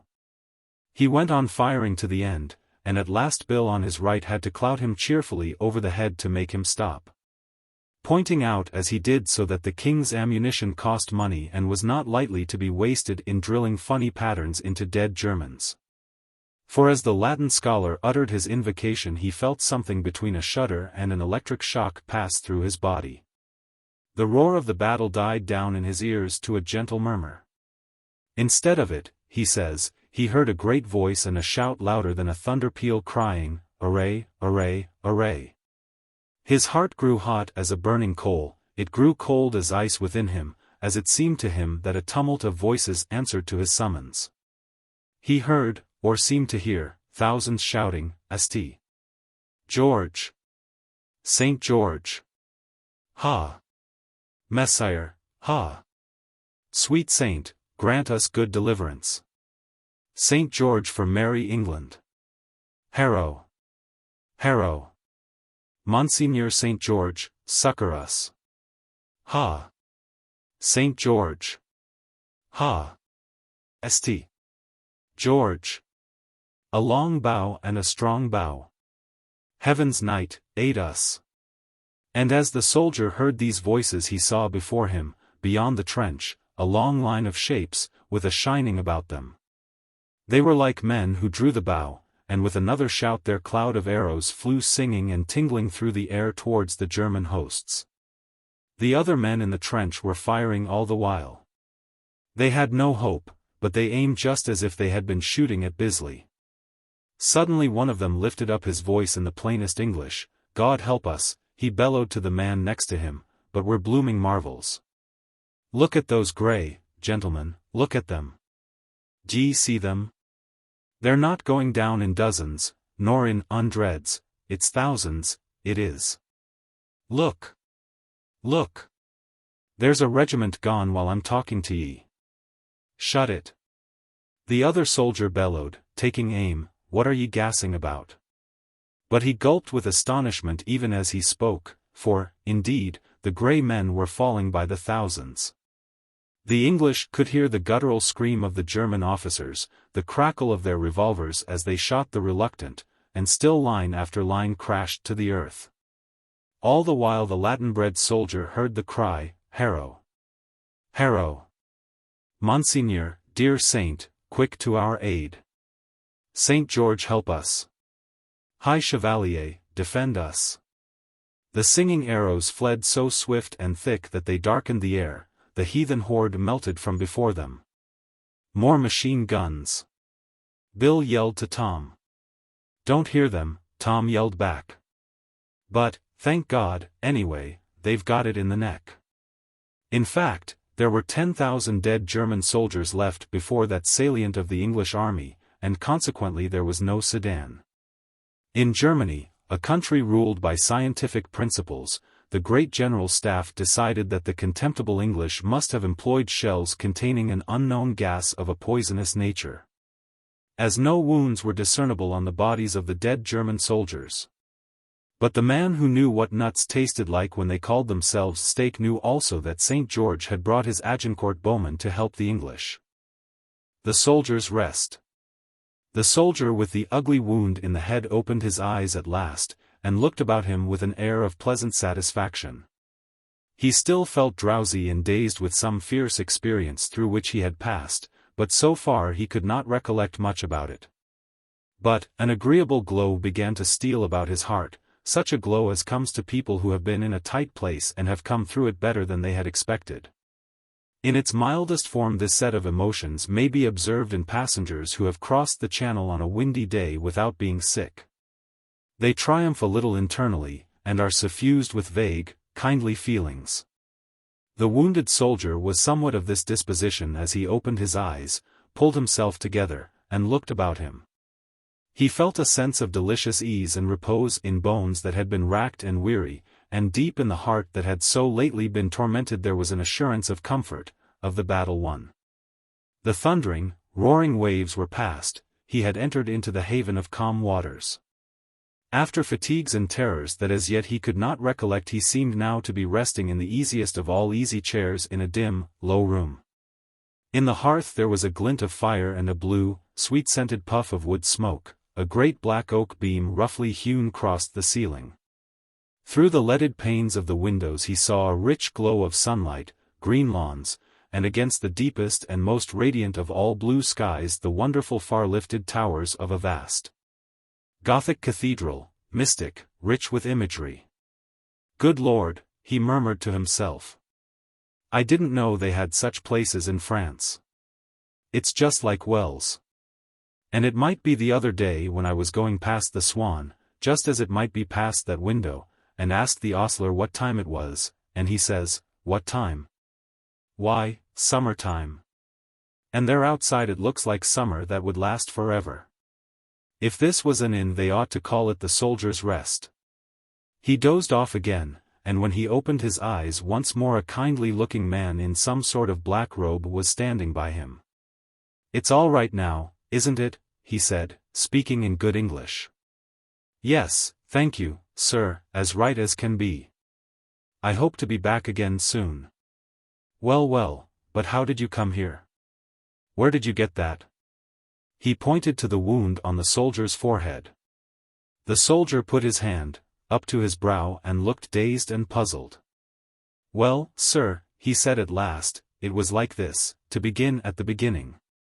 You know how we came over in August, and there we were in the thick of it, as you might say, in a day or two.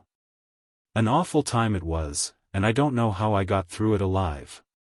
My best friend was killed dead beside me as we lay in the trenches. By Cambrai, I think it was. Then things got a little quieter for a bit, and I was quartered in a village for the best part of a week. She was a very nice lady where I was, and she treated me proper with the best of everything. Her husband he was fighting. But she had the nicest little boy I ever knew, a little fellow of 5 or 6 it might be, and we got on splendid. The amount of their lingo that kid taught me, oui, and bong swat and comment vous parlez oui and all, and I taught him English. You should have heard that nipper say, "Arfa mo, old un." It was a treat. Then one day we got surprised. There was about a dozen of us in the village, and 200 or 300 Germans came down on us early one morning. They got us, no help for it. Before we could shoot. Well, there we were. They tied our hands behind our backs, and smacked our faces and kicked us a bit, and we were lined up opposite the house where I'd been staying. And then that poor little chap broke away from his mother, and he run out and saw one of the Boches, as we call them, fetch me one over the jaw with his clenched fist. Oh dear! Oh dear! He might have done it a dozen times if only that little child hadn't seen him. He had a poor bit of a toy I'd bought him at the village shop, a toy gun it was. And out he came running, as I say, crying out something in French like "Bad man! Bad man! Don't hurt my English or I shoot you," and he pointed that gun at the German soldier.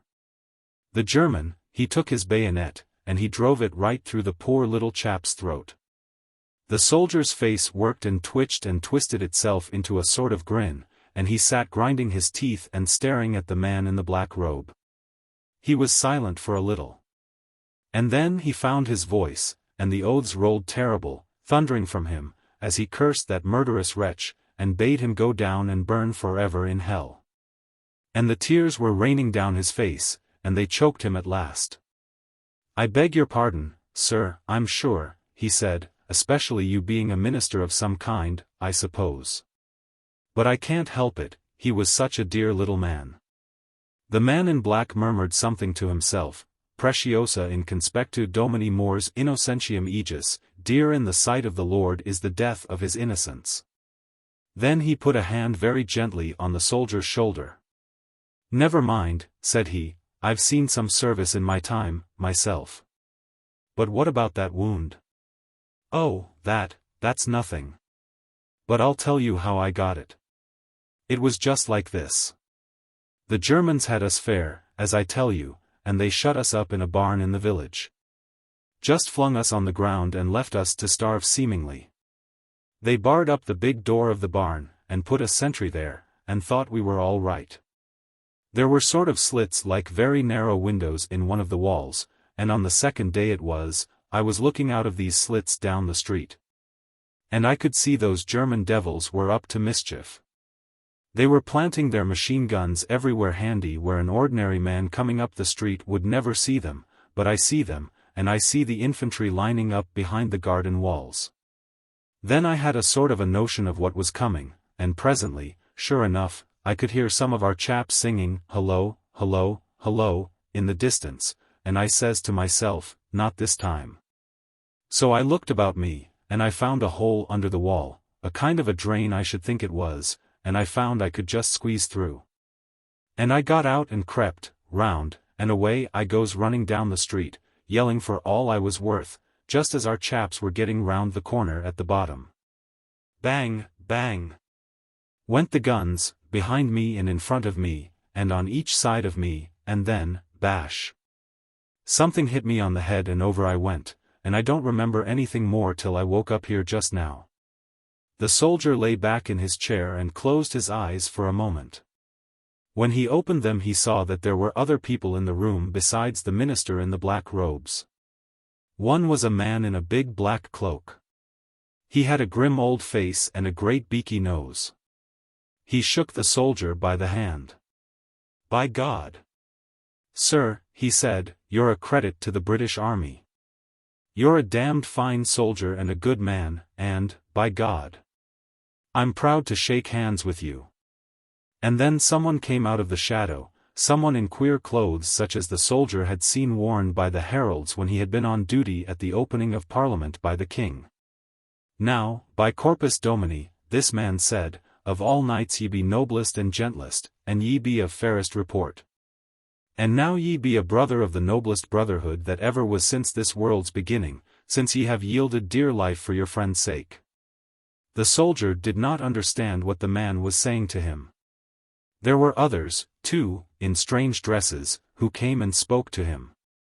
Some spoke in what sounded like French.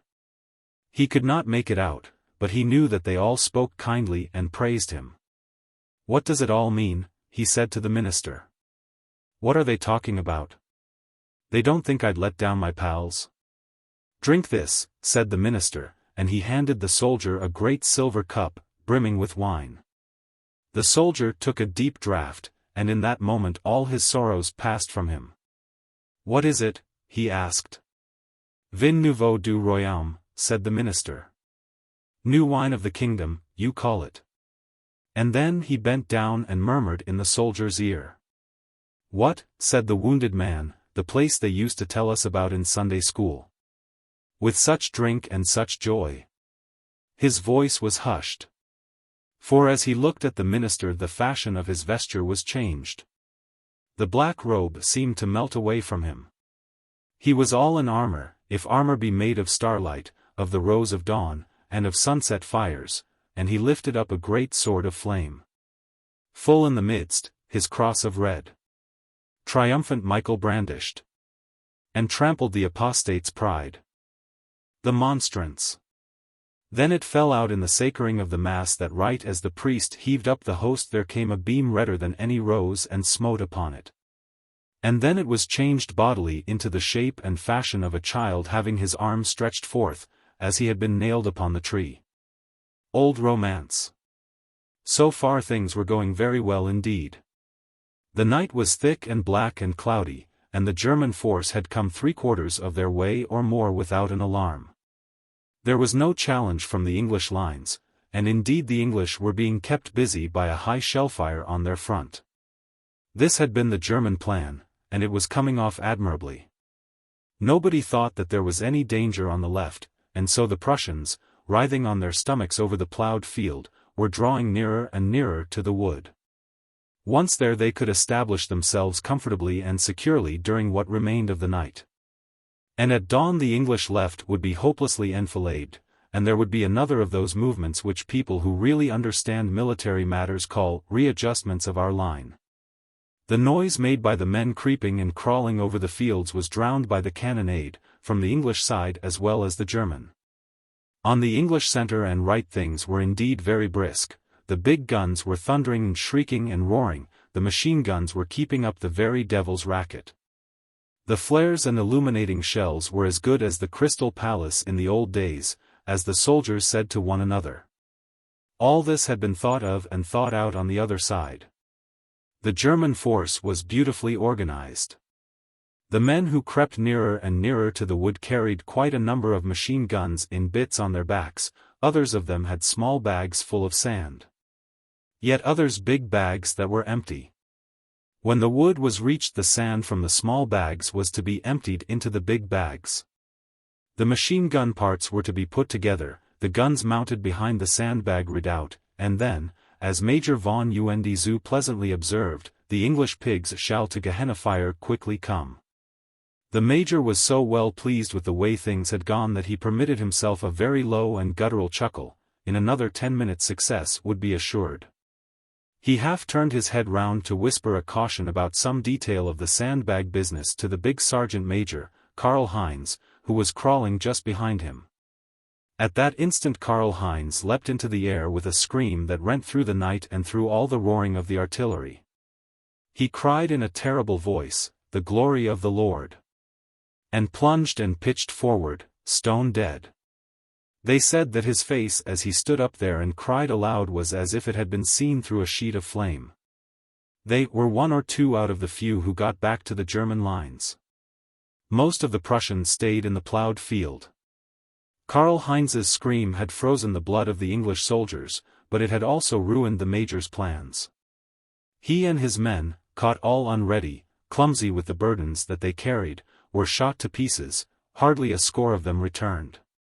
The rest of the force were attended to by an English burying party. According to custom the dead men were searched before they were buried, and some singular relics of the campaign were found upon them, but nothing so singular as Karl Heinz's diary. He had been keeping it for some time.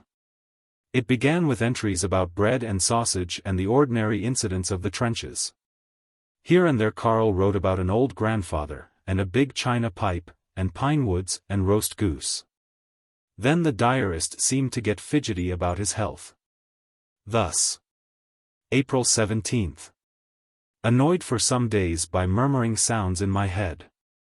I trust one shall not become deaf, like my departed Uncle Christopher. April 20, the noise in my head grows worse, it is a humming sound. It distracts me, twice I have failed to hear the captain and have been reprimanded. April 22, so bad is my head that I go to see the doctor. He speaks of tinnitus, and gives me an inhaling apparatus that shall reach, he says, the middle ear. April 25, the apparatus is of no use. The sound is now become like the booming of a great church bell. It reminds me of the bell at St. Lamart on that terrible day of last August. April 26, I could swear that it is the bell of St. Lamart that I hear all the time. They rang it as the procession came out of the church. The man's writing, at first firm enough, begins to straggle unevenly over the page at this point. The entries show that he became convinced that he heard the bell of St. Lambert's church ringing, though, as he knew better than most men, there had been no bell and no church at St. Lambert's since the summer of 1914. There was no village either, the whole place was a rubbish heap. Then the unfortunate Karl Heinz was beset with other troubles. May 2nd. I fear I am becoming ill. Today Joseph Kleist, who is next to me in the trench, asked me why I jerked my head to the right so constantly. I told him to hold his tongue. But this shows that I am noticed. I keep fancying that there is something white just beyond the range of my sight on the right hand. May 3, this whiteness is now quite clear, and in front of me. All this day it has slowly passed before me. I asked Joseph Kleist if he saw a piece of newspaper just beyond the trench. He stared at me solemnly, he is a stupid fool, and said, "There is no paper." May 4, it looks like a white robe. There was a strong smell of incense today in the trench.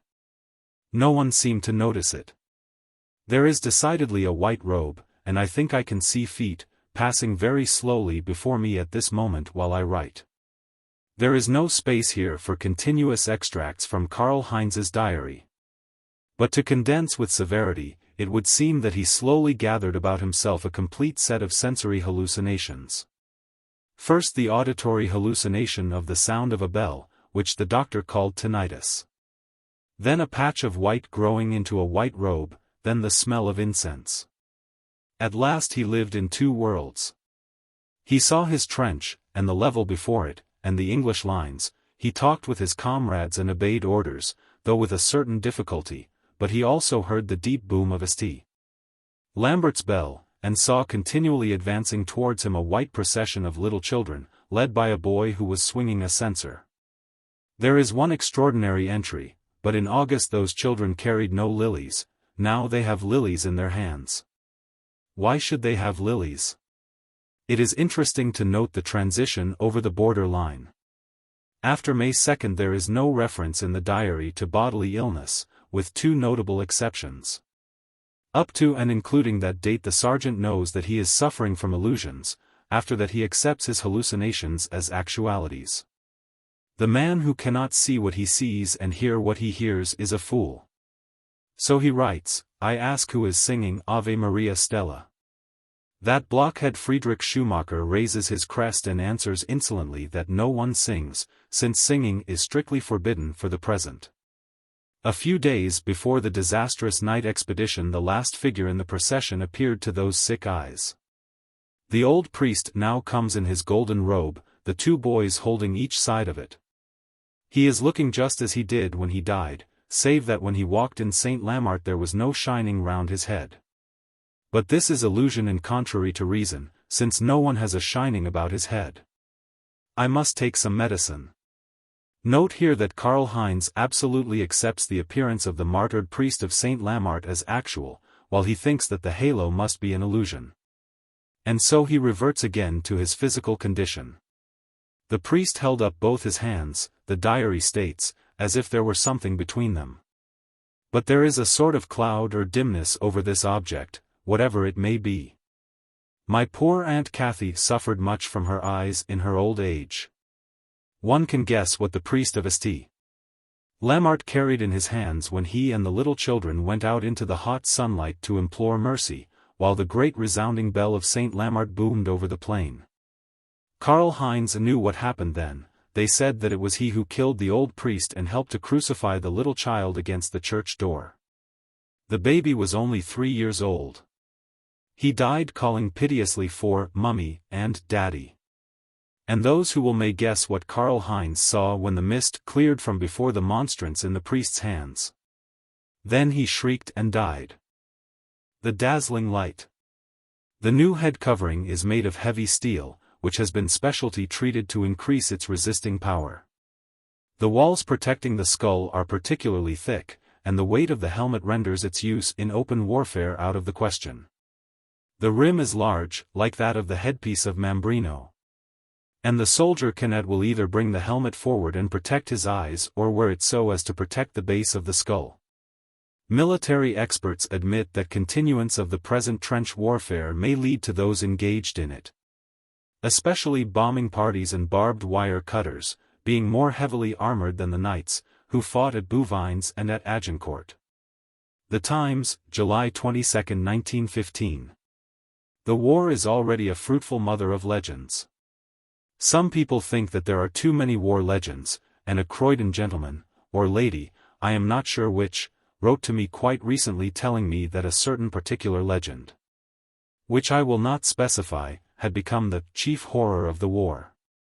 There may be something to be said for this point of view, but it strikes me as interesting that the old myth-making faculty has survived into these days, a relic of noble, far-off Homeric battles.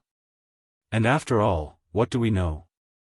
It does not do to be too sure that this, that, or the other hasn't happened and couldn't have happened. What follows, at any rate, has no claim to be considered either as legend or as myth. It is merely one of the odd circumstances of these times, and I have no doubt it can easily be explained away. In fact, the rationalistic explanation of the whole thing is patent and on the surface. There is only one little difficulty, and that, I fancy, is by no means insuperable. In any case, this one knot or tangle may be put down as a queer coincidence and nothing more. Here, then, is the curiosity or oddity in question. A young fellow, whom we will call for avoidance of all identification Delamere Smith, he is now Lieutenant Delamere Smith, was spending his holidays on the coast of West South Wales at the beginning of the war. He was something or other not very important in the city, and in his leisure hours he smattered lightly and agreeably a little literature, a little art, a little antiquarianism. He liked the Italian primitives, he knew the difference between first, second, and third pointed, he had looked through Boutell's engraved brasses. He had been heard indeed to speak with enthusiasm of the brasses of Sir Robert de Septvans and Sir Roger de Trumpington. One morning, he thinks it must have been the morning of August 16, 1914, the sun shone so brightly into his room that he woke early. And the fancy took him that it would be fine to sit on the cliffs in the pure sunlight. So he dressed and went out, and climbed up Giltar Point, and sat there enjoying the sweet air and the radiance of the sea, and the sight of the fringe of creaming foam about the grey foundations of St. Margaret's Island.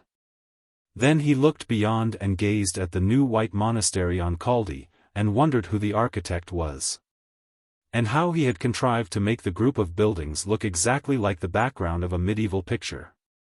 After about an hour of this and a couple of pipes, Smith confesses that he began to feel extremely drowsy.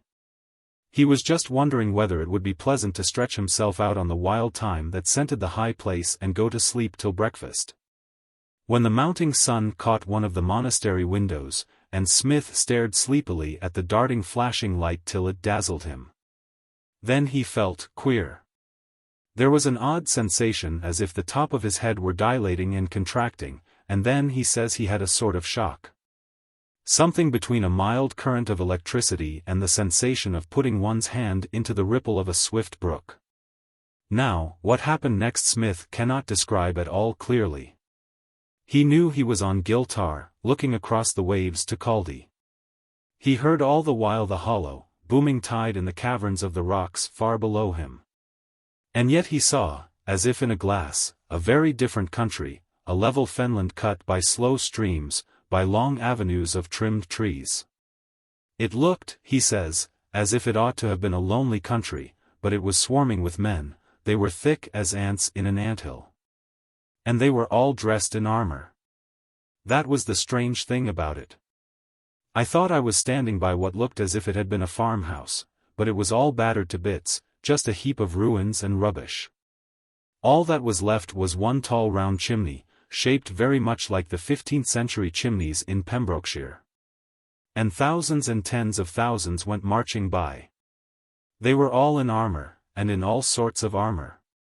Some of them had overlapping tongues of bright metal fastened on their clothes, others were in chain mail from head to foot, others were in heavy plate armor. They wore helmets of all shapes and sorts and sizes. One regiment had steel caps with wide trims, something like the old barber's basins. Another lot had knights' tilting helmets on, closed up so that you couldn't see their faces. Most of them wore metal gauntlets, either of steel rings or plates, and they had steel over their boots.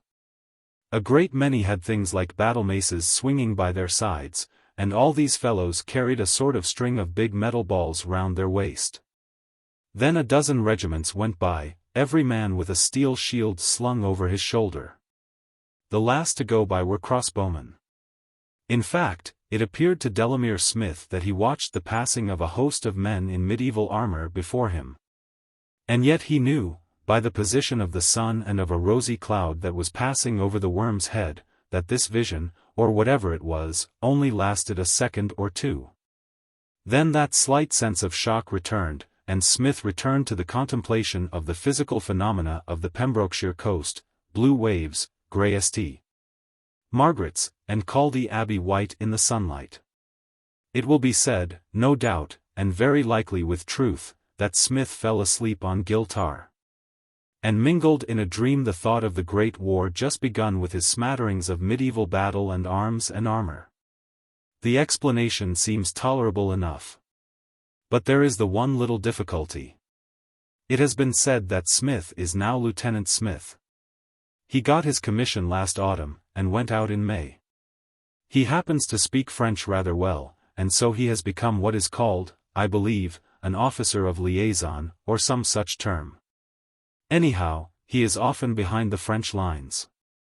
He was home on short leave last week, and said, 10 days ago I was ordered to. I got there early in the morning, and had to wait a bit before I could see the general. I looked about me, and there on the left of us was a farm shelled into a heap of ruins, with one round chimney standing, shaped like the Flemish chimneys in Pembrokeshire. And then the men in armor marched by, just as I had seen them, French regiments. The things like battle maces were bomb throwers, and the metal balls round the men's waists were the bombs. They told me that the crossbows were used for bomb shooting. The march I saw was part of a big movement. You will hear more of it before long. The Great Return.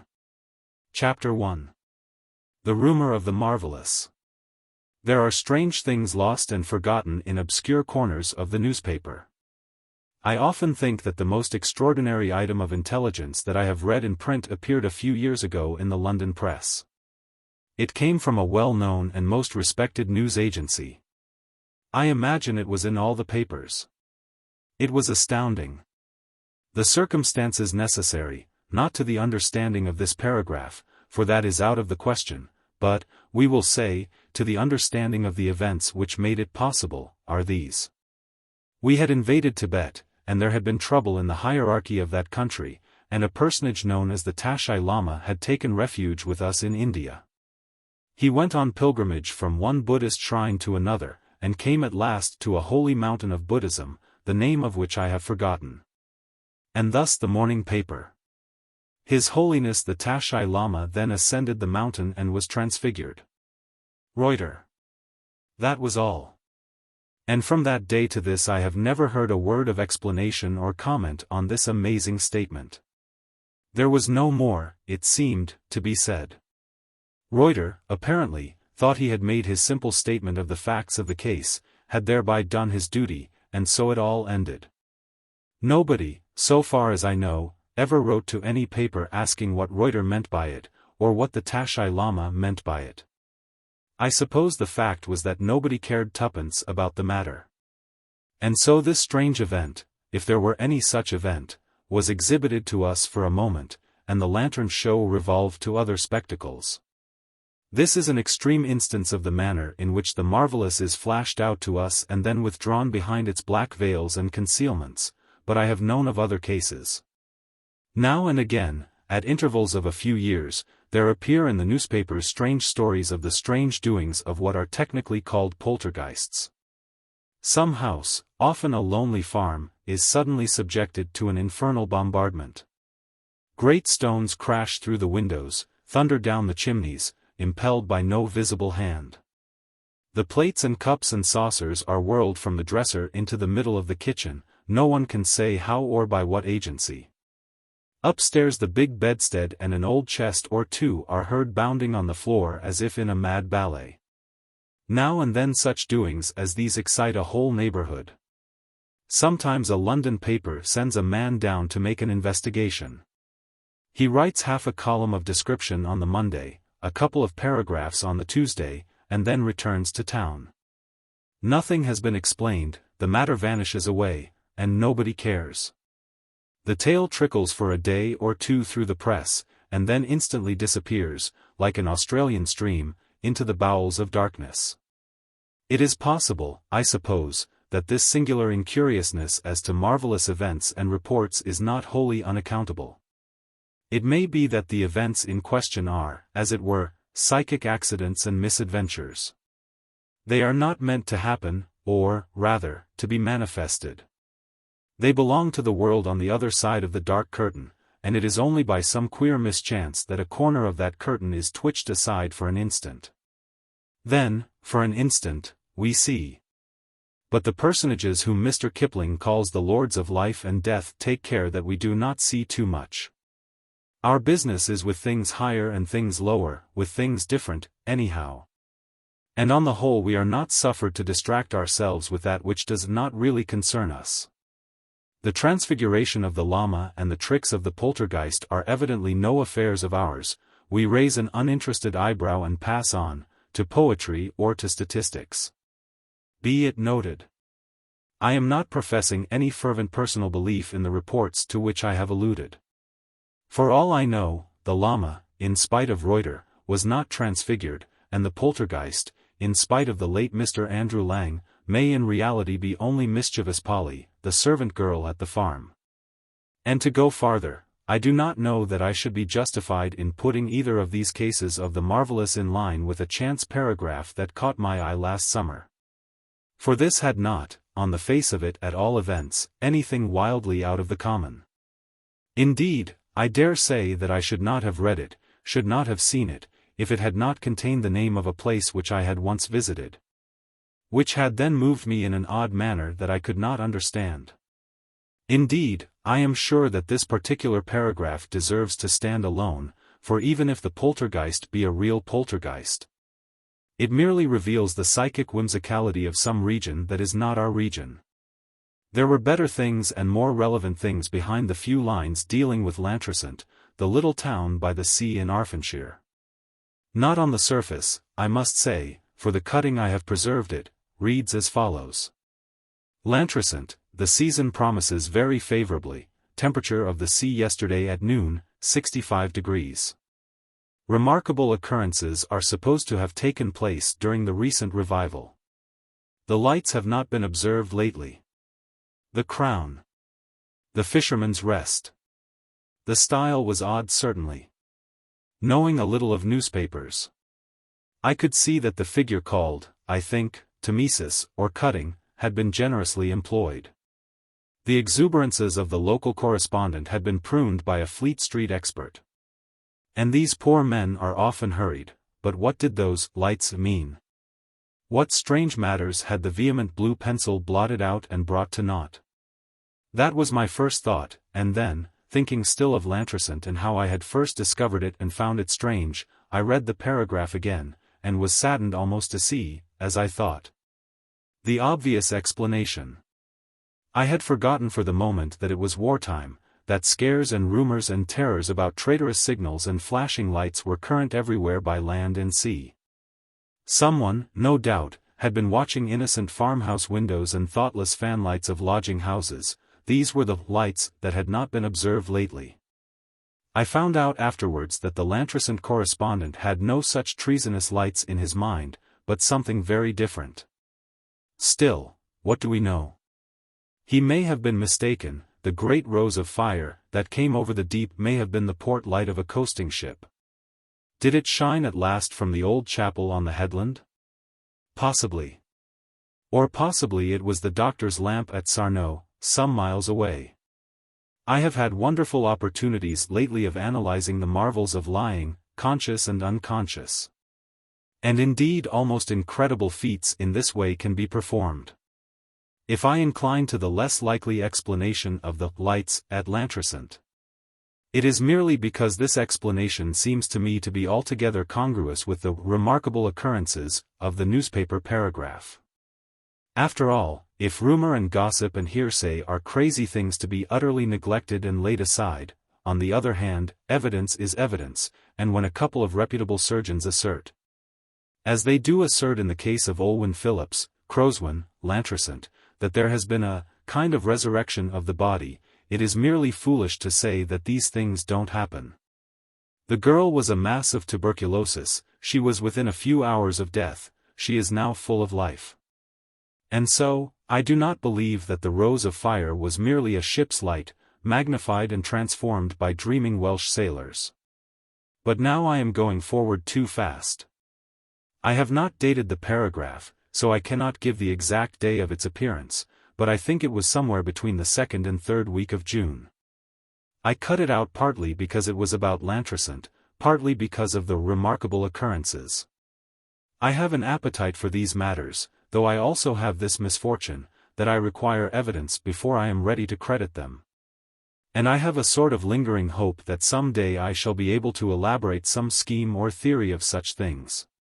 But in the meantime, as a temporary measure, I hold what I call the doctrine of the jigsaw puzzle. That is, this remarkable occurrence, and that, and the other may be, and usually are, of no significance.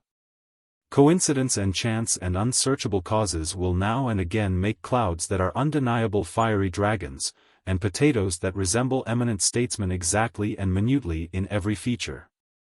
And rocks that are like eagles and lions. All this is nothing, it is when you get your set of odd shapes and find that they fit into one another, and at last that they are but parts of a large design. It is then that research grows interesting and indeed amazing, it is then that one queer form confirms the other, that the whole plan displayed justifies, corroborates, explains each separate piece. So, it was within a week or 10 days after I had read the paragraph about Lantricent and had cut it out that I got a letter from a friend who was taking an early holiday in those regions. "You will be interested," he wrote, "to hear that they have taken to ritualistic practices at Lantricent. I went into the church the other day, and instead of smelling like a damp vault as usual, it was positively reeking with incense. I knew better than that. The old parson was a firm evangelical. He would rather have burnt sulphur in his church than incense any day. So I could not make out this report at all. And went down to Arfon a few weeks later determined to investigate this and any other remarkable occurrence at Lantricent. Chapter 2. Odors of Paradise. I went down to Arfon in the very heat and bloom and fragrance of the wonderful summer that they were enjoying there. In London there was no such weather. It rather seemed as if the horror and fury of the war had mounted to the very skies and were there reigning. In the mornings the sun burnt down upon the city with a heat that scorched and consumed. But then clouds heavy and horrible would roll together from all quarters of the heavens, and early in the afternoon the air would darken, and a storm of thunder and lightning, and furious, hissing rain would fall upon the streets. Indeed, the torment of the world was in the London weather. The city wore a terrible vesture, within our hearts was dread, without we were clothed in black clouds and angry fire. It is certain that I cannot show in any words the utter peace of that Welsh coast to which I came. One sees, I think, in such a change a figure of the passage from the disquiets and the fears of earth to the peace of paradise. A land that seemed to be in a holy, happy dream, a sea that changed all the while from olivine to emerald, from emerald to sapphire, from sapphire to amethyst. That washed in white foam at the bases of the firm, grey rocks, and about the huge crimson bastions that hid the western bays and inlets of the waters. To this land I came, and to hollows that were purple and odorous with wild thyme, wonderful with many tiny, exquisite flowers. There was benediction in Centauri, pardon in Eyebright, joy in Lady's Slipper. And so the weary eyes were refreshed, looking now at the little flowers and the happy bees about them, now on the magic mirror of the deep. Changing from marvel to marvel with the passing of the great white clouds, with the brightening of the sun. And the ears, torn with jangle and racket and idle, empty noise, were soothed and comforted by the ineffable, unutterable, unceasing murmur, as the tide swam to and fro, uttering mighty, hollow voices in the caverns of the rocks. For 3 or 4 days I rested in the sun and smelt the savor of the blossoms and of the salt water, and then, refreshed, I remembered that there was something queer about Lantricent that I might as well investigate. It was no great thing that I thought to find, for, it will be remembered, I had ruled out the apparent oddity of the reporters or commissioners. Reference to lights, on the ground that he must have been referring to some local panic about signaling to the enemy, who had certainly torpedoed a ship or two off Lundy in the Bristol Channel. All that I had to go upon was the reference to the remarkable occurrences at some revival, and then that letter of Jackson's, which spoke of Lantricent Church as reeking with incense. A wholly incredible and impossible state of things. Why, old Mr. Evans, the rector, looked upon colored stoles as the very robe of Satan and his angels, as things dear to the heart of the Pope of Rome. But as to incense, as I have already familiarly observed, I knew better. But as a hard matter of fact, this may be worth noting. When I went over to Lantricent on Monday, August 9th, I visited the church. And it was still fragrant and exquisite with the odor of rare gums that had fumed there. Now I happened to have a slight acquaintance with the rector. He was a most courteous and delightful old man, and on my last visit he had come across me in the churchyard, as I was admiring the very fine Celtic cross that stands there. Besides the beauty of the interlaced ornament, there is an inscription in Ogham on one of the edges, concerning which the learned dispute. It is altogether one of the more famous crosses of Celtum. Mr. Evans, I say, seeing me looking at the cross, came up and began to give me, the stranger, a resume, somewhat of a shaky and uncertain resume. I found afterwards, of the various debates and questions that had arisen as to the exact meaning of the inscription. And I was amused to detect an evident but underlying belief of his own, that the supposed Ogham characters were, in fact, due to boys' mischief and weather and the passing of the ages. But then I happened to put a question as to the sort of stone of which the cross was made, and the rector brightened amazingly. He began to talk geology, and, I think, demonstrated that the cross or the material for it must have been brought to Lantricent from the southwest coast of Ireland. This struck me as interesting, because it was curious evidence of the migrations of the Celtic saints, whom the rector, I was delighted to find, looked upon as good Protestants, though shaky on the subject of crosses. And so, with concessions on my part, we got on very well. Thus, with all this to the good, I was emboldened to call upon him. I found him altered. Not that he was aged. Indeed, he was rather made young, with a singular brightening upon his face, and something of joy upon it that I had not seen before, that I have seen on very few faces of men. We talked of the war, of course, since that is not to be avoided, of the farming prospects of the county, of general things, till I ventured to remark that I had been in the church, and had been surprised to find it perfumed with incense. You have made some alterations in the service since I was here last. You use incense now? The old man looked at me strangely, and hesitated. No, he said, there has been no change. I use no incense in the church. I should not venture to do so. But, I was beginning, the whole church is as if High Mass had just been sung there, and... He cut me short, and there was a certain grave solemnity in his manner that struck me almost with awe. I know you are a railer, he said, and the phrase coming from this mild old gentleman astonished me unutterably. You are a railer and a bitter railer. I have read articles that you have written, and I know your contempt and your hatred for those you call Protestants in your derision. Though your grandfather, the vicar of Caerleon-on-Usk, called himself Protestant and was proud of it, and your great-granduncle Hezekiah Firiad Cockyer Castletown, the Red Priest of Castletown, was a great man with the Methodists in his day, and the people flocked by their thousands when he administered the sacrament. I was born and brought up in Glamorganshire, and old men have wept as they told me of the weeping and contrition that there was when the Red Priest broke the bread and raised the cup. But you are a railer, and see nothing but the outside and the show. You are not worthy of this mystery that has been done here. I went out from his presence rebuked indeed, and justly rebuked, but rather amazed. It is curiously true that the Welsh are still one people, one family almost, in a manner that the English cannot understand. But I had never thought that this old clergyman would have known anything of my ancestry or their doings. And as for my articles and such like, I knew that the country clergy sometimes read, but I had fancied my pronouncements sufficiently obscure, even in London, much more in Arfon.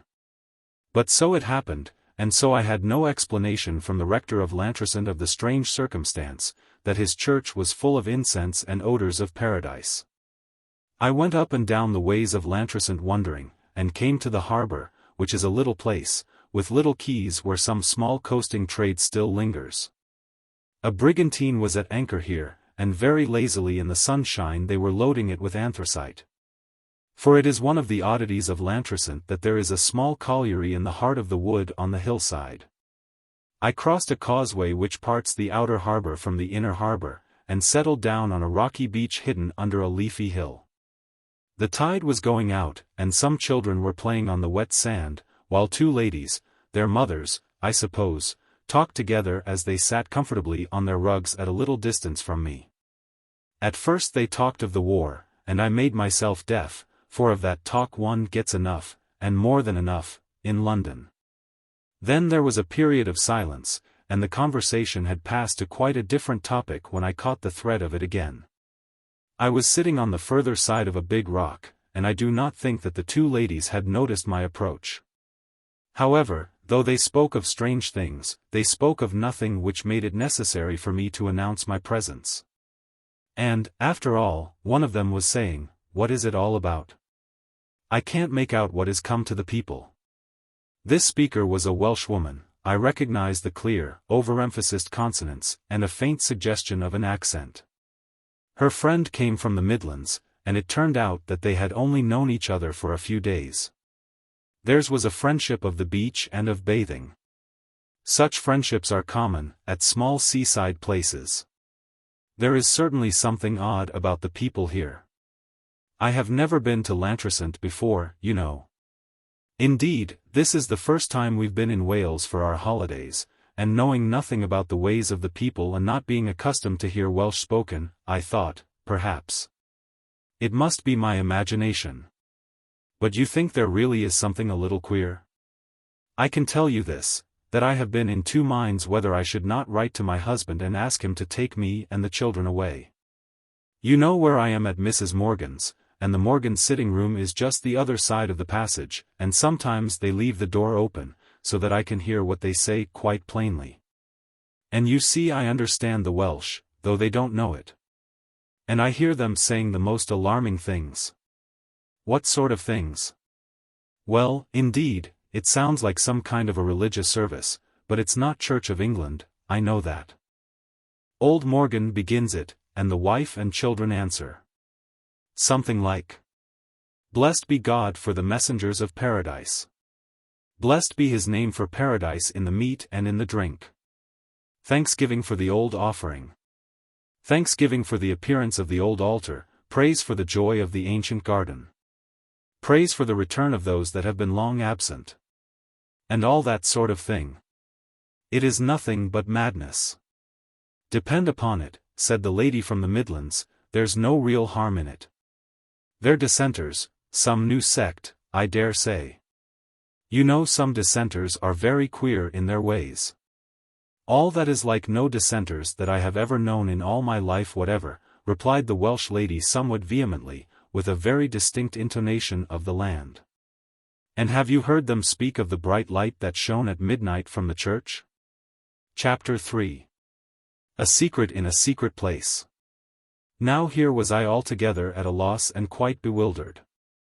The children broke into the conversation of the two ladies and cut it all short, just as the midnight lights from the church came on the field. And when the little girls and boys went back again to the sands whooping, the tide of talk had turned, and Mrs. Harland and Mrs. Williams were quite safe and at home with Janie's measles, and a wonderful treatment for infantile earache, as exemplified in the case of Trevor. There was no more to be got out of them, evidently, so I left the beach, crossed the harbour causeway, and drank beer at the Fisherman's Rest till it was time to climb up 2 miles of deep lane and catch the train for Penfro, where I was staying. And I went up the lane, as I say, in a kind of amazement. And not so much, I think, because of evidences and hints of things strange to the senses, such as the savour of incense where no incense had smoked for 350 years and more. Or the story of bright light shining from the dark, closed church at dead of night, as because of that sentence of thanksgiving for paradise in meat and in drink. For the sun went down and the evening fell as I climbed the long hill through the deep woods and the high meadows. And the scent of all the green things rose from the earth and from the heart of the wood, and at a turn of the lane far below was the misty glimmer of the still sea. And from far below its deep murmur sounded as it washed on the little hidden, enclosed bay where Lantricent stands. And I thought, if there be paradise in meat and in drink, so much the more is there paradise in the scent of the green leaves at evening and in the appearance of the sea and in the redness of the sky.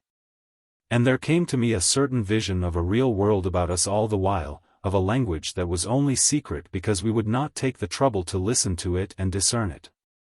It was almost dark when I got to the station, and here were the few feeble oil lamps lit, glimmering in that lonely land, where the way is long from farm to farm. The train came on its way, and I got into it, and just as we moved from the station I noticed a group under one of those dim lamps. A woman and her child had got out, and they were being welcomed by a man who had been waiting for them. I had not noticed his face as I stood on the platform, but now I saw it as he pointed down the hill towards Lantricent, and I think I was almost frightened. He was a young man, a farmer's son, would say, dressed in rough brown clothes, and as different from old Mr. Evans, the rector, as one man might be from another. But on his face, as I saw it in the lamplight, there was the like brightening that I had seen on the face of the rector. It was an illuminated face, glowing with an ineffable joy, and I thought it rather gave light to the platform lamp than received light from it. The woman and her child, I inferred, were strangers to the place, and had come to pay a visit to the young man's family. They had looked about them in bewilderment, half alarmed, before they saw him. And then his face was radiant in their sight, and it was easy to see that all their troubles were ended and over. A wayside station and a darkening country, and it was as if they were welcomed by shining, immortal gladness, even into paradise. But though there seemed in a sense light all about my ways, I was myself still quite bewildered. I could see, indeed, that something strange had happened or was happening in the little town hidden under the hill, but there was so far no clue to the mystery, or rather, the clue had been offered to me, and I had not taken it, I had not even known that it was there. Since we do not so much as see what we have determined, without judging, to be incredible, even though it be held up before our eyes. The dialogue that the Welsh Mrs. Williams had reported to her English friend might have set me on the right way, but the right way was outside all my limits of possibility, outside the circle of my thought. The paleontologist might see monstrous, significant marks in the slime of a river bank, but he would never draw the conclusions that his own peculiar science would seem to suggest to him. He would choose any explanation rather than the obvious, since the obvious would also be the outrageous, according to our established habit of thought, which we deem final. The next day I took all these strange things with me for consideration to a certain place that I knew of not far from Penvro. I was now in the early stages of the jigsaw process, or rather I had only a few pieces before me. And, to continue the figure, my difficulty was this, that though the markings on each piece seemed to have design and significance, yet I could not make the wildest guess as to the nature of the whole picture, of which these were the parts. I had clearly seen that there was a great secret, I had seen that on the face of the young farmer on the platform of Lantricent station. And in my mind there was all the while the picture of him going down the dark, steep, winding lane that led to the town and the sea, going down through the heart of the wood, with light about him. But there was bewilderment in the thought of this, and in the endeavor to match it with the perfumed church and the scraps of talk that I had heard and the rumor of midnight brightness. And though Penvro is by no means populous, I thought I would go to a certain solitary place called the Old Camp Head, which looks towards Cornwall and to the great deeps that roll beyond Cornwall to the far ends of the world. A place where fragments of dreams, they seemed such then, might, perhaps, be gathered into the clearness of vision. It was some years since I had been to the Head, and I had gone on that last time and on a former visit by the cliffs, a rough and difficult path. Now I chose a landward way, which the county map seemed to justify, though doubtfully, as regarded the last part of the journey. So I went inland and climbed the hot summer byroads, till I came at last to a lane which gradually turned turfy and grass-grown, and then on high ground, ceased to be. It left me at a gate in a hedge of old thorns, and across the field beyond there seemed to be some faint indications of a track. One would judge that sometimes men did pass by that way, but not often. It was high ground but not within sight of the sea. But the breath of the sea blew about the hedge of thorns, and came with a keen savour to the nostrils. The ground sloped gently from the gate and then rose again to a ridge, where a white farmhouse stood all alone. I passed by this farmhouse, threading an uncertain way, followed a hedgerow doubtfully, and saw suddenly before me the old camp, and beyond it the sapphire plain of waters and the mist where sea and sky met. Steep from my feet the hill fell away, a land of gorse blossom, red gold and mellow, of glorious purple heather. It fell into a hollow that went down, shining with rich green bracken, to the glimmering sea. And before me and beyond the hollow rose a height of turf, bastioned at the summit with the awful, age-old walls of the old camp. Green, rounded circumvallations, wall within wall, tremendous, with their myriad years upon them. Within these smoothed, green mounds, looking across the shining and changing of the waters in the happy sunlight, I took out the bread and cheese and beer that I had carried in a bag, and ate and drank, and lit my pipe, and set myself to think over the enigmas of Lantricent. And I had scarcely done so when, a good deal to my annoyance, a man came climbing up over the green ridges, and took up his stand close by, and stared out to sea. He nodded to me, and began with, "Fine weather for the harvest," in the approved manner, and so sat down and engaged me in a net of talk. He was of Wales, it seemed, but from a different part of the country, and was staying for a few days with relations, at the white farmhouse which I had passed on my way. His tale of nothing flowed on to his pleasure and my pain, till he fell suddenly on Lantricent and its doings. I listened then with wonder, and here is his tale condensed. Though it must be clearly understood that the man's evidence was only second-hand, he had heard it from his cousin, the farmer. So, to be brief, it appeared that there had been a long feud at Lantricent between a local solicitor, Louis Prothero, we will say, and a farmer named James. There had been a quarrel about some trifle, which had grown more and more bitter as the two parties forgot the merits of the original dispute, and by some means or other, which I could not well understand, the lawyer had got the small freeholder under his thumb. James, I think, had given a bill of sale in a bad season, and Prothero had bought it up, and the end was that the farmer was turned out of the old house, and was lodging in a cottage. People said he would have to take a place on his own farm as a laborer. He went about in dreadful misery, piteous to see. It was thought by some that he might very well murder the lawyer, if he met him.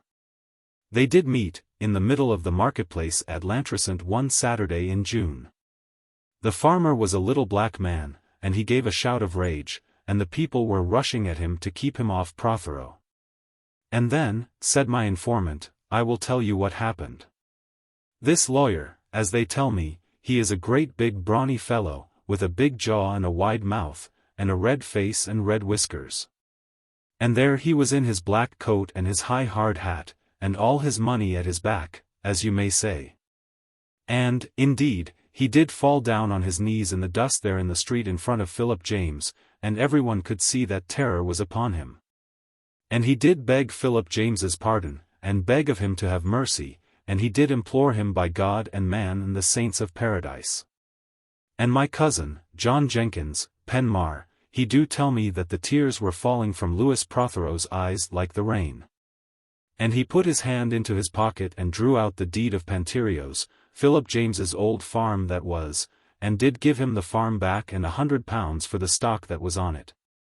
And £200, all in notes of the bank, for amendment and consolation. And then, from what they do tell me, all the people did go mad, crying and weeping and calling out all manner of things at the top of their voices. And at last nothing would do but they must all go up to the churchyard, and there Philip James and Louis Prothero they swear friendship to one another for a long age before the old cross. And everyone sings praises. And my cousin he do declare to me that there were men standing in that crowd that he did never see before in Lantricent in all his life. And his heart was shaken within him as if it had been in a whirlwind. I had listened to all this in silence. I said then, "What does your cousin mean by that? Men that he had never seen in Lantricent? What men?" "The people," he said very slowly, "call them the fishermen."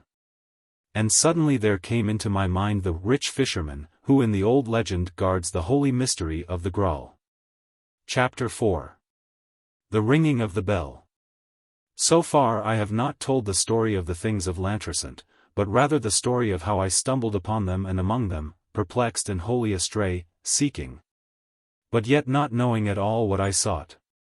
Bewildered now and again by circumstances which seemed to me wholly inexplicable, devoid, not so much of the key to the enigma, but of the key to the nature of the enigma.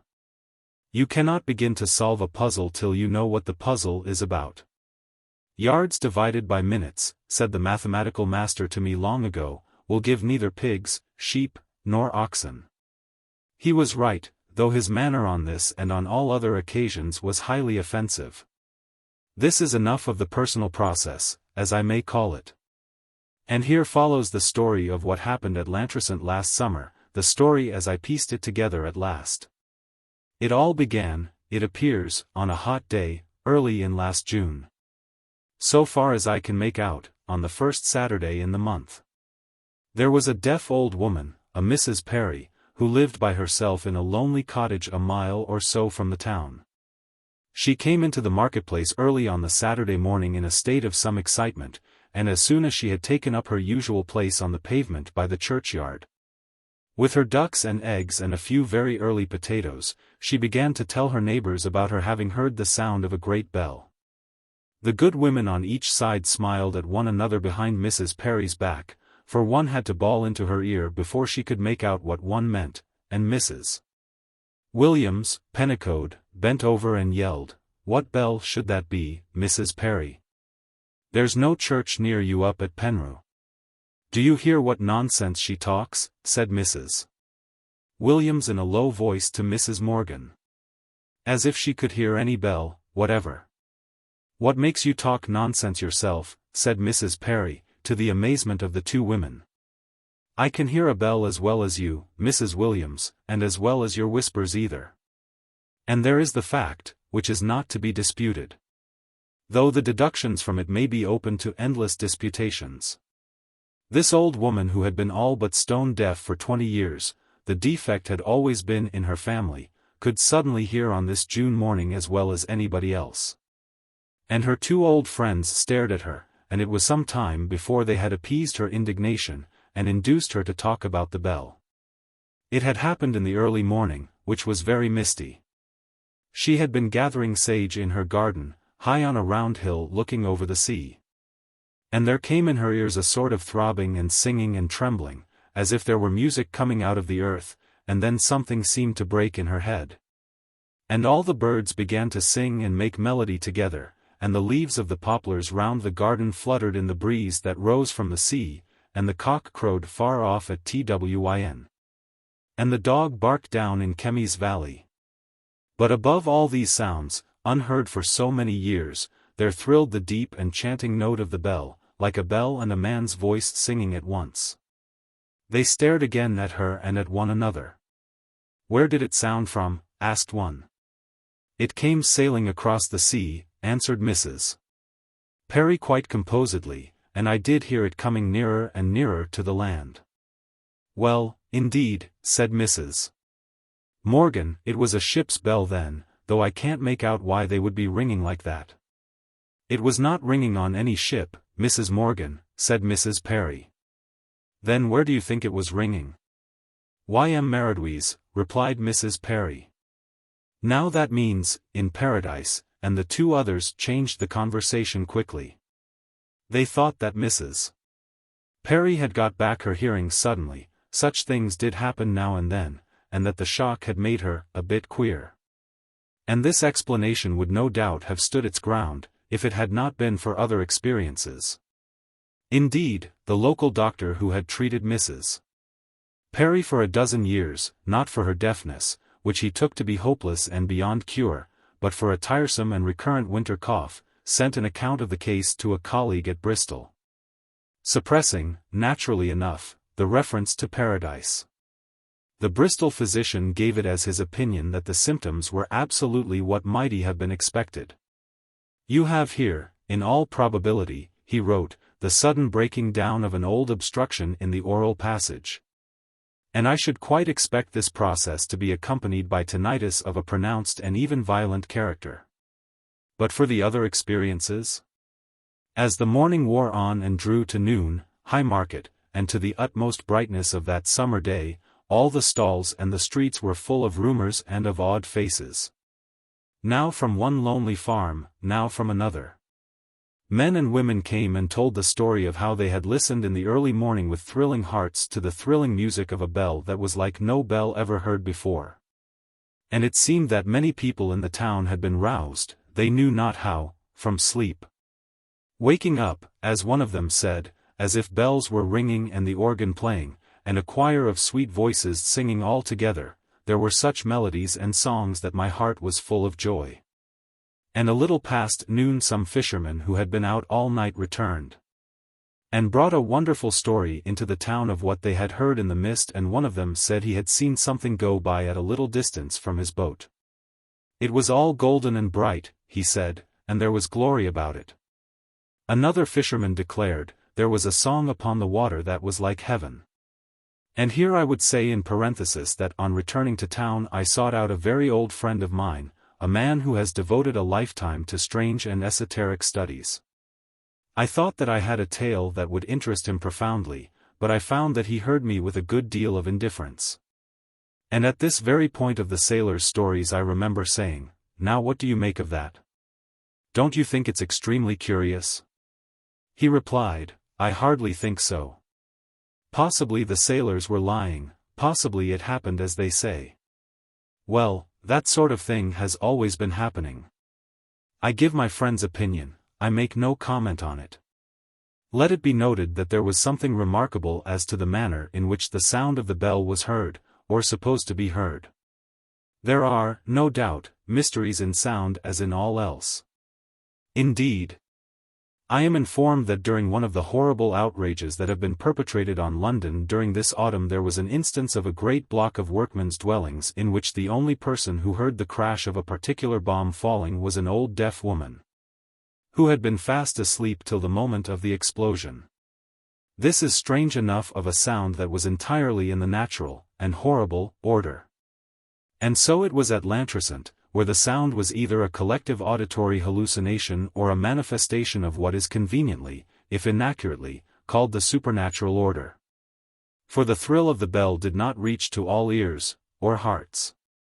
Deaf Mrs. Perry heard it in her lonely cottage garden, high above the misty sea. But then, in a farm on the other or western side of Lantricent, a little child, scarcely 3 years old, was the only one out of a household of 10 people who heard anything. He called out in stammering baby Welsh something that sounded like, Clisho 4, the great bells, and his mother wondered what he was talking about. Of the crews of half a dozen trawlers that were swinging from side to side in the mist, not more than 4 men had any tale to tell. And so it was that for an hour or two the man who had heard nothing suspected his neighbor who had heard marvels of lying. And it was some time before the mass of evidence coming from all manner of diverse and remote quarters convinced the people that there was a true story here. A might suspect B, his neighbor, of making up a tale. But when C, from some place on the hills 5 miles away, and D, the fisherman on the waters, each had a like report, then it was clear that something had happened. And even then, as they told me, the signs to be seen upon the people were stranger than the tales told by them and among them. It has struck me that many people in reading some of the phrases that I have reported, will dismiss them with laughter as very poor and fantastic inventions. Fishermen, they will say, do not speak of a song like heaven or of a glory about it. And I dare say this would be a just enough criticism if I were reporting English fishermen. But, odd though it may be, Wales has not yet lost the last shreds of the grand manner. And let it be remembered also that in most cases such phrases are translated from another language, that is, from the Welsh. So, they come trailing, let us say, fragments of the cloud of glory in their common speech. And so, on this Saturday, they began to display, uneasily enough in many cases, their consciousness that the things that were reported were of their ancient right and former custom. The comparison is not quite fair. But conceive Hardy's old Derbyfield suddenly waking from long slumber to find himself in a noble 13th-century hall, waited on by kneeling pages, smiled on by sweet ladies in silken cotehardies.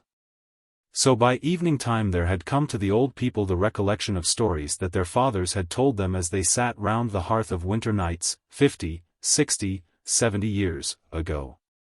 Stories of the wonderful bell of Tylo Sant, that had sailed across the glassy seas from Sion, that was called a portion of paradise. And the sound of its ringing was like the perpetual choir of the angels. Such things were remembered by the old and told to the young that evening, in the streets of the town and in the deep lanes that climbed far hills. The sun went down to the mountain red with fire like a burnt offering, the sky turned violet, the sea was purple, as one told another of the wonder that had returned to the land after long ages. Chapter 5. The Rose of the Fire. It was during the next 9 days, counting from that Saturday early in June, the first Saturday in June, as I believe, that Lantricent and all the regions about became possessed either by an extraordinary set of hallucinations or by a visitation of great marvels. This is not the place to strike the balance between the two possibilities. The evidence is, no doubt, readily available, the matter is open to systematic investigation. But this may be said, the ordinary man, in the ordinary passages of his life, accepts in the main the evidence of his senses, and is entirely right in doing so.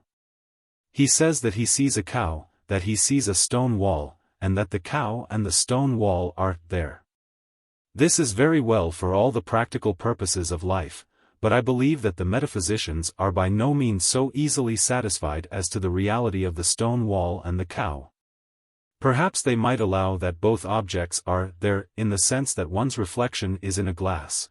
There is an actuality, but is there a reality external to oneself? In any event, it is solidly agreed that, supposing a real existence, this much is certain, it is not in the least like our conception of it.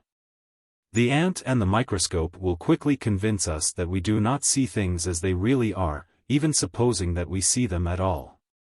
If we could see the real cow, she would appear utterly incredible as the things I am to relate. Now, there is nothing that I know much more unconvincing than the stories of the red light on the sea. Several sailors, men on small coasting ships, who were working up or down the channel on that Saturday night, spoke of seeing the red light. And it must be said that there is a very tolerable agreement in their tales. All make the time as between midnight of the Saturday and 1 o'clock on the Sunday morning. 2 of those sailor-men are precise as to the time of the apparition. They fix it by elaborate calculations of their own as occurring at 12:20 a.m. And the story? A red light, a burning spark seen far away in the darkness, taken at the first moment of seeing for a signal, and probably an enemy signal. Then it approached at a tremendous speed, and one man said he took it to be the port light of some new kind of Navy motorboat which was developing a rate hitherto unheard of. 100 or 150 knots an hour. And then, in the third instant of the sight, it was clear that this was no earthly speed. At first a red spark in the farthest distance, then a rushing lamp. And then, as if in an incredible point of time, it swelled into a vast rose of fire that filled all the sea and all the sky and hid the stars and possessed the land. I thought the end of the world had come, one of the sailors said. And then, an instant more, and it was gone from them, and 4 of them say that there was a red spark on Chapel Head, where the old grey chapel of St. Tylo stands, high above the water, in a cleft of the limestone rocks. And thus the sailors, and thus their tales are incredible, but they are not incredible. I believe that men of the highest eminence in physical science have testified to the occurrence of phenomena every whit as marvelous, to things as absolutely opposed to all natural order. as we conceive it. And it may be said that nobody minds them. That sort of thing has always been happening, as my friend remarked to me. But the men, whether or no the fire had ever been without them, there was no doubt that it was now within them, for it burned in their eyes. They were purged as if they had passed through the furnace of the sages, governed with wisdom that the alchemists know. They spoke without much difficulty of what they had seen, or had seemed to see, with their eyes. But hardly at all of what their hearts had known when for a moment the glory of the fiery rose had been about them. For some weeks afterwards they were still, as it were, amazed, almost, I would say, incredulous. If there had been nothing more than the splendid and fiery appearance, showing and vanishing, I do believe that they themselves would have discredited their own senses and denied the truth of their own tales. And one does not dare to say whether they would not have been right. Men like Sir William Crookes and Sir Oliver Lodge are certainly to be heard with respect, and they bear witness to all manner of apparent aversions of laws which we, or most of us, consider far more deeply founded than the ancient hills. They may be justified, but in our hearts we doubt. We cannot wholly believe in inner sincerity that the solid table did rise, without mechanical reason or cause, into the air, and so defy that which we name the law of gravitation. I know what may be said on the other side. I know that there is no true question of law in the case. That the law of gravitation really means just this, that I have never seen a table rising without mechanical aid, or an apple, detached from the bough, soaring to the skies instead of falling to the ground. The so-called law is just the sum of common observation and nothing more, yet I say, in our hearts we do not believe that the tables rise. Much less do we believe in the rose of fire that for a moment swallowed up the skies and seas and shores of the Welsh coast last June. And the men who saw it would have invented fairy tales to account for it, I say again, if it had not been for that which was within them. They said, all of them, and it was certain now that they spoke the truth, that in the moment of the vision, every pain and ache and malady in their bodies had passed away. One man had been vilely drunk on venomous spirit, procured at Jobson's hold down by the Cardiff docks.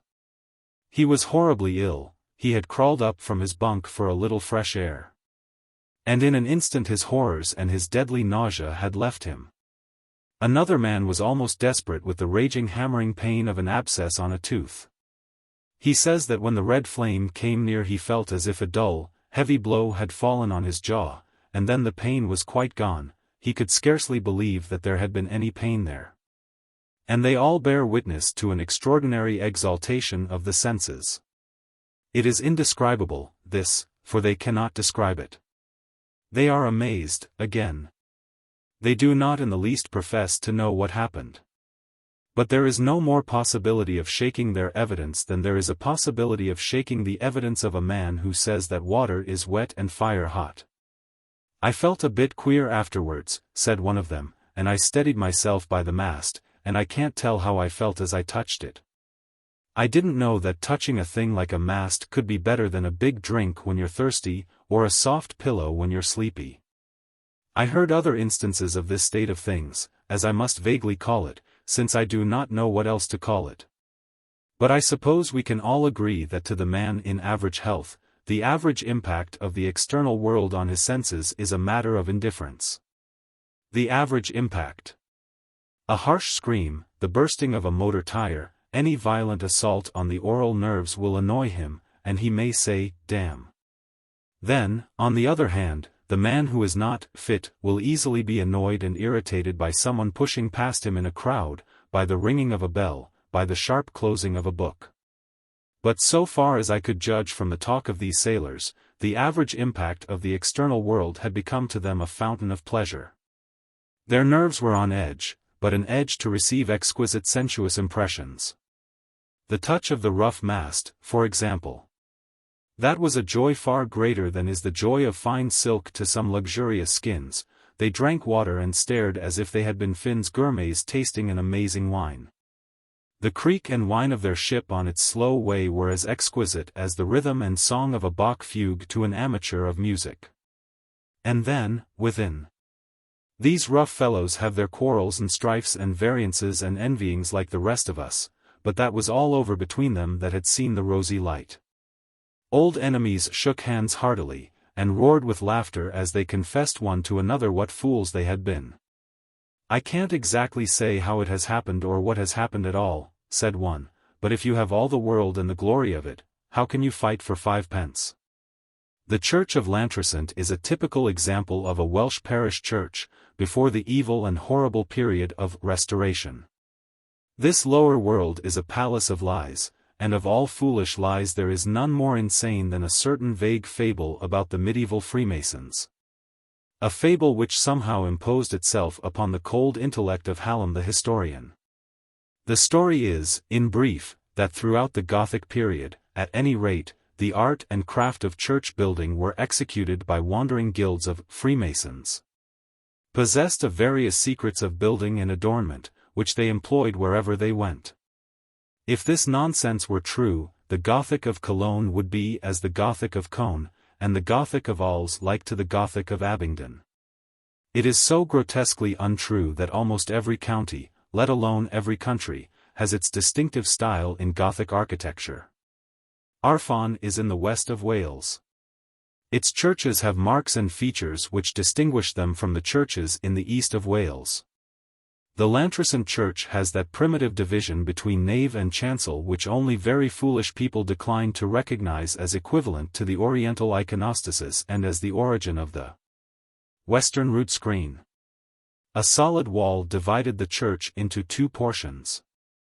In the center was a narrow opening with a rounded arch, through which those who sat towards the middle of the church could see the small red-carpeted altar and the 3 roughly shaped lancet windows above it. The reading pew was on the outer side of this wall of partition, and here the rector did his service, the choir being grouped in seats about him. On the inner side were the pews of certain privileged houses of the town and district. On the Sunday morning the people were all in their accustomed places, not without a certain exultation in their eyes, not without a certain expectation of they knew not what. The bells stopped ringing, the rector, in his old-fashioned, ample surplice, entered the reading desk, and gave out the hymn, "My God, and is thy table spread?" And, as the singing began, all the people who were in the pews within the wall came out of them and streamed through the archway into the nave. They took what places they could find up and down the church, and the rest of the congregation looked at them in amazement. Nobody knew what had happened. Those whose seats were next to the aisle tried to peer into the chancel, to see what had happened or what was going on there. But somehow the light flamed so brightly from the windows above the altar, those being the only windows in the chancel, one small lancet in the south wall excepted, that no one could see anything at all. It was as if a veil of gold adorned with jewels was hanging there, one man said, and indeed there are a few odds and scraps of old painted glass left in the eastern lancets. But there were few in the church who did not hear now and again voices speaking beyond the veil. Chapter 6. Olwen's Dream. The well-to-do and dignified personages who left their pews in the chancel of Lantricent Church and came hurrying into the nave could give no explanation of what they had done. They felt, they said, that they had to go, and to go quickly. They were driven out, as it were, by a secret, irresistible command. But all who were present in the church that morning were amazed, though all exulted in their hearts.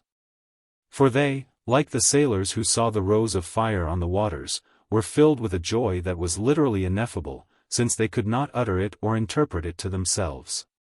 And they too, like the sailors, were transmuted, or the world was transmuted for them. They experienced what the doctors call a sense of bien-être, but a bien-être raised, to the highest power. Old men felt young again, eyes that had been growing dim now saw clearly, and saw a world that was like paradise, the same world, it is true, but a world rectified and glowing. As if an inner flame shone in all things, and behind all things. And the difficulty in recording this state is this, that it is so rare an experience that no set language to express it is in existence. A shadow of its raptures and ecstasies is found in the highest poetry. There are phrases in ancient books telling of the Celtic saints that dimly hint at it. Some of the old Italian masters of painting had known it, for the light of it shines in their skies and about the battlements of their cities that are founded on magic hills. But these are but broken hints. It is not poetic to go to Apothecary's Hall for similes. But for many years I kept by me an article from the Lancet or the British Medical Journal, I forget which, in which a doctor gave an account of certain experiments he had conducted with a drug called the mescal button, or Anhelonium lewinii. He said that while under the influence of the drug he had but to shut his eyes, and immediately before him there would rise incredible Gothic cathedrals, of such majesty and splendor and glory that no heart had ever conceived. They seemed to surge from the depths to the very heights of heaven, their spires swayed amongst the clouds and the stars, they were fretted with admirable imagery.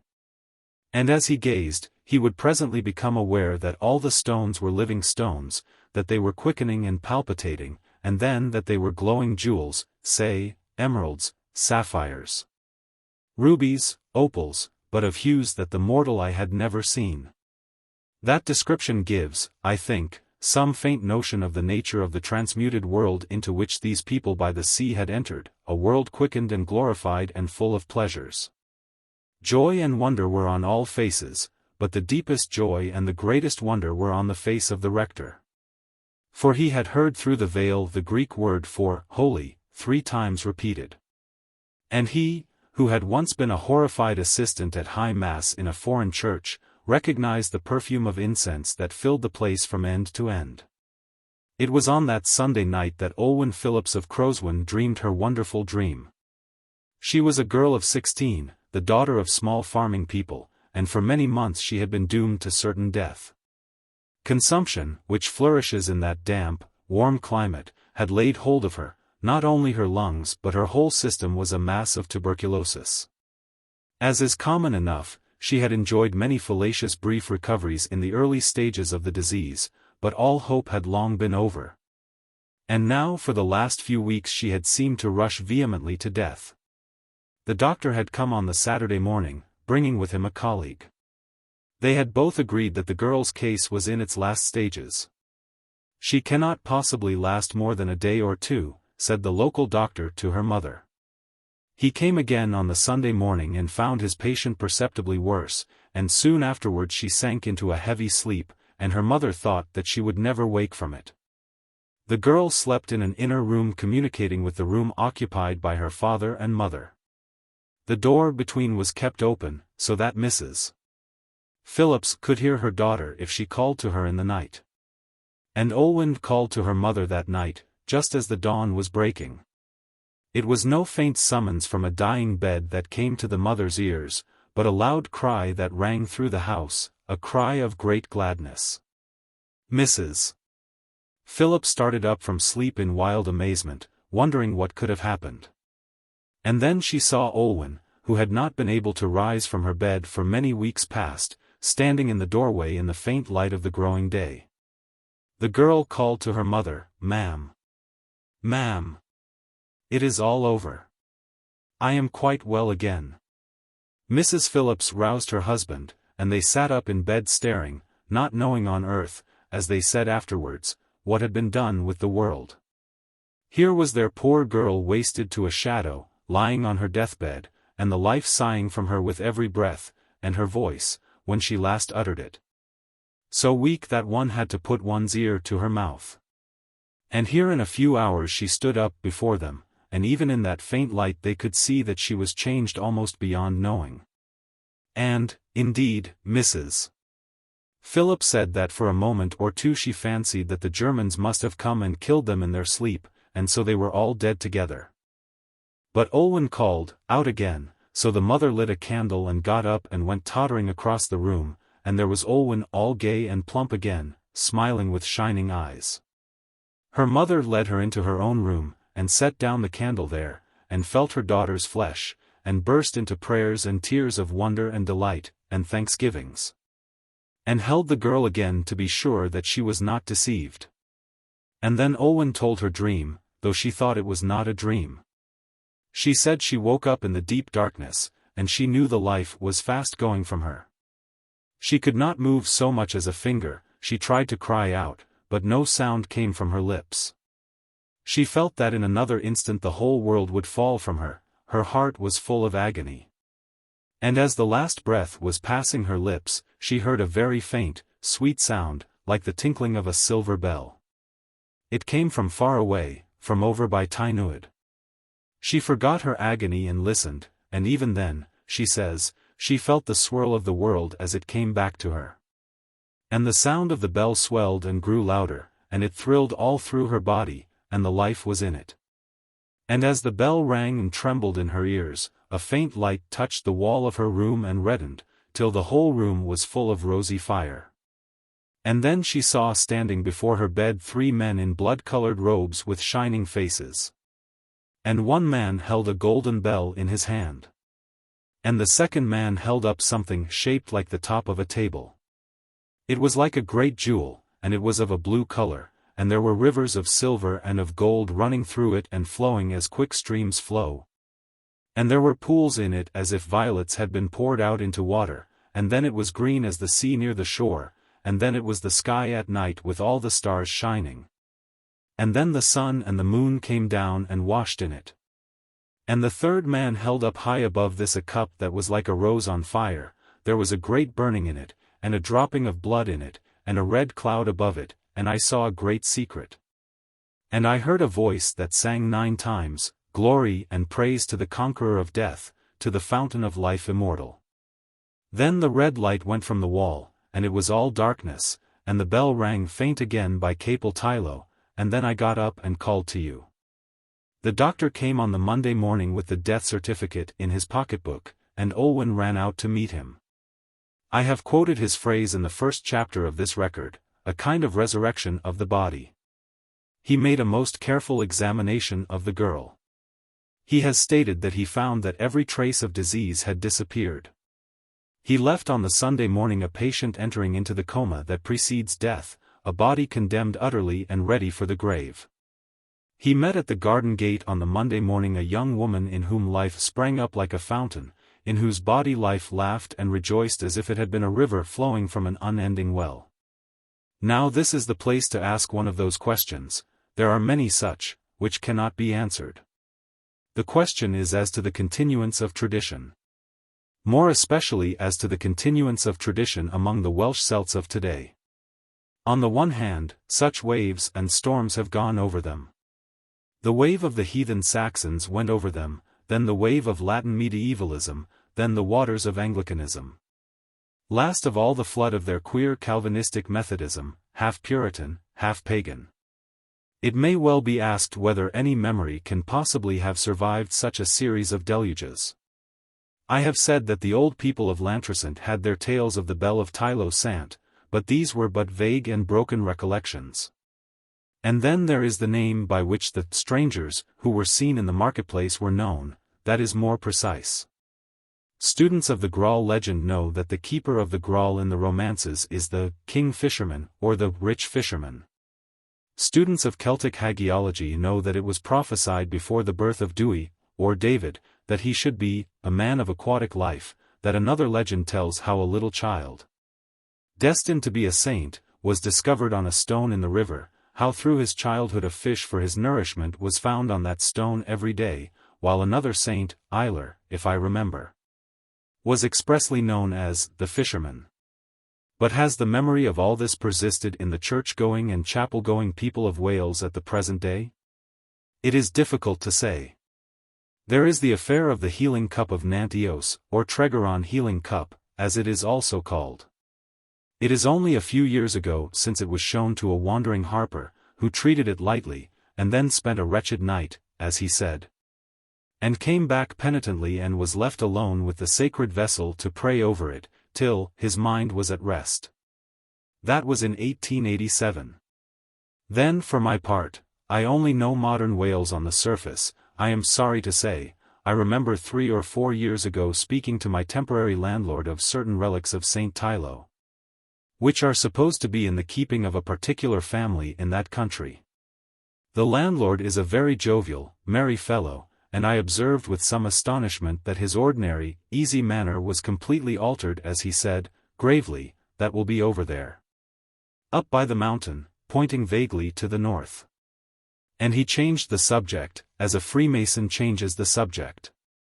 There the matter lies, and its appositeness to the story of Lantricent is this, that the dream of Olwen Phillips was, in fact, the vision of the Holy Graal.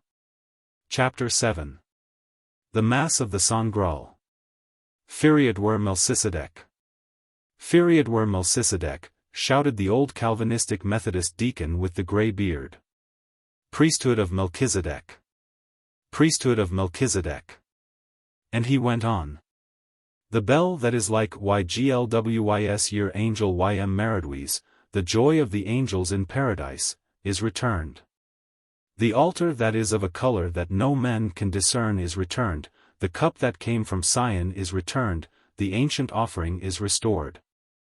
The 3 saints have come back to the church of the Trisant, the 3 holy fishermen are amongst us, and their net is full. Gagoniant, Gagoniant, glory, glory. Then another Methodist began to recite in Welsh a verse from Wesley's hymn. God still respects thy sacrifice. Its savour sweet doth always please. The offering smokes through earth and skies, diffusing life and joy and peace. To these thy lower courts it comes, and fills them with divine perfumes. The whole church was full, as the old books tell, of the odour of the rarest spiceries. There were lights shining within the sanctuary, through the narrow archway. This was the beginning of the end of what befell at Lantricent. For it was the Sunday after that night on which Olwen Phillips had been restored from death to life. There was not a single chapel of the Dissenters open in the town that day. The Methodists with their minister and their deacons and all the nonconformists had returned on this Sunday morning to the old hive. One would have said, a church of the Middle Ages, a church in Ireland today. Every seat, save those in the chancel, was full, all the aisles were full, the churchyard was full. Everyone on his knees, and the old rector kneeling before the door into the holy place. Yet they can say but very little of what was done beyond the veil. There was no attempt to perform the usual service. When the bells had stopped, the old deacon raised his cry, and priest and people fell down on their knees as they thought they heard a choir within singing, Alleluia, Alleluia, Alleluia. And as the bells in the tower ceased ringing, there sounded the thrill of the bell from Sion, and the golden veil of sunlight fell across the door into the altar. And the heavenly voices began their melodies. A voice like a trumpet cried from within the brightness. Agios, Agios, Agios. And the people, as if an age-old memory stirred in them, replied. Agios yer tad, Agios yer mab, Agios yer wspryd glan. Sant, Sant, Sant, drinded Sant vendigade. Sanctus arguid de Sabaoth. Dominus Deus. There was a voice that cried and sang from within the altar. Most of the people had heard some faint echo of it in the chapels.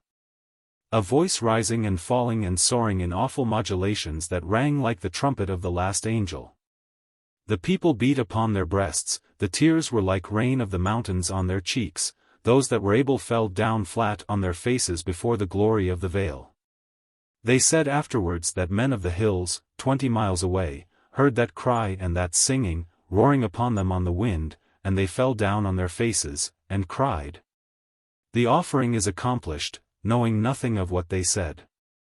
There were a few who saw 3 come out of the door of the sanctuary, and stand for a moment on the pace before the door.